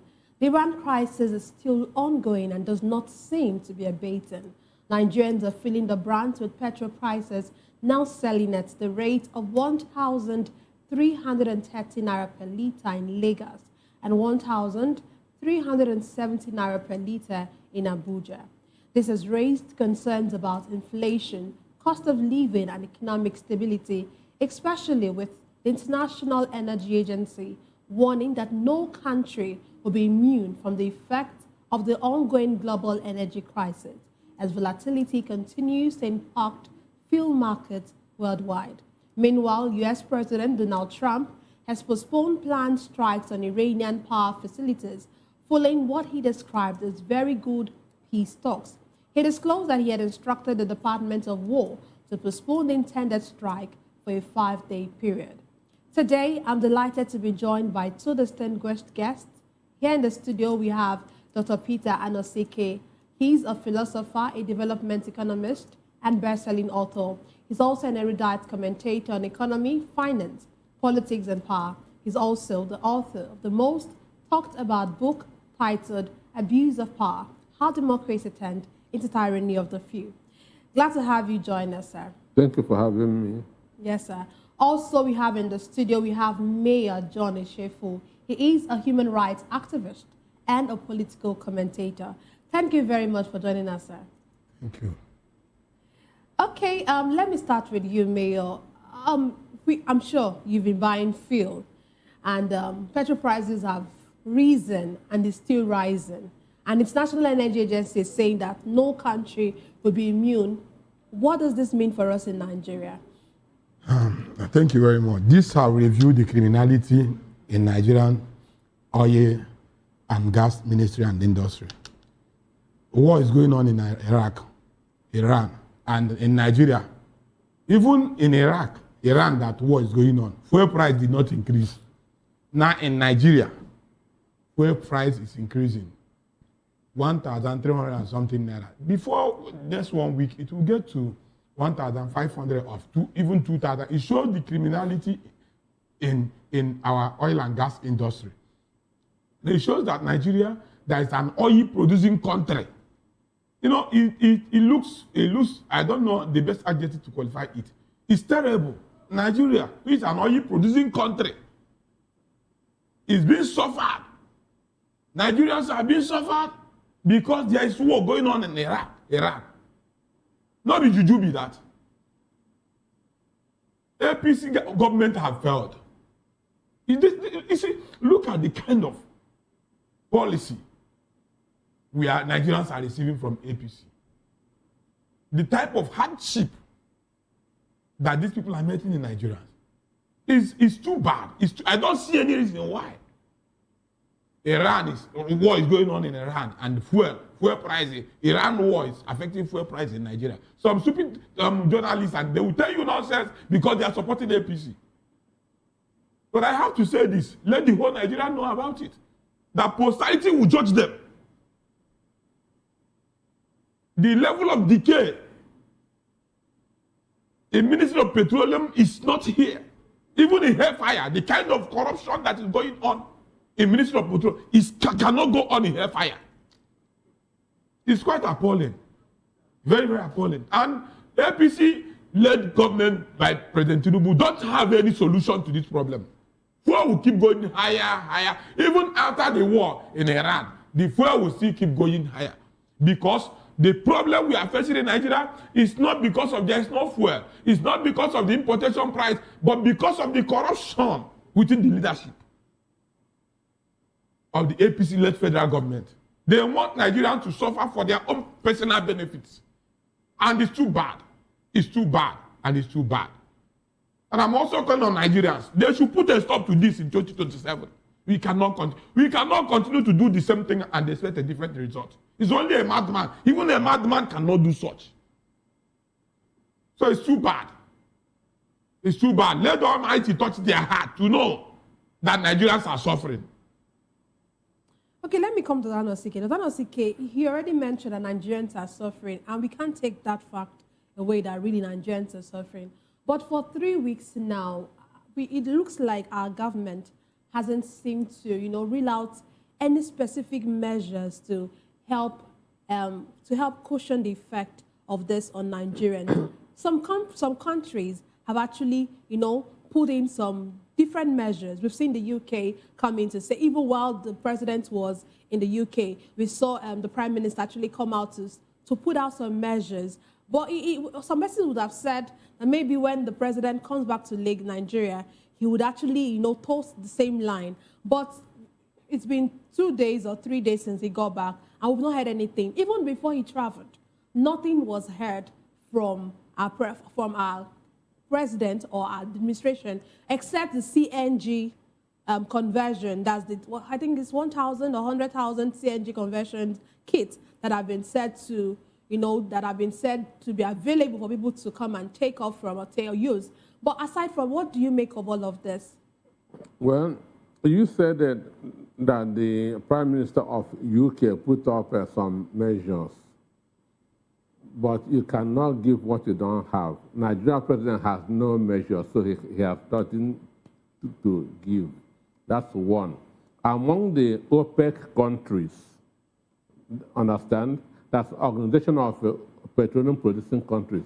It is only Nigeria that has experienced increase in petroleum products. Because one, those countries have a reserve, which we don't have. Understand?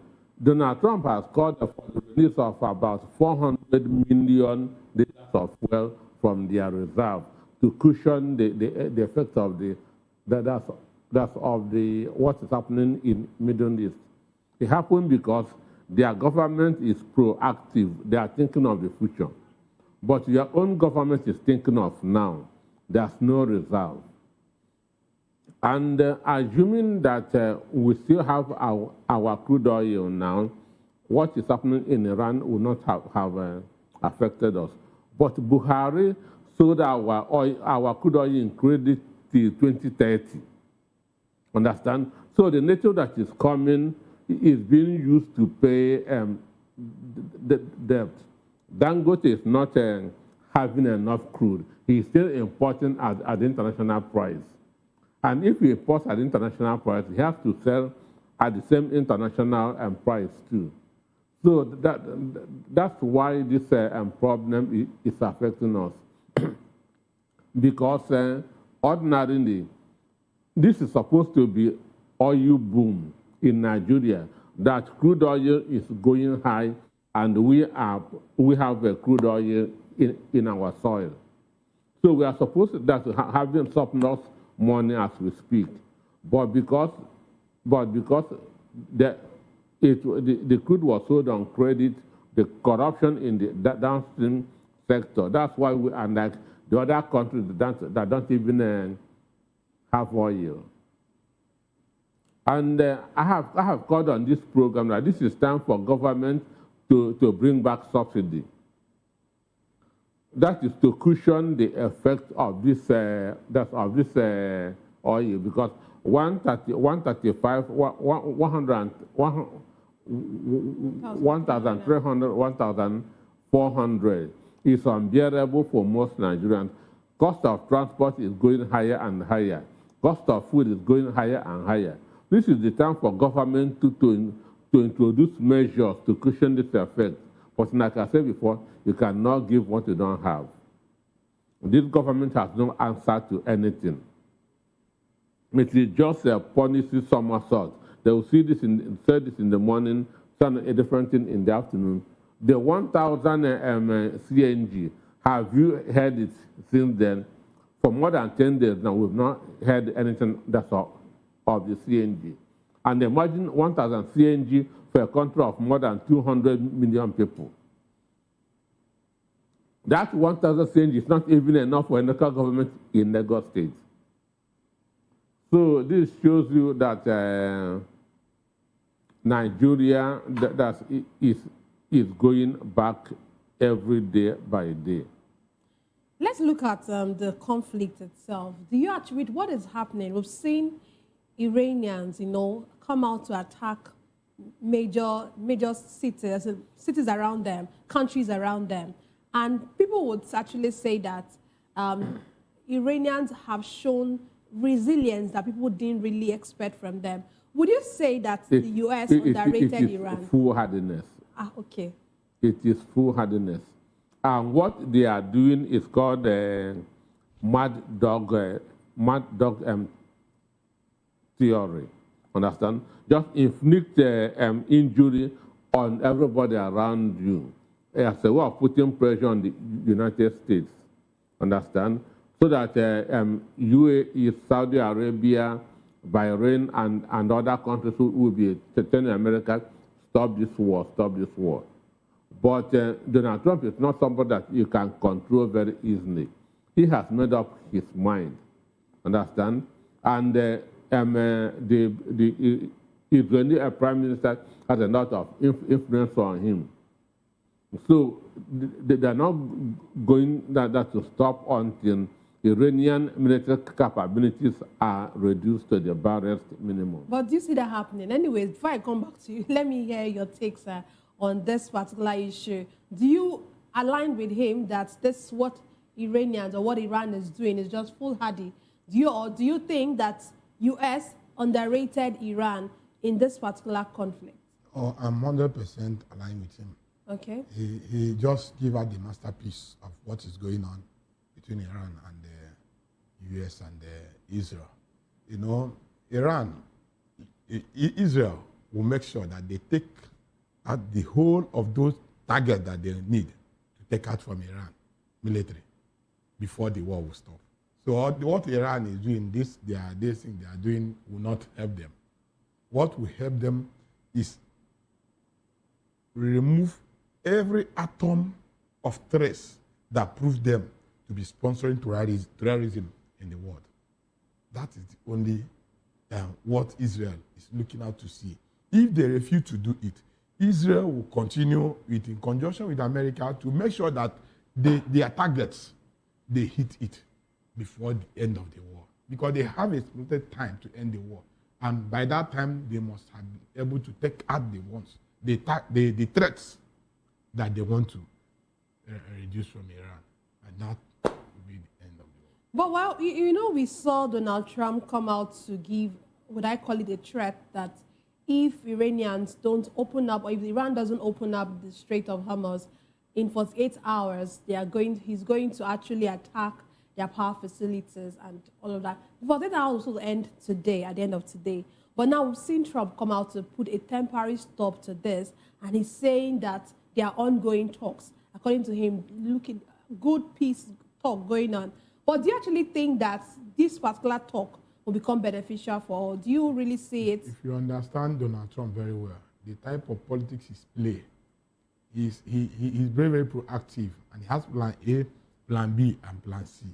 Before he will come out to say that there is something he's targeting from that his speech, and he have gone what is targeted by making that speech. He have achieved it. Now he's coming to say, let us put a temporary stop to this and hear what they are offering and see who can resolve it amicably.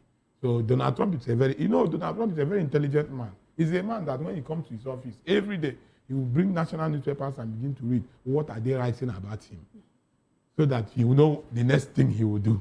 So he's a very calculative man. He knows what he's doing.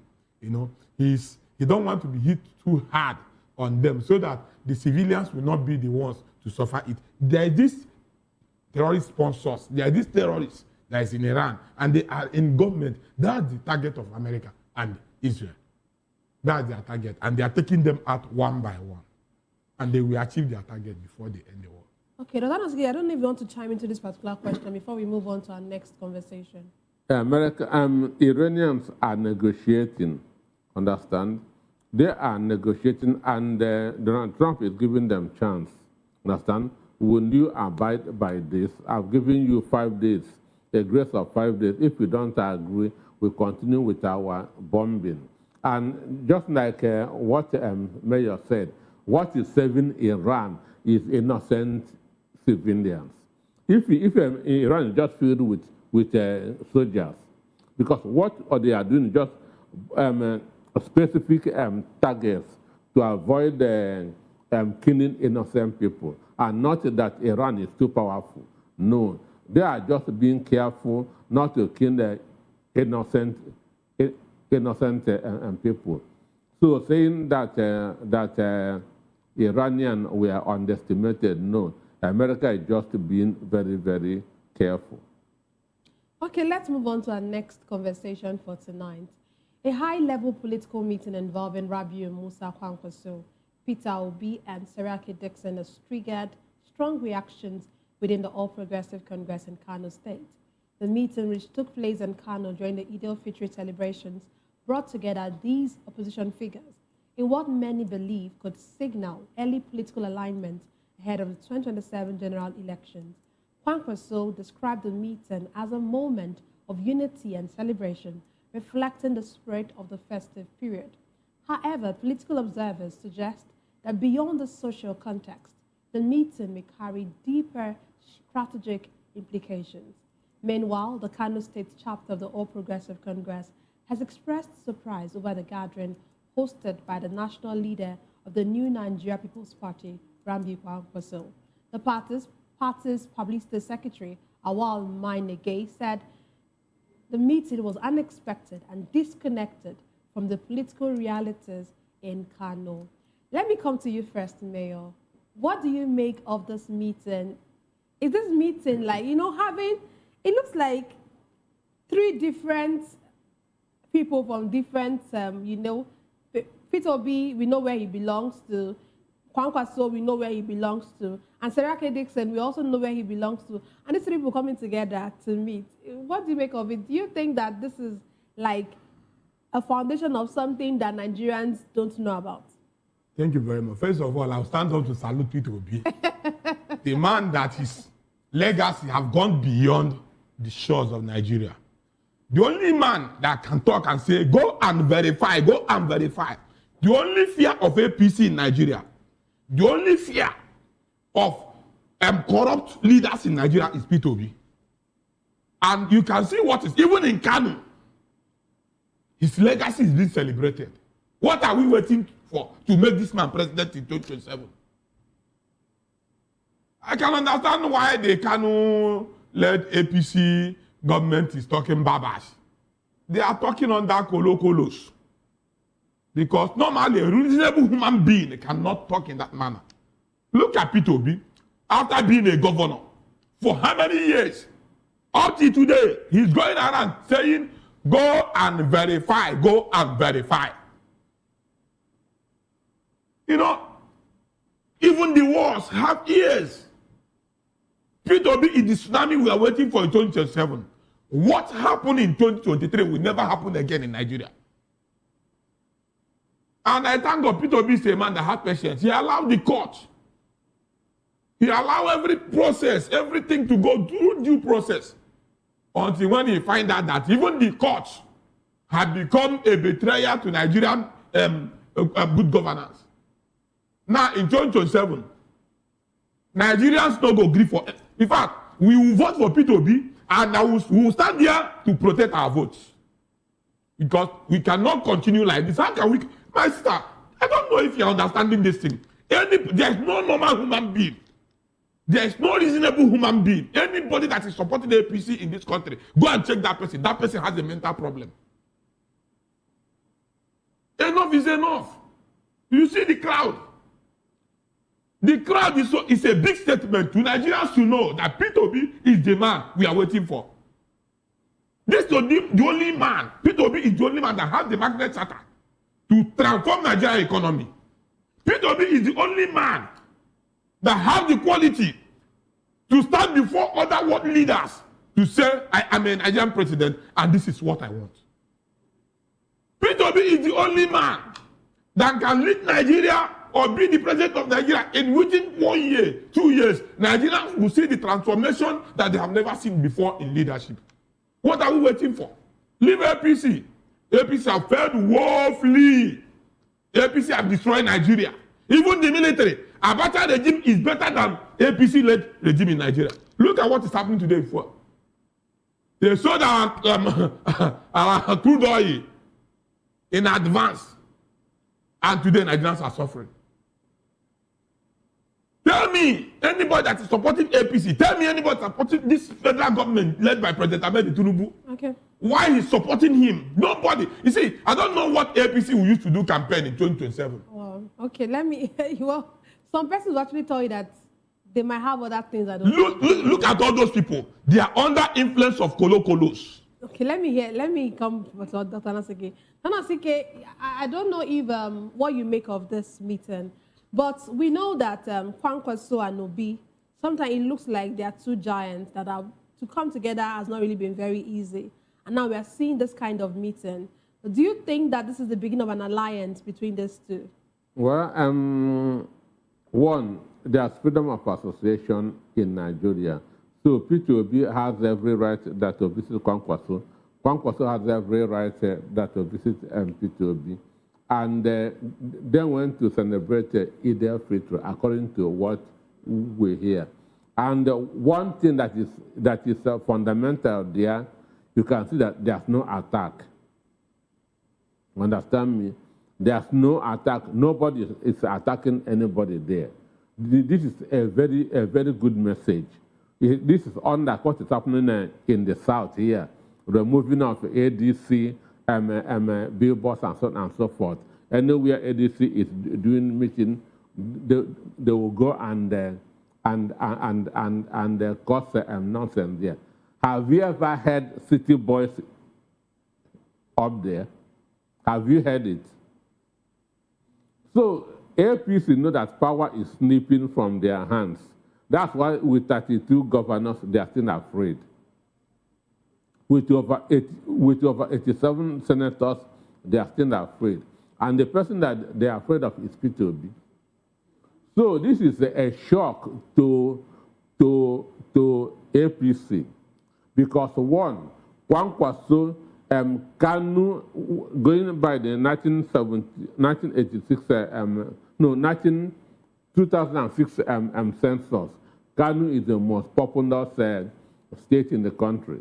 And Kanu has always been producing the highest number of votes.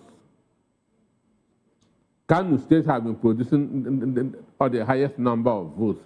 That was why Tinubu was doing everything to bring Kwankwaso to APC, because Kwankwaso inherited the Aminu Kanu political association, the ordinary man, understand? And the ordinary man are the majority everywhere. So that's what Kwankwaso inherited. So Kwankwaso is a big force in Kanu and Jigawa State. And they're putting the North and the South together, understand? That will be a game changer for APC. So that's why they are telling you that they are surprised, or they are not surprised, they are shocked, understand? And I know that APC will go and start holding an emergency meeting this night. What will we do that to scatter this thing that is about to happen? But when the time for change comes, nothing will stop it. You said something that's about to happen. What do you think is about to happen? Do you actually see Obi and Kwankwaso? Do you see Kwankwaso moving? Because we don't even know where he's moving to. Do you actually see him moving to the ADC and then aligning with Peter Obi? What do you think this alliance will be? Well, I'm not Kwankwaso, but you see that the only place he can go now is ADC. One, there's a court judgment that NNPP, that he's no more in NNPP. You know, he was suspended from NNPP, yeah. And his governor Yusuf went to APC. Understand? So he has been a governor. Tinubu is not going to bring a Muslim as a vice president. Then what is he going to APC to do? That's the question. So where he has chance is in ADC as a vice presidential candidate. To Obi. As a vice presidential candidate to Obi. Okay, let me come to you, Mayor. We see Serake Dixon here as well. Yes, like Dr. Anosike said, there's freedom of association, which of course we all know that. But you know, in political space, everything is now being judged and everything is being scrutinized. For Serake Dixon to be in this, amongst this, to be in that meeting, what does this tell us? Do you think that there's a possibility that Kwankwaso might want to go to the NDC? I'm not Kwankwaso anywhere. Of course, we know. The only political party that Kwankwaso can join today, and he will still maintain his relevance in politics of integrity, is ADC. And Peter Obi being there with Dixon and Kwankwaso, this may likely be the man who is bringing both of them together. Do you understand? There is a job that Dixon is doing there that Nigerians may not know now. But after the victory, Nigerians will know it and celebrate it. So Dixon is a man that is full of good reasoning.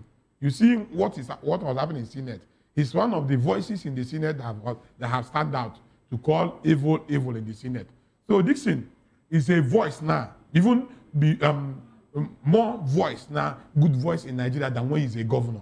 Today, Nigerians have seen that Dixon is a good man who thinks about the improvement of Nigeria, who thinks about the good governance in Nigeria than every other thing. You know, when you go to Senate, it gives you an opportunity for you to showcase your personality of integrity. And Dixon has shown that, he has proved that. So both of them going to Kano to meet with Kwankwaso is a good one. It's a very, very good one.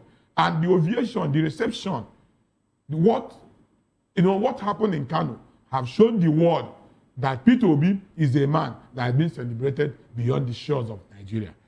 And Peter Obi is the man that every Nigeria, both the north, both the south, both the west, both the east is waiting for. This is the president that Nigerians can't wait to see. He's the man that, see, if they conduct 2027 election free and fair, I tell you, APC will not see 10% of that vote. Peter Obi will get 90% of the whole vote in Nigeria, because we are tired of these people. What they have brought on board is corruption, stealing. In fact, we have never seen the level of this. In the next 4 years, if these people continue in power, Nigeria will be number one in terrorism. Nigeria will be the poorest country. Nigeria will be the number one in corruption. So the people have seen, the people of Kano have seen that this man, Peter Obi, is an exceptional human being. And I want to thank God for somebody like Dixon for stepping in at this crucial time. Nigerians will not forget what he has done. Nigeria will not forget everything he's doing. Posterity will judge him well because I've proven that he's a good man. Okay. That crowd, he made a statement I've talked about. He aligned the crowd or said, I can't remember the exact way he said it, but he looked like he was saying the reason for that crowd is Peter Obi. Do you think so? Would you actually say that the crowd was more about Kwankwasia? Of course, we saw the Kwankwasia movement, we saw the CAPS. So is this more about Peter Obi or more about Kwankwasia? There was no official announcement. This is a surprise. It's a surprise visit, and this is a number of people just, they have no reason for Kwankwaso. It's Peter Obi that came there, that they came that's to see. And if you see the sitting arrangements, understand me, the sitting arrangements also tells the story. One, Dixon has been a two-term governor, which Peter Obi has also been.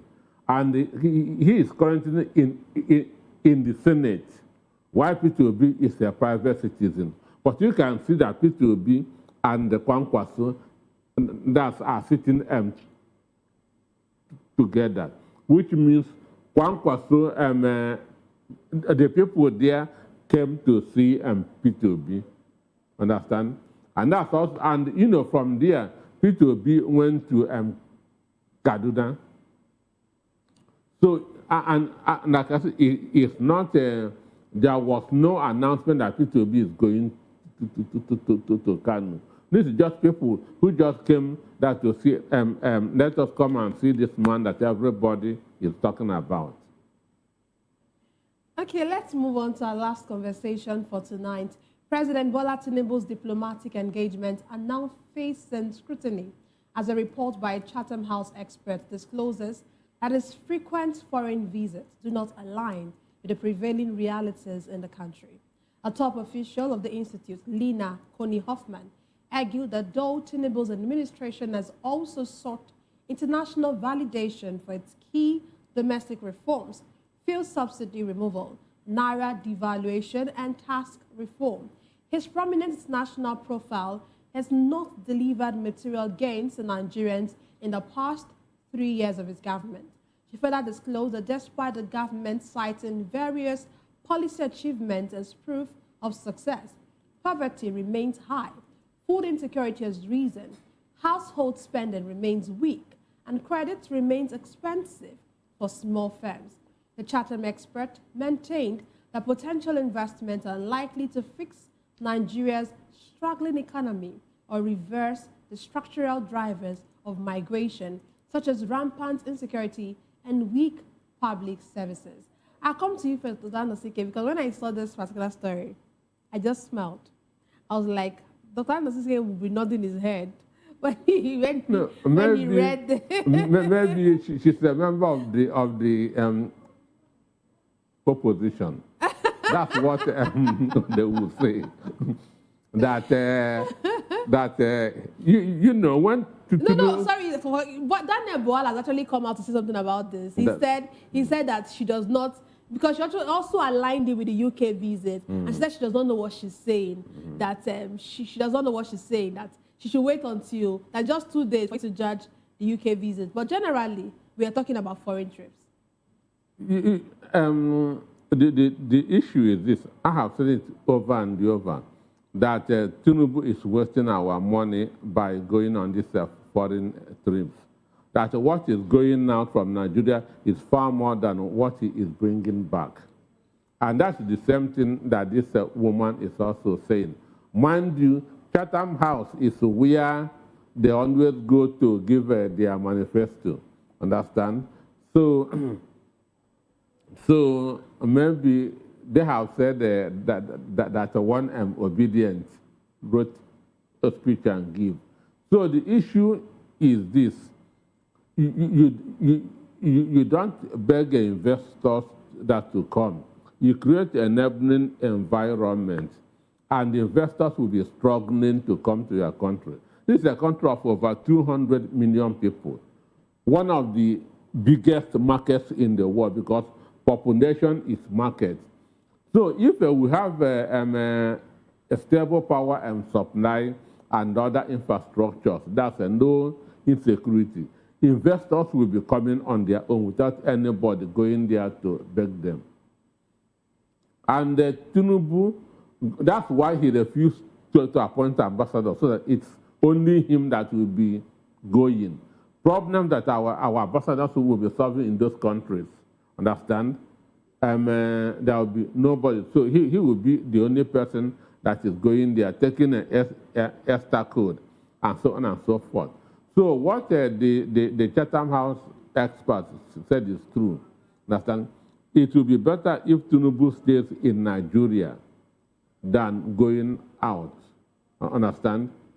Because just like I said in this program, in 2024, our foreign direct investment was $1.8 billion. Nigeria, $1.8 billion. Kenya, $47 billion. How many times does William Ruto of Kenya travel in a year?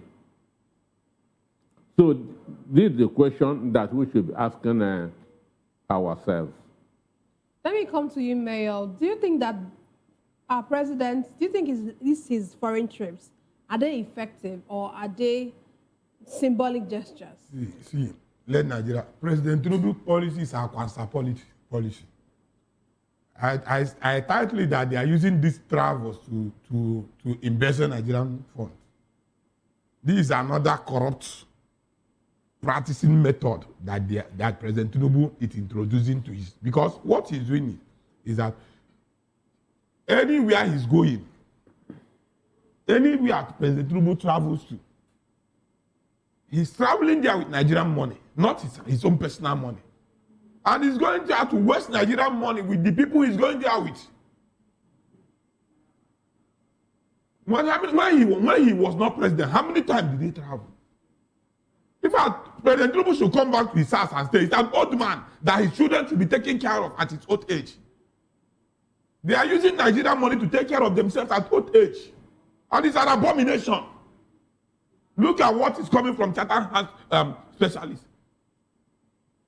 Tell me, since 3 years and now, getting to what that President become president, tell me one thing, one policy that President Tinubu have introduced, have benefited Nigeria positively. Tell me, okay, France, other African countries chasing France away from their own. President Tinubu is bringing France to come and be collecting tax in Nigeria. Another colonization. We will never come out from the one Britain is doing us. Now he wants to carry France again, double colonization. His travel is a tragedy to Nigerians. Well, can I come in here? Can I come in here, Mayor? You know, let's look at this UK visit. One of the things that came out of this UK visit is a loan, 748. The loan we collected that place is finished. He will still settle it in UK there before he come back to Nigeria.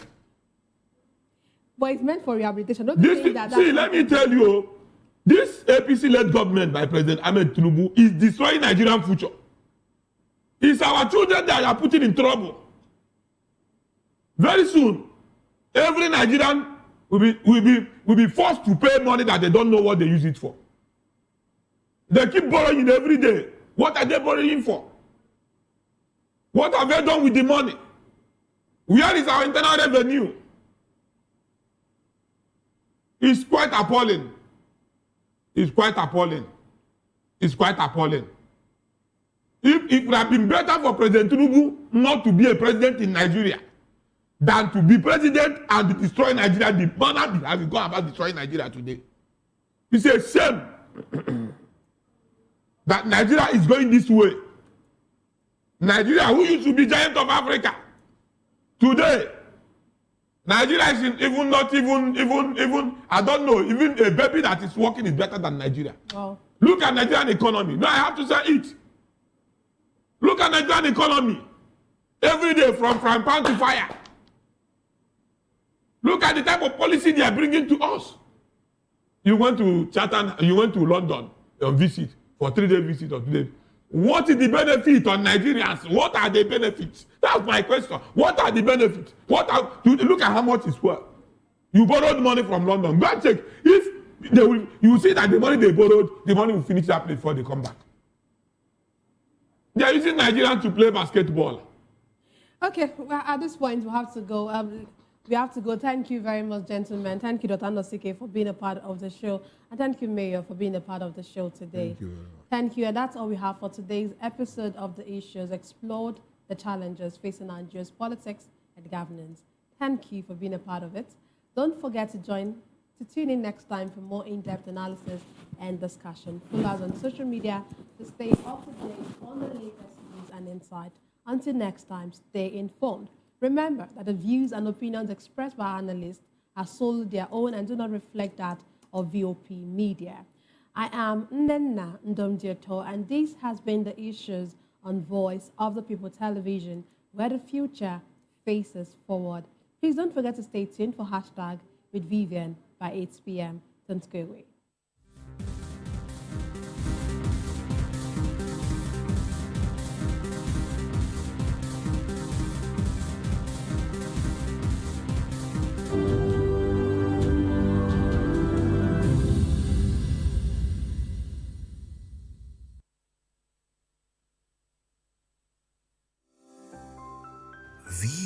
voptv.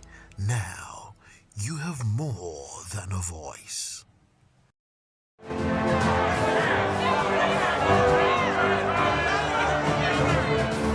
Do you want your voice to be heard?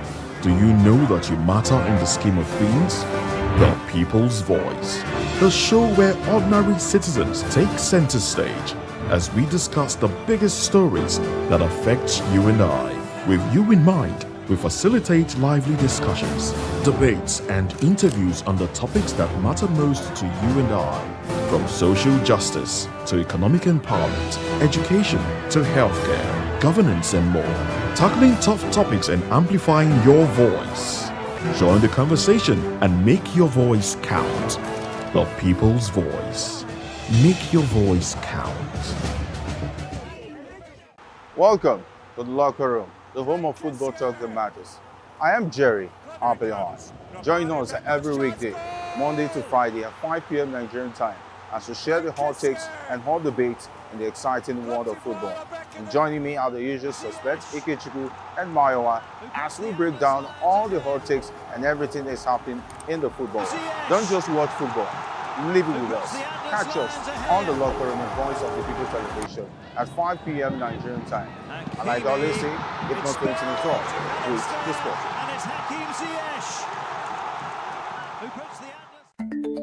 Africa is on the move, a continent of rising voices, untold stories, and powerful transformations. From the streets of Lagos to the heart of Nairobi, from the mines of Congo to the tech labs of Cape Town, the African story is being written every day.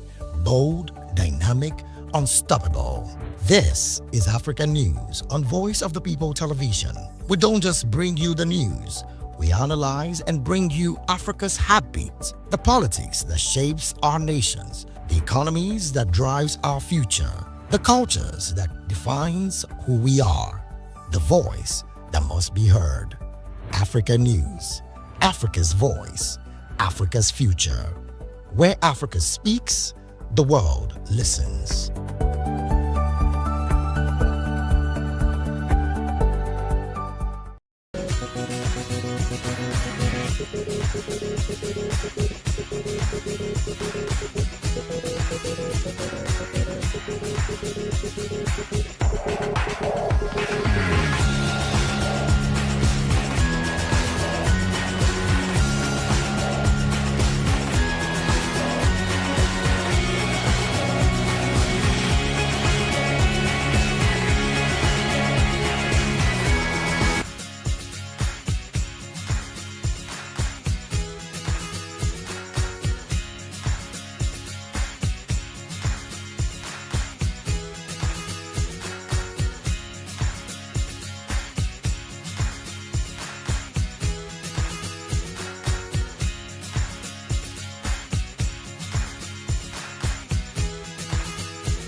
Ready for the extraordinary?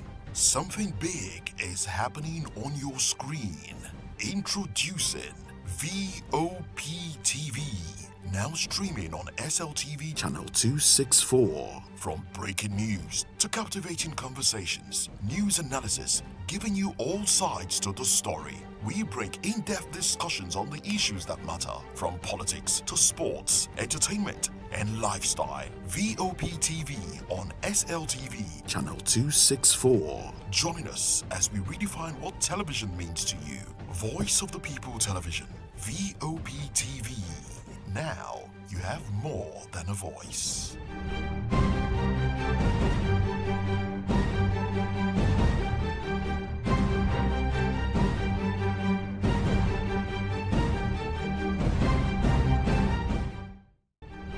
In a world where power shifts with every headlines, news breaks and events happens, we bring you unbiased and explicit information on politics, economy and state of the nation. We break down the chaos. Facts, not fluff. Truth, not spin. We discuss not just politics, but a glimpse into the future. Voice of the People Television. Now you have more than a voice. To know the happenings in the maritime sector, join us on the program Maritime Frontiers on voptv as we discuss key areas in the maritime sector, from aquaculture, maritime transportation, maritime labor regulation, oil and gas exploration, ferry and passenger insurance, marine pollution and prevention, port operations, and lots more. Maritime Frontiers, exploring Nigeria's blue economy. In a world where power shifts with every headline. In a nation full of questions. In a world filled with noise, the truth needs a voice. The policies that shapes our world and the economy that determines our future. Every hour, every day, the grapevine keeps buzzing. And together, we are committed to telling the stories that shape our world because your voice is our focus. Don't forget, our voice matters the most. Let us come together and share our concerns.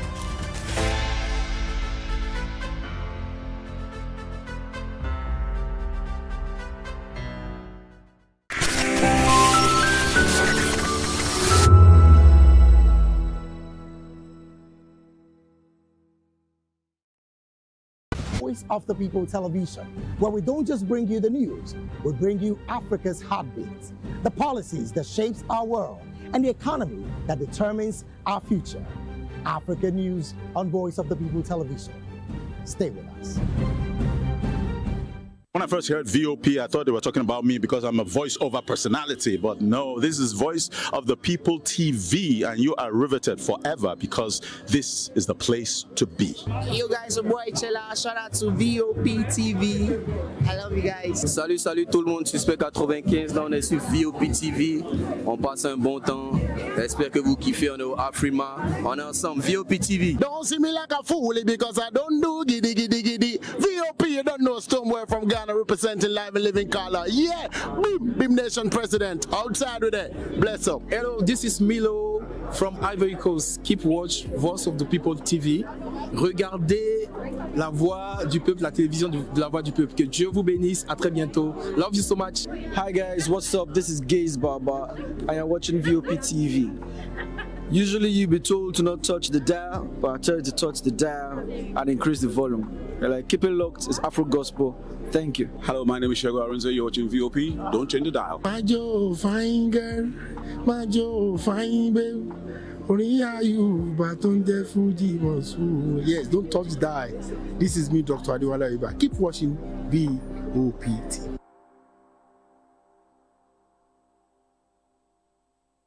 Behind every broken desk lies a broken promise. Education shapes the nations, but who is asking the right questions? Introducing Edu Dialogue, the show that goes beyond the surface, exposes the cracks, the corruption, and the silence in Nigeria's education system. Edu Dialogue, Saturdays, 3 p.m., only on VOP TV. We break the biggest stories, from missing funds to policy failures. We ask the tough questions and demand real answers. Edu Dialogue, this Saturday, 3 p.m. on Voice of the People television. In a world where power shifts with every headline. In a nation full of questions. In a world filled with noise, the truth needs a voice. The policies that shapes our world and the economy that determines our future. Every hour, every day, the grapevine keeps buzzing. And together, we are committed to telling the stories that shape our world because your voice is our focus. Don't forget, our voice matters the most. Let us come together and share our concerns.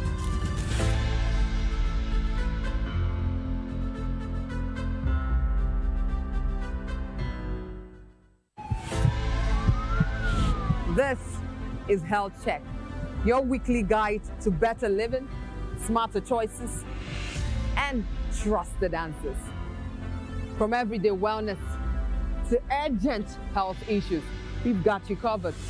Health Check, only on Voice of the People television, where your health has a voice.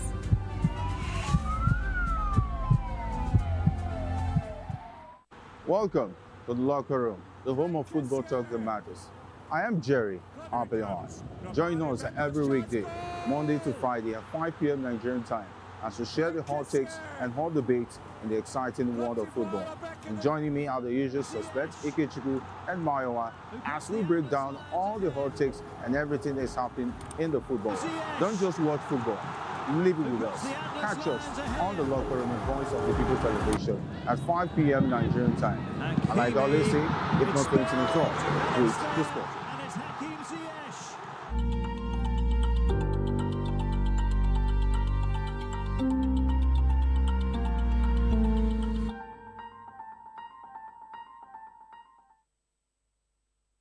Welcome to Hashtags. My name is Vivian Oguche, and it's a pleasure to have you join us today. This is where we're going to tell you all things trending and all things topical.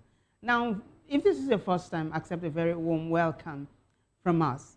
Without further ado, let's get this show on the road.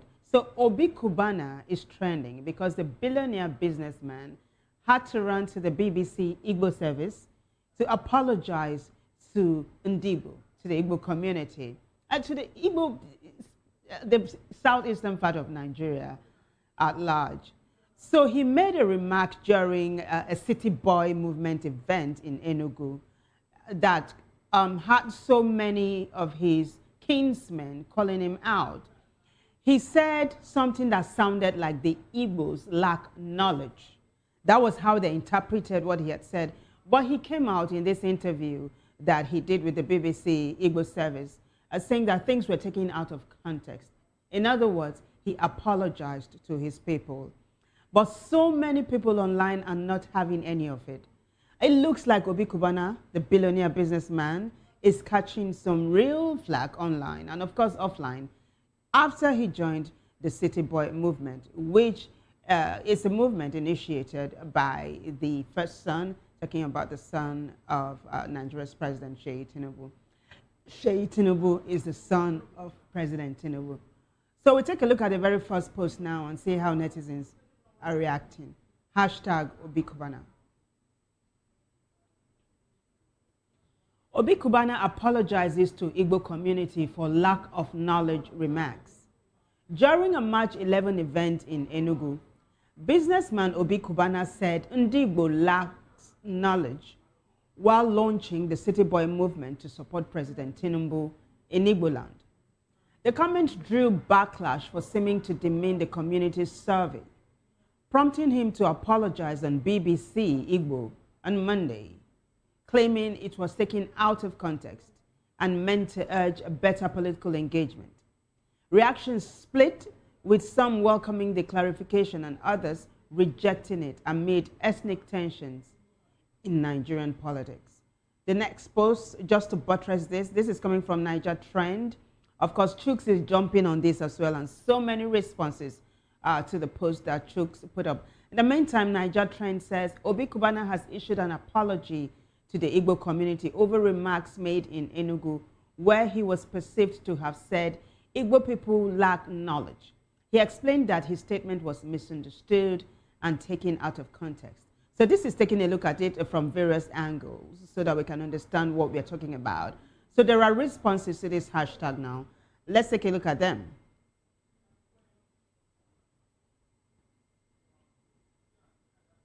So Arinze said, Obi, he's calling him this man, but he's talking about Obi Kubana, that he's not as bright as he thought he was. He goes on to say, we Igbo do not know how the government at the center works, but only you know how it works. You therefore want to teach Ndigbo how it works. Thank you, sir. And then people are beginning to call him Methuselah. You don't know who Methuselah is? He's the richest man as far as the, oh my God, the oldest man, I was going to say, not the richest man, the oldest man ever as far as the Bible is concerned. Now, King Lotme says he will continue to apologize till his eyes go clear. Benjamin Dominic says, I beg, I know they rate him again. There are more responses. We're going to take a look at them now. Cynthia Okonkwo says, APC knows how to reduce people's prestige. This one never reached 1 month under APC. He has started apologizing. And then Amarachi says, apologize with denouncing the City Boys contract. Uzoma says, we don't know how the government at the center works, but only you know how it works. You therefore want to teach Ndigbo how it works. Thank you, sir, Methuselah. Apparently, they are they are responding to the remarks he made about the Southeastern not knowing how things work at the center. Now, this is Chinonso who says, who cares about his apologies after doing the bids of his masters? And then this is Nwankwo. Nwankwo is saying that this is not an apology. When he's ready to apologize, we the Igbos will know. And then Alloy, yeah, Alloy, let's not funkify Alloy. Alloy says, revising events and speeches is the norm of persons who term themselves elites. But the people always know the truth. We can forgive, but never forget. And Bobby says he has sold his good name for money, and it will be very difficult for him to get that good name back. But there is somebody who is defending Obi Kubana. This is Mr. Chiboy, who says, honestly, respect to Obi Kubana for coming out clean like this. The original clip was painful to watch as an Igbo person. But hearing the full context now, you can tell it was one of those moments where passion overtook phrasing.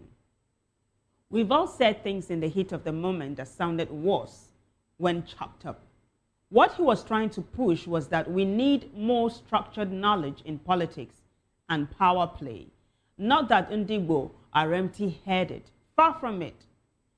The man literally used his own life as an example of someone who had to go learn the game outside. Apology accepted on my own part. Let's just use this as a reminder. Next time any of us big voices talk about our people, let's speak with extra care because the enemies are always ready to twist it. So that's how this one is playing out. Lots of responses here, but what you've just seen is a microcosm of how it's playing out online. So many voices, so many responses online. It is actually basically a backlash with just few dissenting voices saying that it is good that he came out to apologize and to give context to his remarks. And of course, you know that the moment the story broke that Obi Kubana was a poster boy for the City Boy movement, we were one of the first TV stations to break the news. And so we'll continue to follow his journey with the City Boy movement and the APC and how his kinsmen are receiving his new career path, basically. Do you think he's going to really venture into politics? Is the million-dollar question. We move on now to the next hashtag. While Obi Kubana is catching flack, real flack online, another Southeasterner is receiving warm love, accolades upon accolades being heaped. But I'm talking about Peter Obi. That's our next hashtag, Peter Obi. So Peter Obi over the weekend traveled to the north. He went to Katsina, Kaduna, and then Kano. But his trip to Rabiu Kwankwaso in Kano and how the Kwankwasiya movement welcomed him massively is what's really trending online right now. With so many of his supporters saying that he's very fit, that's why he can travel 3 states in Nigeria in one day. And then so many others are saying he's just the president Nigeria needs and all of that. But some are also saying this alignment between Kwankwaso and Peter Obi would give the APC some serious headache. So we'll take a look at the very first post now, and then we've got a video and, of course, responses to hashtag Peter Obi. The first one, Peter Obi himself put up the post to say, yesterday, after visiting Kaduna and Katsina, I traveled to Kano to join my elder brother, my dear elder brother, Dr. Rabiu Musa Kwankwaso, and the Kwankwasiya movement to celebrate their annual Salah festivities. Take note, he said this wasn't about politics. It was about, you know, the Salah festivities. And then he goes on to say, I am truly grateful for the warm reception and the spirit of brotherhood that characterized our gathering. At this crucial time in our nation's history, we must continue to unite across all divides, political, ethnic, and religious, to restore hope and build trust in our country. Kano remains a vital pillar in Nigeria's socio-economic and political landscape.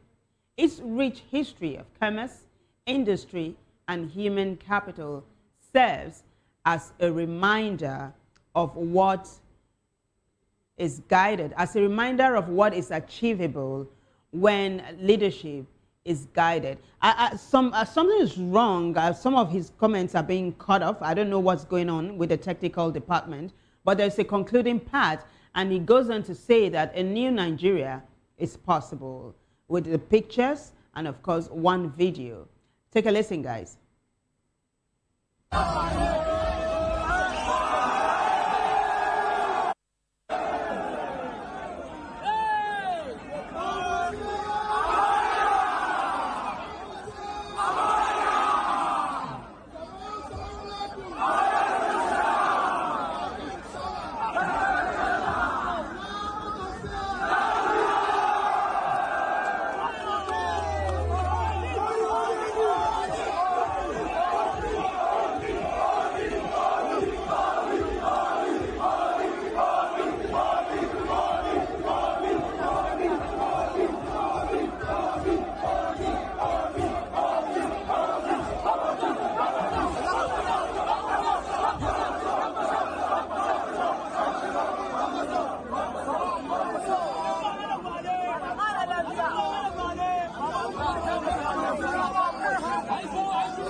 If you listen closely, Peter Obi was speaking Hausa, and some netizens are saying, so Peter Obi can actually speak Hausa. Let's take a listen to it again, one more time.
Like he was actually struggling to get them to quiet down so that he can actually, you know, talk with them. But they were just so happy to have him there.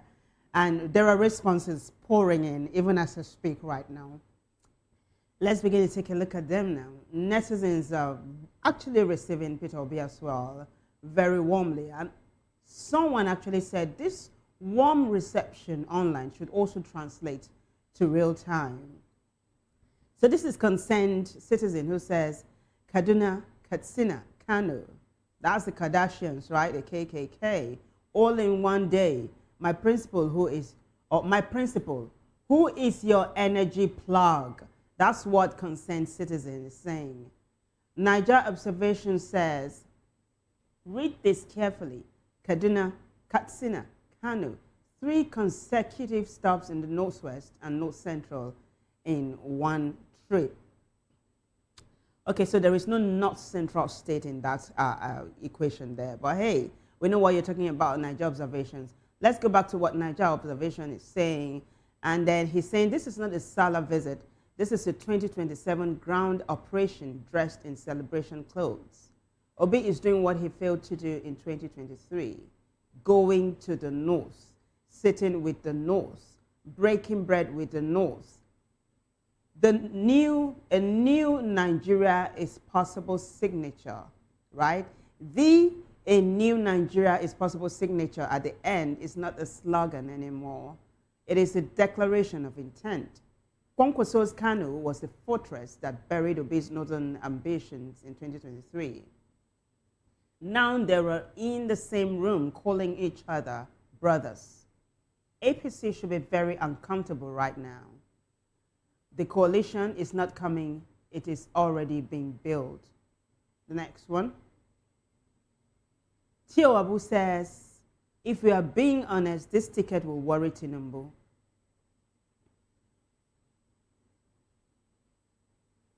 And then this is Albright who says, ADC, do not let Nigerians down.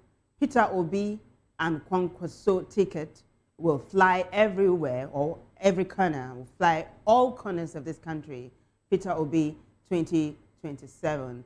And they're saying in response, the incumbent government will just deploy rice to Kano, tit for tat. Of course, there are more reactions. Let's go and take a look at them now as we begin to wrap this up. This is Olamilekon who says Peter Obi will be declared president come 2027. And Mr. Papito says, Obi, you are a leader. May you happen to Nigeria.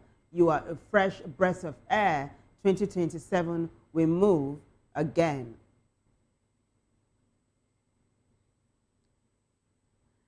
And then Edidion Timothy says, the only pathway to becoming president is for you to support Atiku. You cannot defeat Tinubu with 30 governors. Don't allow anyone to deceive you. And then the guy, Creek, says, Your Excellency, this is the kind of leadership we are yearning for. Seeing you break bread with Dr. Kwankwaso sends a powerful message that unity is not just a slogan.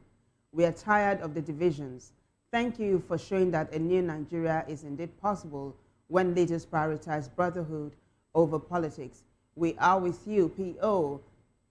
Finally, G. Win says, you mean Kwankwaso now still your elder brother, this man and politics. But it looks like Frank Justice is saying that Peter Obi has become the erudite politician. You know how once upon a time, some people were saying Peter Obi is not really a politician, like not the crop you find in Nigeria. But it looks like he's beginning to play the game now, according to some netizens.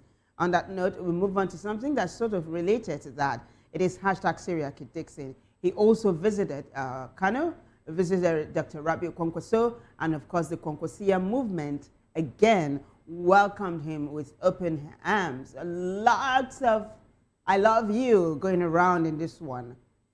Syriac Dixon, by the way, is a sitting senator and also former governor, two-time of Bayelsa State. He put up this post himself and the video attached to the post, the next. He says, we were warmly received by the good people of Kano State. That's coming from Henry Syriac Dixon. Take a look, guys.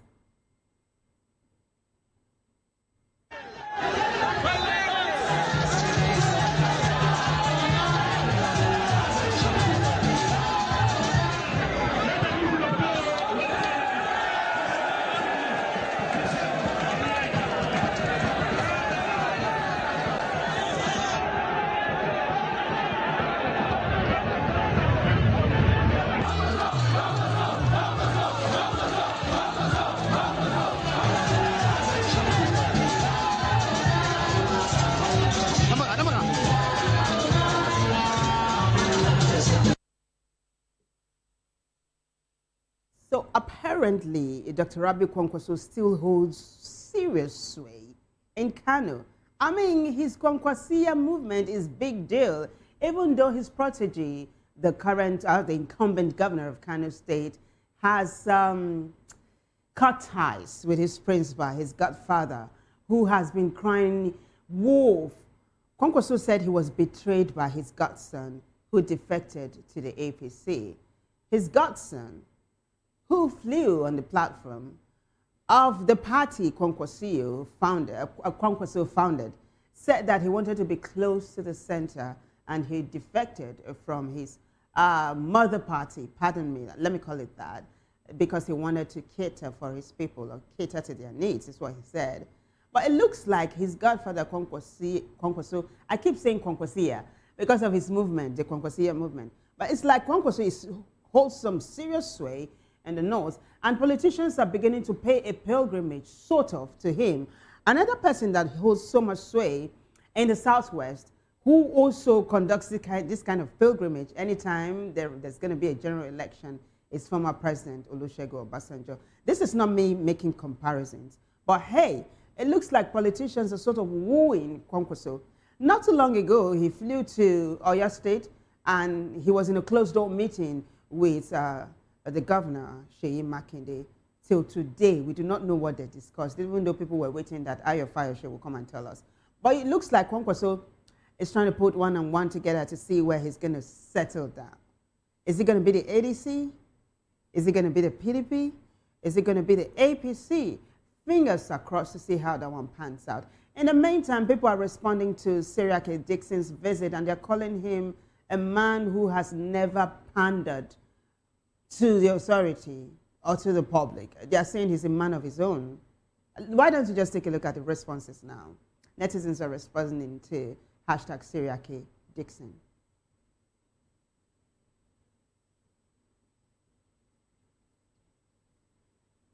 Well, MD Ibrahim says the journey to unseat Tinubu in 2027 election has just begun. And then he says, may Allah help Nigeria to recover from insecurity, poverty, and poor government. Booker says, congratulations to you, my next Senate president. I will lead your campaign for the position soon. By the way, Seriake Dixon just defected from the PDP to the NDC, a new party. But Daniel Keita goes on to say, Senator Henry Seriake Dixon is a man of conviction and unique character. He doesn't follow the crowd. Peace. And then Suberu says, it's a pleasant moment. May God bless you. More reactions? So, Obi, this is Comrade Onifa saying that Obi Kwankwaso, that's the ticket people are calling for in the north at the moment. That's what netizens are saying. That's a drum that's beating right now. Dream Boy says, and let this serve as a clear signal. What you're seeing now is only a test run. The real change will begin the moment we unite. And when that happens, the reality on ground will speak louder than any promise. And this is Micah. Micah is saying posterity will be kind to you. Finally, Maverick says this man has been consistent in not aligning with the APC. On that note, we wrap it up on Seriake Dixon and, of course, Peter Obi and their trip to the Northwest. Now we are moving on to something else totally different. This is hashtag purchasing power. And you're wondering, if you're scratching your head and wondering, you don't need to wait for too long. So President Tinubu spoke not too long ago at an event, and he was referencing the crisis in the Middle East, talking about the war between Iran and the U.S. and Israel, right? The U.S. and Israel on one side, and then Iran on the other side. So President Tinubu said, because of the crisis and the shortage of fuel, that there's going to be increase in inflation back home, and that purchasing power of Nigerians, the purchasing power of Nigerians, are going to be hugely affected. Now, I'm not going to sermonize. I have a video, but first, let's take a look at the post, and then we'll take a look at the video and how netizens are responding to hashtag purchasing power, because some netizens are going to be taking us down memory lane to 2019. Chooks, who's also very active online, says, quote, I know this Middle East crisis will bring inflation and reduce our purchasing power, end of quote. And that statement is accredited to President Tinubu. Video you're about to watch is was put up actually by TV Platinum, so credit goes to TV Platinum. Prices.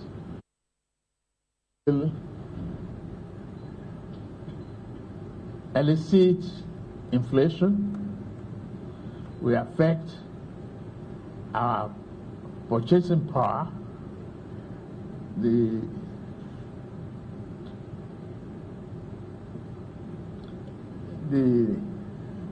labor union and others will be gearing to,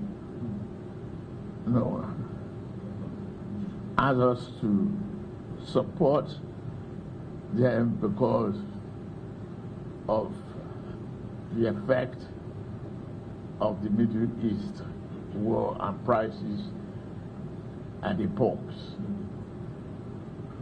resulting in transportation problems and high prices. Even though the chairman had said there's no need for policy discussion, we should rejoice. I'm glad you have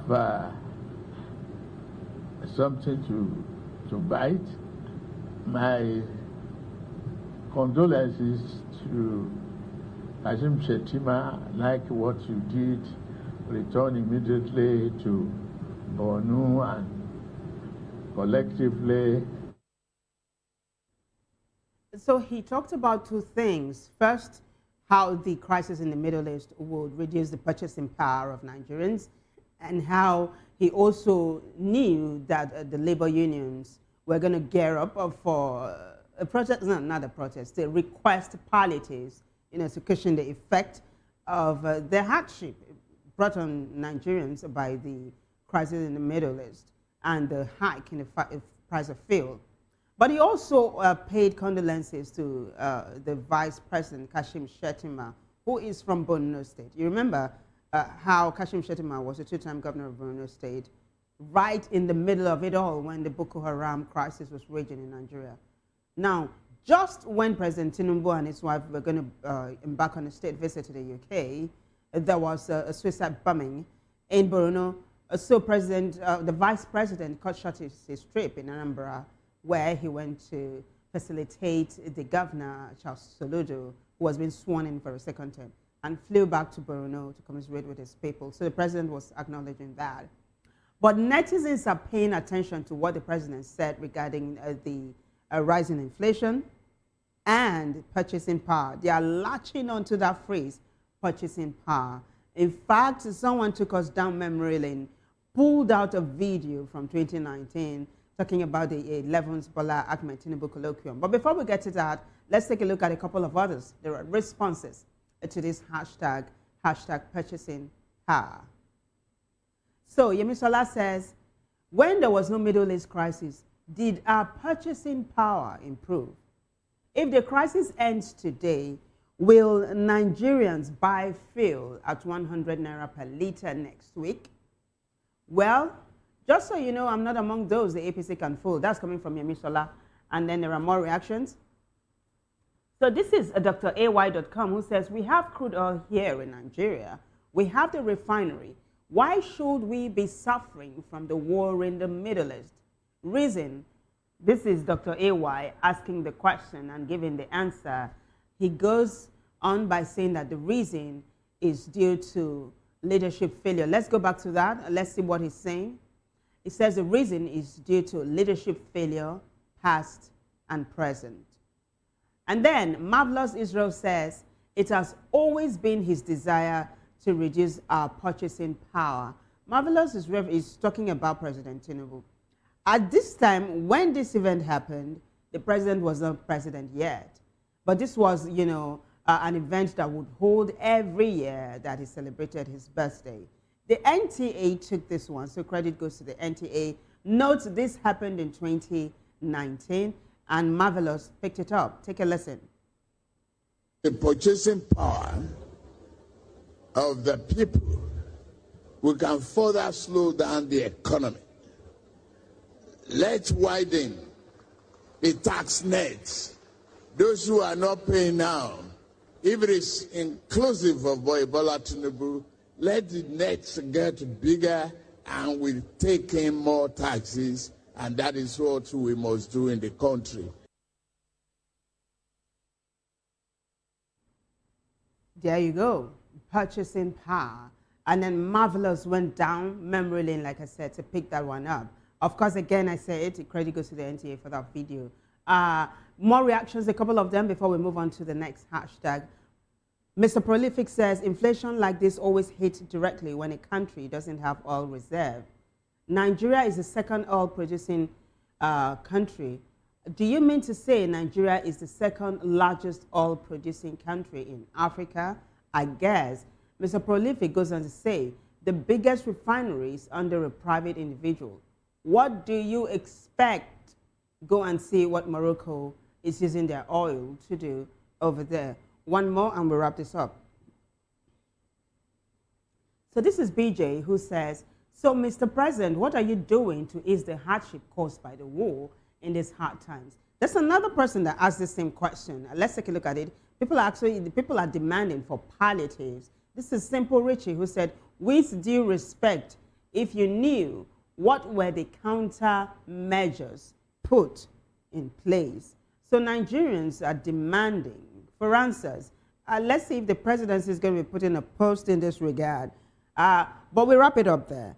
And we move on to something else that's trending and has got tongues wagging like mad online. It is hashtag MC Oluomo. So news broke this morning that Tajuddin had actually unseated MC Oluomo, not privately or not personally. It was after a court pronouncement. So he took over the NURTW office, National Secretariat in Abuja. Now, take this with a pinch of salt. That happened, but there is an update to that story. But before the update, let's show you how it went down in the morning. Nigeria Stories has the post and then the video. Let's take a look at the post by Nigeria Stories now. It is hashtag MC Oluomo. So Nigeria Stories says Barua, so that will be Tajuddin Barua, resumes as NURTW National President after a court reportedly sacks MC Oluomo. There's a video. Take a look.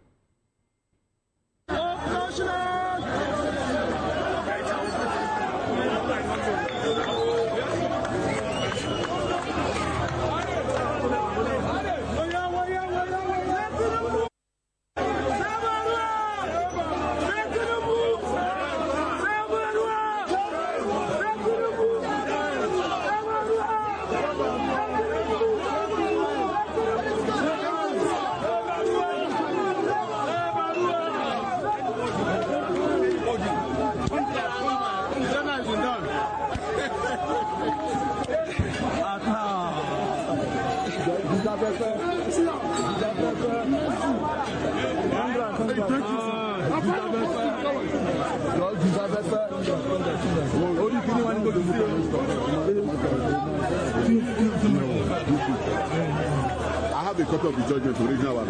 Yes,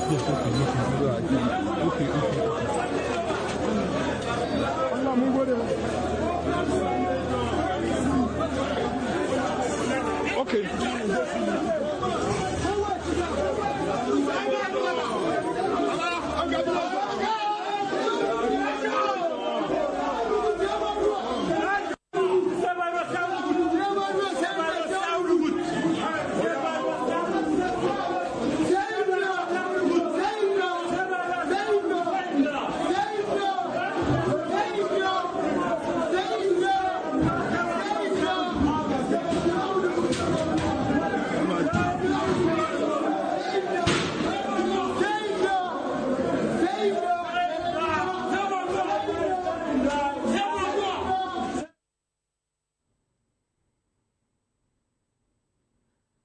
So that's Tajuddin Barua and his faction of the NURTW taking over the NURTW National Secretariat in Abuja. But shortly after this happened, the police stormed this venue and arrested Barua. And people are like, oh my gosh, what exactly is happening? Let's take a look at the post and then a video to accompany that post. That's the next post now. Let's take a look at it.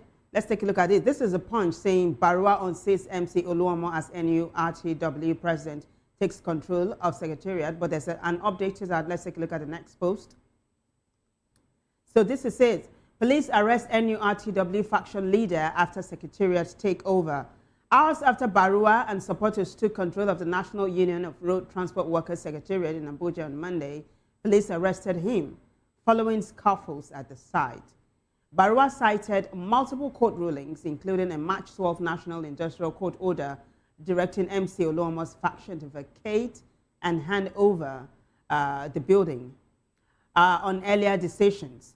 MC Oluomo's camp called the move unlawful, while police now control the premises amid unconfirmed reports of a supporter being shot and hospitalized. The clash highlights ongoing leadership battles in Nigeria's transport union tied to political divides. There's a video.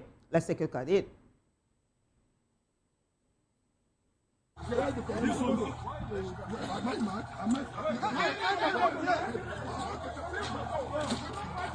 They are all together.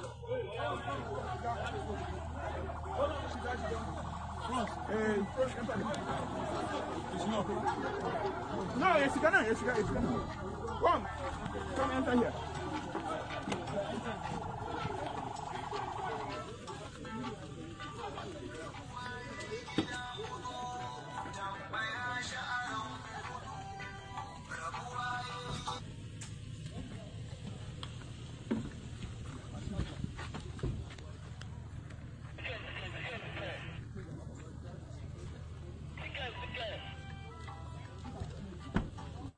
So there are responses to this, and people are wondering, how come someone who the court just reinstated is being arrested by the police? What exactly is happening? So there are more questions than answers. Netizens are responding to that hashtag. Recall, like I said earlier on, that the police is now guiding the premises of the NURTW, our National Secretariat in Abuja, so that there will be no escalation of any form of insecurity. So netizens responded massively to this particular one. A. Adebanji says, MC Oluomo was technically sacked by the court months ago, but the situation is complicated. The Court of Appeal in Abuja affirmed Barua as the authentic president and nullified MC Oluomo's election. Despite that ruling, MC Oluomo had continued to operate as the national president. So that's giving us context to that one. Chief and Queen says, looks like we are in for another Man City versus Arsenal showdown. Halftime now, get ready for MC to go all out. More reactions? Hilltop says MC Oluomo will be given another national appointment. And then there's one more. This is Brumi. Brumi says, power don't pass power. And then Black Wolf of Lagos says, this NURTW wahala no they ever finish. Young Papi says, very soon we are going to talk about the NURTW. But we're actually talking about the NURTW right now. And finally, Adiaga says, I just wish them well, basically. And I'll join voices with Adiaga to say I wish them well, and I do hope that things are done according to the rule of law. Is what I'm going to say. We move on quickly now to hashtag Tony Elumelu. You don't know the billionaire businessman. And the 22nd of March was his birthday. And he said, most importantly, it wasn't about him celebrating his birthday, but that about 3,200 entrepreneurs will be giving grants to further their businesses. Now, this is what's trending online. He met a lady that was a beneficiary of, his philanthropy. Yes. And she said right now, because of what he had done for her, she now owns 2 offices, one in Abuja and one in the north where she comes from, and that she's employed 20 people. She's now an employer of labor, all because of Tony Elumelu. Now, there's a post and then there's a video. Of course, netizens are just, they're happy. This one is a happy one. So we'll take a look at the post first and then the video. It is hashtag Tony Elumelu. So Barry says, remember one of the ladies Tony Elumelu gave $5,000, a $5,000 grant to back in 2024? They met again and she explained how she's now into fashion business, how she's into the fashion business and has employed 20 people. Take a look, guys.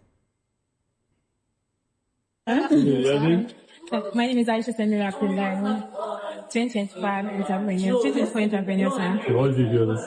I'm into fashion. I saw already to fashion, Yes, sir. So tomorrow you're dressed in your all of your kitchen. Yes, definitely, sir. You're from Nigeria? Yes. Which state? South Africa. But you're based in Abuja. Yes. How are you doing? Okay. Your business room? Very, sir. Your business room? Very, very good, sir. How many people do you employ? I employ 20 staff. 20? Yes, sir. In Portugal? Yes, in Boston, because I opened a new brand, but Congratulations. Thank you so much, sir, for your continuous support. Thank you so much for your support, sir. Sir, your words really changed my life. We really changed people's lives. Thank you so much, sir. We really, really, really appreciate it. Thank you so much, sir. That really means a lot to me and to people. And it still means a lot to people. Thank you so much, sir. Thank you, sir. Thank you. May the Lord bless you, sir. Thank you so much, sir. Point, I thought she went I mean, she was so excited that she almost lost coherence, but we get it. It's a beautiful thing. This thing Tony Elumelu does every year. Okay, no, it's not a yearly affair, but I think it's biennial, sort of. He helps entrepreneurs all over Africa, and Aisha happens to be a northerner who benefited from his largesse. So we say congratulations to them both. I mean, congratulations to Tony Elumelu for this successful outing, and to Aisha for being a consummate fashion designer now, who is an employer of labor. And of course, happy birthday to Tony Elumelu. On that note, we take a look at another Nigerian who is making waves on the international scene. This is a mini Nigerian now. I'm talking about Eche. Yes, Chinonso Eche. He is a sportsman, and of course, he's smashed the glass ceiling. Now, let's take a look at the post before the video so that you can understand exactly what I'm saying. It's beautiful. It's all about football and skills. Nigerian teen Chinonso Eche sets freestyle football records on Italian TV. You guys get it? Not even in Nigeria here, so he's gone global. Chinonso Eche, known as Amazing Kid Eche from Warri, Delta State, earned 5 Guinness World Records in freestyle football. Not 1, not 2, not 3, but 4, 5, including his February 2023 mark of 133 consecutive touches with a ball balanced on his head, topping his prior 111.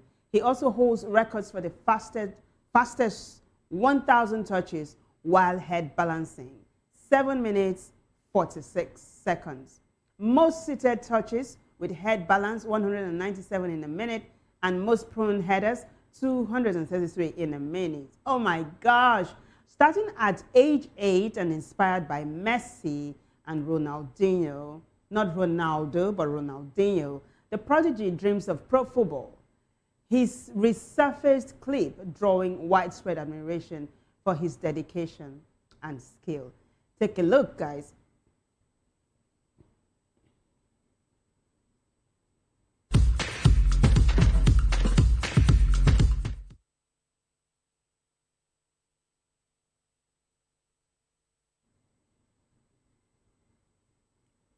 All right, so basically, that is Chinonso Eche doing what he knows how to do best. Like I told you, this is on Italian TV, and you see how the people were just watching him with rapt attention. This is no easy feat, I can tell you.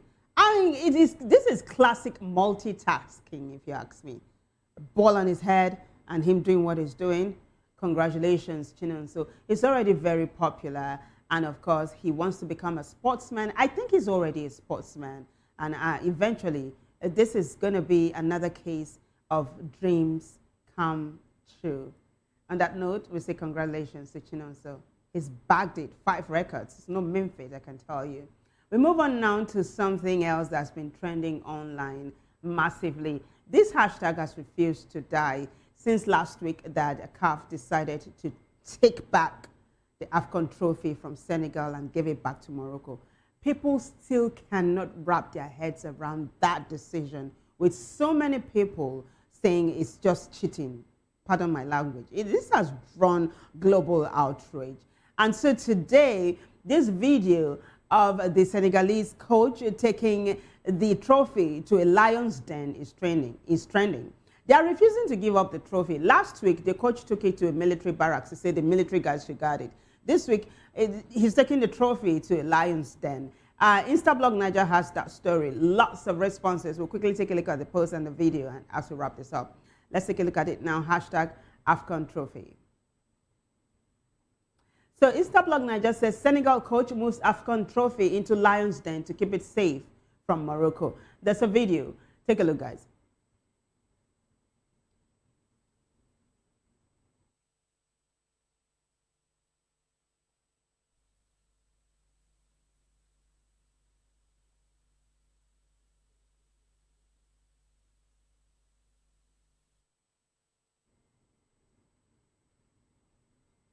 So it looks like the lion is going to be the caretaker of this trophy for now. But I'm waiting to see how this whole drama is going to end. Is Senegal ever going to let this trophy go? They've appealed the case, right? So is it going to be legit at the end of the day? Is it going to come out that Senegal is actually the legit winner of the AFCON trophy? Is what netizens are saying at the moment. But lots of laughter. This one is drawing lots of laughter from so many people. And by the way, that lion looks very clean, almost like a pet. Oh my gosh, imagine petting a lion like that. It's just like wearing a snake around your neck. You don't want to try it, I can tell you. But hey, we wish them all the best, right? People are saying that the Moroccans have said once upon a time that they're not Africans. And so an African trophy should belong to a legit African country. And they're saying Senegal is there. But we wrap it up and we say thanks to everyone who contributed to making the show a success. Big thanks to my co-producer, Elijah. Thank you so much. I appreciate it. But bigger thanks goes to you guys for watching. If you liked it, keep a date again with us, same time, same station for another edition of Hashtag. Until then, I'm Vivian Oguche. Bye for now.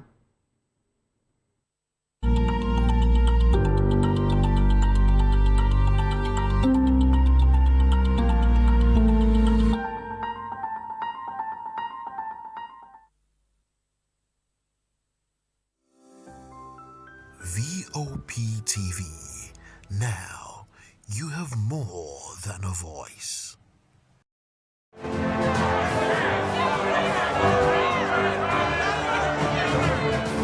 Do you want your voice to be heard? Do you know that you matter in the scheme of things? The People's Voice, the show where ordinary citizens take center stage as we discuss the biggest stories that affect you and I. With you in mind, we facilitate lively discussions, debates, and interviews on the topics that matter most to you and I, from social justice to economic empowerment, education to healthcare, governance, and more, tackling tough topics and amplifying your voice. Join the conversation and make your voice count. The People's Voice. Make your voice count. In a world where truth is the ultimate power and opinions scream the loudest, it's time to wade through the noise. Hunger no get tribe! Hunger no get religion! And scan the human interest and trending topics that matter.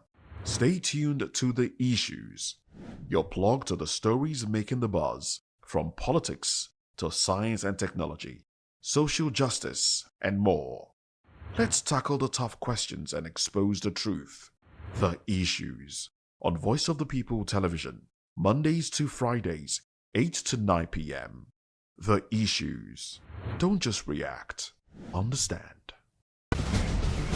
Join us as we dive into the world of politics through insightful interviews with prominent political figures, both serving and former governors, ministers, senators, legislators, party chieftains, activists, and analysts. Get first-hand information into the decision-making processes that affect our daily lives. Highly engaging one-hour program that brings political discourse into focus.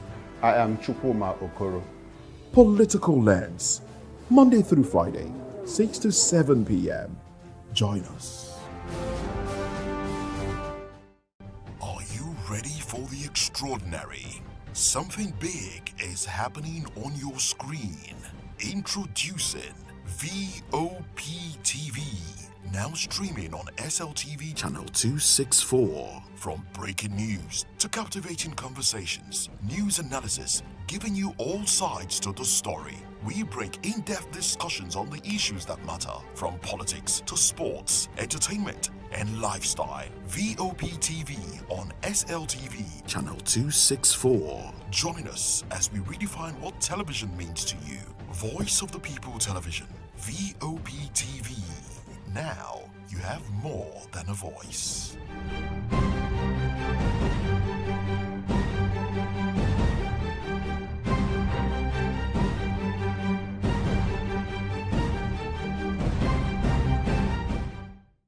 We encourage you to click on the like button and subscribe to our YouTube channel. We are Voice of the People TV. Also follow us on all our social media platforms. We are at VOPTV Live.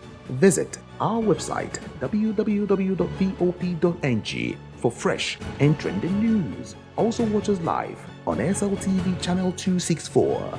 VOPTV, Voice of the People Television.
Africa is on the move, a continent of rising voices, untold stories, and powerful transformations. From the streets of Lagos to the heart of Nairobi, from the mines of Congo to the tech labs of Cape Town, the African story is being written every day. Bold, dynamic, unstoppable. This is African News on Voice of the People Television. We don't just bring you the news. We analyze and bring you Africa's heartbeat, the politics that shapes our nations, the economies that drives our future, the cultures that defines who we are, the voice that must be heard. Africa News, Africa's voice, Africa's future. Where Africa speaks, the world listens.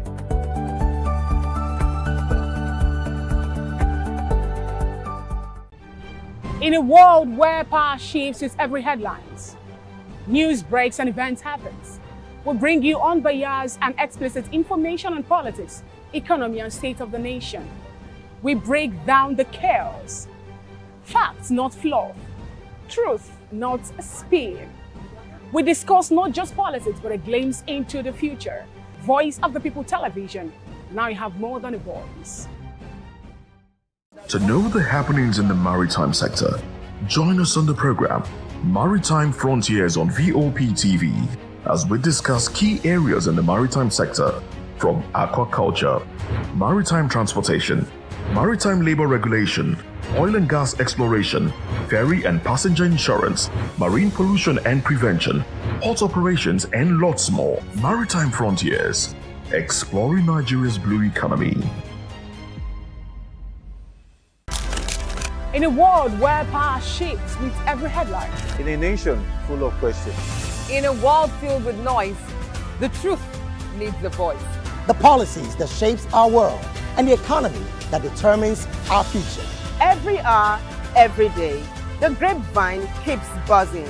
And together, we are committed to telling the stories that shape our world because your voice is our focus. Don't forget, our voice matters the most. Let us come together and share our concerns.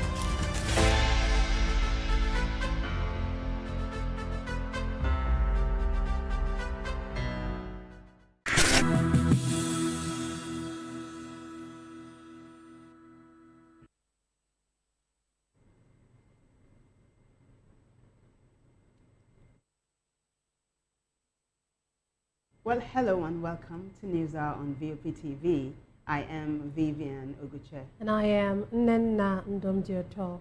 Before we begin the news, kindly visit our website www.vop.ng for